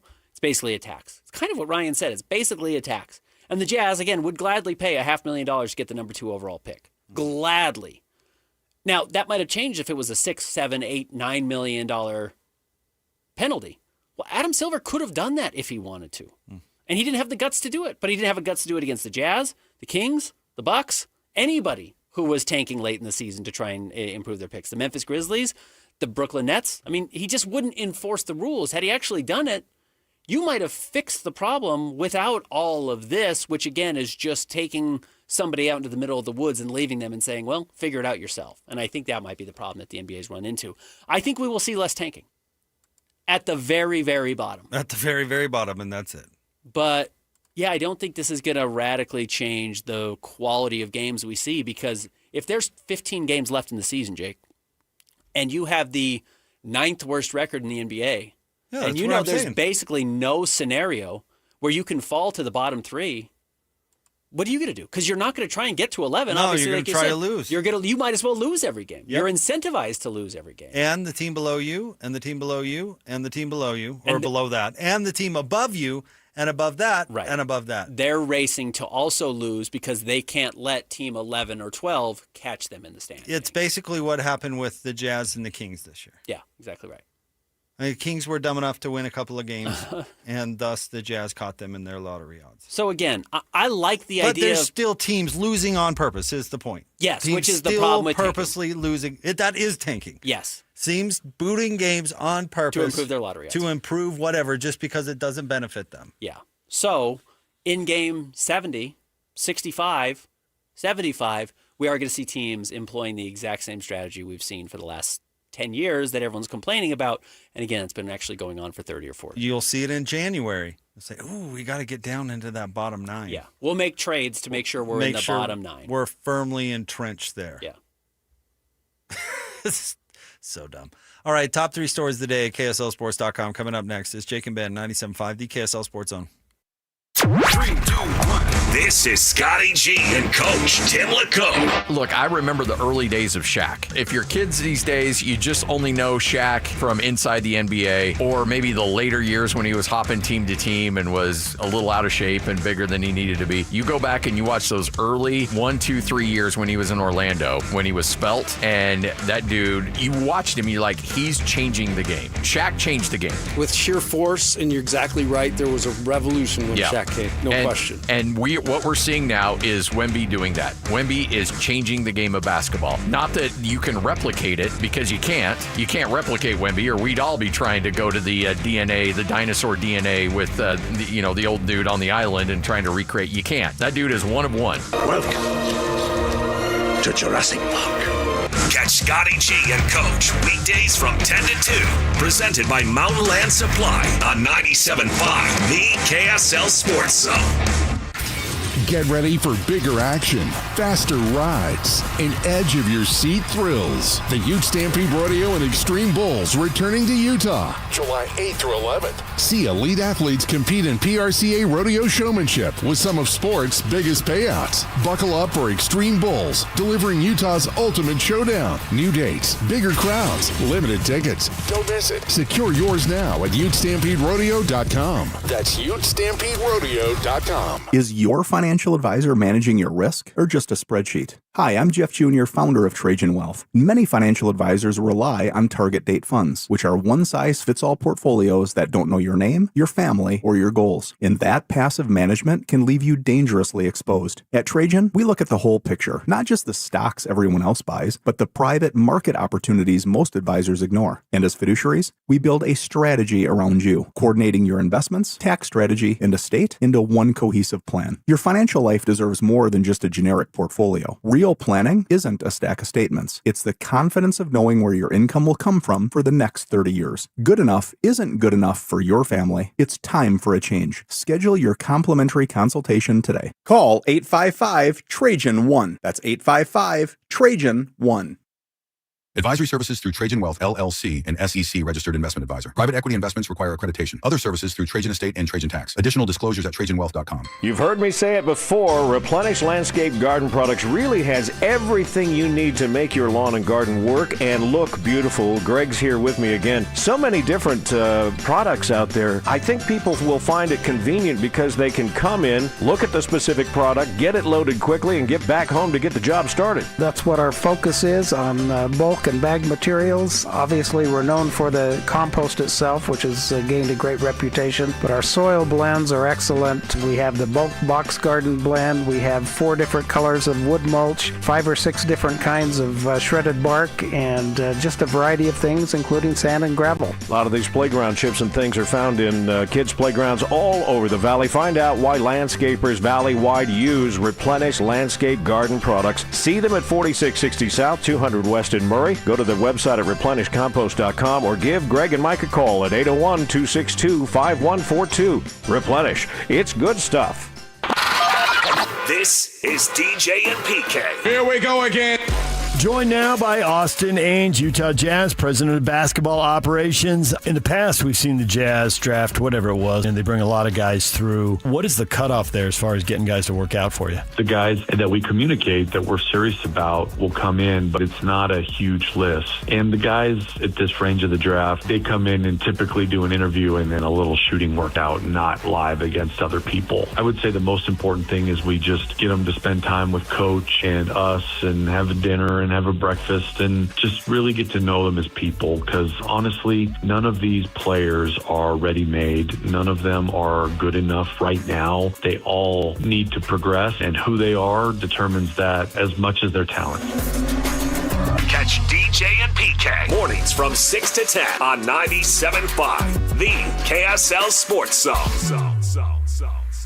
Fire up summer with Mountain Land Supply. Right now, when you purchase any Blackstone Select griddle or pizza oven, you'll score a $50 Mountain Land gift certificate. Plus, you'll be entered to win B's Sweet tickets for Wednesday, July 22nd. Don't miss your chance to upgrade your backyard cooking and enjoy a night at the ballpark in style. Visit Mountain Land Supply today for the hottest Blackstone deals of the summer. Offer valid May 1st through June 30th, 2026, or while supplies last. Purchase any Blackstone Select griddle or pizza oven to receive a $50 Mountain Land gift certificate and 1 entry to win B's Sweet tickets for Wednesday, July 22nd. Limit 1 gift certificate and entry per customer account. You do not have to be present to win while supplies last. Turn it up. Let's go. It's a new era for sports radio in Utah. This is the all-new KSL Sports Zone. As always, DJ and PK kick off your mornings from 6 to 10. Then introducing the newest addition to the KSL Sports Zone. The coach, Tim Lacombe, joins Scotty G every day from 10 to 2. And as you wrap up your day, Jake Scott and Ben Anderson are there with the best sports talk in Utah from 2 to 6. Live and local, all day, every day. Your home for the best sports radio in Utah is live, on air, online, and on the KSL Sports app. This is 97.5, the KSL Sports Zone. It's time for the 40th anniversary Larry H. Miller Utah Summer Games at Southern Utah University in Cedar City. Competing in over 50 sports statewide. Join the opening ceremony festivities on Friday, June 5th. Register today at utahsummergames.org. The KSL Sports Zone and Beehive Meals are honoring people that impact youth sports in our communities. Nominate the youth sports volunteer you know for the Beehive Meals Hero of the Week at kslsports.com/contest. It's time to break down the biggest stories of the day. This is the top 3 stories of the day on KSLSports.com. 97.5, the KSL Sports Zone.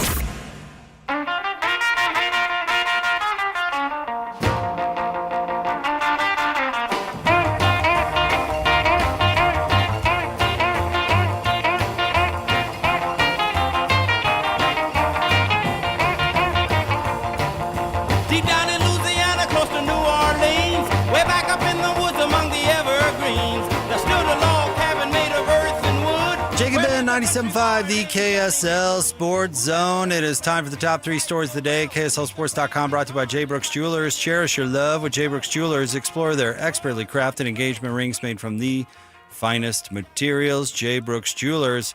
All right, Christian, where do you want to start today?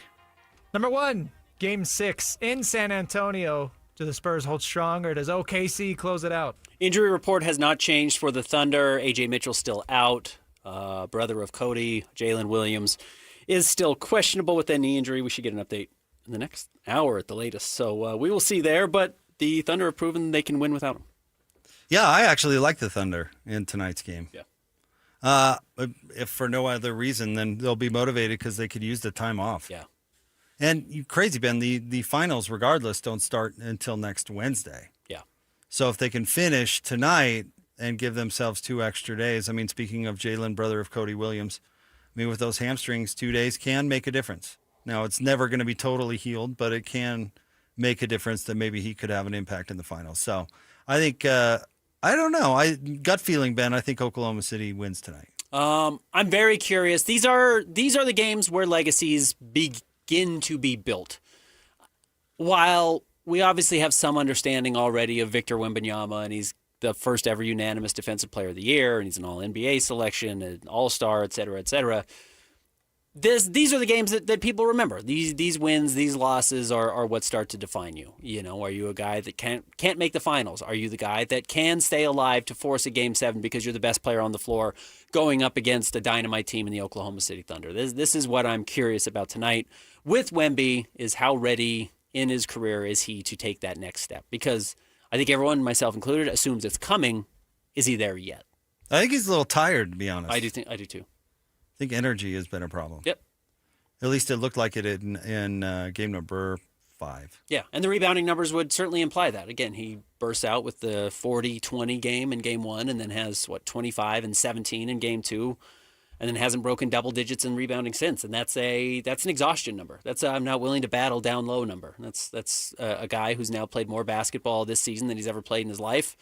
And you're getting into late May and almost June. Yeah, do you still have the energy? And does that team have the depth? And the truth is the team does not have the depth. Luke Cornett's been atrocious in this series.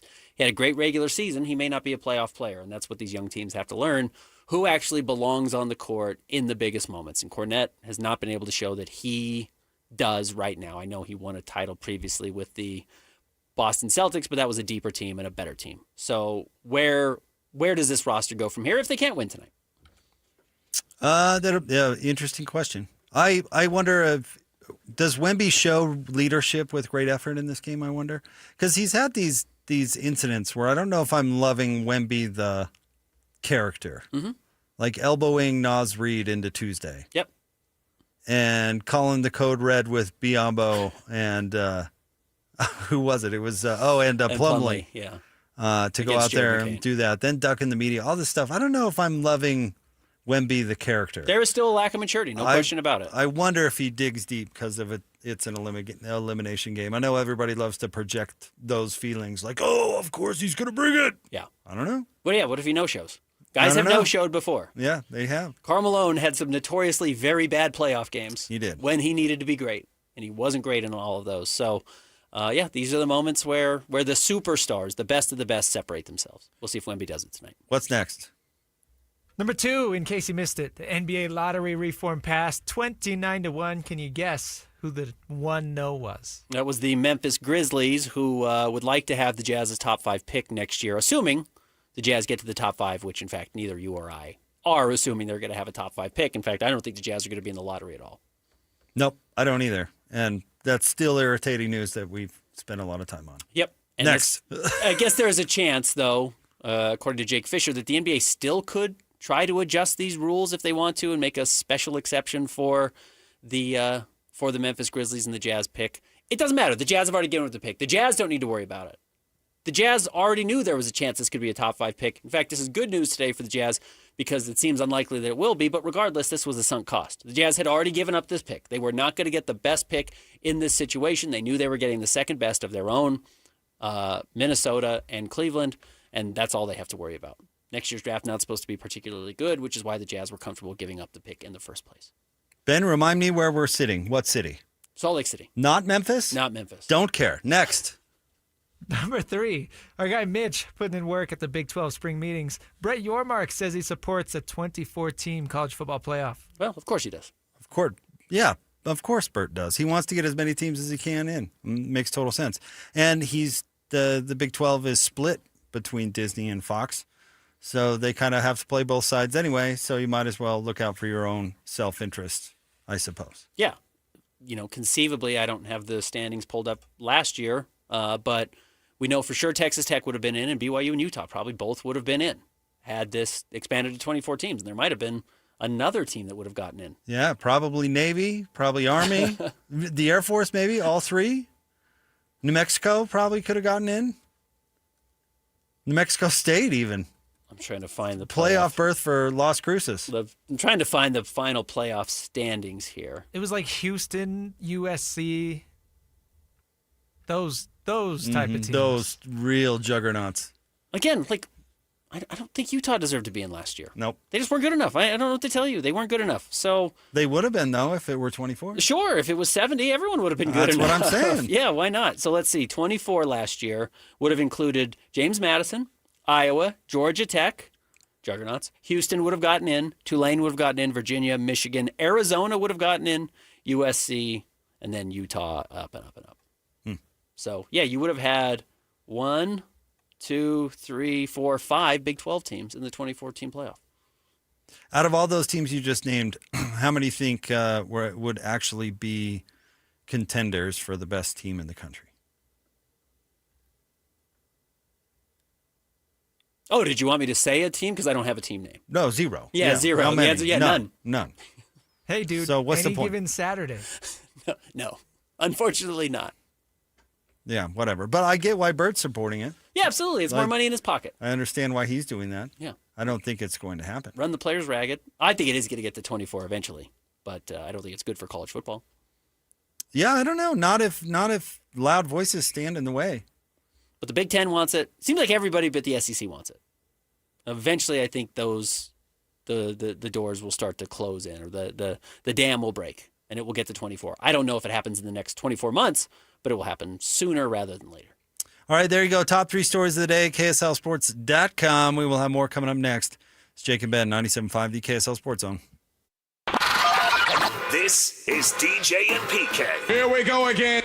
Joined now by Austin Ainge, Utah Jazz, president of basketball operations. In the past, we've seen the Jazz draft whatever it was, and they bring a lot of guys through. What is the cutoff there as far as getting guys to work out for you? The guys that we communicate that we're serious about will come in, but it's not a huge list. And the guys at this range of the draft, they come in and typically do an interview and then a little shooting workout, not live against other people. I would say the most important thing is we just get them to spend time with coach and us and have a dinner and have a breakfast and just really get to know them as people, because honestly, none of these players are ready-made. None of them are good enough right now. They all need to progress, and who they are determines that as much as their talent.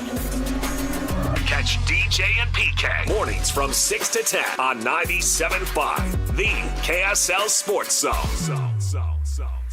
Tim Daly Mazda Southtown has as low as 0% financing on many vehicles, including 2026 Mazda CX-90s, CX-50s, and the CX-70 PHEVs. That's right, 0% on your favorite new Mazda. Get your new Mazda CX-90, CX-50, or CX-70 PHEV for as low as 0%. It's happening now at Tim Daly Mazda Southtown in Sandy. APR for well-qualified buyers. OAC, 72 months at $13.89 per month per $1,000 financed with $0 down. Not available with any other offers. See dealer for complete details. The energy, the roar, moments you'll always remember. Next season, Jaren Jackson Jr. is hunting blocks. Laurie Markkinen is getting buckets. And Ace is just getting started. Don't just watch Jazz basketball. Experience every moment. 2026-27 season tickets are on sale now. Full and half-season packages available. Plus exclusive benefits like arena discounts and player events. Are you in? Join the climb today. UtahJazz.com or call 801-355-DUNK. Why'd I go to the doctor? Working on the farm, my heart kept skipping a beat. I didn't think much of it, but my daughters made me get checked out. Turns out I have atrial fibrillation, which increases the risk of stroke about 5 times. Symptoms like irregular heartbeat, heart racing, chest pain, shortness of breath, fatigue, or lightheadedness can come and go. But if it's AFib, the risk of stroke remains. If you have symptoms, contact a doctor. I'm so glad I did. Visit notimetowait.com. Sponsored by Bristol-Myers Squibb and Pfizer. This feeling is brought to you by Aleve for back pain relief. What feeling is that, you ask? Well, it's the feeling you feel when you have relief from back pain. That move how you want to, not how you have to feeling. That keep going through your day without slowing down feeling.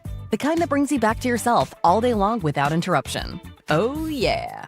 Because Aleve offers long-lasting pain relief. Feel up to 12 hours of back pain relief with one dose. Feel Aleve. Use as directed for minor aches and pains. Tim Jr. here from RGS Exteriors. And let's face it, it's time to update the look of your home's exterior. When was that thing built? In the 50s, 70s, 90s, the 2000s? Well, it's looking like it. Faded siding, drafty windows, leaky gutters. It's time to take action now. RGS Exteriors has been taking Utah homes from drab to fab for over 5 generations. We only use the highest quality materials, like James Hardy siding and gutter topper gutter covers. You will be blown away by how much different and better and awesome your house can look. Your neighbors will be jealous, your home value will go up, and most of all, you're going to love it.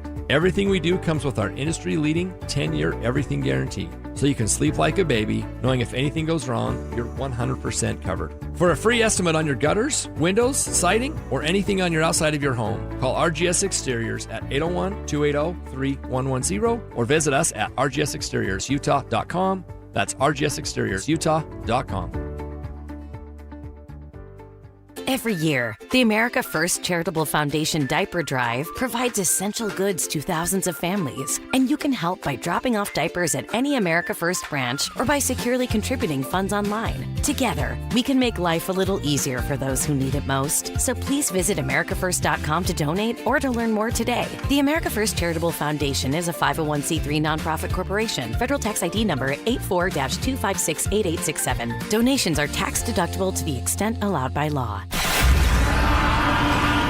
This is Jake Scott and Ben Anderson. Now, every day from 2 to 6 on 97.5, the KSL Sports Zone.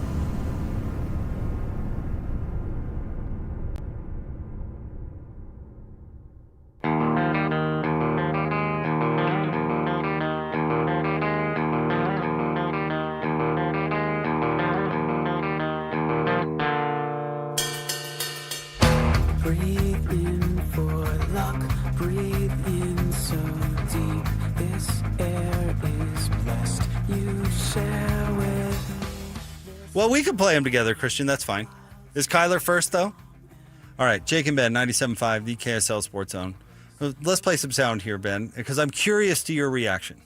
Because I actually think people are getting this wrong. Okay. Kyler Murray is now a member of the Minnesota Vikings. Correct.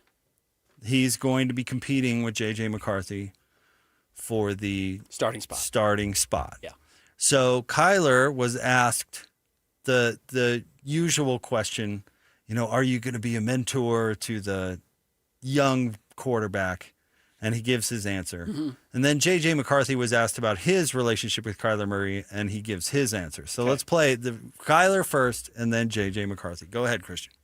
Kyler, could you describe your relationship relationship with JJ to this point? It's been great. It's been great. Obviously, I know he's a younger guy, so any way I can help him, obviously, I feel like, I've played 7 years now, going on 8, so I'm considered a veteran, even though I don't see myself as that.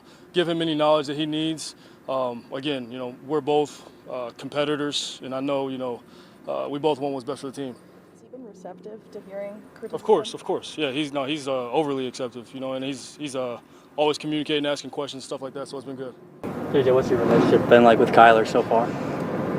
It's just like two guys in a classroom. He sits on one side, I sit on the other side, and it's the coach's responsibility to teach us and coach us. So, is there any awkwardness like between you two? Awkwardness, it's just like the same feeling, when you're in high school and there's another person on the other side of the room. That's just kind of how it is. So I wouldn't say there's any awkwardness. I feel the awkwardness. Uh-huh. I feel a lot of awkwardness. I'm not even in the classroom between you guys. I was between two audio clips and I felt it. So I'm curious, what's your reaction or what's your read on that? Well, plainly that J.J. McCarthy is livid and recognizes that his job is being usurped. And Kyler knows it's also being usurped and is saying the right things, which, by the way, huge step forward for Kyler Murray. He doesn't usually say the right things. Oh, okay. Saying the right things is a nice way of saying he's won the job. Lying. He's lying. Yeah, of course. Yes, saying the right things is lying. He's lying. Yes. He's lying about his relationship with J.J. McCarthy. And you know what's funny is he even has a tell where he goes, 7 or 8 years in the league, that's supposed to make me a veteran. I don't look at myself that way. Correct. He even tips in no way, shape, or form is Kyler Murray coming into the Vikings to try and make J.J. McCarthy a better player or to be his friend or to do anything. Think of where Kyler Murray is in his career. He was like a max quarterback, and now he's fighting for survival. He's not interested in being a good teammate. He's not interested in what's best for the Vikings. He's interested in one thing and one thing only, and that's being the starting quarterback. Right. And getting back to former glory. That's all he cares about. So he may say the right things right there, Ben, but he's lying, and I bet you he treats J.J. McCarthy like absolute crap when the cameras are off. There's no way he's helping him with anything. Carry my stuff. Not a dang thing. Yeah. He's not giving him tips. Doesn't hold the door. He's not giving him criticism. He's not even learning his name.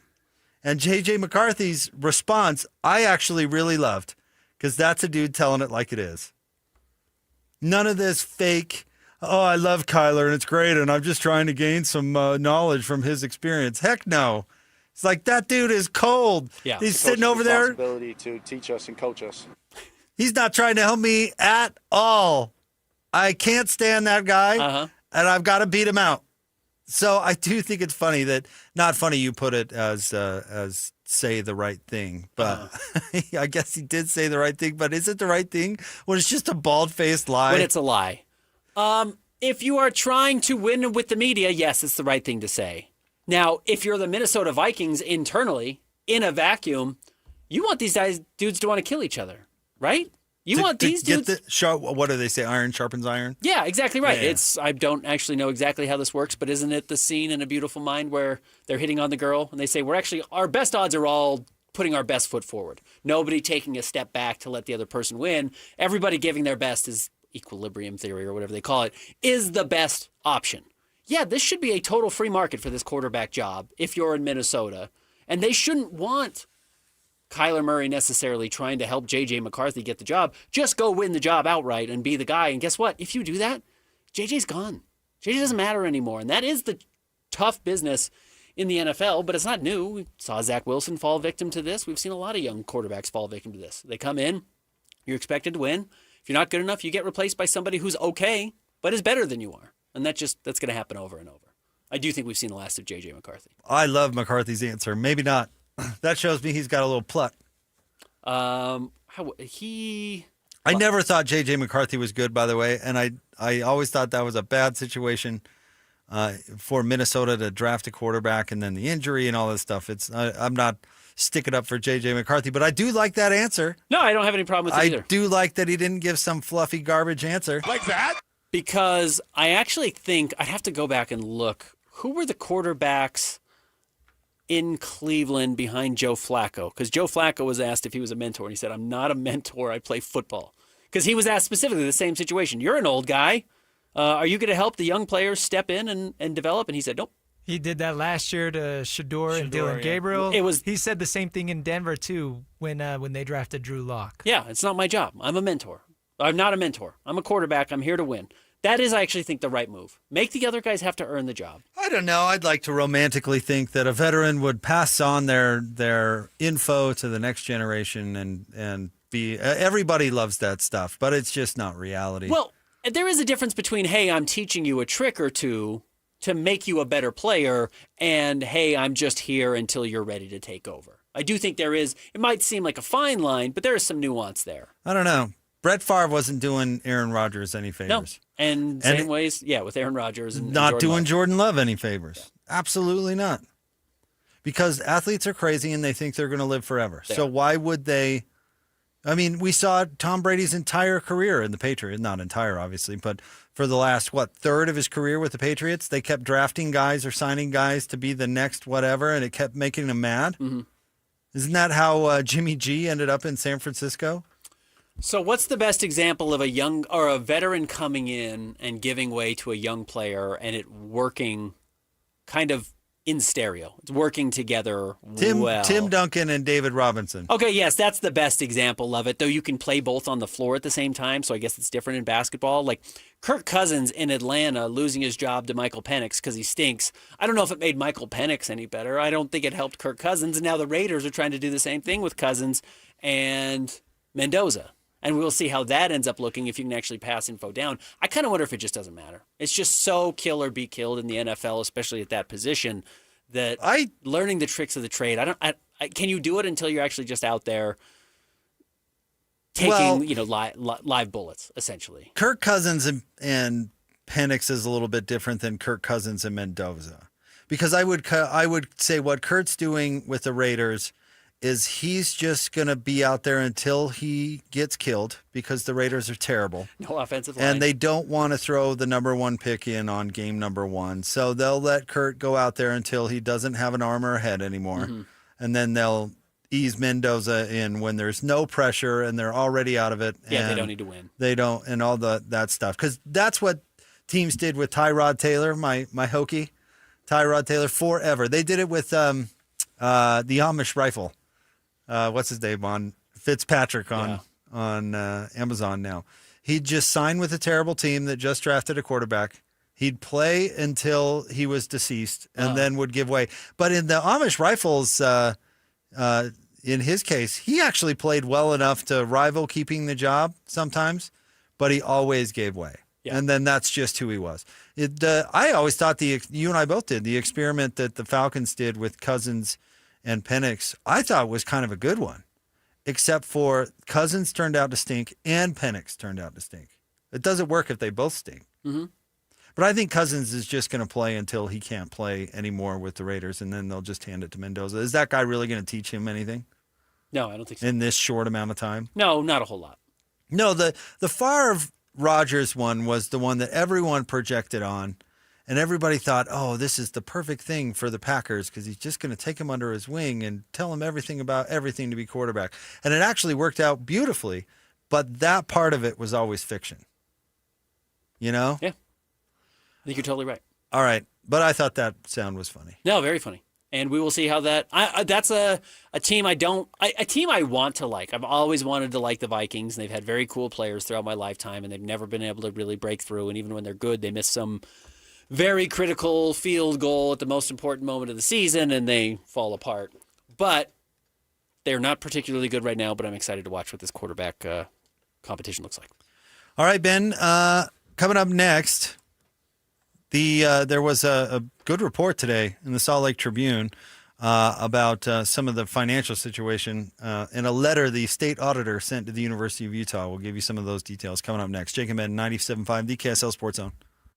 There's something amazing about where we live. When a child needs help, our community doesn't look away. We show up. Primary Children's Hospital has been showing up for our kids for generations. Join the KSL Sports Zone and KSL 5 June 4th for the Primary Children's Hospital Give-a-thon. Whether it's $5 or $50, your gift tells the family they're not alone. Donate today at kslsports.com. Primary Children's Hospital, the child first and always. Have you ever looked in the mirror and just didn't feel like yourself anymore? Maybe your clothes didn't fit the way they used to, or you don't like how you look in them. Honestly, it's more than that. It's how you feel walking into a room, avoiding photos, skipping events, not feeling as confident at work or even with your spouse. Over time, that starts to wear on you. But here's the truth. Losing weight is one thing. Feeling confident again and keeping it off, that's what really matters. At SLC Fat Loss, we help people lose 20 to 40 pounds naturally in about 60 days without injections, crazy workouts, or prepackaged meals. More importantly, we show you how to keep the weight off so you can feel comfortable in your clothes, confident going out, and actually like what you see in the mirror again. Alex Curie here. I dropped 65 pounds in just 60 days. That was 2 years ago on Salt Lake City Fat Loss. I've kept it off. You can do it too. SaltLakeCityFatLoss.com. Many clients lose 20 to 40 pounds in about 60 days. Schedule a free weight loss consultation and start to feel confident again. Go to slcfatloss.com.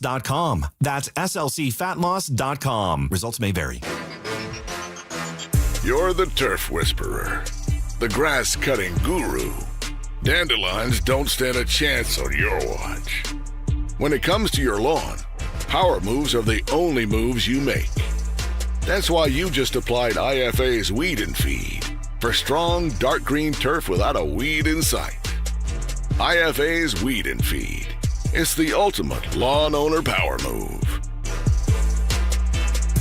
Fire up summer with Mountain Land Supply. Right now, when you purchase any Blackstone Select griddle or pizza oven, you'll score a $50 Mountain Land gift certificate. Plus, you'll be entered to win B's Sweet Tickets for Wednesday, July 22nd. Don't miss your chance to upgrade your backyard cooking and enjoy a night at the ballpark in style. Visit Mountain Land Supply today for the hottest Blackstone deals of the summer. Offer valid May 1st through June 30th, 2026, or while supplies last. Purchase any Blackstone Select griddle or pizza oven to receive a $50 Mountain Land gift certificate and one entry to win B's Sweet Tickets for Wednesday, July 22nd. Limit one gift certificate and entry per customer account. You do not have to be present to win while supplies last. Sometimes firefighting sounds like this. But most of the time, it sounds like this. And this. And even this. The first response to wildfire is prevention, not intervention. So douse your flames, keep your vehicles maintained, and let's fight wildfire together. FireSense is the first response.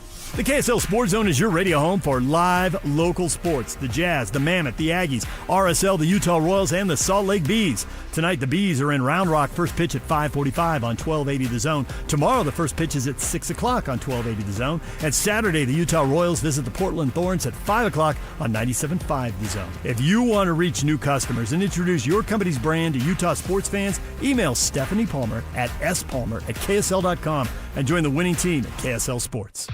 Hey, Mammoth fans, the 2026-27 season tickets are on sale now. Be there for every goal, every hit, and every moment of the next season. Season ticket members get the best seats, the best value, and exclusive perks all season long. Call or text 801-325-PUCK. That's 801-325-PUCK to reserve your seats today. Don't miss a moment next season. Tusks up. Visiting the Wasatch Back with your family? Make a stop at Dairy King in Heber Valley, featuring Utah's favorite fast food and specialty menu and legendary best of state shakes. Dairy King, a hometown favorite celebrating 80 years on Main Street. 97.5 KZNS FM Colville, 1280 KZNS AM Salt Lake City, and KSL FM HD2 Salt Lake City Midvale. This is 97.5, the KSL Sports Zone. Not only do these guys give you the best Jazz coverage in the market, they've got you covered with the Mammoth, the Cougars, the Utes, and the Aggies. This is Jay Scott and Ben Anderson on 97.5, the KSL Sports Zone.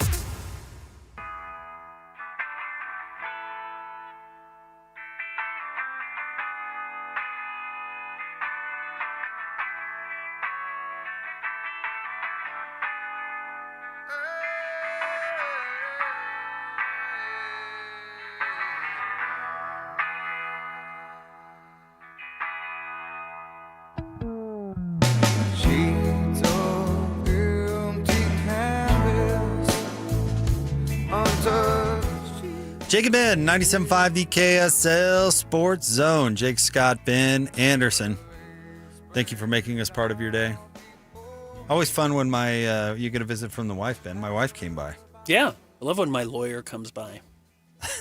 She's not my lawyer. I cannot afford your wife. She was just in the neighborhood and dropped by. Christian, I didn't know Christian hadn't really met her, so that's cool. I can't remember last time I've seen her in a serious, that was the longest time I've spent with her in years. Yeah. I think one time you brought her in and your daughters when you were going to Disney on Ice or something. Oh, yeah. And that's a different animal altogether. Mm-hmm. Wrangling children and Naz hanging out for a little while is different. You don't get a chance to. So shout out to her. Yeah. Thanks for the visit. That's Agreed. always nice. Jason Bottico, right? Mm-hmm. Did I say that right? Yes, I believe so. Sorry, Jason. I've if only I met did him not. once. Like Christian and your wife. I've only met Jason one time. Jason has an article out at the Tribune, and this is a really good story. He obviously worked hard to get it, but he's basically obtained a letter that Utah auditor Tina Cannon has sent to the University of Utah's Board of Trustees, talking about what she sees as, quote, significant risks, unquote, with the school's pending deal with Otro Capital. Do you want to go through quickly what some of those significant risks are? Well, she's talking about the stuff that we've been talking about. Some of the more, and we can get into some of the more interesting details on what's going on now financially with the athletic department, which is not great, and thus the motivation for the Otro Capital deal. But she's basically talking about selling out your future, and also selling out the transparency of it all and the control of it all. Yeah. Her big issue, at least where the article starts, again, a very nice article from Jason, is that even with this influx of money, Utah does not have enough money to keep the lights on. Right. Essentially. This influx of cash from Otro Capital is not going to surpass the expenses that Utah currently has. And those expenses are all of their operating fees, in addition to expanding Rice Eccles Stadium, the specialty seats that they've added. They've got a bond out on that. Yep. Which is $120 million. It's a pretty significant investment that they're paying back. Now, Utah was able to report a $5 million surplus last year, but only because they dipped into their reserve cash, saying my checking account's bigger. Yeah, but your savings account's way down. Yeah. They're robbing Peter to pay Paul, essentially, to say that they had a surplus of $4.7 million last season, but their reserves went from $61 million down to about $42 million. Well, that's where the $19 million went. And yeah, you can call that a surplus, but no, you're actually still just $19 million poorer this year than you were last year. And that number is estimated to drop to $5.8 million this year, according to the auditor. So those resources are being exhausted seemingly rapidly. They said 2 years. 2 years. That fund will have 2 years left. So you've got to find either more money to keep the lights on and continue to operate this way, or you have to dramatically cut spending. And no college wants to say, hey, right now in this arms race of college athletics, are we looking to cut spending? In fact, the University of Utah is trying to do the opposite, which is refit the Ian Huntsman Center, which is not going to be cheap. No. So how much, my question then is, and I still want to go through the article because there's more to it. Can Otro Capital come in and take what is a fledgling business at best and make it a successful business? Can they come in and reverse the deficit to becoming a surplus where this money is actually growing? Can they, through licensing fees, ticket sales, events, et cetera, build this into a profitable business? If the answer is yes, then this is a great deal. If it's no, then I think your concerns here that you're getting from the state auditor make a lot of sense. I don't know if I entirely agree. I don't think the Otro Capital deal is worth it at all. And let me go to some of her quotes from the article talking about some of the other concerns. Because I don't care about Utah athletics profitability. Yeah, I'm with you. I don't care at all. So if it makes them a profitable venture, I don't really care. This other stuff means more to me. So she says, quote, the foundation was intentionally structured to create and created in a manner so that it is not legally controlled by the university. She goes on, she says, there is a profound risk that financial gains and investor returns may be prioritized over long-term and long-held institutional values. She says it is quite possible that many of the future decisions regarding the entity, its arrangements with the foundation and Ocho may all occur behind closed doors and absent any public discussion or disclosure. Ultimately, if the details of this arrangement are shielded from clear and open public scrutiny, the resulting skepticism has the potential to erode long-established public trust in the university. Which is what private equity companies do. Mm-hmm. They come in, they see where you're spending too much money, they slash that, they say, now you're making money, and that's good for us because we invested in you to make money, but you started your company probably somewhat altruistically with the idea of both making a profit but also creating jobs, giving people opportunities, giving people health insurance, things that people actually need. But if Ocho Capital is only worried about the bottom line, they don't need to worry about those virtues. And it doesn't have to be creating jobs, giving people insurance, et cetera, et cetera. I'm talking more about what, venture capital companies and private equity has done historically. I mean, Ocho Capital can say, well, we don't care about the education or the scholarships or whatever your goal was supposed to be. We're in charge now and we're worried about making money because we are not a charity. One thing I'd change about what you said right there is the University of Utah is not a company. Well, the University Athletic Department is not a company, not a company in the slightest. If we were talking about a minor league football team, knock yourself out. I do not care. This is a public university. Here's the thing, Jake. If it walks like a duck and it talks like a duck, what is Utah? They are walking and talking like a duck. They are going to get private equity. But I don't know. Whose quotes are we reading here? What's her title? Auditor. State auditor. Yeah. Yeah, your normal company doesn't have to answer to a Correct. state auditor I'm with you. or the legislature or all these other people that the University of Utah specifically has to respond to. And here's a state auditor saying, your spending's ridiculous. This is not a long-term solution. This is not in the best interest of the university, period, end of story. Her opinion is going to matter. So, I mean, you can call it a company if you want, but by definition, it is not a company. And they should be prioritizing those altruistic things that you're saying because they're owned by the public. The state. Yeah. The state. Yep. Let us forget these greedy universities are run by states for the most part. Right. Not all of them. Not all of them. But we're not talking about BYU. Correct. We were talking about the University of Utah. And honestly, in my opinion, I think that the athletic department has a responsibility to the state to run its program in a fiscally responsible manner. Period. End of story. Yeah. Chris Hill didn't operate University of Utah's budget in this manner when he was in the Mountain West or when he was in the Pac-12, when he was broke or when he was flush. And I mean, maybe this is not fair, but Mark Harlan came from UCLA via what? Central Florida. Uh-huh. But I mean, he made his bones at UCLA. This is the type of stuff UCLA does. Mm-hmm. Who may be in the worst financial shape of any athletic department in the country? Mm-hmm. UCLA. Mm-hmm. It doesn't make sense. You talk about, Ben, you're operating at a loss. Well, adding $1 zillion more isn't necessarily is it going to help them get to where they need to go? I don't know, because apparently they're spending like drunken sailors. And you're selling out your whole future to do so. And your say in running your operation? I mean, I've always thought it's a terrible idea. Why are you even thinking about renovating the Huntsman Center until you get your stuff in order? I'm totally with you. This was always letting the fox into the henhouse. That's exactly what Utah will be doing with Ocho Capital. Which is always a bad idea for the hens. Now, so why are we talking about how this could be a good idea? If, again, the way this can work out, the out here for Utah is if Ocho Capital comes in and does run this business well. It's Utah right now, even though it feels like it should be the opposite, is the random person with a product walking onto Shark Tank and talking to Mark Cuban and Mr. Wonderful and Lori and everybody and saying, this is my product. This is what it already does well. Do you think you can help us take it to the next level so it becomes ultra profitable?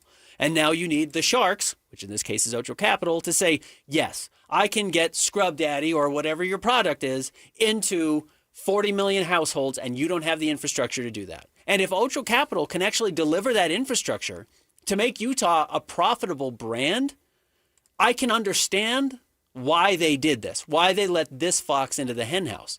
But this article from Jason in the Trib basically says, Well, they're really on the tail end of being able to be sustainable in any way. In fact, the fact that they're already dipping into their savings, their reserves, means that they're not sustainable. You're going to need a rapid change here, and what's projected doesn't seem like it's going to fix it. The money they're going to get from Ocho Capital by itself is not enough. So my question then becomes, how do you make up that gap? And if it is the gap of Ocho Capital can provide something through licensing, which is part of how Utah has sold this, to make the money back, okay, I will listen to it. But it better work, because if not, yeah, you just have a fox running wild, eating all the chickens. Define work, though. What do you mean, if it works? If it makes money. But If why it is becomes that the goal? profitable. That the athletic department becomes financially solvent? They should do that anyway. They should do that on their own. I agree, but maybe they don't know how to do it. Well, she tells you how to do it. Stop spending your money. Stop spending money like lunatics. So I'm sorry for Ute fans who want to be competitive on the field, I guess. I would argue you can make a dollar out of a dime. But you know what? You're not going to keep up with Texas Tech, and you're not going to keep up with BYU. Right. It's not possible. You don't have the donors. You don't have it. So what are you going to do? You're going to sell out your entire future to try and do it, or are you going to figure out another way to do it? I don't think it's that hard. Oh, I mean, I'm sure it's hard. It's obviously incredibly difficult. I'm sure it's difficult. But if you look at Utah's budget, which is well north of $100 million, don't spend $100 million. Yeah. I'm with you. I'm sorry, but you've got to live within your means. And I know Utah got full of itself, and I don't mean to be too negative about this, but it goes to the Pac-12 and it gets this elitist vibe that it's better than everybody all of a sudden. And then the landscape changes a little bit, and all of a sudden they're going, well, we can't get left behind, Mylanta. And then you make bad decisions to try and chase money. I'm sorry, but I don't think, I'm no accountant, but I don't think that's the right way to go for a public university. Public university. Everybody listening has investment in this university, has the right to know, what they're doing, to not have things negotiated behind closed doors, to not have it controlled by a completely different entity. I have no idea how this is even legal. I don't know. Yeah, it's not my expertise by any means. But look, I'm with you. I'm not arguing against you at all. I think this is a terrible idea. I think, like anybody, living within your means is part of your responsibility. Sometimes it's not possible. But if it's not possible, you don't sell your future to get out of it. You know, you find a way to make it work for the time being. If you have to borrow money here or there or something, but you know there's a way out of it, that's one thing. But yeah, if you're doing it to keep up with the Joneses, but the Joneses' money all comes from their parents who are wealthy way before you and has nothing to do with you, then you can never keep up with the Joneses. So if Utah is trying to keep up with BYU, they're trying to keep up with something they can never catch. And that's moronic, is the truth. It's just a stupid way to operate. So yes, I don't think what they're doing right now is smart. I don't think Ocho Capital is going to fix anything. I think it's a Band-Aid on a much bigger problem. If they don't, it sounds like, according to this auditor, get their spending in line, they're going to go bankrupt and they're going to owe money to this Ocho Capital, or at least some of their ownership to Ocho Capital, and have less of an ability to generate cash or their own finances. They're going to have to cut a big piece of the pie out to an outsider. Yeah, it's a really, really bad design. I mean, it's a payday loan. You know, it's trying to go out and get a quick buck that's not going to actually fix the problem. It's just going to keep your head above water for a few minutes. Now, listen, I want to know what this paragraph in this report means, and I'll read it fully because I think it casts a negative light on Utah and maybe. Well, let me read it. It says, but, quote, to avoid reporting losses, unquote, in 2025, Cannon wrote, the athletic department used millions from its financial reserves to, quote, cover what otherwise would have been a loss, unquote. Utah reported a surplus of $4.69 million in its most recent athletic financial report, but only after using $19.4 million in reserves. Now, that sounds like a really, ominous paragraph, right? It sounds like it's really like shame on you for lying. Uh-huh. Did they lie or did they just cover their losses with their reserves? Because that paragraph leads me to believe that they're trying to slip one past the auditor. But couldn't it really be, yeah, we lost money, so we pulled money out of our reserves. We weren't trying to hide anything. I want to know if they were trying to avoid reporting losses. That quote, lots of companies avoid reporting losses and will bring in reserves, right? Right. And again, I don't want to use the word company because we're not talking about a dang company. Except they are trying to run like a company. Well, they should try to run like a university, which is the point. A state-run university, which is what they're supposed to do.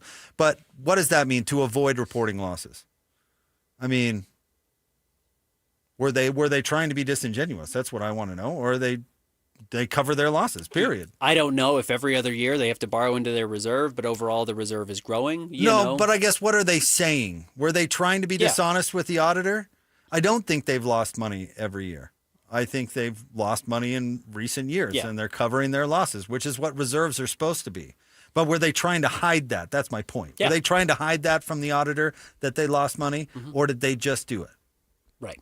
Yeah, I don't know. Because that matters to me, actually. Yeah, we don't have enough. Because an athletic department should be able to cover losses from its reserves. That's the entire why you have point. a reserve. But if you cast it as, well, they were trying to hide it, that's something different entirely. So if they were trying to hide something, I'm all about, transparency and holding people's feet to the fire. But if they just had a bad year and covered the loss, I mean, that's not great, but it's not dishonest. Well, this has been our question about Ocho Capital the entire time, and we've said it a lot. Are you borrowing money to keep the lights on, or are you borrowing money for a different reason? Is this to pay players? Is this to stay competitive?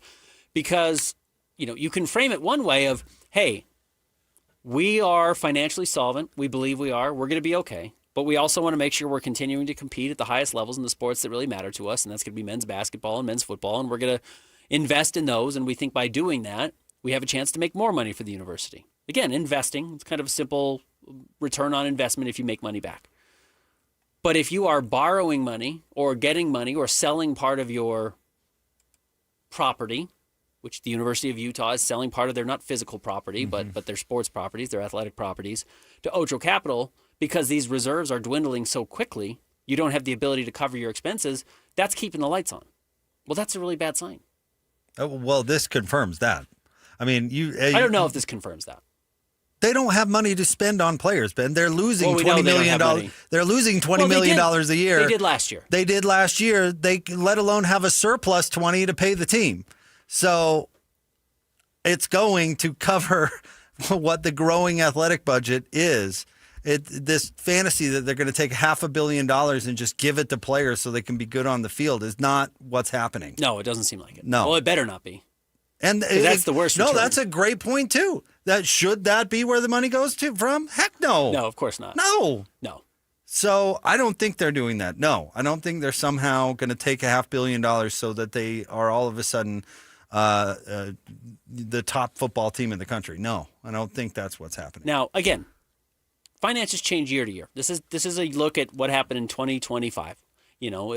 If you refinance your house and it costs you $150,000, or not refinance your house, excuse me, rebuild your house. What's the word I'm looking for? Renovate? Renovate your house. And it costs $150,000. And you and your spouse combined make $140,000. Okay, well, you're operating at a minus $10,000 that year. Okay, well, that's not going to happen every year. That's 1 year. You put a lot of money in, and some of it you had saved, and some of it you had to borrow, and whatever. The next year, you're back to making whatever, your $140,000, and you don't spend $150,000, and you can begin to pay that off. Is Utah at a high deficit right now, paying off certain loans, whether this is the renovation of the Rice-Eccles Stadium and some of these things that they do talk about here, or paying coaches, or whatever it is that they have, extraordinarily high expenses in 2025, or are they always operating at really high expenses? Now, the auditor does say, looking at it, Utah's going to be out of money, and they need to stop spending money. So she is implying that this is not just a one-year expense, that this is going to keep going. Well, again, what was the one-time expense in this case? Yeah, I don't know what it would be. No, I don't know. You wouldn't know not either. Pouring over the books, yeah. But it's not this. I mean, the stadium, that money was taken out years ago. Well, the problem is they still owe, $120 million on it? But that's not like a new expense. That was there last year, well, too. Well, it's also not going away. Yeah. Yeah, they're not paying off their car, and then all of a sudden they're putting money in their back pocket. I know exactly what you're talking about with renovation. I can point to you in our financials when we did ours. It's like, wow, we had a bad year. Yeah. It's like, no, you fixed your house. Right, exactly. I know what you're talking about, but I also could go, well, yeah, I fixed my house. Right. So you own something. Right. On the back end of it. If the Huntsman Center had been renovated this year, and you said, "Oh, this is just a loss because they had to do that," I could understand it, and maybe there is that. Maybe they had to fix the plumbing or something. I don't know. Maybe there is that, but certainly her audit or her statement doesn't imply that. Does not imply that at all. And I don't think there would be the desperation to go out and find private equity if this were just a one-off thing. And I think this also explains some of the conflict with Kyle Whittingham, frankly. There was a big financial incentive not to give Kyle what he wanted. They could not afford to give him what he needed, what he said he needed. Yeah, I mean, if they saved, I don't have what is Morgan making? I don't have it in front of me. But if they made $6 million simply by switching out the coach, that's a lot in this case. That's $6 million you don't have to take from the slush fund. So I mean that may be, you wonder why some of the motivation to push out the longtime coach. Well, this would be that. Right. Generally, the people around you who are financially healthy and doing well aren't just willy-nilly taking out loans for no reason or selling parts of their property for no reason. If you control it and you're in charge of your own finances and you're going to be healthy going forward without letting anybody else come in and work on it, you don't let anyone else come in and work on it. Utah's letting somebody else come in and work on it. The answer seems to be, the reason why is because it seems like they're losing so much money they need an emergency fund. And the problem is, do they actually have a way to end the emergency? You've got the emergency fund, but can you stop the emergency? And this article implies that no, they cannot. They got to fix their habits. Yeah. Do more with less. I hate that cliche, but I don't know. If you can't do it, you can't do it. That's the bottom line. If you can't keep up with the Joneses, you can't. Yeah, tighten your belt. That's fiscal responsibility 101. Or mortgage your future for a big loan. Yeah. Reminds me of, I told you I worked with a guy who took out a title loan on his title loan. I thought, hey, bro, I don't think this is a good strategy for you. Yeah. Again, I'm not saying Utah's closing the doors tomorrow. You're not saying that either. Neither does this article, but there are some flags that are bright red and sticking out of the ground. Everyone's curious what's going on here, and rightfully so. They should not take the bailout and fix their financial habits. That would be my opinion. Agreed. And if you're not spending money on players anyway, then who cares? I think you just got to cut down, I don't know, staff. No offense to the staff. Facilities, I don't know. Yeah, you got to find out where the money is. Where are you spending that much dough? Yep. All right. Stay tuned. We'll have more Jake and Ben coming up next. 97.5, the KSL Sports Zone. And now, a look at traffic from the KSL Traffic Center. We've got a crash northbound on Bangor Highway. It's blocking 2 left lanes at 4100 South and causing some immediate delays. There's also delays northbound on I-15 between Roy and Riverdale if you're heading from Davis into Weber County up north. Hey, traffic's rough, but your parking lot doesn't have to be. Keep it smoother than your summer playlist with Go Pave Utah. GoPaveUtah.com. That's GoPaveUtah.com. Call them right now or visit GoPaveUtah.com. With your KSL traffic update, I'm Christian Esparza here on 97.5, the KSL Sports Zone. This stuff is available everywhere. Wherever you are, the KSL Sports Zone will be right there with you. It's the KSL Sports app. I love it. Where you can get the latest podcasts, up to the second breaking news, and analysis of the teams you can't live without right from your phone. And wherever in the world you may be, you can have DJ and PK, Scotty and the coach, and Jake and Ben tag along with live streaming of your favorite shows. Download the KSL Sports app and never miss a thing. Presented by University of Utah Health. Health is in our DNA. Learn more at uofuhealth.org. This is 97.5, the KSL Sports Zone. Hey, have you seen the Johnson's house lately? Yeah, new siding, new windows, even the gutters look amazing. Right? I walked past 3 times yesterday. You don't even live on this street. I know, but their house looks that good. When your siding, windows, gutters, and decking look great, people notice. That's what RGS Exteriors does. Hi, Tim Brown here, RGS Exteriors. My family has been building and improving homes in Utah for 5 generations, and taking care of homeowners is something we take very serious. With over 1,300 5-star Google reviews, 21 Best of State awards, and our 10-year workmanship warranty, homeowners know they can trust RGS. Over 200,000 families across Utah have trusted RGS Exteriors with their home, and so can you. Schedule your free estimate today at 801-280-3110, 801-280-3110. 801-280-3110.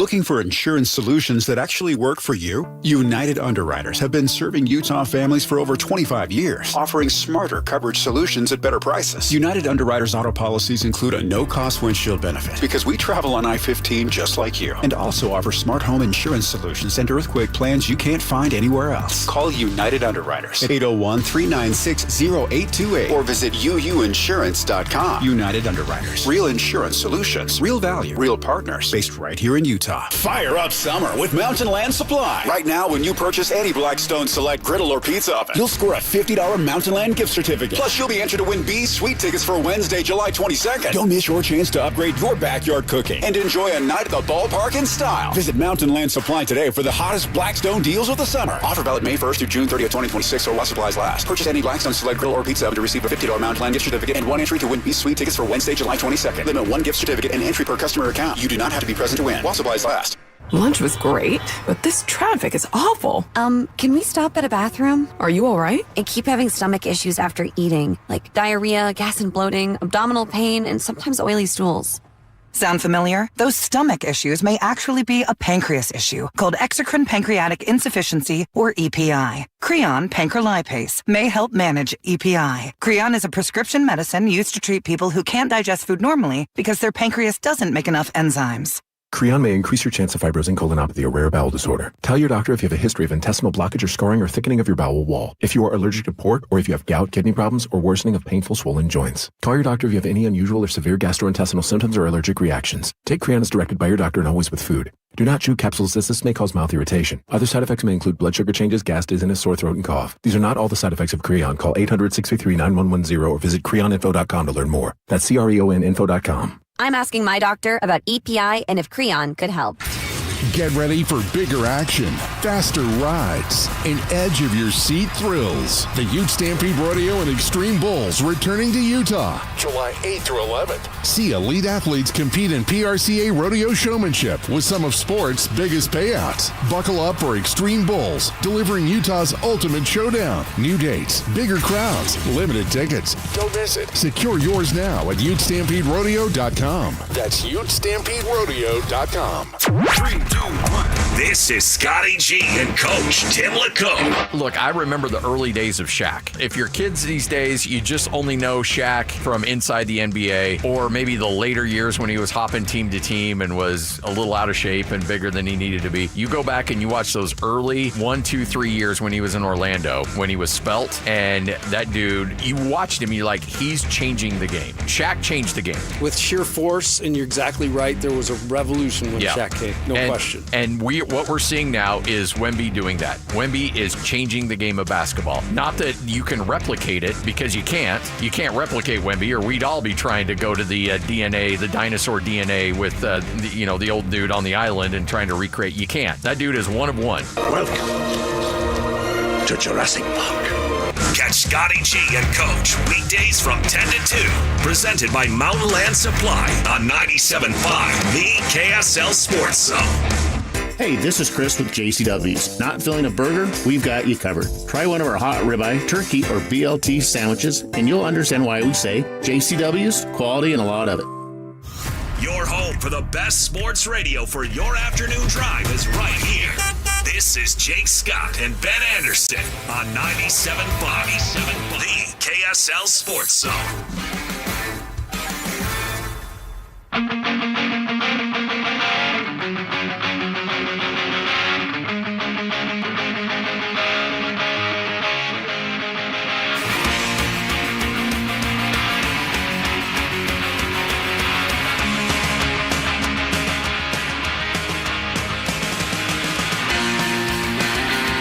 Jacob Ben, 97.5, the KSL Sports Zone. Thank you for making us part of your day.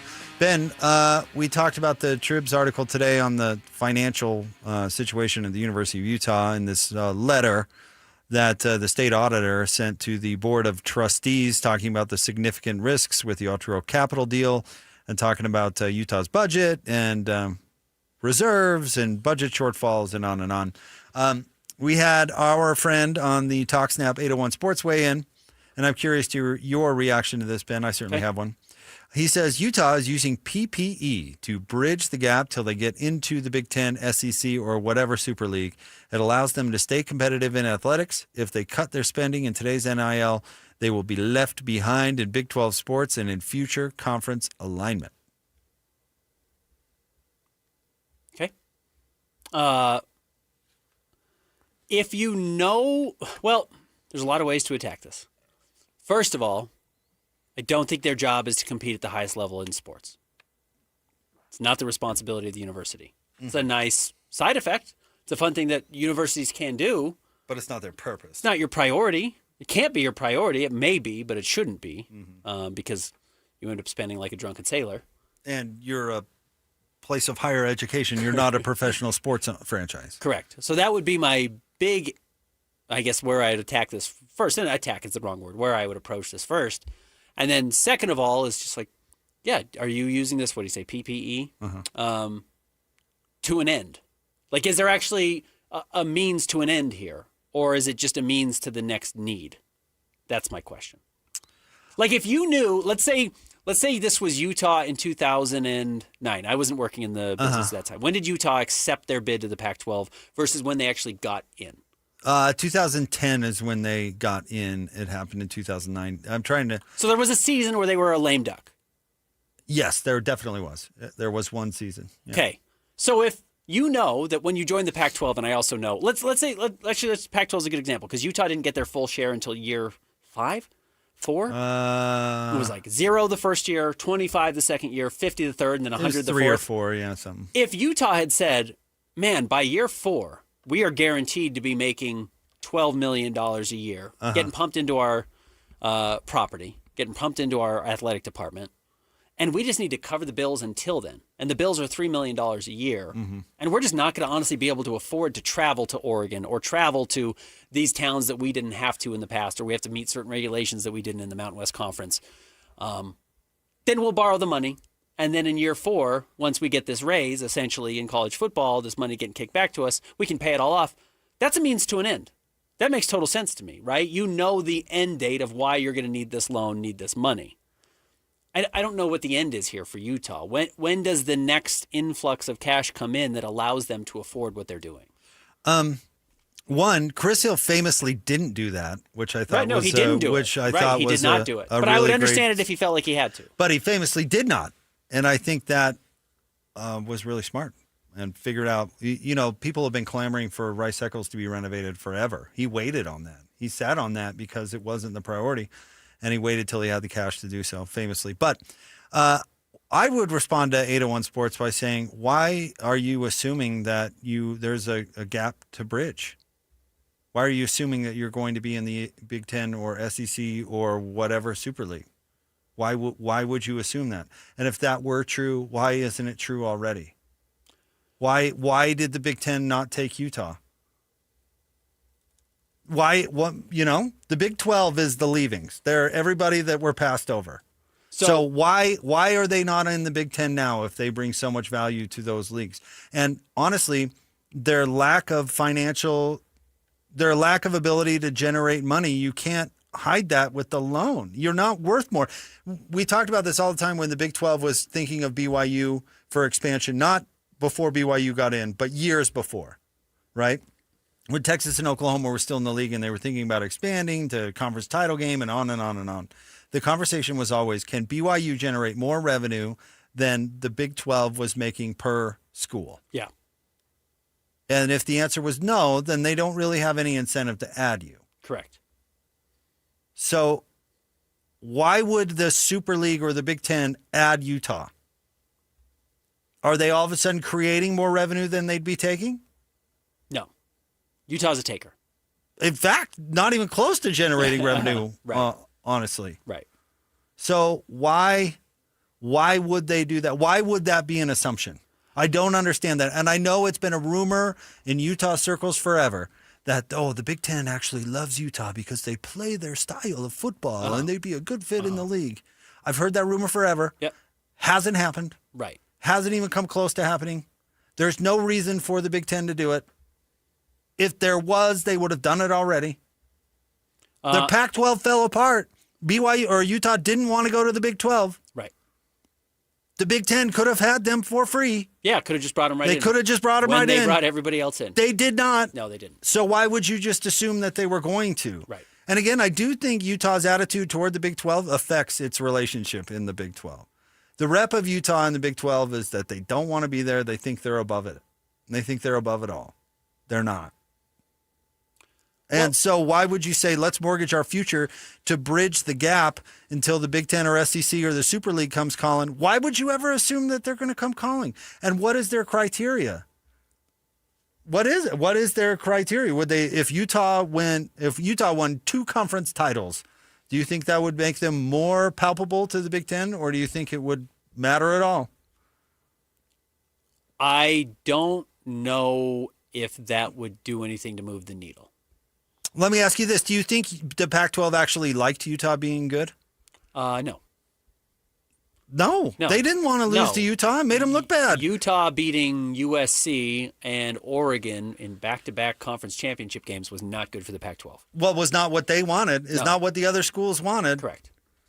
They didn't add Utah because they were some sort of football juggernaut because they don't want to lose to Utah. So I don't get that line of thinking that like, oh, I'm going to mortgage the future because the Big Ten's going to come get us because we are so good. That's not how it works. Correct. So I don't get that argument. No, I understand the argument that 801 Sports is making that if, again, which is exactly the, not Ponzi scheme, but scenario I was laying out where if Chris Hill had said, hey, we got to get a little bit of money until we get into the Pac-12 and they're actually going to pay us our full share. Great. I would understand that. Yeah, I would get it. But the windfall isn't guaranteed. If I get what you're saying. Are hired to a job that requires you to move out of state and you have to move into downtown Los Angeles or Manhattan or somewhere where your mortgage is going to be more expensive than it is in the state of Utah, you might have to take out a different type of loan or a bigger loan to pay for your house until the money kicks in from your new job in LA or New York that covers those expenses. Again, it's pretty logical. That makes sense. But you have the job in that situation. Utah is taking out a loan in this scenario on a house without getting the job that they know is going to pay them the money to be able to afford the mortgage.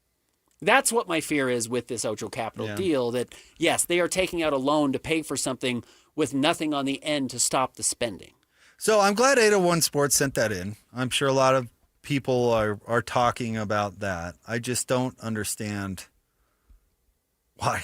I don't understand why. I'm not sure there is a correlation between Utah spending money from Ocho Capital and Utah getting an invite to the Big Ten or the SEC. And he talked here about keeping up in today's NIL. Then go find NIL. That's not what this is. This is not NIL. If anything, maybe this will go to some of the 20 to pay the players, but even that would be reckless in my opinion. But the thing is with Michigan, they're not only paying the 20, they're paying 60 on top of it in NIL. So even if Utah spent some of this money on the players, they're still not coming anywhere near the amount of money that Michigan is spending because they don't have the NIL. The Pixar guy doesn't like football. I mean... Also, Jake, I know you haven't bought a house in a while. Christian, I know you just went through this. You just bought a house. Or if you've refinanced or something. When you're refinancing, they look through all your expenses, right? The company that's basically buying your house and then lending you the money to buy it back from them. They check all your expenses. They check and see if you have student loans. They check and see if you have a car payment. They check and see if you have credit cards. If you have too many of those things, they don't give you the mortgage for your house, right? They don't give you the loan from your house. I'm not trying to sound too dire here, but if the Big Ten comes calling and is looking at Utah and another school, and Utah is owned 30% by a private equity company and can't pay their own bills, and somebody else outright is financially stable and doesn't have the fox in the hen house that we're talking about, are we sure they're going to prefer Utah? Yeah, I agree. Like, in all honesty, like, you've needed some emergency money here to keep your head above water, and these other schools don't. Why are we taking Utah in this situation? And by the way, like, if they're taking a school out of the state of Utah right now, they're taking BYU. Yeah, I wonder about that. Because just the affiliation with the church has kept BYU out of leagues before. I don't know how the Big Ten feels about that. I do think BYU has dramatically changed its image. Now, that doesn't mean it's changed their belief system or anything along those lines. No, but the snooty Pac-12 wasn't going to have LDS church-owned schools. But the Big 12 was happy to have them? Right. Well, the Big 12 had a different philosophy, and that was always true. That's why the rumors with BYU and the Big 12 always popped up, because they already had at least one religious university, and they had a different philosophy in a different part of the country. They did. Frankly. And now... How does Cal Berkeley feel about religion? Right. So, I mean, I don't know, but the Big 10 is closer to the old Pac-12 than they are the Big 12. They still have snooty universities like Michigan that I don't know how they would feel about all that. And I kind of look at who they worship, and I think it's money, and I think BYU brings money. Maybe, but that's always been true. It was certainly true with the Pac-12 that BYU would have been the better financial fit than Utah, but they passed on BYU because of that. I don't know if that's still a factor. These, what do they call them, research universities or whatever. I don't know how much of that old stuff still exists. But yes, if you're talking about the value of an athletic department, BYU has more. Yes. Why is USC valuable? Millions of eyeballs, ton of money. Yep. Why is BYU valuable? Millions of eyeballs, tons of money. Hey, I'm not justifying it. I always thought, I've been saying on these airways forever that it was discrimination. Yeah. But I don't know if that still exists. Universities can have terrible behavior, discrimination included. Mm-hmm. So I don't know. But all right, we'll have more for you coming up straight ahead. Oh, I was going to say Christian had trouble getting his mortgage because he had to explain the $50K he owed the Peppermill Casino in Wendover. Yeah. I'm working it off. A cold night. I drive there on the weekends. A cold night. Scrub dishes. We're taking care of it, though. Next week, I promise. I've got some people investing in me. I'll pay it back.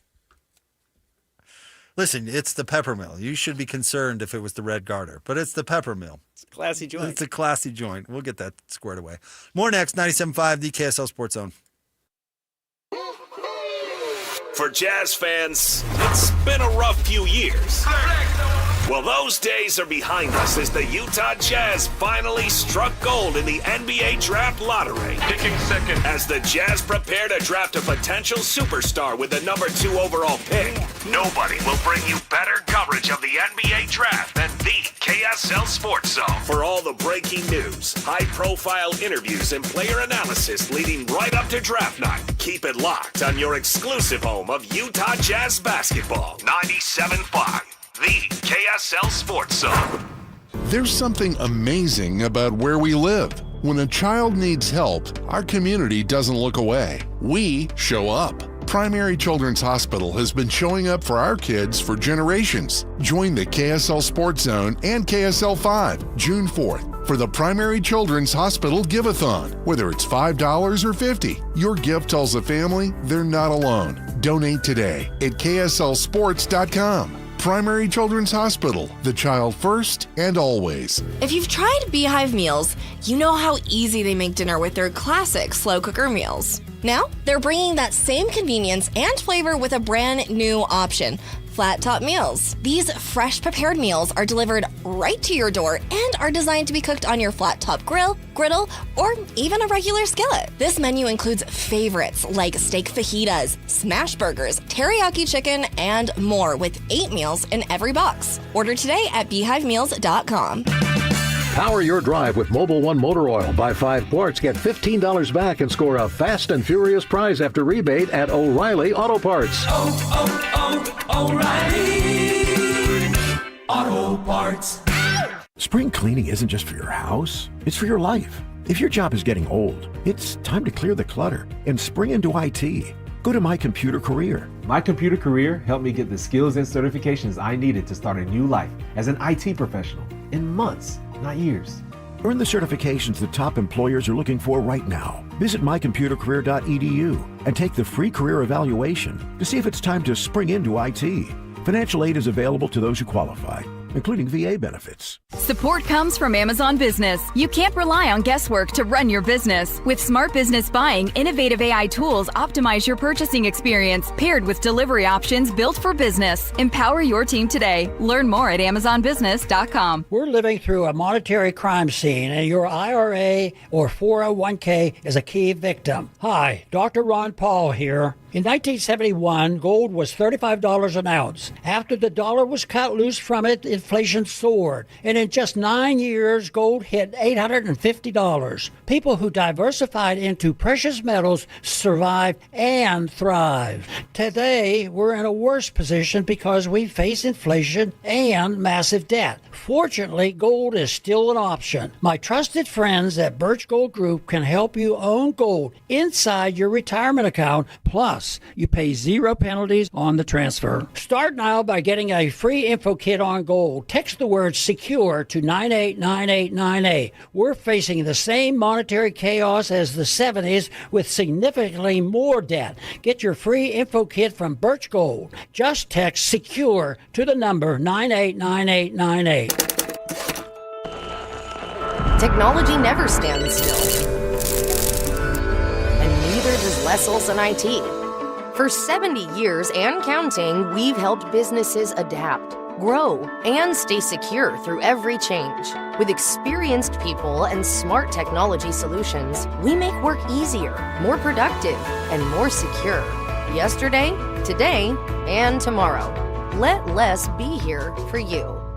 Brett Floyd returns in 2026 with their biggest show yet. The Moon, The Wall, and beyond. Experience the dark side of the moon, plus stunning lasers and visuals. June 6th at the Maverick Center. Tickets on sale now at Ticketmaster.com.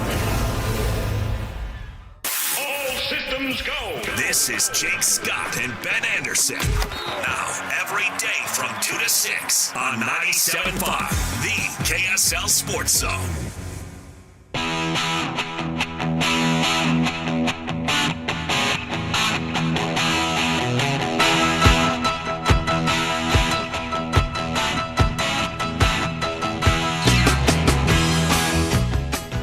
Jake and Ben, 97.5, the KSL Sports Zone.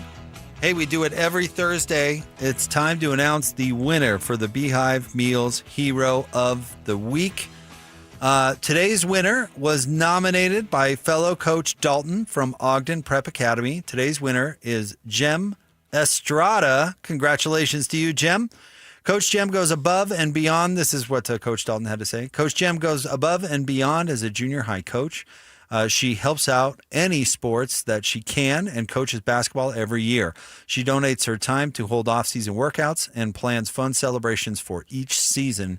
She creates an environment where the athletes she coaches are having a blast, working hard, and getting better. Huge congratulations to Coach Jem Estrada from Ogden Prep Academy. So awesome. Keep it up, Jen. That is great. If you want to nominate somebody, a youth sports volunteer that you know, of course, go to kslsports.com/contest and then listen every Thursday afternoon when we name the winner. Extremely cool. And really a great thing that we do with our friends at Beehive Meals. It's very cool they do that. We do love Beehive Meals. Yeah. And I was talking to somebody just the other day. I told you my daughter made her comp soccer team next year. Oh, very cool. But she got the coach that she had last year, and she really wanted again. And I was talking to another parent on the team or whatever, how much a great coach makes a huge difference. Yep. For the experience and all the stuff. So anyway, shout out to Coach Jim. That's awesome. We had another call in for our last segment. We're going to replay that coming up, though, in the 5 o'clock hour. Yeah, we had a call in. We'll use it to get back to Utah's budgetary situation a little bit later in the 5 o'clock hour. And if people have anything to add, just call in. Use the call-in feature, and we can play a few of those if we want coming up at 5:30. So it's a big story out in the Salt Lake Tribune talking about the state auditor sending a letter to Utah's Board of Regents showing concern for the Ocho Capital deal and really Utah's athletic budget health in general. Yeah. Regarding NBA basketball tonight, I am having an internal conflict about how teams should feel about windows to compete. And what I'm asking specifically is, it does seem like, and I'm guilty of it too, there's just this assumption that San Antonio is going to be back next year. And probably will be. They're really good. They've got the best young player in the NBA, and they've got two very good young players around him, and Steph Castle and Dylan Harper. Though clearly, best laid plans don't always work out in the NBA or anywhere else. So you've got all these young guys, and ideally they're going to grow together and form together and be able to compete for a while. Is that overselling how safe championship windows are or competition windows are in the NBA? Again, Donovan Mitchell and Rudy Gobert finished with the best record in the NBA in 2021, and in 2022, none of them were on the team anymore. It's just, I don't think that's where San Antonio is headed. They're not at that point in their competition window. But I don't know if we can say 4 years down the line, 3 years down the line anymore. Do you need to strike more quickly? Well, first of all, I don't love this championship window cliche that we're because it's about the decisions that you make is how long you're competitive. If the Jazz made better decisions with Rudy and Donovan, they would have been more competitive for longer. Yeah. The strategy of Oklahoma City I find interesting to see if it works because they're going to pay 3 guys $1 zillion, and then they're going to use their draft picks to supplement the team with rookie contracts. Yeah. And that means they're going to have to do painful things like say goodbye to Lou Dort. Yeah. And possibly say goodbye to Hartenstein. Yeah. And maybe even Caruso. Yeah. Because they've got it so committed to 3 guys that they just can't afford to pay those guys. So their strategy, draft young players that will be good and supplement the 3 great players, which I think is a good strategy. But that depends on one thing. Picking the right players. Absolutely. It's a huge gamble. You've got to hit on guys like A.J. Mitchell. Yes. If you get Jared Butler, your window closes. Yes. You missed. Yeah, you missed. Sorry, you missed on a guy. And so what does window even mean? I don't even think it needs to mean an age thing. I think it means contracts, if anything. Yeah, runway. And so after you spend all this money, then what next to keep it going? I've talked about it all the time. The team totally changed around John and Carl from that series against the Lakers in '88 to their finals run in '96. 98 was their last first finals one. appearance. Yeah, What was 97 was their first. So 96, 97. The team was 100% different. Outside of John and Carl, there was not a same player from 1988 to 1996. It was all different. Right. Even going right down to our boy, Thurl Big T. Bailey, who was unfortunately not on one of those finals teams. The Jazz made right decisions.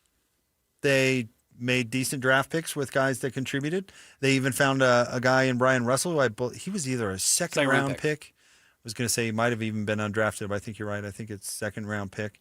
They made the trade for Jeff Malone, and then they flipped that to Jeff Hornacek. And it was different back then because the salaries were different. But my point is, you still have to make the right decisions. It's never going to be the same team from this year to next year. I'd say if we're talking about San Antonio, if they're going to be back, what do they do with De'Aaron Fox? Because he's part of their salary problem because he makes a lot of money. Yeah. So what do you do with him? What do you bring back? What kind of financial flexibility do you create? That's what's going to determine their window. Denver, I would argue, gave Jamal Murray too much money in an aging situation where now they don't have any sort of flexibility and there's not really anything they can do. And I know Jamal Murray had a great season, but are you betting on him having a great season at the end of his contract? Right. They give I doubt it. Zeke Naji the wrong contract. Am I thinking of the right guy? Yeah, Zeke Naji the wrong contract. And all of a sudden you're in salary cap hell. You There's gave a nothing you couple can of do. guys the wrong money and you're really stuck. Right. Because Denver spent their money on Michael Porter Jr. after their championship season, they had to give up on really good players that were the rotation players that put them over the edge. Yes. And they did not replace those players with the same production. See Rusty Westbrook. Yeah. Right. So the window, I don't know. No window is automatically open for a period of time. What do you do around it? Yeah. You know, if Golden State, after Andrew Bogut got too old, didn't draft Kevon Looney, would they have had those championship runs? Kevon Looney was super important. They hit on him in the late first round. Very cheap. Hit on him for a long time. Yeah. Very cheap. Yeah. So, championship window for Oklahoma City. What do they do when they can't pay Lou Dort? What do they do? What is their next move? Who do they draft? The Knicks have a miserable salary situation. The Cavs have a miserable, as we've talked about so much. So what do you do? What is the window for the Knicks if they even have a championship window? what does that look like? What do you have to do? Do you have to move off Mikal Bridges because you need salary flexibility to sign other players? I'll be curious if the strategy of teams around them influences how they operate. Where in the past, you could have John and Carl on your team from 1988 to 2001 or 2002 and hope that in those 14 years, something opens up and your championship window really becomes realistic. And it did for the Jazz. They had 2 windows really open up, and it was probably longer than that. They just didn't win the games they needed. It was way longer than that. They just lost series. Right. They were contenders. And they just thought, hey, if we're around long enough, things will break in our favor, and we'll have a couple of the right guys on the right seasons, and it's going to work out. And it kind of did. Now, if San Antonio wanted to take that approach, it would be Victor Wembanyama, maybe one of the other guys, Castle or Dylan Harper on a big contract, and then just kind of a rotating cast around them like John and Carl had, trying to fill in and hope that that big season works out for you. Other teams now, though, it seems in the NBA are going maybe higher investment all in for a shorter window.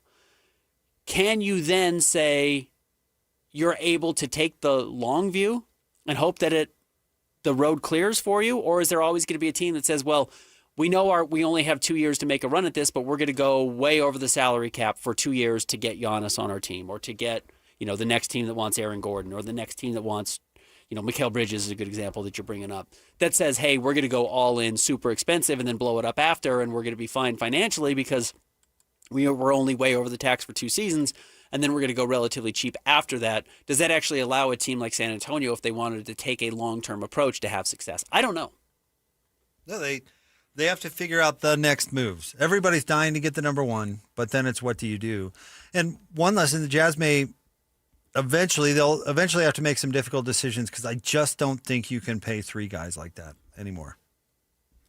Like that? I just don't. It's too like that? It's too punitive, because those max deals take up too much of the salary cap, and then you're just left with nothing to do. So I wonder if the model changes a little bit, where you have one supermax guy, and then you have to spread the rest to the rest of the team. Or you have to go with younger players on better contracts if you're going to have. The dirty secret for the Jazz right now is that they are hoping that whoever they draft can replace either Lauri Markkanen or Jaren Jackson Jr. when the time comes. Which is perfectly legitimate, because by the time this draft pick is any good and has 3 to be years paid, from now, then those contracts are going to be closer to their final. Closer to final, and you either let him come off the books or you trade him and get some asset for it. Right. Yeah, exactly right. So that's how the Jazz are going to approach it. The question then becomes, are you better off, if you know that that's what your 3-year window with this roster looks like just going out and saying, no, just give up Lauri Markkanen and Cody Williams and whatever you have to give up to get Giannis Antetokounmpo this offseason, and then your 3-year window, which you kind of already have built in a little bit with this current roster, do you just maximize that, even if it sacrifices what year 4, 5, and 6 are going to look like? Yeah, but then the year 4, 5, and 6 are the year 4, 5, and 6 of your draft pick's career. So if that draft pick does come of age, do you want it no assets whatsoever and nowhere to go? Exactly right. And all of a sudden you've got to pay that player. I mean, it's the reason they cannot. Well, I cannot. That's too strong, because they technically can. But it's going to be really hard to pay Keontae George and Walker Kessler both. Yep. I mean, we're talking about this young draft pick that's not even on his rookie deal yet. They got to make a decision on whether to extend Keontae right now. Mm-hmm. And Walker Kessler is a free agent right now. I don't think they can give both those players monster contracts. Correct. So that's the immediate one. I mean, and those decisions are the crucial ones.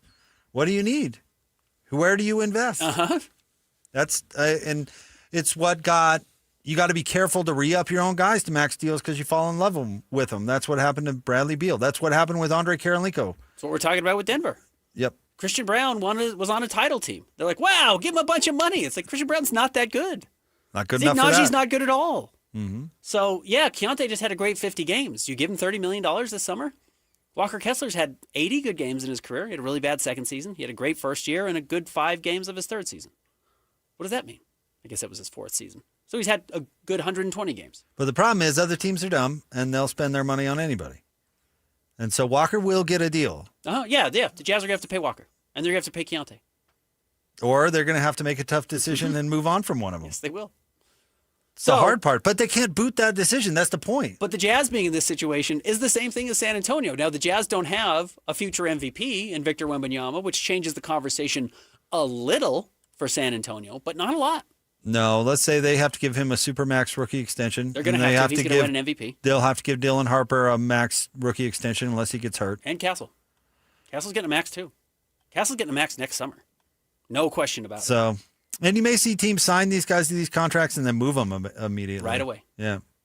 Whenever they can. Yeah. But I think that's, I don't know if we could put a cute label like window, but window implies like you've got until from 26. Yes. He's 26 to 32, and you've got to build around with the similar age players. I don't buy into all of that. But how do you put together a great team while paying the right players the right amount of money? Yep. That's the game. Yep. So don't max out Phil. That'd be a mistake. Don't max out Phil. Don't give Spee a bunch of money this summer. Don't give Spee HT We a like bunch of money. Spee. Yeah, we do. We're not giving him a lot of money this summer. Don't do it. You love him? I'm sure. Don't do it. Don't max out Nurk in his beak. Correct. Don't do any of that stuff.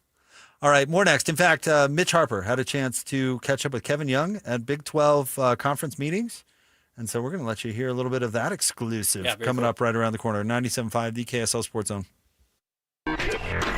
This stuff is available everywhere. Wherever you are, the KSL Sports Zone will be right there with you. It's the KSL Sports app. I love it. Where you can get the latest podcasts, up to the second breaking news, and analysis of the teams you can't live without right from your phone. And wherever in the world you may be, you can have DJ and PK, Scotty and the coach, and Jake and Ben tag along with live streaming of your favorite shows. Download the KSL Sports app and never miss a thing. Presented by University of Utah Health. Health is in our DNA. Learn more at uofuhealth.org. This is 97.5, the KSL Sports Zone.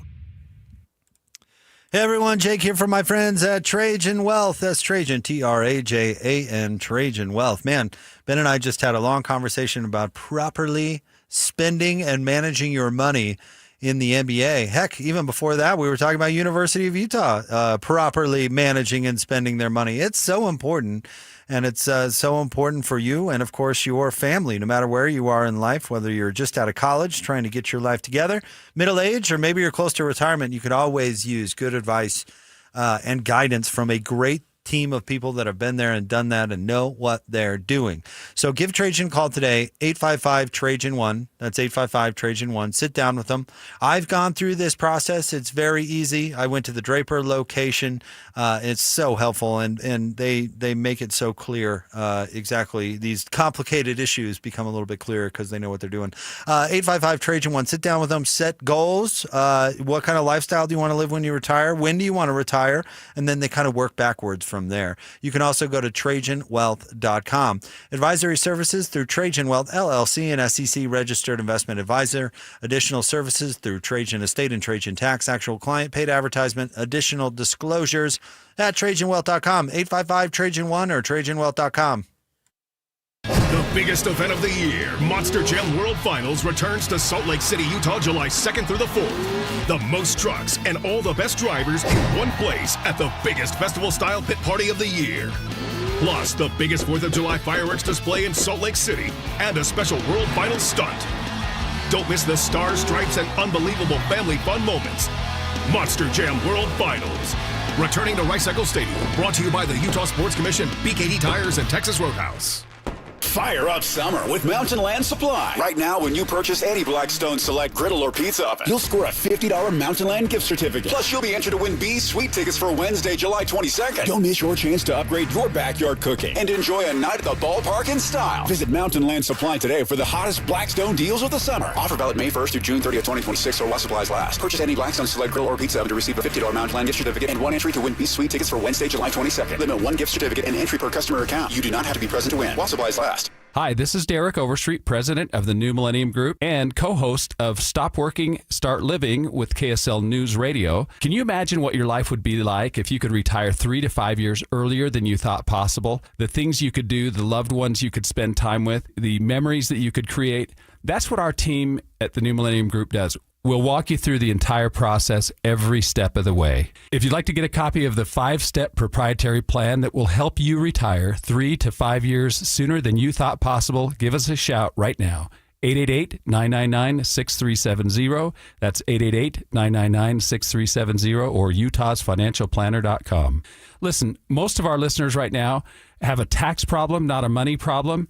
There's not enough money in Social Security, Medicare as it is. Let us show you how you can significantly reduce your taxes. That's 888-999-6370, 888-999-6370, or utahsfinancialplanner.com. The energy, the roar. Moments you'll always remember. Next season, Jaren Jackson Jr. is hunting blocks. Laurie Markkinen is getting buckets. And Ace is just getting started. Don't just watch Jazz basketball. Experience every moment. 2026-27 season tickets are on sale now. Full and half-season packages available. Plus exclusive benefits like arena discounts and player events. Are you in? Join the climb today. UtahJazz.com or call 801-355-DUNK. Hey, this is Chris with JCW's. Are your kids picky eaters? Bring them in and try our chicken fingers or a grilled cheese sandwich. They'll be smiling big in no time. JCW's, quality and a lot of it. 97.5 KZNS FM Colville, 1280 KZNS AM Salt Lake City, and KSL FM HD2 Salt Lake City Midvale. This is 97.5, the KSL Sports Zone. Not only do these guys give you the best Jazz coverage in the market, they've got you covered with the Mammoth, the Cougars, the Utes, and the Aggies. This is Jake Scott and Ben Anderson on 97.5, the KSL Sports Zone.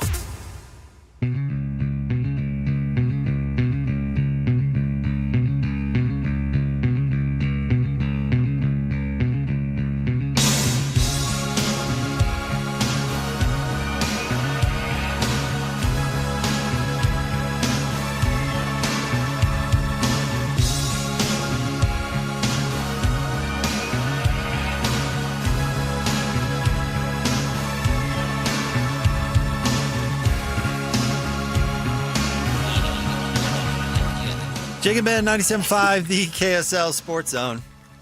Ben, Big 12 meetings are going on right now. Yep. We talked about some quotes from Bert Yormark earlier. But there are coaches and all that down there, and they are meeting. And our friend, Mitch Harper, who covers the Cougs for KSLSports.com, is down there on site. Oh. And he had a chance to sit down with BYU's head basketball coach. Give that a listen. Let's hear it. Here's Mitch's conversation with Kevin Young. Here at the Big 12 spring meetings with BYU basketball head coach Kevin Young. Maybe just this was day one of the meetings. You'll have some more meetings coming up tomorrow, but just some key talking points among coaches here at the meetings. Yeah, I mean, you know, a lot of it's just the state of college basketball right now. Not sure there was a whole lot of clarity given in some of those respects, but, you know, there's some complicated issues. I imagine we'll dive into that a little bit more tomorrow. Today was a little bit more just, scheduling, talking about the tournament expansion, how to get more teams in from our league, going through some of the rules. That was a lot of it today in terms of the officials and different things that they're tabling on the rules committee, so things like that. What do you think of expansion to 76? I know this BYU program has been around that 6 seed, but you guys were kind of impacted by the first four not waiting for your opponent with Texas this past March. But your thoughts on the expansion? Yeah, I don't have a strong opinion on it. I don't know if I've been doing this long enough to really, understand what potentially the unintended consequences could be for something like that. My hope is that we're not scrambling to be one of the last teams in, so hopefully we're in a good position anyway. But I don't know, man. I think it's to be determined. I do applaud the powers that be to just not always live in the status quo and try to think things through, try to make things better. Obviously, the tournament is such an incredible event. You want to maintain that, which hopefully it will. But I don't know. Jury's still out for me. 2 months ago at that tournament, you told us in front of the locker room at the I still call it the Rose Garden, the Moda Center. It's a buckle-up type deal, the portal. Has it been where there's been has it been that buckle-up nature that you expected this past 2 months? Yeah, for sure. I would say even more so. I think this has been the most aggressive portal cycle that I've been a part of so far. I think it's a reflection on the rules or lack thereof that are out there. Just talking to different coaches, I know there's a lot of frustration with what the rules actually are, what's getting enforced, what's not. And then, the agents in the marketplace sort of take advantage of that. And that I don't know if we have enough time in this interview to kind of go through all that. But, yeah, it's been what I thought it was and more. Everyone probably asked you this at the Fathers and Sons camp, every BYU camper. Mm-hmm. What's the latest on the center position, and what's the hang-up on that spot? Well, there's a lot of stuff that goes on, behind the scenes, a lot of conversations, things that are, maybe not just for public consumption in terms of things that are either done or close to being done. And so that's the big picture answer. I think for me with the bigs, I should say, is just trying to be a little bit more particular about the style of big we're going after. We're looking at some different things, given who's on our roster and who we think complements, what skill sets complement that. And so, there's fair questions, obviously, because everyone's excited about who's going to be joining us, but feel like we're in a good position. But like I said before, given the way that things have played out through this portal cycle, you got to kind of play it all the way to the end, because I think there's still plenty of guys that are trying to get involved with college athletics, international guys. There's still some guys in the portal that are of interest too. So it's a very unique thing, I think, the college off seasons now. So no stone is being not unturned from your staff, like portal, international, maybe NBA draft process guys. I know you can't get into names, but you're exploring all those avenues to find that front court. Yeah, I think you have to, not just front court. We have a few more spots across the board that we're looking at. So, that's kind of nature of, I think, my personality, but to our staff. We just, we look everywhere for players and mine all of our relationships and that type of thing. And so that's what we're doing right now. Could Hadim Boo play the 5 more? I know he said last year that it's not his typical spot, but I think back to that Wisconsin game was one of the best games you guys had last season. He played 20 minutes and that thing was flying high. So could he play that spot if needed? I would say more than if needed. That's something that we're going to do a significant amount. I like him at the 5 because he can switch. He can guard multiple positions. He's Dennis Rodman, basically gets every rebound, it feels like. And so I love him at the 5. I think he gets a great advantage at that position. We're still trying to grow his shooting to give him an opportunity to have success on the perimeter as well. But that's what's great about him. He's a versatile guy and also I think has confidence because he's been able to produce as a young guy in our league. When Rob Wright went into the portal, did that catch you off guard? Obviously he's back and everyone's excited for the return of Rob Wright with the new haircut. But was that expected? Just maybe take us through that process of Rob going into the portal and then coming back. No, I wouldn't say it was unexpected. We would have liked to have gotten something done ahead of time, sure. Obviously, even months ago, to be honest. But I think that's just a product of the sport right now. It's very difficult to do multi-year deals. I think the system has created an environment where guys are curious. You hear different things across the landscape of the sport, and it gets your wheels turning. Agents are doing what they're hired to do as well, and so unfortunately it is part of the process. But at the end of the day, and I told Rob this multiple times, he's a guy that I want to coach again. Sometimes things can get out of my hands or out of his hands, and he wanted to be here, I want him here, and however we got here is kind of in the past at this point.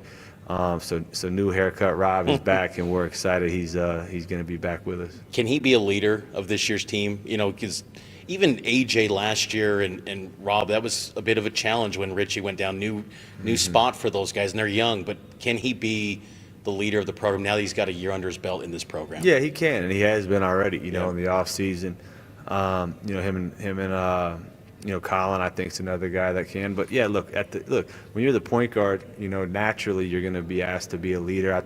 I think he's working to find his voice more than he did last year, and also just a comfort. It's a comfortability thing too. Knowing just living in Provo, knowing the coaching staff, knowing how to move around town. I think that's something that gets lost on I think everybody is just it's really hard to coach and be on a team where everything's new constantly, right? You want some familiarity, and so I think for Rob that was a huge part of him wanting to come back, along with a lot of other positive things. But I think that's going to help him kind of settle in and have a great year from a leadership standpoint. It's a great point because, he hasn't had that since his high school junior year, because it's been Montverde and then Baylor, then BYU. So it's like, do you think just naturally just being in that same environment can make him the best point guard in college basketball, as you noted when that statement when he returned? I do. Look, Rob, I do think he's the best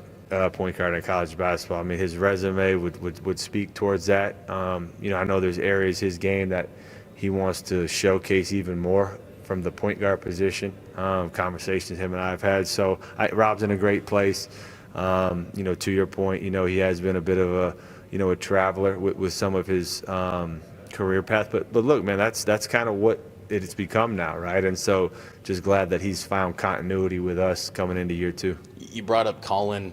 He's someone that I remember seeing a lot at Farmington High School when he was coming up, and ultimately his route turned in a different direction. But your initial impressions of him and when he became available in the portal, was he a top priority for you guys? Yeah,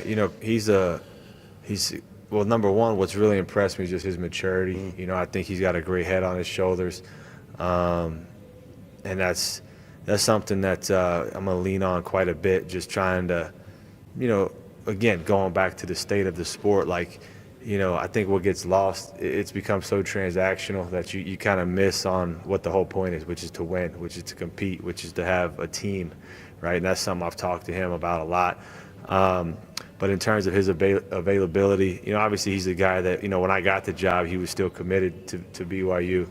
And so, had an initial conversation with his family years ago, and then it comes full circle. So, yes, obviously, his tie to the state and to BYU is something that clearly we're aware of. And we decided to get in the portal. I think it's going to be a situation where he can kind of be the flag bearer of the program, given his background and so forth, and just excited to get a chance to coach him.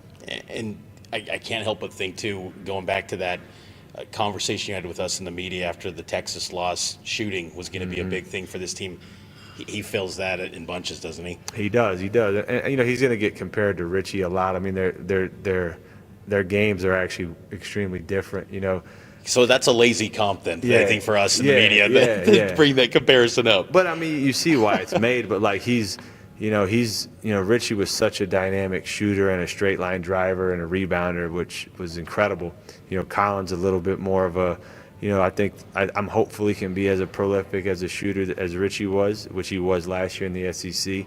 But Colin's got a little bit more, playmaking in his game, probably a little less rebounding than Richie, but, we'll try to unlock some of the passing.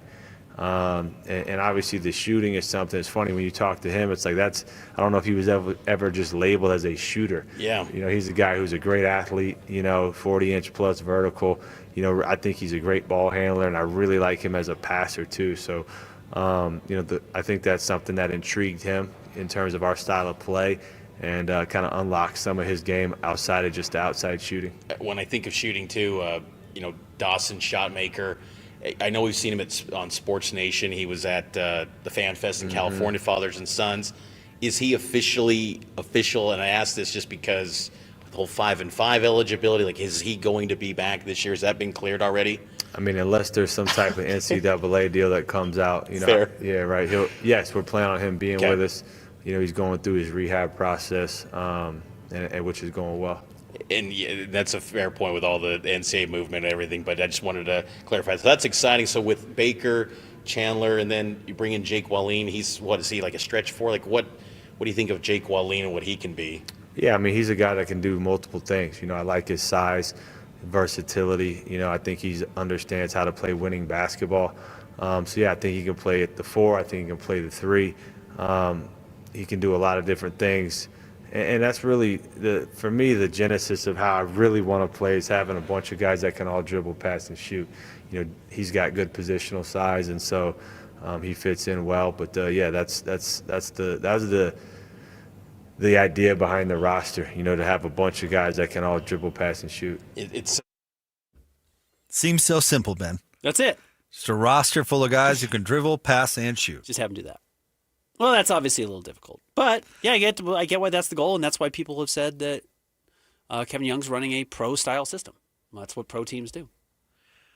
Yeah, but I'm looking for a super skilled player. No kidding. Well, yeah, and also no NBA team has 5 players that can dribble, pass, and shoot. Yes. The good ones have 3. Honestly. Late in the game, the good ones have 3. I get what he's saying. He wants well-rounded players who can do it all. I mean, but who doesn't? Yeah. Anyway, that was Kevin Young. We will be at some point posting that entire conversation. There was a little bit more. Mitch was and is very thorough. Yep. Very thorough interviewer, our friend Mitch Harper. That's a hard thing to do, a one-on-one for that long. Good for Mitch. And super cool that Mitch is down there covering it. So glad we have the budget and manpower to send somebody down to cover that. I mean, it seems like there's news coming out of these conference meetings every day. Yep. And all the coverage is at KSLSports.com. All right. Stay tuned. We'll have more Jake and Ben coming up next. 97.5, the KSL Sports Zone. And now, a look at traffic from the KSL Traffic Center. We've got a stretch of heavy delays on northbound I-15 because of a crash near 2100 South. Slowing is going back to 4500 South in Murray. Prior to that, another northbound crash at 106 South continues to cause delays back to the Bluffdale exit. Hey, the Utes Stampede Rodeo and Extreme Bowls is back. Save the date, July 8th through the 11th. Tickets are going fast. Don't miss out. UtesStampedeRodeo.com. Visit UtesStampedeRodeo.com. With your KSL traffic update, I'm Christian Esparza here on 97.5, the KSL Sports Zone. Turn it up. Let's go. It's a new era for sports radio in Utah. This is the all-new KSL Sports Zone. As always, DJ and PK kick off your mornings from 6 to 10. Then introducing the newest addition to the KSL Sports Zone. The coach, Tim Lacombe, joins Scotty G every day from 10 to 2. And as you wrap up your day, Jake Scott and Ben Anderson are there with the best sports talk in Utah from 2 to 6. Live and local, all day, every day. Your home for the best sports radio in Utah is live, on air, online, and on the KSL Sports app. This is 97.5, the KSL Sports Zone. A family office is a team built to handle the 3 biggest financial responsibilities a family faces: wealth management, tax strategy, and estate planning. Most firms only manage your investments and refer the rest out, hoping everyone stays aligned. At Trajan, we built something different. Your wealth, tax planning, and estate planning are handled together inside one firm under one roof. There's no guessing whether your CPA, advisor, and estate attorney are truly in sync, because our team works together every day on your behalf. When your financial life becomes more complex, your advice should become more coordinated, not more fragmented. One plan, one trusted team. Call Trajan today, 855-TRAJAN-1. That's 855-TRAJAN-1. Trajan Wealth, an SEC-registered investment advisor. Additional services through Trajan Estate and Trajan Tax. Additional disclosures and accreditation at TrajanWealth.com. This is Nate Orchard from Advanced Window Products. When you live in Utah, your windows do a lot more than let the light in. They protect your home from freezing winters, blazing summers, and everything in between. That's why Advanced Window Products builds every window for your local climate. No middleman, no out-of-state delays, just factory direct quality, custom made for your home. Imagine a quieter home, a warmer home, a cooler home. Our high-efficiency vinyl windows are engineered to lower your energy bills and boost your comfort all year round. And installation is done by our own certified in-house crews, never subcontractors. That's why Utah homeowners give us 5-star reviews. Right now, take advantage of our anniversary sale. For a limited time, get $2,500 off when you buy 10 or more windows. Call 801-850-9100. That's 801-850-9100. For 40 years, Advanced Window Products has been the name Utah trusts us for custom replacement windows and sliding glass doors. Advanced Window Products. Built here, installed here, trusted here. Call 801-850-9100 for that $2,500 off or visit us at advancedwindows.com to schedule your free in-home estimate. It's the 40th anniversary season of the Larry H. Miller Utah Summer Games at Southern Utah University in Cedar City. And Friday, June 5th is the opening ceremony presented by State Bank of Southern Utah. Doors open at the Eccles Coliseum at 8 p.m. for the anniversary show with live music and Southern Utah's best fireworks show. Buy tickets at tbirdtickets.com and come early for the block party presented by KSL 5 TV starting at 5 p.m. It's the Larry H. Miller Utah Summer Games opening ceremony Friday, June 5th in Cedar City. DJ, PK, and John from J. Brooks Jewelers. John, spring is here. That means engagement season is officially underway. If you're thinking about popping a question, this is your sign. That's right, DJ. At J. Brooks Jewelers, spring is always a favorite time of year. We are honored to help couples find the ring that starts their forever story. So whether you're looking for something timeless and classic or completely custom and one of a kind, we'll walk you through the process step by step. We take the time to understand your style, your story, and of course your budget, because the perfect ring should feel like a reflection of you. So from selecting the right diamond, from natural or lab grown, to choosing the setting that brings it to life, we're here to make it simple and meaningful. So this spring, make your proposal unforgettable. Visit J. Brooks Jewelers in Murray or Lehigh, or online at jbrooksjewelers.com. And let's create a moment that she'll never forget. Visit J. Brooks Jewelers in Murray and Lehigh or start your search online at jbrooksjewelers.com. Just doing it big, you know. Your home for the best sports radio for your afternoon drive is right here. This is Jake Scott and Ben Anderson on 97.5, the KSL Sports Zone.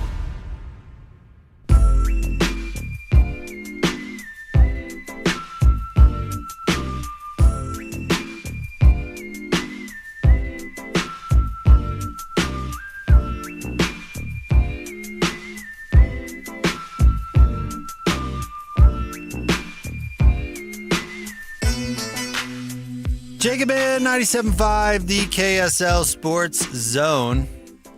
Been a little football news. We're going to get back to basketball coming up at the top of the 5 o'clock hour.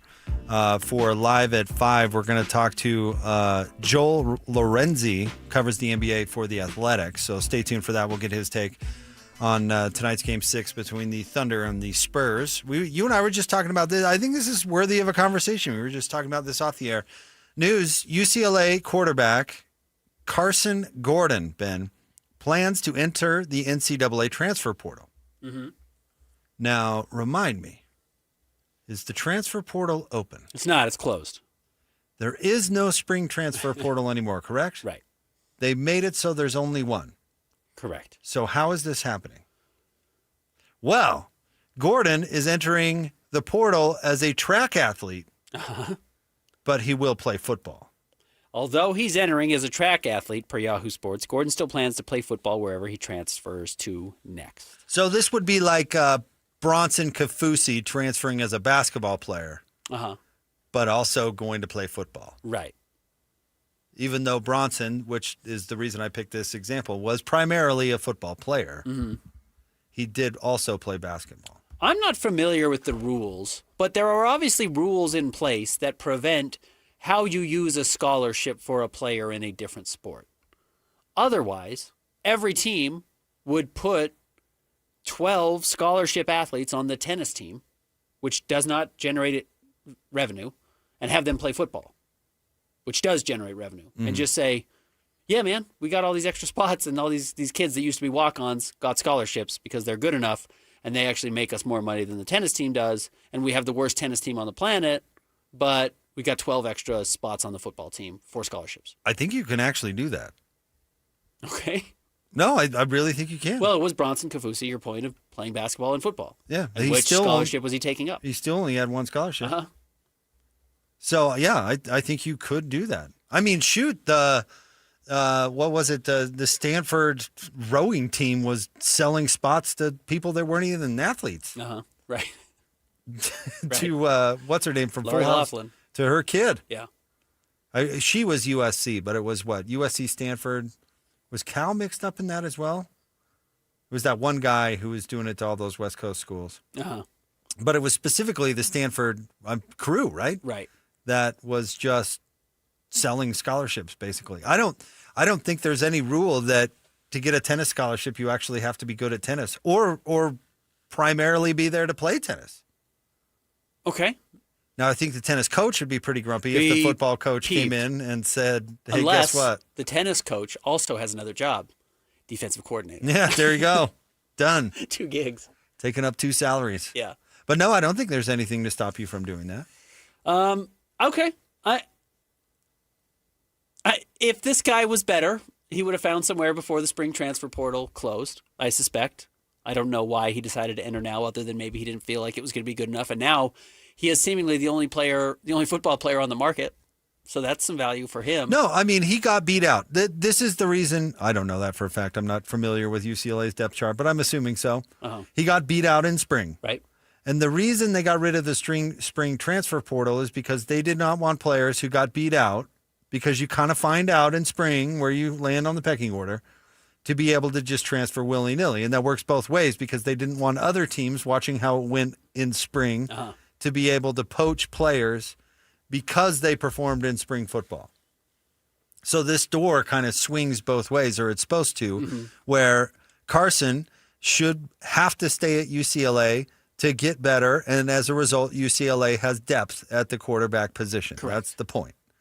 But now, finding a loophole, he can go somewhere else where he's not going to get beat out, and now UCLA's screwed because they don't have depth at the quarterback position. But that school does have to convince their track coach to give this kid a track scholarship, even though he may be the worst runner on the team. Maybe he's not. Maybe he's good. Maybe he's a true dual sport athlete. There was the kid at Oregon who I think was an Olympian, who was also a wide receiver.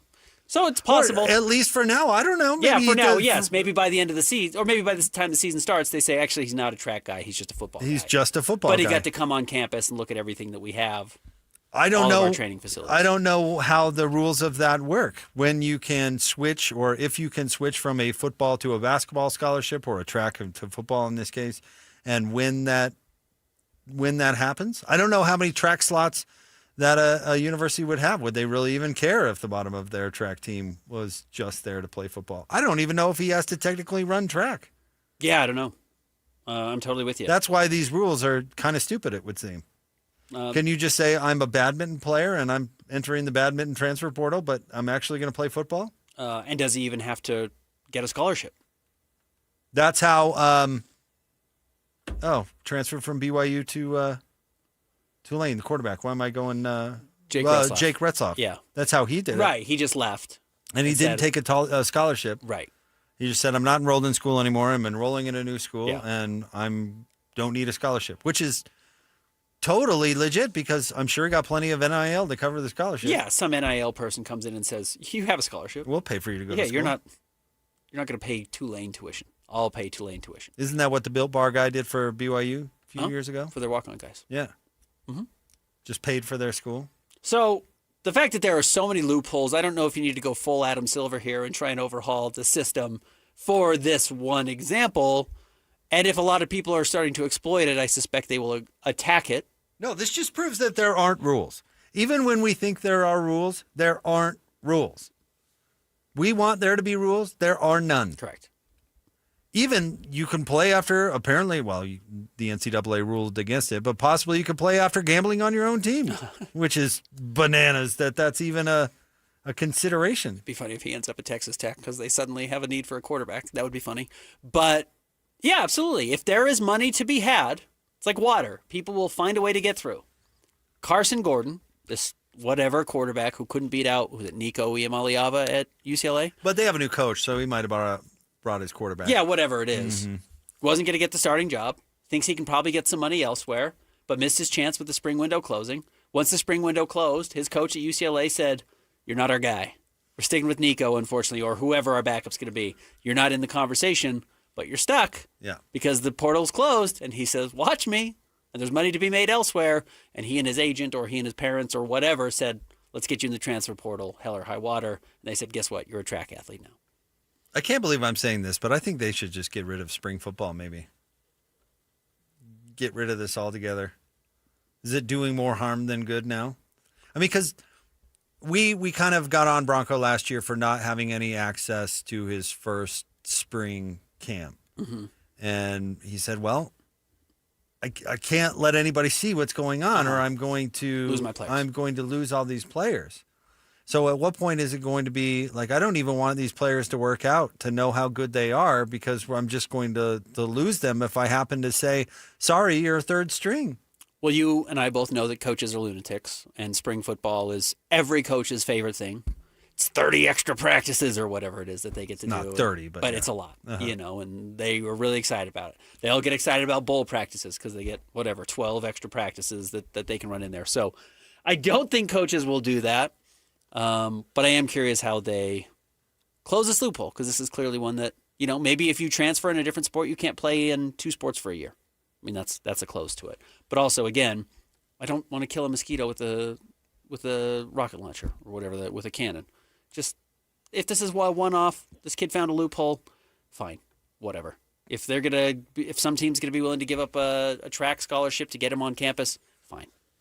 I don't think this has to be something that automatically changes the rules. I don't know. It depends on how often it happens, I guess. Yeah. Right? Personally, I think this guy should stick it out at UCLA and go earn a position. Yeah, I'm with you. But that's not the world we've created for these kids. Can't win, don't try. Sure. Or try somewhere else. But again, I don't blame this kid for that. Oh, I don't care about this kid, frankly. Yeah. It's more the concept. Mm-hmm. What happens if the bird just decides that he wants to flee the coop? Says, guess what? Yeah. Track athlete now. Yeah, absolutely. Don't want to play behind Devin Dampier. I'm going to go somewhere else and start. Mm-hmm. I mean, the local teams would be pretty bent out of shape today, don't you think? Or Utah fans. No anyway. question about it. Yeah, they'd be very hurt and say that's what this was designed to have. This we were supposed to be protected in this exact situation. You can't transfer during this window that no longer exists, and they say find a way out. But again, to your point, and I think it's astute. There's just no rules. Truth is, there aren't any rules. Nope. And even when you have a rule in place, all you have to do is walk around it. And no one's going to do anything about it, It's apparently. a security gate that's 8 feet wide. Yep. And there's nothing on either side of it. It's like, oh, yeah, it's supposed to deter you. It represents something, but it's purely for display only. By the way, Ben, and this is just unfolding. Remember the back and forth between Sark and Texas Tech? Mm-hmm. And then Cody Campbell said we would play Texas Tech or would love to play Tech or love to play Texas or whatever. Well, Cody Campbell just tweeted this out like a half an hour ago, talking about Sarkisian and Texas. He said Tech Athletics will pay the buyout for both ACU and Texas State games. Let's go. So Cody Campbell is saying we'll buy out Texas's opponent. We'll buy out our opponent. Let's schedule the game. Any thoughts? Pathetic. On whose part? Texas Tech. What, just begging Texas to play him? You walk home with us. Here's some money. Walk home with us. They don't want to play you. I mean, it's pathetic of Texas, too. Yeah, if they want to play you, you guys should find a way to get it together. But you're going to pay the buyout? No. Have some respect for yourself, please. Right. It's embarrassing. We want to play you so bad, we'll pay your buyout. Let Texas pay the buyout. Well, Texas is scared. That's his point. Okay. Yeah. Whatever. This is pathetic. I hate this. Okay. I hate all this. I so hate the money in college sports right now. I'm not going to say I'm sick of talking about it, though I am, because what am I just not going to talk about college sports anymore? We're not going to talk about BYU football or BYU basketball because we hate money in sports, or I hate money in sports. It is the real part of the world, unfortunately. And it's horrible and it's rotten, and it's introduced us to people like Cody Campbell, who I couldn't care less about. I don't care that Cody Campbell exists. I don't care about any donors that exist. I really don't. It's so stupid. It has nothing to do with what the original value of these sports were or why people fell in love with the college sports in the first place. It's just bad minor league sports now. And I think it's really pathetic, and I think it's lame. And the storylines that you can generate, and I'm not saying you, Jake, I'm saying you can generate as a billionaire by being Cody Campbell and getting your name all over the press by sports washing your money, which I know is a different way to use that phrase, but getting a lot of value and making yourself really important by linking yourself up with a sports team that you were once associated with is just all pathetic to me. It's just really embarrassing. But Cody Campbell can do it. It's his money, whatever he wants to do. Stay tuned. We've got the Audio Vault coming up next. we'll get back to some NBA basketball with Joel Lorenzi, who covers the NBA for The Athletic at 5:05. Stay tuned. 97.5, the KSL Sports Zone. And now, a look at traffic from the KSL Traffic Center. Both directions of I-15 are slow approaching the Roy and Riverdale area right now. Coming out of Utah County, northbound I-15 is also slow rounding the point of the mountain, heading up to a crash near the Bangor exit in Draper. Hey, traffic's rough, but your parking lot doesn't have to be. Keep it smoother than your summer playlist with Go Pave Utah. GoPaveUtah.com. That's GoPaveUtah.com. Call them right now or visit GoPaveUtah.com. With your KSL traffic update, I'm Christian Esparza here on 97.5, the KSL Sports Zone. This is DJ and PK. Here we go again. Joined now by Austin Ainge, Utah Jazz, president of basketball operations. So all of us are fired up about the draft, but everything happens so quickly because then you have the free agency that hits immediately. How about adding talent through trade acquisitions or free agency? How much of that do you anticipate? Definitely some. It's hard to anticipate exactly how much, but we'll try to be aggressive, appropriately aggressive in adding and making our team better. We could go a few different directions to address some of the weaknesses, and some of that will be determined by which position we draft. We've got a lot of work to do. Teams in the West are really good, and the rules will be different next year, so there'll be a lot of changes. It'll be a lot more competitive, and we're very aware that we got to take a big jump here in a lot of different ways. Catch DJ and PK mornings from 6 to 10 on 97.5, the KSL Sports Zone. Hey everyone, Jake and Ben here for our friends at Beehive Meals. Ben, my wife dropped into the studio earlier. She was downtown doing some work things because we both work and have kids and complicated schedules. You are in the same boat. Thank goodness there's the good folks at Beehive who want to make your life easier with delicious food. And, of course, we talk about the crock-pot meals, but they have a brand-new product, Ben, the flat-top meals. Meals for your flat-top grill, griddle, or even a regular skillet. It's so easy. And, of course, no chopping or measuring. You just thaw and cook those things, and they're delicious. Yeah, everyone knows one of the most dreaded questions there is in a household is, what do you want to do for dinner? I haven't thought about it. Oh, I'm hungry now. Oh, it's too late. I'll just pick something up on the way home. Well, good. There's $30. There's $40 out the door. And you're getting bad food that you're not going to be that excited with. No, you can have an answer to that question. What are we doing for dinner? Saying, oh, I pulled something out of the freezer. It's thawing in the fridge. It's ready to go on the flat top right now. Or I put it in the crock pot before I left for work. That's what Beehive Meals does. And it's excellent food with homemade flavors without the preparation. And man, June's menu is awesome. You got to check it out. Patty melts, carne asada, chipotle, honey, chicken, and more. If you're ready to make dinner easier and better, order now at beehivemeals.com. That's beehivemeals.com. The biggest event of the year, Monster Jam World Finals, returns to Salt Lake City, Utah, July 2nd through the 4th. The most trucks and all the best drivers in one place at the biggest festival-style pit party of the year. Plus, the biggest 4th of July fireworks display in Salt Lake City and a special World Finals stunt. Don't miss the stars, stripes, and unbelievable family fun moments. Monster Jam World Finals. Returning to Rice-Eccles Stadium. Brought to you by the Utah Sports Commission, BKD Tires, and Texas Roadhouse. Fire up summer with Mountain Land Supply. Right now, when you purchase any Blackstone Select griddle or pizza oven, you'll score a $50 Mountain Land gift certificate. Plus, you'll be entered to win B Suite tickets for Wednesday, July 22nd. Don't miss your chance to upgrade your backyard cooking and enjoy a night at the ballpark in style. Visit Mountain Land Supply today for the hottest Blackstone deals of the summer. Offer valid May 1st through June 30th, 2026, or while supplies last. Purchase any Blackstone Select griddle or pizza oven to receive a $50 Mountain Land gift certificate and one entry to win B Suite tickets for Wednesday, July 22nd. Limit one gift certificate and entry per customer account. You do not have to be present to win. While supplies last. Tim Daly Mazda Southtown has as low as 0% financing on many vehicles, including 2026 Mazda CX-90s, CX-50s, and the CX-70 PHEVs. That's right, 0% on your favorite new Mazda. Get your new Mazda CX-90, CX-50, or CX-70 PHEV for as low as 0%. It's happening now at Tim Daly Mazda Southtown in Sandy. APR for well-qualified buyers. OAC 72 months at $13.89 per month per $1,000 financed with $0 down. Not available with any other offers. See dealer for complete details. Ryan Reynolds here from Mint Mobile. I don't know if you knew this, but anyone can get the same premium wireless for $15 a month plan that I've been enjoying. It's not just for celebrities, so do like I did and have one of your assistants switch you to Mint Mobile today. Visit mintmobile.com/radio. upfront payment of $45 for 3-month plan, equivalent to $15 per month required. Intro rate first 3 months only, then full price plan options available. Taxes and fees extra. See full terms at mintmobile.com. Support comes from Amazon Business. Unlock smart business buying with fast, free delivery on millions of items and practical AI innovations that automate repetitive tasks so you can make smarter decisions faster. Learn more at amazonbusiness.com. Check engine or ABS light on? Take the guesswork out of your warning lights with O'Reilly Veriscan. It's free. Ask for O'Reilly Veriscan.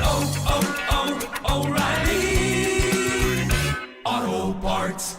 Hey, this is Chris from JCW's. If anything rivals our burgers, it's our bacon. It makes the perfect combination with our guacamole, jalapeno, or our hickory barbecue burgers. JCW's, quality and a lot of it. No crazy soundbite slips past these guys. I came here for the same reason people go to the zoo. This is another edition of the Audio Vault with Jake and Ben. On 97.5, the KSL Sports Zone.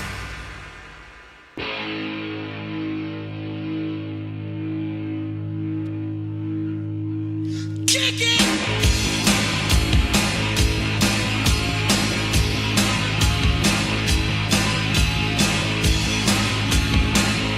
Jake and Ben, 97.5, the KSL Sports Zone. Jake, Scott, Ben Anderson.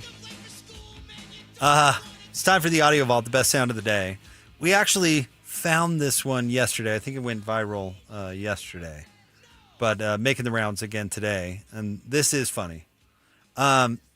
This is a clip of a police officer pulling somebody over for distracted driving. Uh-huh.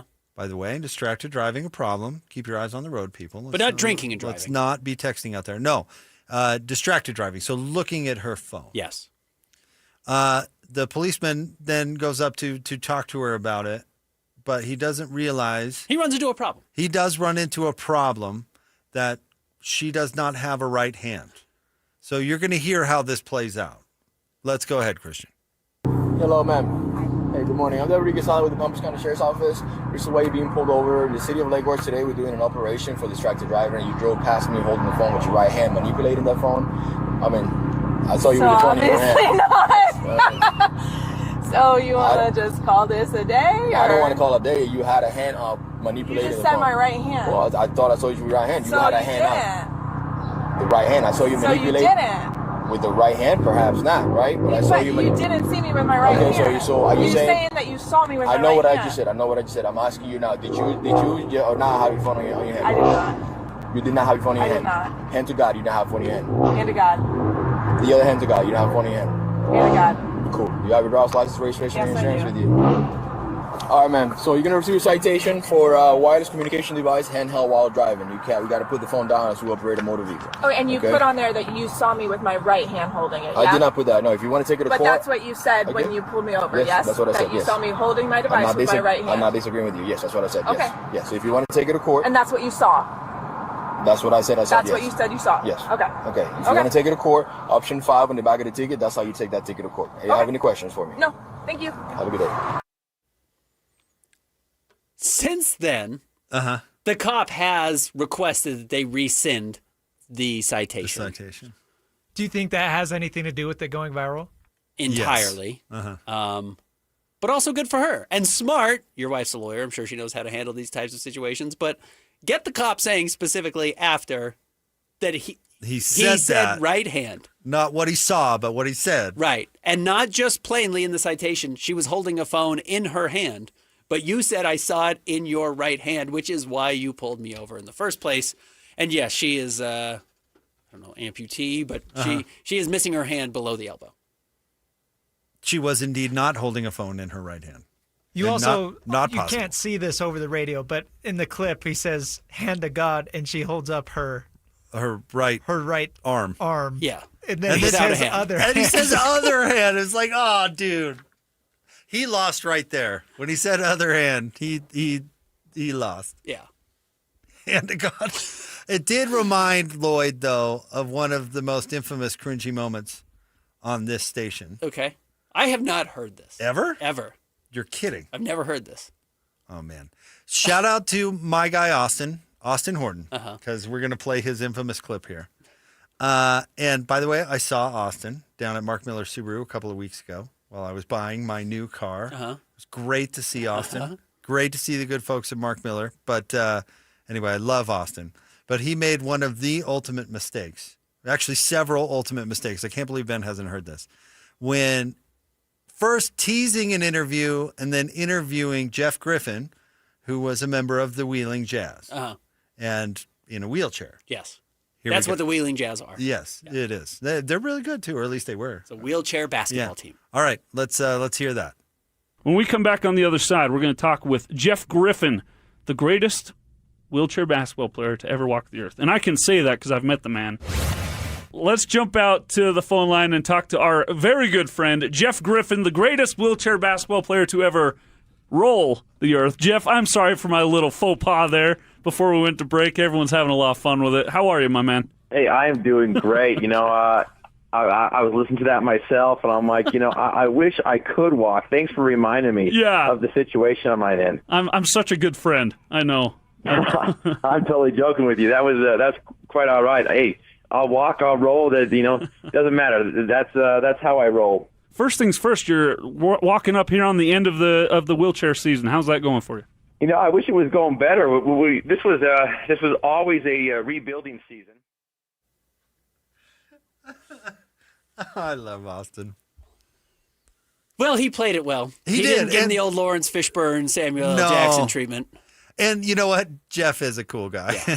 He's been on since, and we've had laughs about that moment. But this is one of those. I've had one similar to this, which I think I've told you about. The audio, I'm sure, is long gone. But we were doing I used to work at a station that didn't have any money. And this station has since closed, so that'll give you some indication of who it was. But for Christmas, we were trying to hook up some of our listeners with Christmas gifts. But the company didn't have any money to create gifts. So we reached out to other listeners to see if they wanted to basically play Secret Santa or whatever for other listeners. And one person sent in saying, hey, I think it was my dad needs hearing aids. They needed hearing aids around the holidays. It would have been really helpful. And we had another listener that was like, I can absolutely do that. I work for a company. We can provide them. So when we got the guest on to gift them the hearing aids, we were having trouble connecting. And I kept asking the guy if he could hear us. Oh.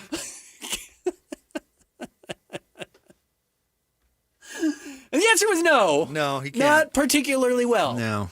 Now, he was not entirely hard of hearing. But it was not the easiest thing for him. And I repeatedly said, can you hear us? As we were giving this man hearing aids. And I realized after the fact that was the wrong verbiage. After the fact. Kind of like our guy Austin. Kind of like Austin. Yeah. And kind of like that police officer. Correct. Who should not have said, no, your other one. Your other one. Or hand to God. Hand to God. No, your other one. Yeah. No. It's like the Austin Powers mole scene where he can't stop looking at Fred Savage's mole and has to say mole over and over. Because I suspect that officer does not ask everybody they pull over when they deny what they're being accused of. Hand to God. Hand to God. Uh-huh. That's not all that common of a phrase. It's not an idiom nobody's ever heard, but I don't hear that a lot. But once you pull over... You're pulled over frequently. I'm pulled over all the time. You pull over somebody who's missing their right hand, I can't imagine that didn't play into him accidentally saying hand to God. No, I agree with you. And by the way, when she said, you want to cut your losses, he should have said, yeah. Looks like a deal. Have a nice day. Yep. Have a nice day. Yeah. Guess it wasn't you then. Correct. Have a good one. I must have misseen. Apologies. We've got Live at 5 coming up next. Stay tuned. We've got a big NBA guest. Excited about it. We're going to talk to, of course, as I'm scrolling, Joel Lorenzi from The Athletic. You wouldn't believe how my computer just freaked out. I'm having a bad tech day. Joel Lorenzi. 8 years in a row. Is going to jump on from The Athletic. More next, 97.5, the KSL Sports Zone. Get the latest Utah sports headlines delivered to your inbox with the KSL Sports Newsletter. From the Jazz, Utah Mammoth, BYU, Utah, Real Salt Lake, and more. Be in the know of all things sports in the state of Utah. Visit KSLSports.com to sign up for the KSL Sports Newsletter. Stay up to date with everything Utah Jazz related with the new Jazz Notes newsletter. Get draft updates, analysis, and be the first to know about every off-season move. Visit KSLSports.com to sign up for the Jazz Notes newsletter. Is your financial advisor managing your risk or just a spreadsheet? Hi, I'm Jeff Jr., founder of Trajan Wealth. Many financial advisors rely on target date funds, which are one-size-fits-all portfolios that don't know your name, your family, or your goals. And that passive management can leave you dangerously exposed. At Trajan, we look at the whole picture, not just the stocks everyone else buys, but the private market opportunities most advisors ignore. And as fiduciaries, we build a strategy around you, coordinating your investments, tax strategy, and estate into one cohesive plan. Your financial life deserves more than just a generic portfolio. Real planning isn't a stack of statements. It's the confidence of knowing where your income will come from for the next 30 years. Good enough isn't good enough for your family. It's time for a change. Schedule your complimentary consultation today. Call 855-TRAJAN-1. That's 855-TRAJAN-1. Advisory services through Trajan Wealth, LLC, an SEC registered investment advisor. Private equity investments require accreditation. Other services through Trajan Estate and Trajan Tax. Additional disclosures at TrajanWealth.com. Technology never stands still. And neither does Lesselson IT.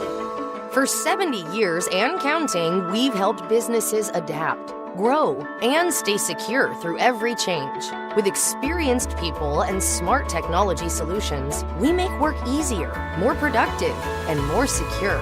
Yesterday, today, and tomorrow. Let less be here for you. Tim Jr. here from RGS Exteriors. And let's face it, it's time to update the look of your home's exterior. When was that thing built? In the 50s, 70s, 90s, the 2000s? Well, it's looking like it. Faded siding, drafty windows, leaky gutters. It's time to take action now. RGS Exteriors has been taking Utah homes from drab to fab for over 5 generations. We only use the highest quality materials like James Hardy siding and gutter topper gutter covers. You will be blown away by how much different and better and awesome your house can look. Your neighbors will be jealous, your home value will go up, and most of all, you're going to love it. Everything we do comes with our industry-leading 10-year everything guarantee, so you can sleep like a baby, knowing if anything goes wrong, you're 100% covered. For a free estimate on your gutters, windows, siding, or anything on your outside of your home, call RGS Exteriors at 801-280-3110 or visit us at rgsexteriorsutah.com. That's rgsexteriorsutah.com. Hi, this is Derek Overstreet, president of the New Millennium Group and co-host of Stop Working, Start Living with KSL News Radio. Can you imagine what your life would be like if you could retire 3 to 5 years earlier than you thought possible? The things you could do, the loved ones you could spend time with, the memories that you could create. That's what our team at the New Millennium Group does. We'll walk you through the entire process every step of the way. If you'd like to get a copy of the 5-step proprietary plan that will help you retire 3 to 5 years sooner than you thought possible, give us a shout right now. 888-999-6370. That's 888-999-6370 or utahsfinancialplanner.com. Listen, most of our listeners right now have a tax problem, not a money problem. There's not enough money in Social Security Medicare as it is. Let us show you how you can significantly reduce your taxes. That's 888-999-6370. 888-999-6370 or utahsfinancialplanner.com. The KSL Sports Zone and Beehive Meals are honoring people that impact youth sports in our communities. Nominate the youth sports volunteer you know for the Beehive Meals Hero of the Week at kslsports.com/contest. 97.5 KZNS FM Colville, 1280 KZNS AM Salt Lake City, and KSL FM HD2 Salt Lake City Mid-Van. This is 97.5, the KSL Sports Zone. It's the best station, period. Let's be honest. These guys have the best job on the planet. You come to work in a frickin' bathrobe? So if you're out there working hard, you should also expect your radio hosts to put in an honest day's work. So of course, Jake and Ben are live at 5 with the biggest headlines and the best analysis in Utah. This is Jake Scott and Ben Anderson on 97.5, the KSL Sports Zone.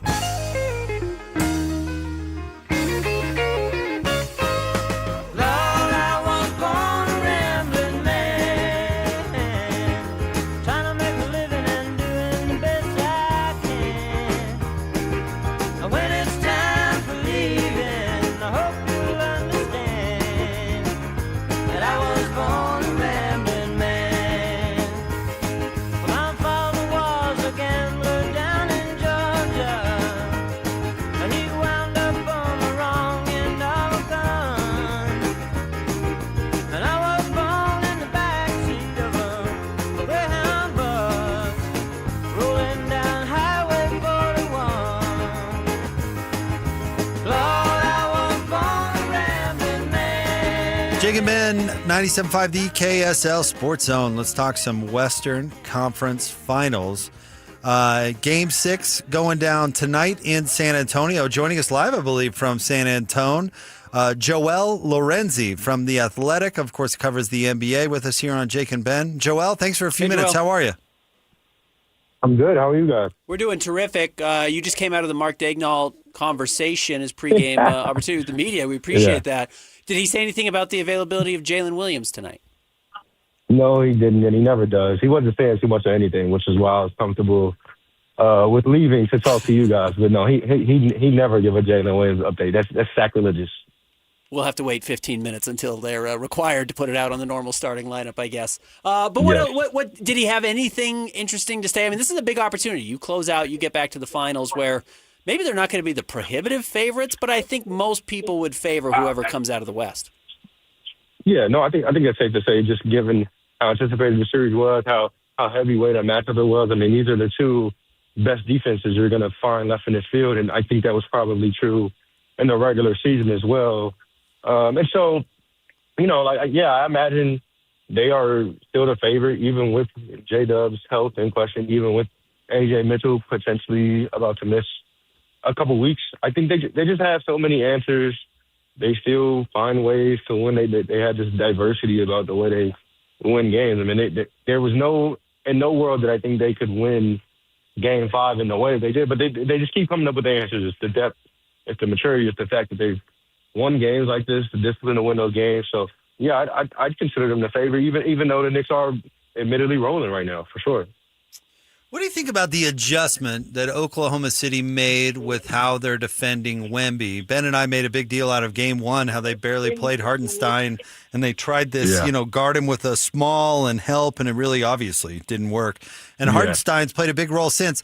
Do you think that has been a key to limiting Wemby, or how hard, I guess, is it going to be for him to break out and have a huge Game 6 given that adjustment?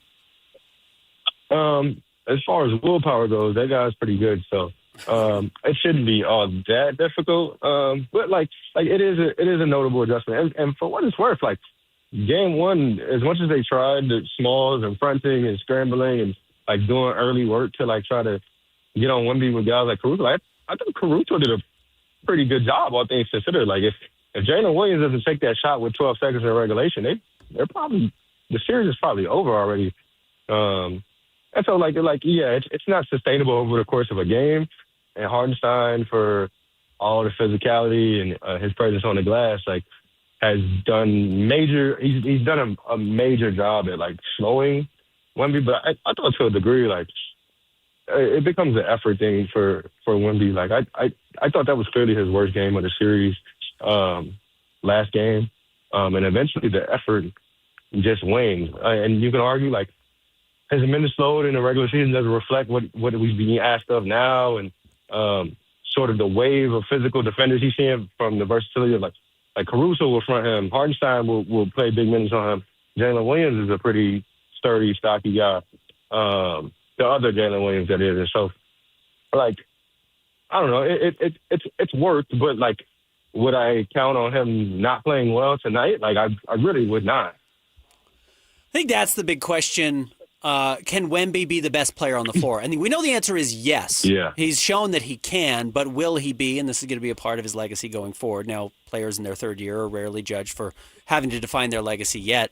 But we have seen his rebounding numbers drop off dramatically. Some of that, again, is Hartenstein and the work that he has done and how they've changed this. But what do you make of where Wemby is, I guess, at this point in his career and the ability, I guess, to channel the best of? Because he elbows Naz Reid in the face and the emotions come out. We hadn't seen that a whole lot before. And then he bounces back and is absolutely incredible in Minnesota, and then has the huge game against OKC. What would your bet be on who we're going to see tonight with Wemby?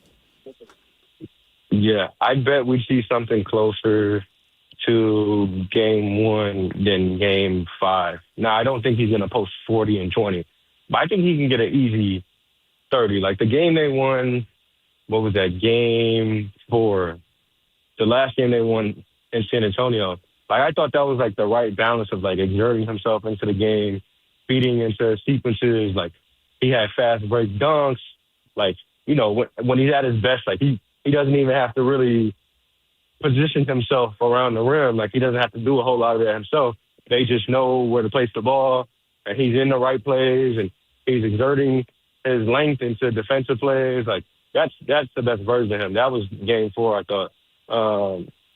And so I think we see something closer to that. But frankly, I mean, as incredible as he was in game 1, I think the only reason he's had moments like game 1 where he's looked like the best player in the series is because their defense on Shea to this point and all the adjustments they made on Shea have just been incredible. And obviously there were notes left behind from the Lakers series, but nobody has the personnel like San Antonio does to really bother Shea the way they have. Steph Castle is maybe, I've been watching Shea for a few years now, covering Shea for a few years now, I should say. And I don't think anybody individually has had the tools and the endurance to really bother Shea the way Steph Castle has at times. Obviously, that comes with, like, collapsing the way they do and the timing of it and everything. But, like, that's the reason. I think that's directly translated to the moments where Wemby has been the best player in the series. Obviously, he's otherworldly, but Shea has been, like, this is nowhere near the best version of Shea. I think we know that. So kind of adding on to your thought right there, Joel, I think the story of the series so far to me has been the role players for Oklahoma City and how well that they have played.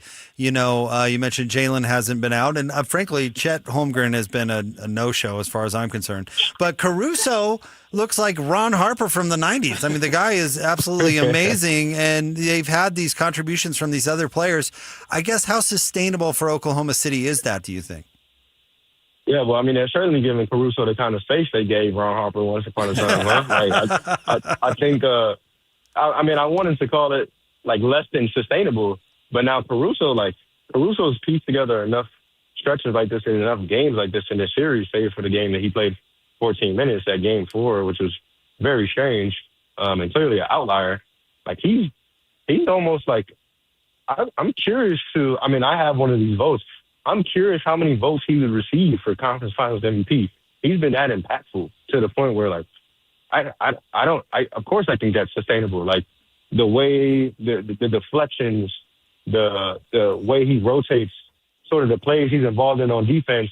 And then, of course, like, most of his offensive impact has been, like, they're just leaving him open. And he managed to hit those shots, which I thought was miraculous after game 1. But now after several games of just abusing it, like, I have no choice but to bet that he can do it again. Yeah, a lot of championships have been lost by, well, I bet Andre Iguodala won't hit that many threes, or I bet J.R. Smith won't hit that many threes, and that's what makes a great team. Yeah. But my question now comes to you. We were talking about this is really big picture. This is a step away from the series a little bit, but, you know, everybody thought Oklahoma City was opening up this championship window and was going to dominate the league for 5 years. But everybody said that about Boston, and everybody has said that continuously. And now you see this, like, this new threat in the West with Victor Wembanyama and the Spurs feels very legitimate. And, like, as soon as next year, they might be better than OKC. In fact, they could win this series. And then how long does this championship window last? How do you think Oklahoma City is reacting to the fact that these windows don't seem to stay open as long as they used to? Yeah, I think I've always felt that well, I imagine they don't feel great about it, but I think they're going to do everything in their power to keep it open as long as possible. And that goes back to, like, payroll and tax penalties and all that stuff. Like, I imagine they're going to pay to keep this team together, no matter how expensive it is. And Sam is operating at a level above a lot of the league, and I think they're going to do what they need to do to upgrade. And frankly, like, they never admit this, but I imagine they're going to start reacting to San Antonio's roster building pretty soon. Maybe not reacting, like, directly, like, hey, this player kills us, we need this kind of player. But, like, I think they're going to clearly respond to the changes league-wide. And frankly, they're, like, equipped to go whatever direction they need to. Like, they got all these assets, they got all these draft picks.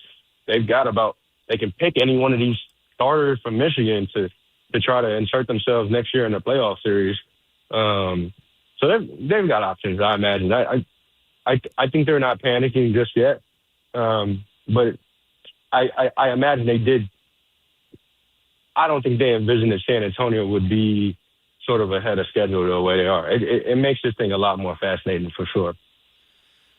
Joel, I'm curious to your reaction to the announcement today about the lottery and all the changes they're making to that, and the NBA's approach overall to tanking. What do you think? Yeah, I think that's panicking. I think that's pushing the red button way too soon. I don't know, man. It's really gonna. I mean, obviously, our knowledge of the way GMs can finesse it and practice the new rules it's very new. Like, we haven't seen it in practice yet. But it does feel very crippling, like from the surface level knowledge of the rules. Like, it feels very crippling for the teams who just flat out suck and like have no other choice. Like, I don't know where this leaves the Kings, frankly. I happen to cover the Bulls for a lot of the year, and they do seem to be doing some encouraging things with the new front office, and they do seem to be bringing some encouraging minds in there. Like, this is going to suck for them too, I imagine, because it seemed like the blueprint was just to be outwardly bad. And so I don't know. It feels very reactionary because tanking has been around forever. It might have been sort of in our faces a little bit more just because this was such an explosive draft and a draft everybody needs to be part of. But it just feels so reactionary. Tanking has been around forever. How do you said you covered the Bulls for some time. How do you think they've reacted? Mm-hmm. I mean, they jump up to the top 4. They finally have a good front office. How are they feeling? A lot of people think they have the easiest pick in the draft because they just take which of the 4 guys are left to them. Do you think they have a preference on who it would be? I just think they want talent in the building. Like, I think they know how low they are in the totem pole and how much demolition they need to do. I mean, they're righting the mistakes of the last regime. Like, that is not a quick fix. That is deeply rooted. That's from roster building and contract setups. Like, they still have Patrick Williams' contract, which will maybe be an asset in like a year when somebody needs to eat dead money. But they're kind of one of those teams that needs to eat dead money right now. Like, they are nowhere close to contention or even like remotely resembling like a fun team. And so I think the goal for them is just like acquire talent. And if that's Caleb Wilson at 4, like I think they're more than happy with that. I think they're just happy to not be picking in the middle of the lottery again. What do you think about the Jazz, Joel? As people around here are pretty excited, thinking that the Jaren Jackson Jr. trade signals a move out of the rebuild. They're obviously excited about the number 2 pick. But your thoughts about the Jazz and their moves in their future? I don't have strong opinions on the Jazz. I'm not Tony Jones. You know, I imagine you guys have his number, but we love Tony. I love Tony too. It seems like an exciting time for Utah, right? Like, Darren Peterson, to me, I am no draft expert, but to me, it seems like the way they talked about him all year was pretty strange. Like, I know the whole creatine thing, like the whole ordeal was pretty peculiar. That being said, if you were to describe Darren Peterson to somebody, a guy who is 6'5", 6'6", I don't know exactly what he measured at the combine, with his length, with his on-ball savvy, they can play in the pick and roll, can play off the ball. They had to forcibly use him mostly off the ball this year at Kansas. So he's on the ball, off the ball, because he's mostly on the ball in high school, can throw lobs, can shoot, has shooting versatility, can shoot multiple shots off the dribble, mid-range, 3 levels. If you describe that player to somebody, that is a home run. But you put the face on it and put his name on it and everything that happened in KU, and people flip. And so I don't know. I'm excited for the guy. I think he's going to be an absolute stud. Utah should be more than happy. They've got some decisions to make with this core, but I think he makes it. I think he makes it a lot easier. Like this next step. That guy is a franchise guy to me, and I wouldn't mind being wrong with him. So it's fun times out there. Some quick news that just broke is Mitch Robinson has a broken pinky on his right hand. No, he's not a big-time shooter, and he doesn't make his free throws anyway, so I'm not sure how much this actually changes anything for the Knicks. But what do you think of the Knicks' chances in the next series? I mean, they are playing at an unprecedented level right now. Yeah, no, they're rolling. They are playing unrecognizable basketball from what they played in a regular season. Cat looks fantastic. Jalen Brunson looks like the 1A who could maybe do it or at least shake the table, right? And so, Mitchell Robinson, though, is clearly like that change-up pitch that matters in a series against whoever they play in this next series. If that's the Thunder, he matters. He's like that change-up you need in a series. And so I know what our guy Fred Katz is reporting is that there's no timetable for his return. That's problematic, man, because you need guys like Mitchell Robinson to month up a series. So that's an issue. I don't know about their chances if he's not playing. I may be calling a 5-game series, no matter who comes out, if he's not playing. Joel, thank you so much, especially since you're covering the game tonight. It's so nice of you to carve out a few minutes for us. We really, really appreciate it. Of course. Enjoy the game. Yeah, thank you, guys. Thank you, Joel. Appreciate you. Joel Lorenzi covers the NBA for The Athletic. And no big deal. Ducks out of Dagnall's media availability to jump on with us. That's awesome. Finals. Yeah, no, very cool. Very nice of him to jump on. And really interesting. As far as the Mitchell Robinson thing is, like, what are the odds he plays game 1 in the finals? 100%. Well, it says he's out indefinitely. Isn't that what it said? What, did he rip his finger off? I don't know, but it said out indefinitely. Okay. So. Yeah, the Knicks would love to tell you that he's on his deathbed. No, he'll be fine. And pinky?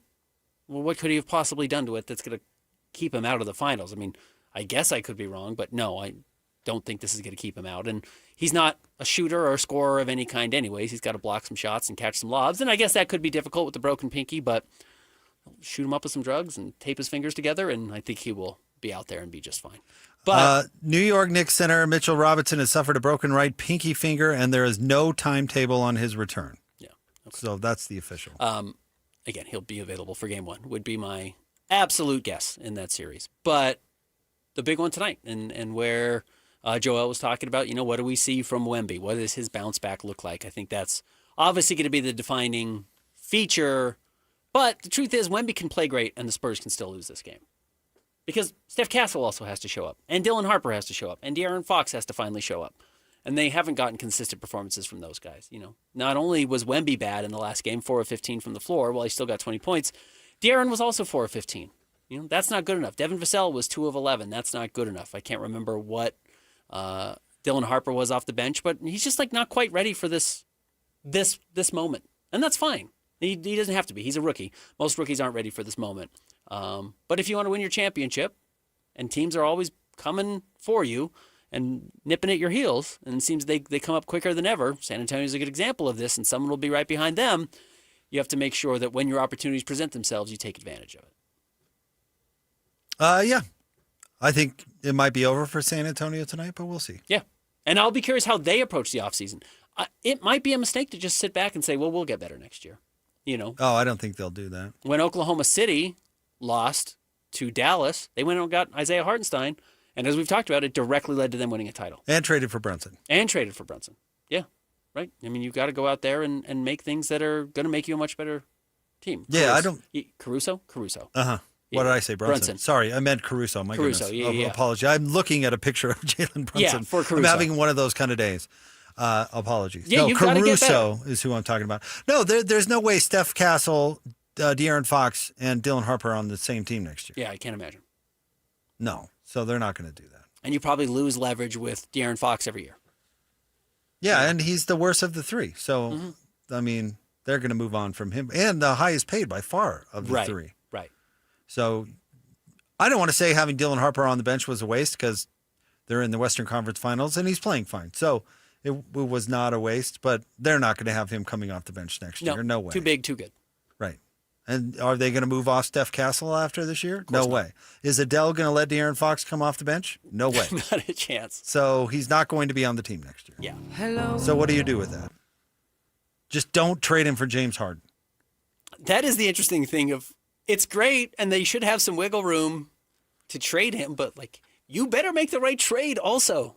You get saddled with the wrong contract or the wrong player or whatever, and it can be punitive. So it's never easy. And the more I talk to people in front offices around the NBA or people who used to do the job, I just don't get the intention that that the plans ever work. It's just a lot of chaos, and you hope to kind of survive at the end. And when you win a championship, it looks like all these moves were on purpose and all these things were, designed to be X, Y, and Z, and it came together, and we can praise Sam Presti for going out and getting Hartenstein and Caruso and that all making sense. If those hadn't worked for whatever reason, which, by the way, a lot of signings don't work, Jazz went out and got Jeff Green. Absolute failure. Didn't work in the slightest. Jazz went out and got Rudy Gay. Turns out George Niang was a way better player than Rudy Gay. Mistakes happen. Teams make bad choices thinking they're going to be getting better. So you've got to be good in that sense, and we'll see if San Antonio can, I guess, beat the odds. Did you see that Wemby walked into the game tonight with like the full, like it's not a robe, like a monk. I don't know what do they call that. Smock. It looks like a nightshirt. Yeah. I'm thinking Wemby, bad guy. Like a jammies. He's wearing jammies. I'm thinking all this monk stuff is absolutely an act. I hate the monk stuff, to be honest with you. Because he goes to see monks in the off season or something? Yeah. Why is Wemby good? Because he's 7'4" and he can move. Did the monks teach him to be 7'4"? They did not. God bless the monks. Whatever you do, awesome. Like, honestly, I think it's incredible that you can dedicate your life to something and you can share some of your insight. I'm fine with the monks. I think he's taking, what do they call that? Stolen valor from the monks. I think he's doing the monk act so that people think he's somehow, what am I thinking, like not an intellectual, but somehow as... Yeah, spiritually enlightened. Enlightened, that's the word I'm looking for. When really, I think he's just a clown. I think this is an act. Yeah, and this is not an insult to the monks, not an insult to the military, but like guys like, I'm going to go do a boot camp in the off season. It's like, is that why you're good, or is it good because you shoot 40% from the 3-point line? Like, the monk thing, I'm not buying it. No, I'm not either. That's what I'm saying. I think it's an act. It looks great. Stolen monk valor. That's what I'm saying. Yeah, you could be a billionaire and go buy a Picasso and put it in your house. It doesn't make you an art expert. This is Tiger going to love rehab and saying, I'm a changed man. I'm much more enlightened now. Yeah, we've all seen the guy who doesn't have an outfit but puts on $200 shoes. Uh-huh. He's got $200 shoes on. It's just that's what I'm saying. Robe. Would the monk have elbowed Nas Reed's head off? I don't think so. Did you learn that from the monk? Would the monk have said Biombo and Plumlee out on the floor to commit a hard foul? I don't think so. Correct. What monk you talking to, bro? That guy wasn't a monk. He wasn't a monk. I think you got fooled. He's just a guy in a robe. Stay tuned. More next. We're going to talk a little bit more about the Tribune. Had an article today talking about Utah's finances and the state auditor sending a letter to the Board of Trustees saying that she sees significant risks with this deal with Otro Capital. We got some reaction. We talked about it earlier today. We'll play you some of that. You can weigh in as well. Feel free to use the call-in feature on the KSL Sports app. We'll get to that next. 97.5, the KSL Sports Zone. And now, a look at traffic from the KSL Traffic Center. We've got reduced speeds, as is normal this afternoon on I-15 southbound from 5300 South and Murray down to Draper and Bluffdale. Over on the 215 westbound, the northbound side is pretty slow as well, entering the construction area, slowing from Parkway Boulevard down prior to the 201 up to I-80. Hey, traffic's rough, but your parking lot doesn't have to be. Keep it smoother than your summer playlist with GoPave Utah. GoPaveUtah.com, that's GoPaveUtah.com. Call them right now or visit GoPaveUtah.com. With your KSL traffic update, I'm Christian Esparza here on 97.5, the KSL Sports Zone. 3, 2, 1. This is Scotty G and Coach Tim LeComb. Look, I remember the early days of Shaq. If your kids these days, you just only know Shaq from inside the NBA, or maybe the later years when he was hopping team to team and was a little out of shape and bigger than he needed to be. You go back and you watch those early 1, 2, 3 years when he was in Orlando, when he was svelte, and that dude, you watched him, you're like, he's changing the game. Shaq changed the game. With sheer force, and you're exactly right, there was a revolution when Shaq came, no question. And what we're seeing now is Wemby doing that. Wemby is changing the game of basketball. Not that you can replicate it, because you can't. You can't replicate Wemby, or we'd all be trying to go to the DNA, the dinosaur DNA with the old dude on the island and trying to recreate. You can't. That dude is one of one. Welcome to Jurassic Park. Catch Scotty G and Coach weekdays from 10 to 2. Presented by Mountain Land Supply on 97.5, the KSL Sports Zone. There's something amazing about where we live. When a child needs help, our community doesn't look away. We show up. Primary Children's Hospital has been showing up for our kids for generations. Join the KSL Sports Zone and KSL 5 June 4th for the Primary Children's Hospital Give-a-thon. Whether it's $5 or $50, your gift tells the family they're not alone. Donate today at KSLSports.com. Primary Children's Hospital, the child first and always. Only one type of burger. For every pallet. Fries are extra. Large in size. We've got the shakes. Going over the brim. Hey, this is Chris from JCW's. Put a positive, delicious spin on your day at any one of our 5 locations. In Lehigh, American Fork, Provo, South Jordan, or Harriman. JCW's, quality and a lot of it. Hey, have you seen the Johnson's house lately? Yeah, new siding, new windows, even the gutters look amazing. Right? I walked past 3 times yesterday. You don't even live on this street. I know, but their house looks that good. When your siding, windows, gutters, and decking look great, people notice. That's what RGS Exteriors does. Hi, Tim Brown here, RGS Exteriors. My family has been building and improving homes in Utah for 5 generations, and taking care of homeowners is something we take very serious. With over 1,300 5-star Google reviews, 21 Best of State awards, and our 10-year workmanship warranty, homeowners know they can trust RGS. Over 200,000 families across Utah have trusted RGS Exteriors with their home, and so can you. Schedule your free estimate today at 801-280-3110, 801-280-3110. 801-280-3110.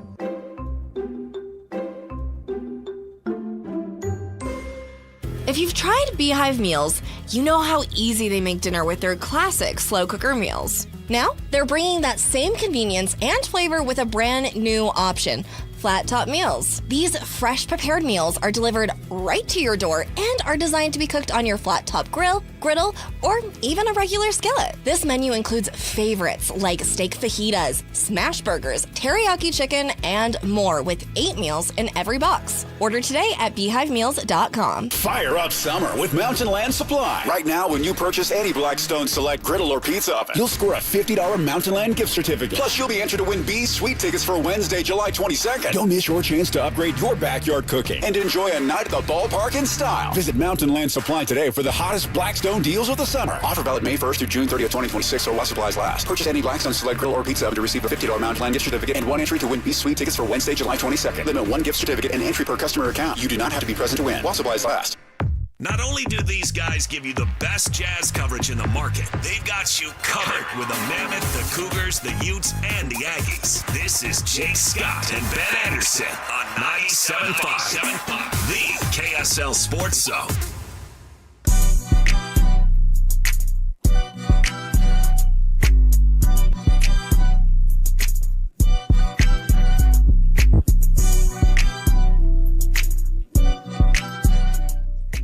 I'm a BYU fan, but I gotta wonder how much money could U of U make if the athletic department started having all kinds of concerts at that stadium and other events funded by the athletic department to raise money for the athletic department. Don't you want to raise more money by having it come in as a positive cash flow? That's my take. I think it's a good one, Case. Welcome on back. Jake and Ben, 97.5, the KSL Sports Zone. Case using the call-in feature of the KSL Sports app. Yeah, I don't know why they don't try and have more events at Rice Eccles. I know there are other college football programs that are having concerts specifically. Now, all the money goes to NIL. Mm-hmm. I'm trying to remember which, somebody out there probably knows which university did it, but they had a big concert and booked the spot and then poured all that money back into the program. I don't know. It seems like they don't have a ton of events at Rice Eccles. There are workarounds for the alcohol sales, right? Well, they sell liquor in the what end zone is that? South end zone? In the lounge area. So I'm guessing there are workarounds. I don't know about for the general area or general pop. I'll just tell you the truth. though. I've never been to a concert at Rice Eccles. So when, who was it? Garth Brooks came up and did 3 shows in a row. Are people able to buy beers? I truly don't know. Let us know. You can't buy beers. No, I don't think in Gen Pop at Rice Eccles Stadium, you can't buy beer ever. But I don't know what the workaround is why you can buy beer in the maybe it's in like the the Vatican. It's just a private, I don't know. It's its own country. But I have inside of Rice Eccles. I have bought a mixed drink at the Ken Garf Lounge, so I know it is possible. But that's your answer. Right? If it's that hard to get a drink, then nobody's going to go see Garth Brooks because you can't have a beer. I recognize it's not an enormous part of the culture locally, but everybody who's coming in to perform here is coming from a different culture. And they make so much of their money off of alcohol sales. Well, the artist doesn't see any of that money, but yeah. But that's the advantage to doing it. And I'm sure you could work that into your contract, right? Yeah, we get a percentage of whatever you bring in. Usually you get a flat fee, so they don't have to worry about ticket sales. We could talk to our guy, Trent Falcone, about this. Oh, okay. And then in all honesty, if you're bidding to have these people come and play at your stadium and saying, we can pay you this much, and the Delta Center can pay you this much, and Delta Center says, yeah, well, we can pay you $50,000 more because we're going to make $80,000 in beer sales that night. That's pretty easy math. I mean, I'm not trying to simplify it. Maybe it's far more difficult than that. Maybe there's government red tape that doesn't allow you to do it at, certain areas. I honestly don't know enough, but I guess the alcohol is a big part of it. I wonder, the alcohol is interesting. My mind more went to how many artists out there actually perform football stadium shows. Yeah. There's like Taylor Swift and Garth Brooks. Yeah. I mean, is Stapleton going to come through every weekend? There just aren't that many acts that can sell 60,000 tickets. Also, how often is it open in the state of Utah? Well, you can't do it in the winter for two reasons. It's freezing, and there's a football season going on. No, this would be a summer thing. I don't know why they don't do more events up there. Maybe it's the alcohol. I'm not sure. But that would be a good idea to make up revenue. The story today, by the way, the Tribune has a good write-up on this. Jason Bottico. Thank you. Sorry, Jason. But he's obtained a letter sent by the Utah State Auditor, Tina Cannon. She sent a letter outlining significant risks with the school's deal with Otro Capital. And then it also details some financial things that are going on at the University of Utah. For example, in 2025, they reported a $4.69 million surplus, but it turns out that only looked that way because they used $19.4 million from their reserves, leading you to believe that the athletic department lost somewhere around $15 million. We talked about how the reserves were $61.5 million in 2024 and now 42. So that's how we know about that. She talked about how the spending is too much and it is not sustainable. And then also talked about concerns in turning over, everything to a private equity firm. To speak in hyperbole, and I'm not trying to slander the great people at Otro Capital, but why do you not make a deal with the mob? Because as soon as you let them in the door, you can't get them out, right? You owe them too much. And then they start making the decisions, and then congratulations, your business is owned by the mob. And essentially what she's saying is, as soon as Otro Capital comes in and starts making decisions based on what's good for Otro Capital, you're no longer making decisions of what's good for the University of Utah. And that's a really dangerous spot to be in. And the more you need them, the worse it's going to get. Well, and she's a little worried the University of Utah is going to not be able to make decisions at all. Correct. And those decisions are going to be made behind closed doors. Sounds like the mob. And again, I'm not slandering the good people at Otro Capital, but that's the problem. That's why you got to be careful. As the phrase we used a lot is letting the fox into the hen house. Because the hens can't make decisions. The fox gets to make all the decisions because that's the higher predator. Well, if you need this guy, whoever runs Otro Capital, the people, and they've got the money and you need the money, guess who has the power? Otro Capital. So yeah, this is a real concern. This was a concern from day one. I guess I didn't realize, and again, good reporting here from Jason, that Utah was having to dip into its reserves and spending about a third of their reserves last year just to appear to have made a profit when, yeah, if you have a checking account and a savings account and you say, wow, I've got $500 more at the end of the month in my checking account than I did before, I made a profit, and someone says, yeah, but you're down $4,000 in your savings account. You didn't actually make a profit. You're only looking at one account. And it seems like Utah's only looking at one account. Or at least that's what they send to the auditor. Yeah. Our friend 801 Sports responded when we were talking about this earlier today, talking about they need to bridge the gap until the Big Ten or SEC or the Super League comes calling. He added another comment after we talked about it. And he said, he said, that's what the $20 million deficit is. They are incurring from last year. It's to pay for the rev share. He goes on, I don't think they can continue to pay the full share without the extra capital. They don't want to fall behind BYU any more than they already are. And then says, thanks, guys. You're welcome. And thanks for responding. Yeah, thanks for responding. We love interaction. Agree with us. I hope people, new time slot, know that about us. that you can interact. You can disagree with us. We're not those types that jump on you. get their feelings hurt when somebody doesn't agree. I'm wrong all the time. We might disagree. Well, if you do personally attack Jake, I will get upset about that. We will respond for about a week's worth of shows. Well, one of us will get upset. The other two of us will celebrate it. Thanks, Rusty. Oh, that guy sold me out of the whole company. And we've celebrated him ever since. He apologized, so I can't hang on to it and still be mad at Rusty. But anywho. Have you seen, who Drill is on Twitter? DRIL. His, do you know who he is, Christian? It's a stupid anonymous account of a guy who just tweets absurd Twitter stuff, just joke stuff. And he says, someone who's good at the economy, please help me. My family's dying. And he lists his expenses. And it says food is $200. Data, $150. Rent, $800. Utilities, $150.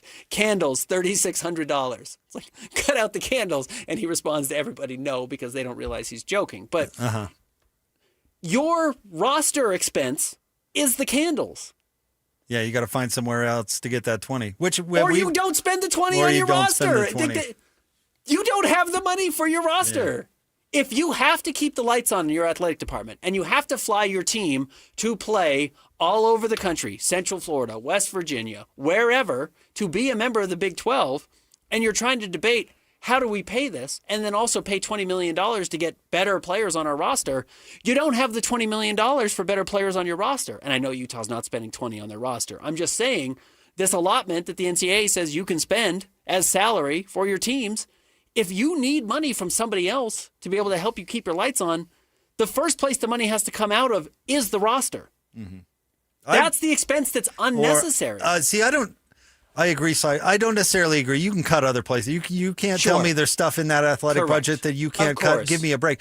I'll give you an example. My wife at her old company had some. I don't think they were called stock options, but part of her salary could go to buying stock at a certain rate every month.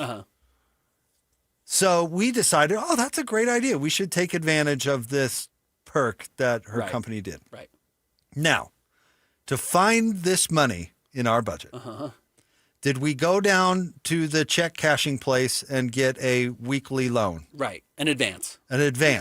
Did we even go to a normal bank and get money out to cover this? No.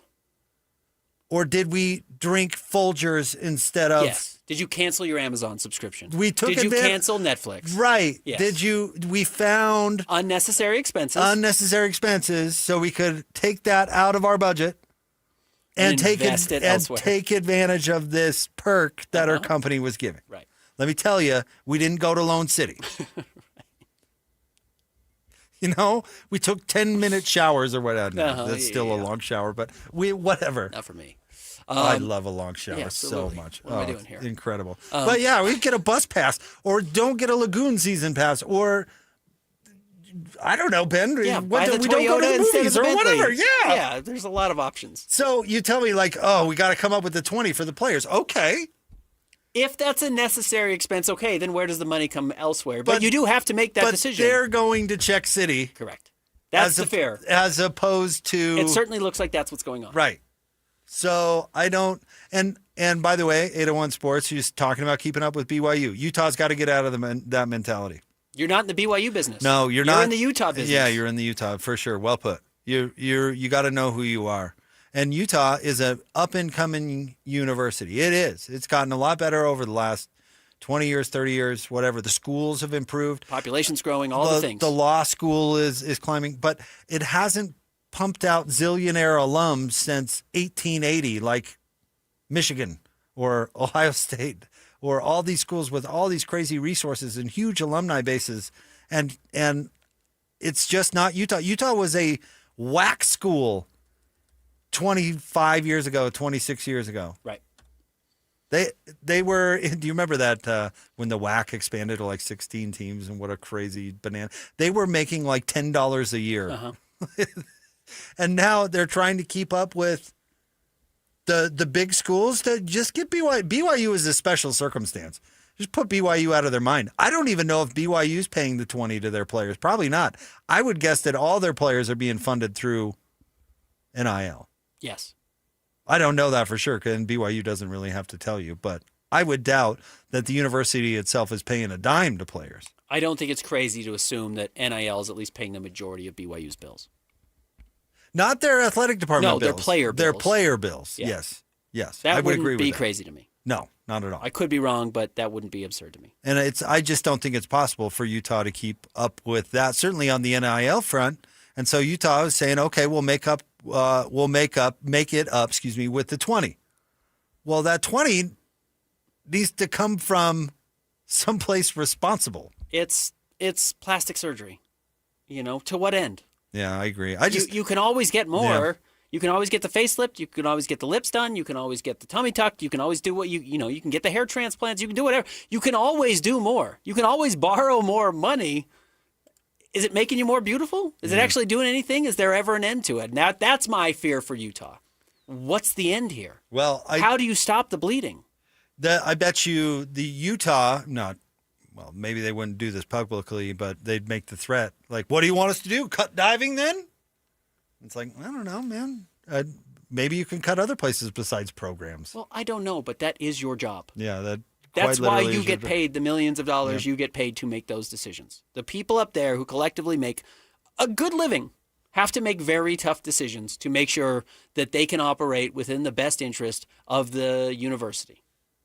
And I hope they do it well. We'll see. The auditor doesn't think they're doing a great job. The auditor's not all that impressed. But then again, accountants are rarely fun. Accountants are usually no people. Correct. For a good reason. For a good reason. But I've met very few accountants that are yes people. Right. Your accountant doesn't tell you to go take out the fun loan. No. They say, cancel Netflix. What's the best thing on Netflix right now? What's the best thing going? Christian, you can't afford Netflix. I'm watching Ozark. That's old. No one can afford Netflix anymore. I watched that Rupert Murdoch documentary that they've got on there. It's probably worth $30 a month. At least. But, your accountant's going to tell you to cancel your subscriptions to invest. Uh-huh. It's not that sexy to do. It looks good on the back end. It's not that fun day to day. Yeah, not spending money on your football program's not that exciting. It's hard to sell. It's not that fun, but long term, it's probably better for your school. And honestly, if you don't win 10 games a year, okay. Yeah, I don't know what to tell you. I mean, your fans will be bummed, I guess. But again, isn't there more important things like, I don't know, responsibility to the citizens of the state of Utah? Or the fact that you're a school? You're a school? Reminder, Ben called Utah a company earlier today. I think that was a Freudian slip. Well, they're operating like a company.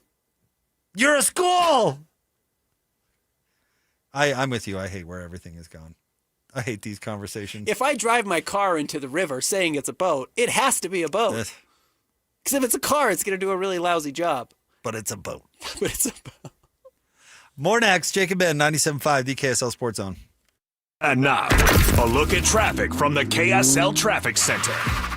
Out in South Salt Lake, road damage on westbound I-80 just before the exits to I-15 and 201. It's causing 2 left lanes to be blocked with delays back to 1300 East. It's also a rough stretch northbound on the 215 West Belt from 3100 South up to I-80. Hey, at UTA, it's never just a ride from point A to point B. We move independence. We move purpose. We move memories. We move what matters, you. Plan your trip right now at rideuta.com. That's rideuta.com. With your KSL traffic update, I'm Christian Esparza here on 97.5, the KSL Sports Zone.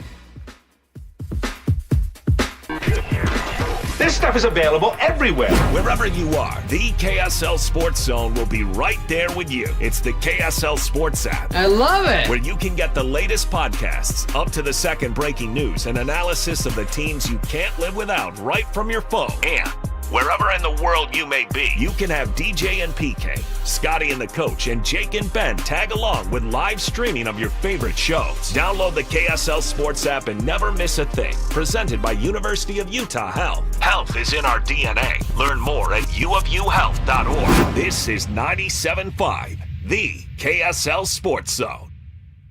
IFA knows the secret when it comes to growing a thick, green, healthy lawn this summer. And you could say those roots run deep. Deep roots help your lawn better absorb water and help prevent damage during the dry months ahead. Our expert team can coach you through all the variables, like combining our locally formulated 4+ lawn care fertilizers with our recommended soil surfactants. Stop by or visit ifa.coop today to learn more. IFA, helping you grow the things you love. 5 guys walk into a JCW's and order burgers. A pastrami, a mushroom Swiss, a guacamole bacon, a hickory barbecue, a ribeye steak, 2 onion rings, 3 french fries, a strawberry, mint, peanut butter, chocolate, and marshmallow shake, and not one left to tip. Because at JCW's, we don't ask for it. We think the price you see should be the price you pay. And all that, would you like to leave a tip stuff, is for the birds. JCW's. Quality and a lot of it. Open in American Fork, Lehigh, Provo, South Jordan, and Harriman. A family office is a team built to handle the 3 biggest financial responsibilities a family faces: wealth management, tax strategy, and estate planning. Most firms only manage your investments and refer the rest out, hoping everyone stays aligned. At Trajan, we built something different. Your wealth, tax planning, and estate planning are handled together inside one firm under one roof. There's no guessing whether your CPA, advisor, and estate attorney are truly in sync, because our team works together every day on your behalf. When your financial life becomes more complex, your advice should become more coordinated, not more fragmented. One plan, one trusted team. Call Trajan today, 855-TRAJAN-1. That's 855-TRAJAN-1. Trajan Wealth, an SEC-registered investment advisor. Additional services through Trajan Estate and Trajan Tax. Additional disclosures and accreditation at TrajanWealth.com. 3, 2, 1. This is Scotty G and Coach Tim LeComb. Look, I remember the early days of Shaq. If you're kids these days, you just only know Shaq from inside the NBA, or maybe the later years when he was hopping team to team and was a little out of shape and bigger than he needed to be. You go back and you watch those early 1, 2, 3 years when he was in Orlando, when he was svelte, and that dude, you watched him, you're like, he's changing the game. Shaq changed the game. With sheer force, and you're exactly right, there was a revolution when Shaq came, no question. And what we're seeing now is Wemby doing that. Wemby is changing the game of basketball. Not that you can replicate it, because you can't. You can't replicate Wemby, or we'd all be trying to go to the DNA, the dinosaur DNA with the old dude on the island and trying to recreate. You can't. That dude is one of one. Welcome to Jurassic Park. Catch Scotty G and Coach weekdays from 10 to 2. Presented by Mountain Land Supply on 97.5, the KSL Sports Zone. Technology never stands still. And neither does Lessels and IT. For 70 years and counting, we've helped businesses adapt, grow, and stay secure through every change. With experienced people and smart technology solutions, we make work easier, more productive, and more secure. Yesterday, today, and tomorrow. Let less be here for you. Utah roads have commuters, can-doers, and cross-country viewers. But wherever our vehicles are headed, they've got one thing in common. They're ready for the road. Utah's first response to wildfire is prevention, not intervention. So let's check our chains, keep our vehicles maintained, and fight roadside fires together. FireSense is the first response. Fire up summer with Mountain Land Supply. Right now, when you purchase any Blackstone Select griddle or pizza oven, you'll score a $50 Mountain Land gift certificate. Plus, you'll be entered to win B's Sweet tickets for Wednesday, July 22nd. Don't miss your chance to upgrade your backyard cooking and enjoy a night at the ballpark in style. Visit Mountain Land Supply today for the hottest Blackstone deals of the summer. Offer valid May 1st through June 30th, 2026, or while supplies last. Purchase any Blackstone Select griddle or pizza oven to receive a $50 Mountain Land gift certificate and 1 entry to win B's Sweet tickets for Wednesday, July 22nd. Limit 1 gift certificate and entry per customer account. You do not have to be present to win while supplies last. Your home for the best sports radio for your afternoon drive is right here. This is Jake Scott and Ben Anderson on 97.5, the KSL Sports Zone. Two amigos on the airways, talking sports. They got it made, Jake's and also loves his tie-dye. Ben's got style with his scarves. Oh my. This is for Jake and Ben. This is Nate. Talking about Rice-Eccles and selling beer. We know that they are definitely going to sell beer in some way, some fashion to everybody that goes to the hockey game there on December 31st. So for the Mammoth and the Avalanche, so why couldn't they do some other form of large selling beer for concerts and stuff like that? Like that? I just can't imagine them not selling beer at a hockey game. I can't either. I didn't know that. Have they found a loophole for that? Jake and Ben, by the way, 97.5, the KSL Sports Zone. And thanks to, was that Nate, for sending the call in? Per my friends at AI, and yes, confirmed in the news, yes, beer and seltzers will be sold at the Winter Classic. Okay. I mean, in all honesty, if I were in charge of the finances up at the University of Utah and the athletic department, my first thing would be, we got to sell alcohol. There's a reason everybody sells alcohol. You make a fortune doing it. Well, it's how 7-Eleven stays in business. It's how NBA teams stay in business, plus their TV deals now. But that's the draw for a lot of people. The way I used to understand it, and I don't know, the way I was informed that there was a state law that said you cannot serve alcohol, not only at a school or a park, but even if you were adjacent to a school or a park, you could not sell alcohol. Uh-huh. The reason that the tailgate was in the VA lot was because that was private property, and so you could say you could have alcohol there. That tailgate has slowly evolved. Now it's all over campus, basically. I mean, it's made its way over to the tennis center and on that side, and people are more than happy to imbibe over there. Like we talked about, they sell beer and liquor in the Ken Garf Club or whatever. I don't know where all these loopholes in this law is coming from. Maybe they changed the law and I wasn't aware. I have law no changed idea. during the Olympics. It's like, apparently you can.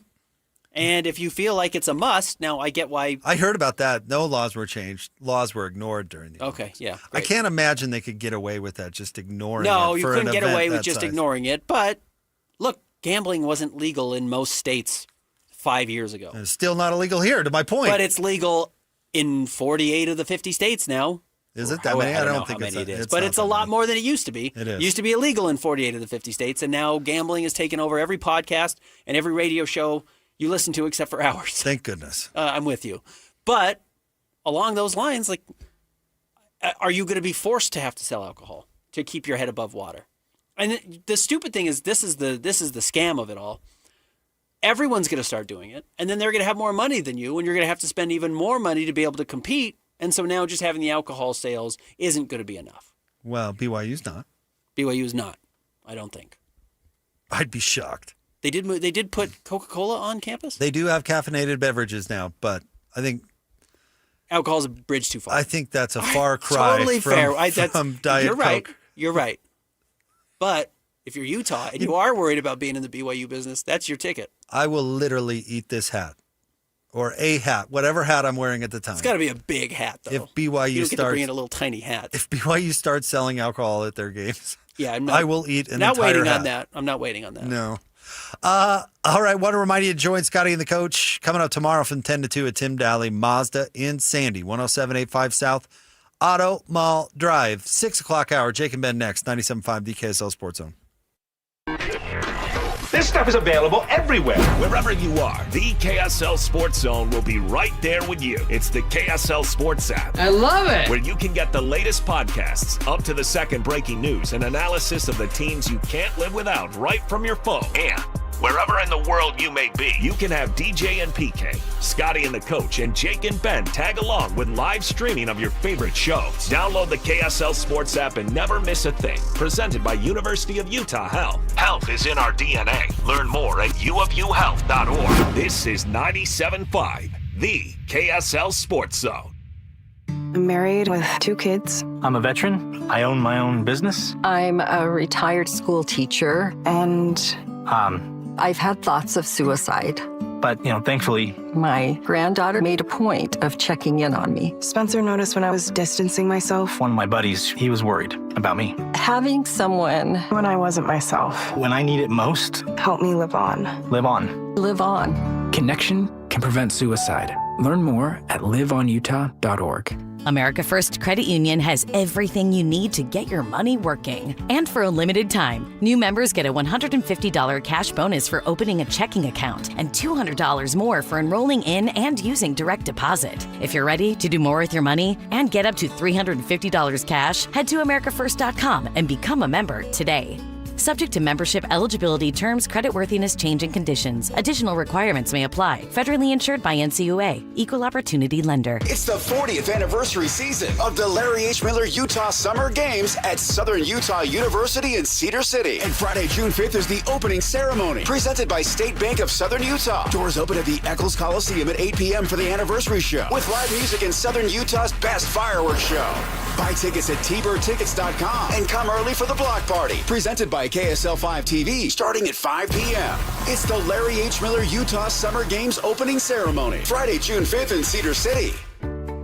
Tim Jr. here from RGS Exteriors. And let's face it, it's time to update the look of your home's exterior. When was that thing built? In the 50s, 70s, 90s, the 2000s? Well, it's looking like it. Faded siding, drafty windows, leaky gutters. It's time to take action now. RGS Exteriors has been taking Utah homes from drab to fab for over 5 generations. We only use the highest quality materials, like James Hardy siding and gutter topper gutter covers. You will be blown away by how much different and better and awesome your house can look. Your neighbors will be jealous, your home value will go up, and most of all, you're going to love it. Everything we do comes with our industry-leading 10-year everything guarantee, so you can sleep like a baby, knowing if anything goes wrong, you're 100% covered. For a free estimate on your gutters, windows, siding, or anything on your outside of your home, call RGS Exteriors at 801-280-3110 or visit us at rgsexteriorsutah.com. That's rgsexteriorsutah.com. DJ PK and John from J. Brooks Jewelers. Do you want a ring that no one else in the world has? Here's something you need to know. That's right, DJ. At J. Brooks Jewelers, we're a full custom jewelry house, which means that we design and create your piece start to finish right here in Utah. From the first idea you may have seen online to the very final polish, everything is done in-house by our expert team of artisans. So when you work with our custom stylists and our highly skilled artisans, there's no mass production and no middlemen, just true craftsmanship and collaboration. We'll sit down with you and talk through your vision, show you design concepts, and bring your dream piece to life with precision and care. So whether it's an engagement ring, anniversary gift, or heirloom redesign, we love creating something that tells your story. So if you can imagine it, we can make it. So come see us today at J. Brooks Jewelers in Murray or Lehigh and begin your custom journey today. J. Brooks Jewelers, your locally owned family jeweler.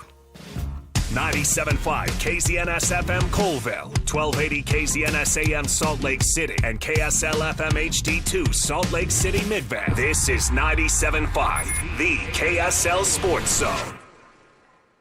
Not only do these guys give you the best jazz coverage in the market, they've got you covered with the Mammoth, the Cougars, the Utes, and the Aggies. This is Jake Scott and Ben Anderson on 97.5, the KSL Sports Zone.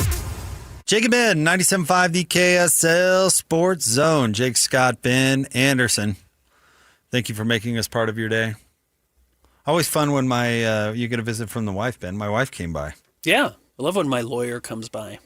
She's not my lawyer. I cannot afford your wife. She was just in the neighborhood and dropped by. Christian, I didn't know Christian hadn't really met her, so that's cool. I can't remember last time I've seen her in a serious, that was the longest time I've spent with her in years. Yeah. I think one time you brought her in and your daughters when you were going to Disney on Ice or something. Oh, yeah. And that's a different animal altogether. Mm-hmm.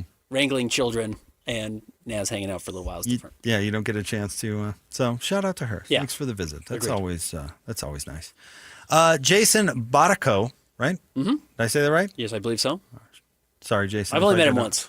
Like Christian and your wife. I've only met Jason one time. Jason has an article out at the Tribune, and this is a really good story. He obviously worked hard to get it, but he's basically obtained a letter that Utah Auditor Tina Cannon has sent to the University of Utah's Board of Trustees, talking about what she sees as, quote, significant risks, unquote, with the school's pending deal with Otro Capital. Do you want to go through quickly what some of those significant risks are? Well, she's talking about the stuff that we've been talking about. Some of the more, and we can get into some of the more interesting details on what's going on now financially with the athletic department, which is not great. And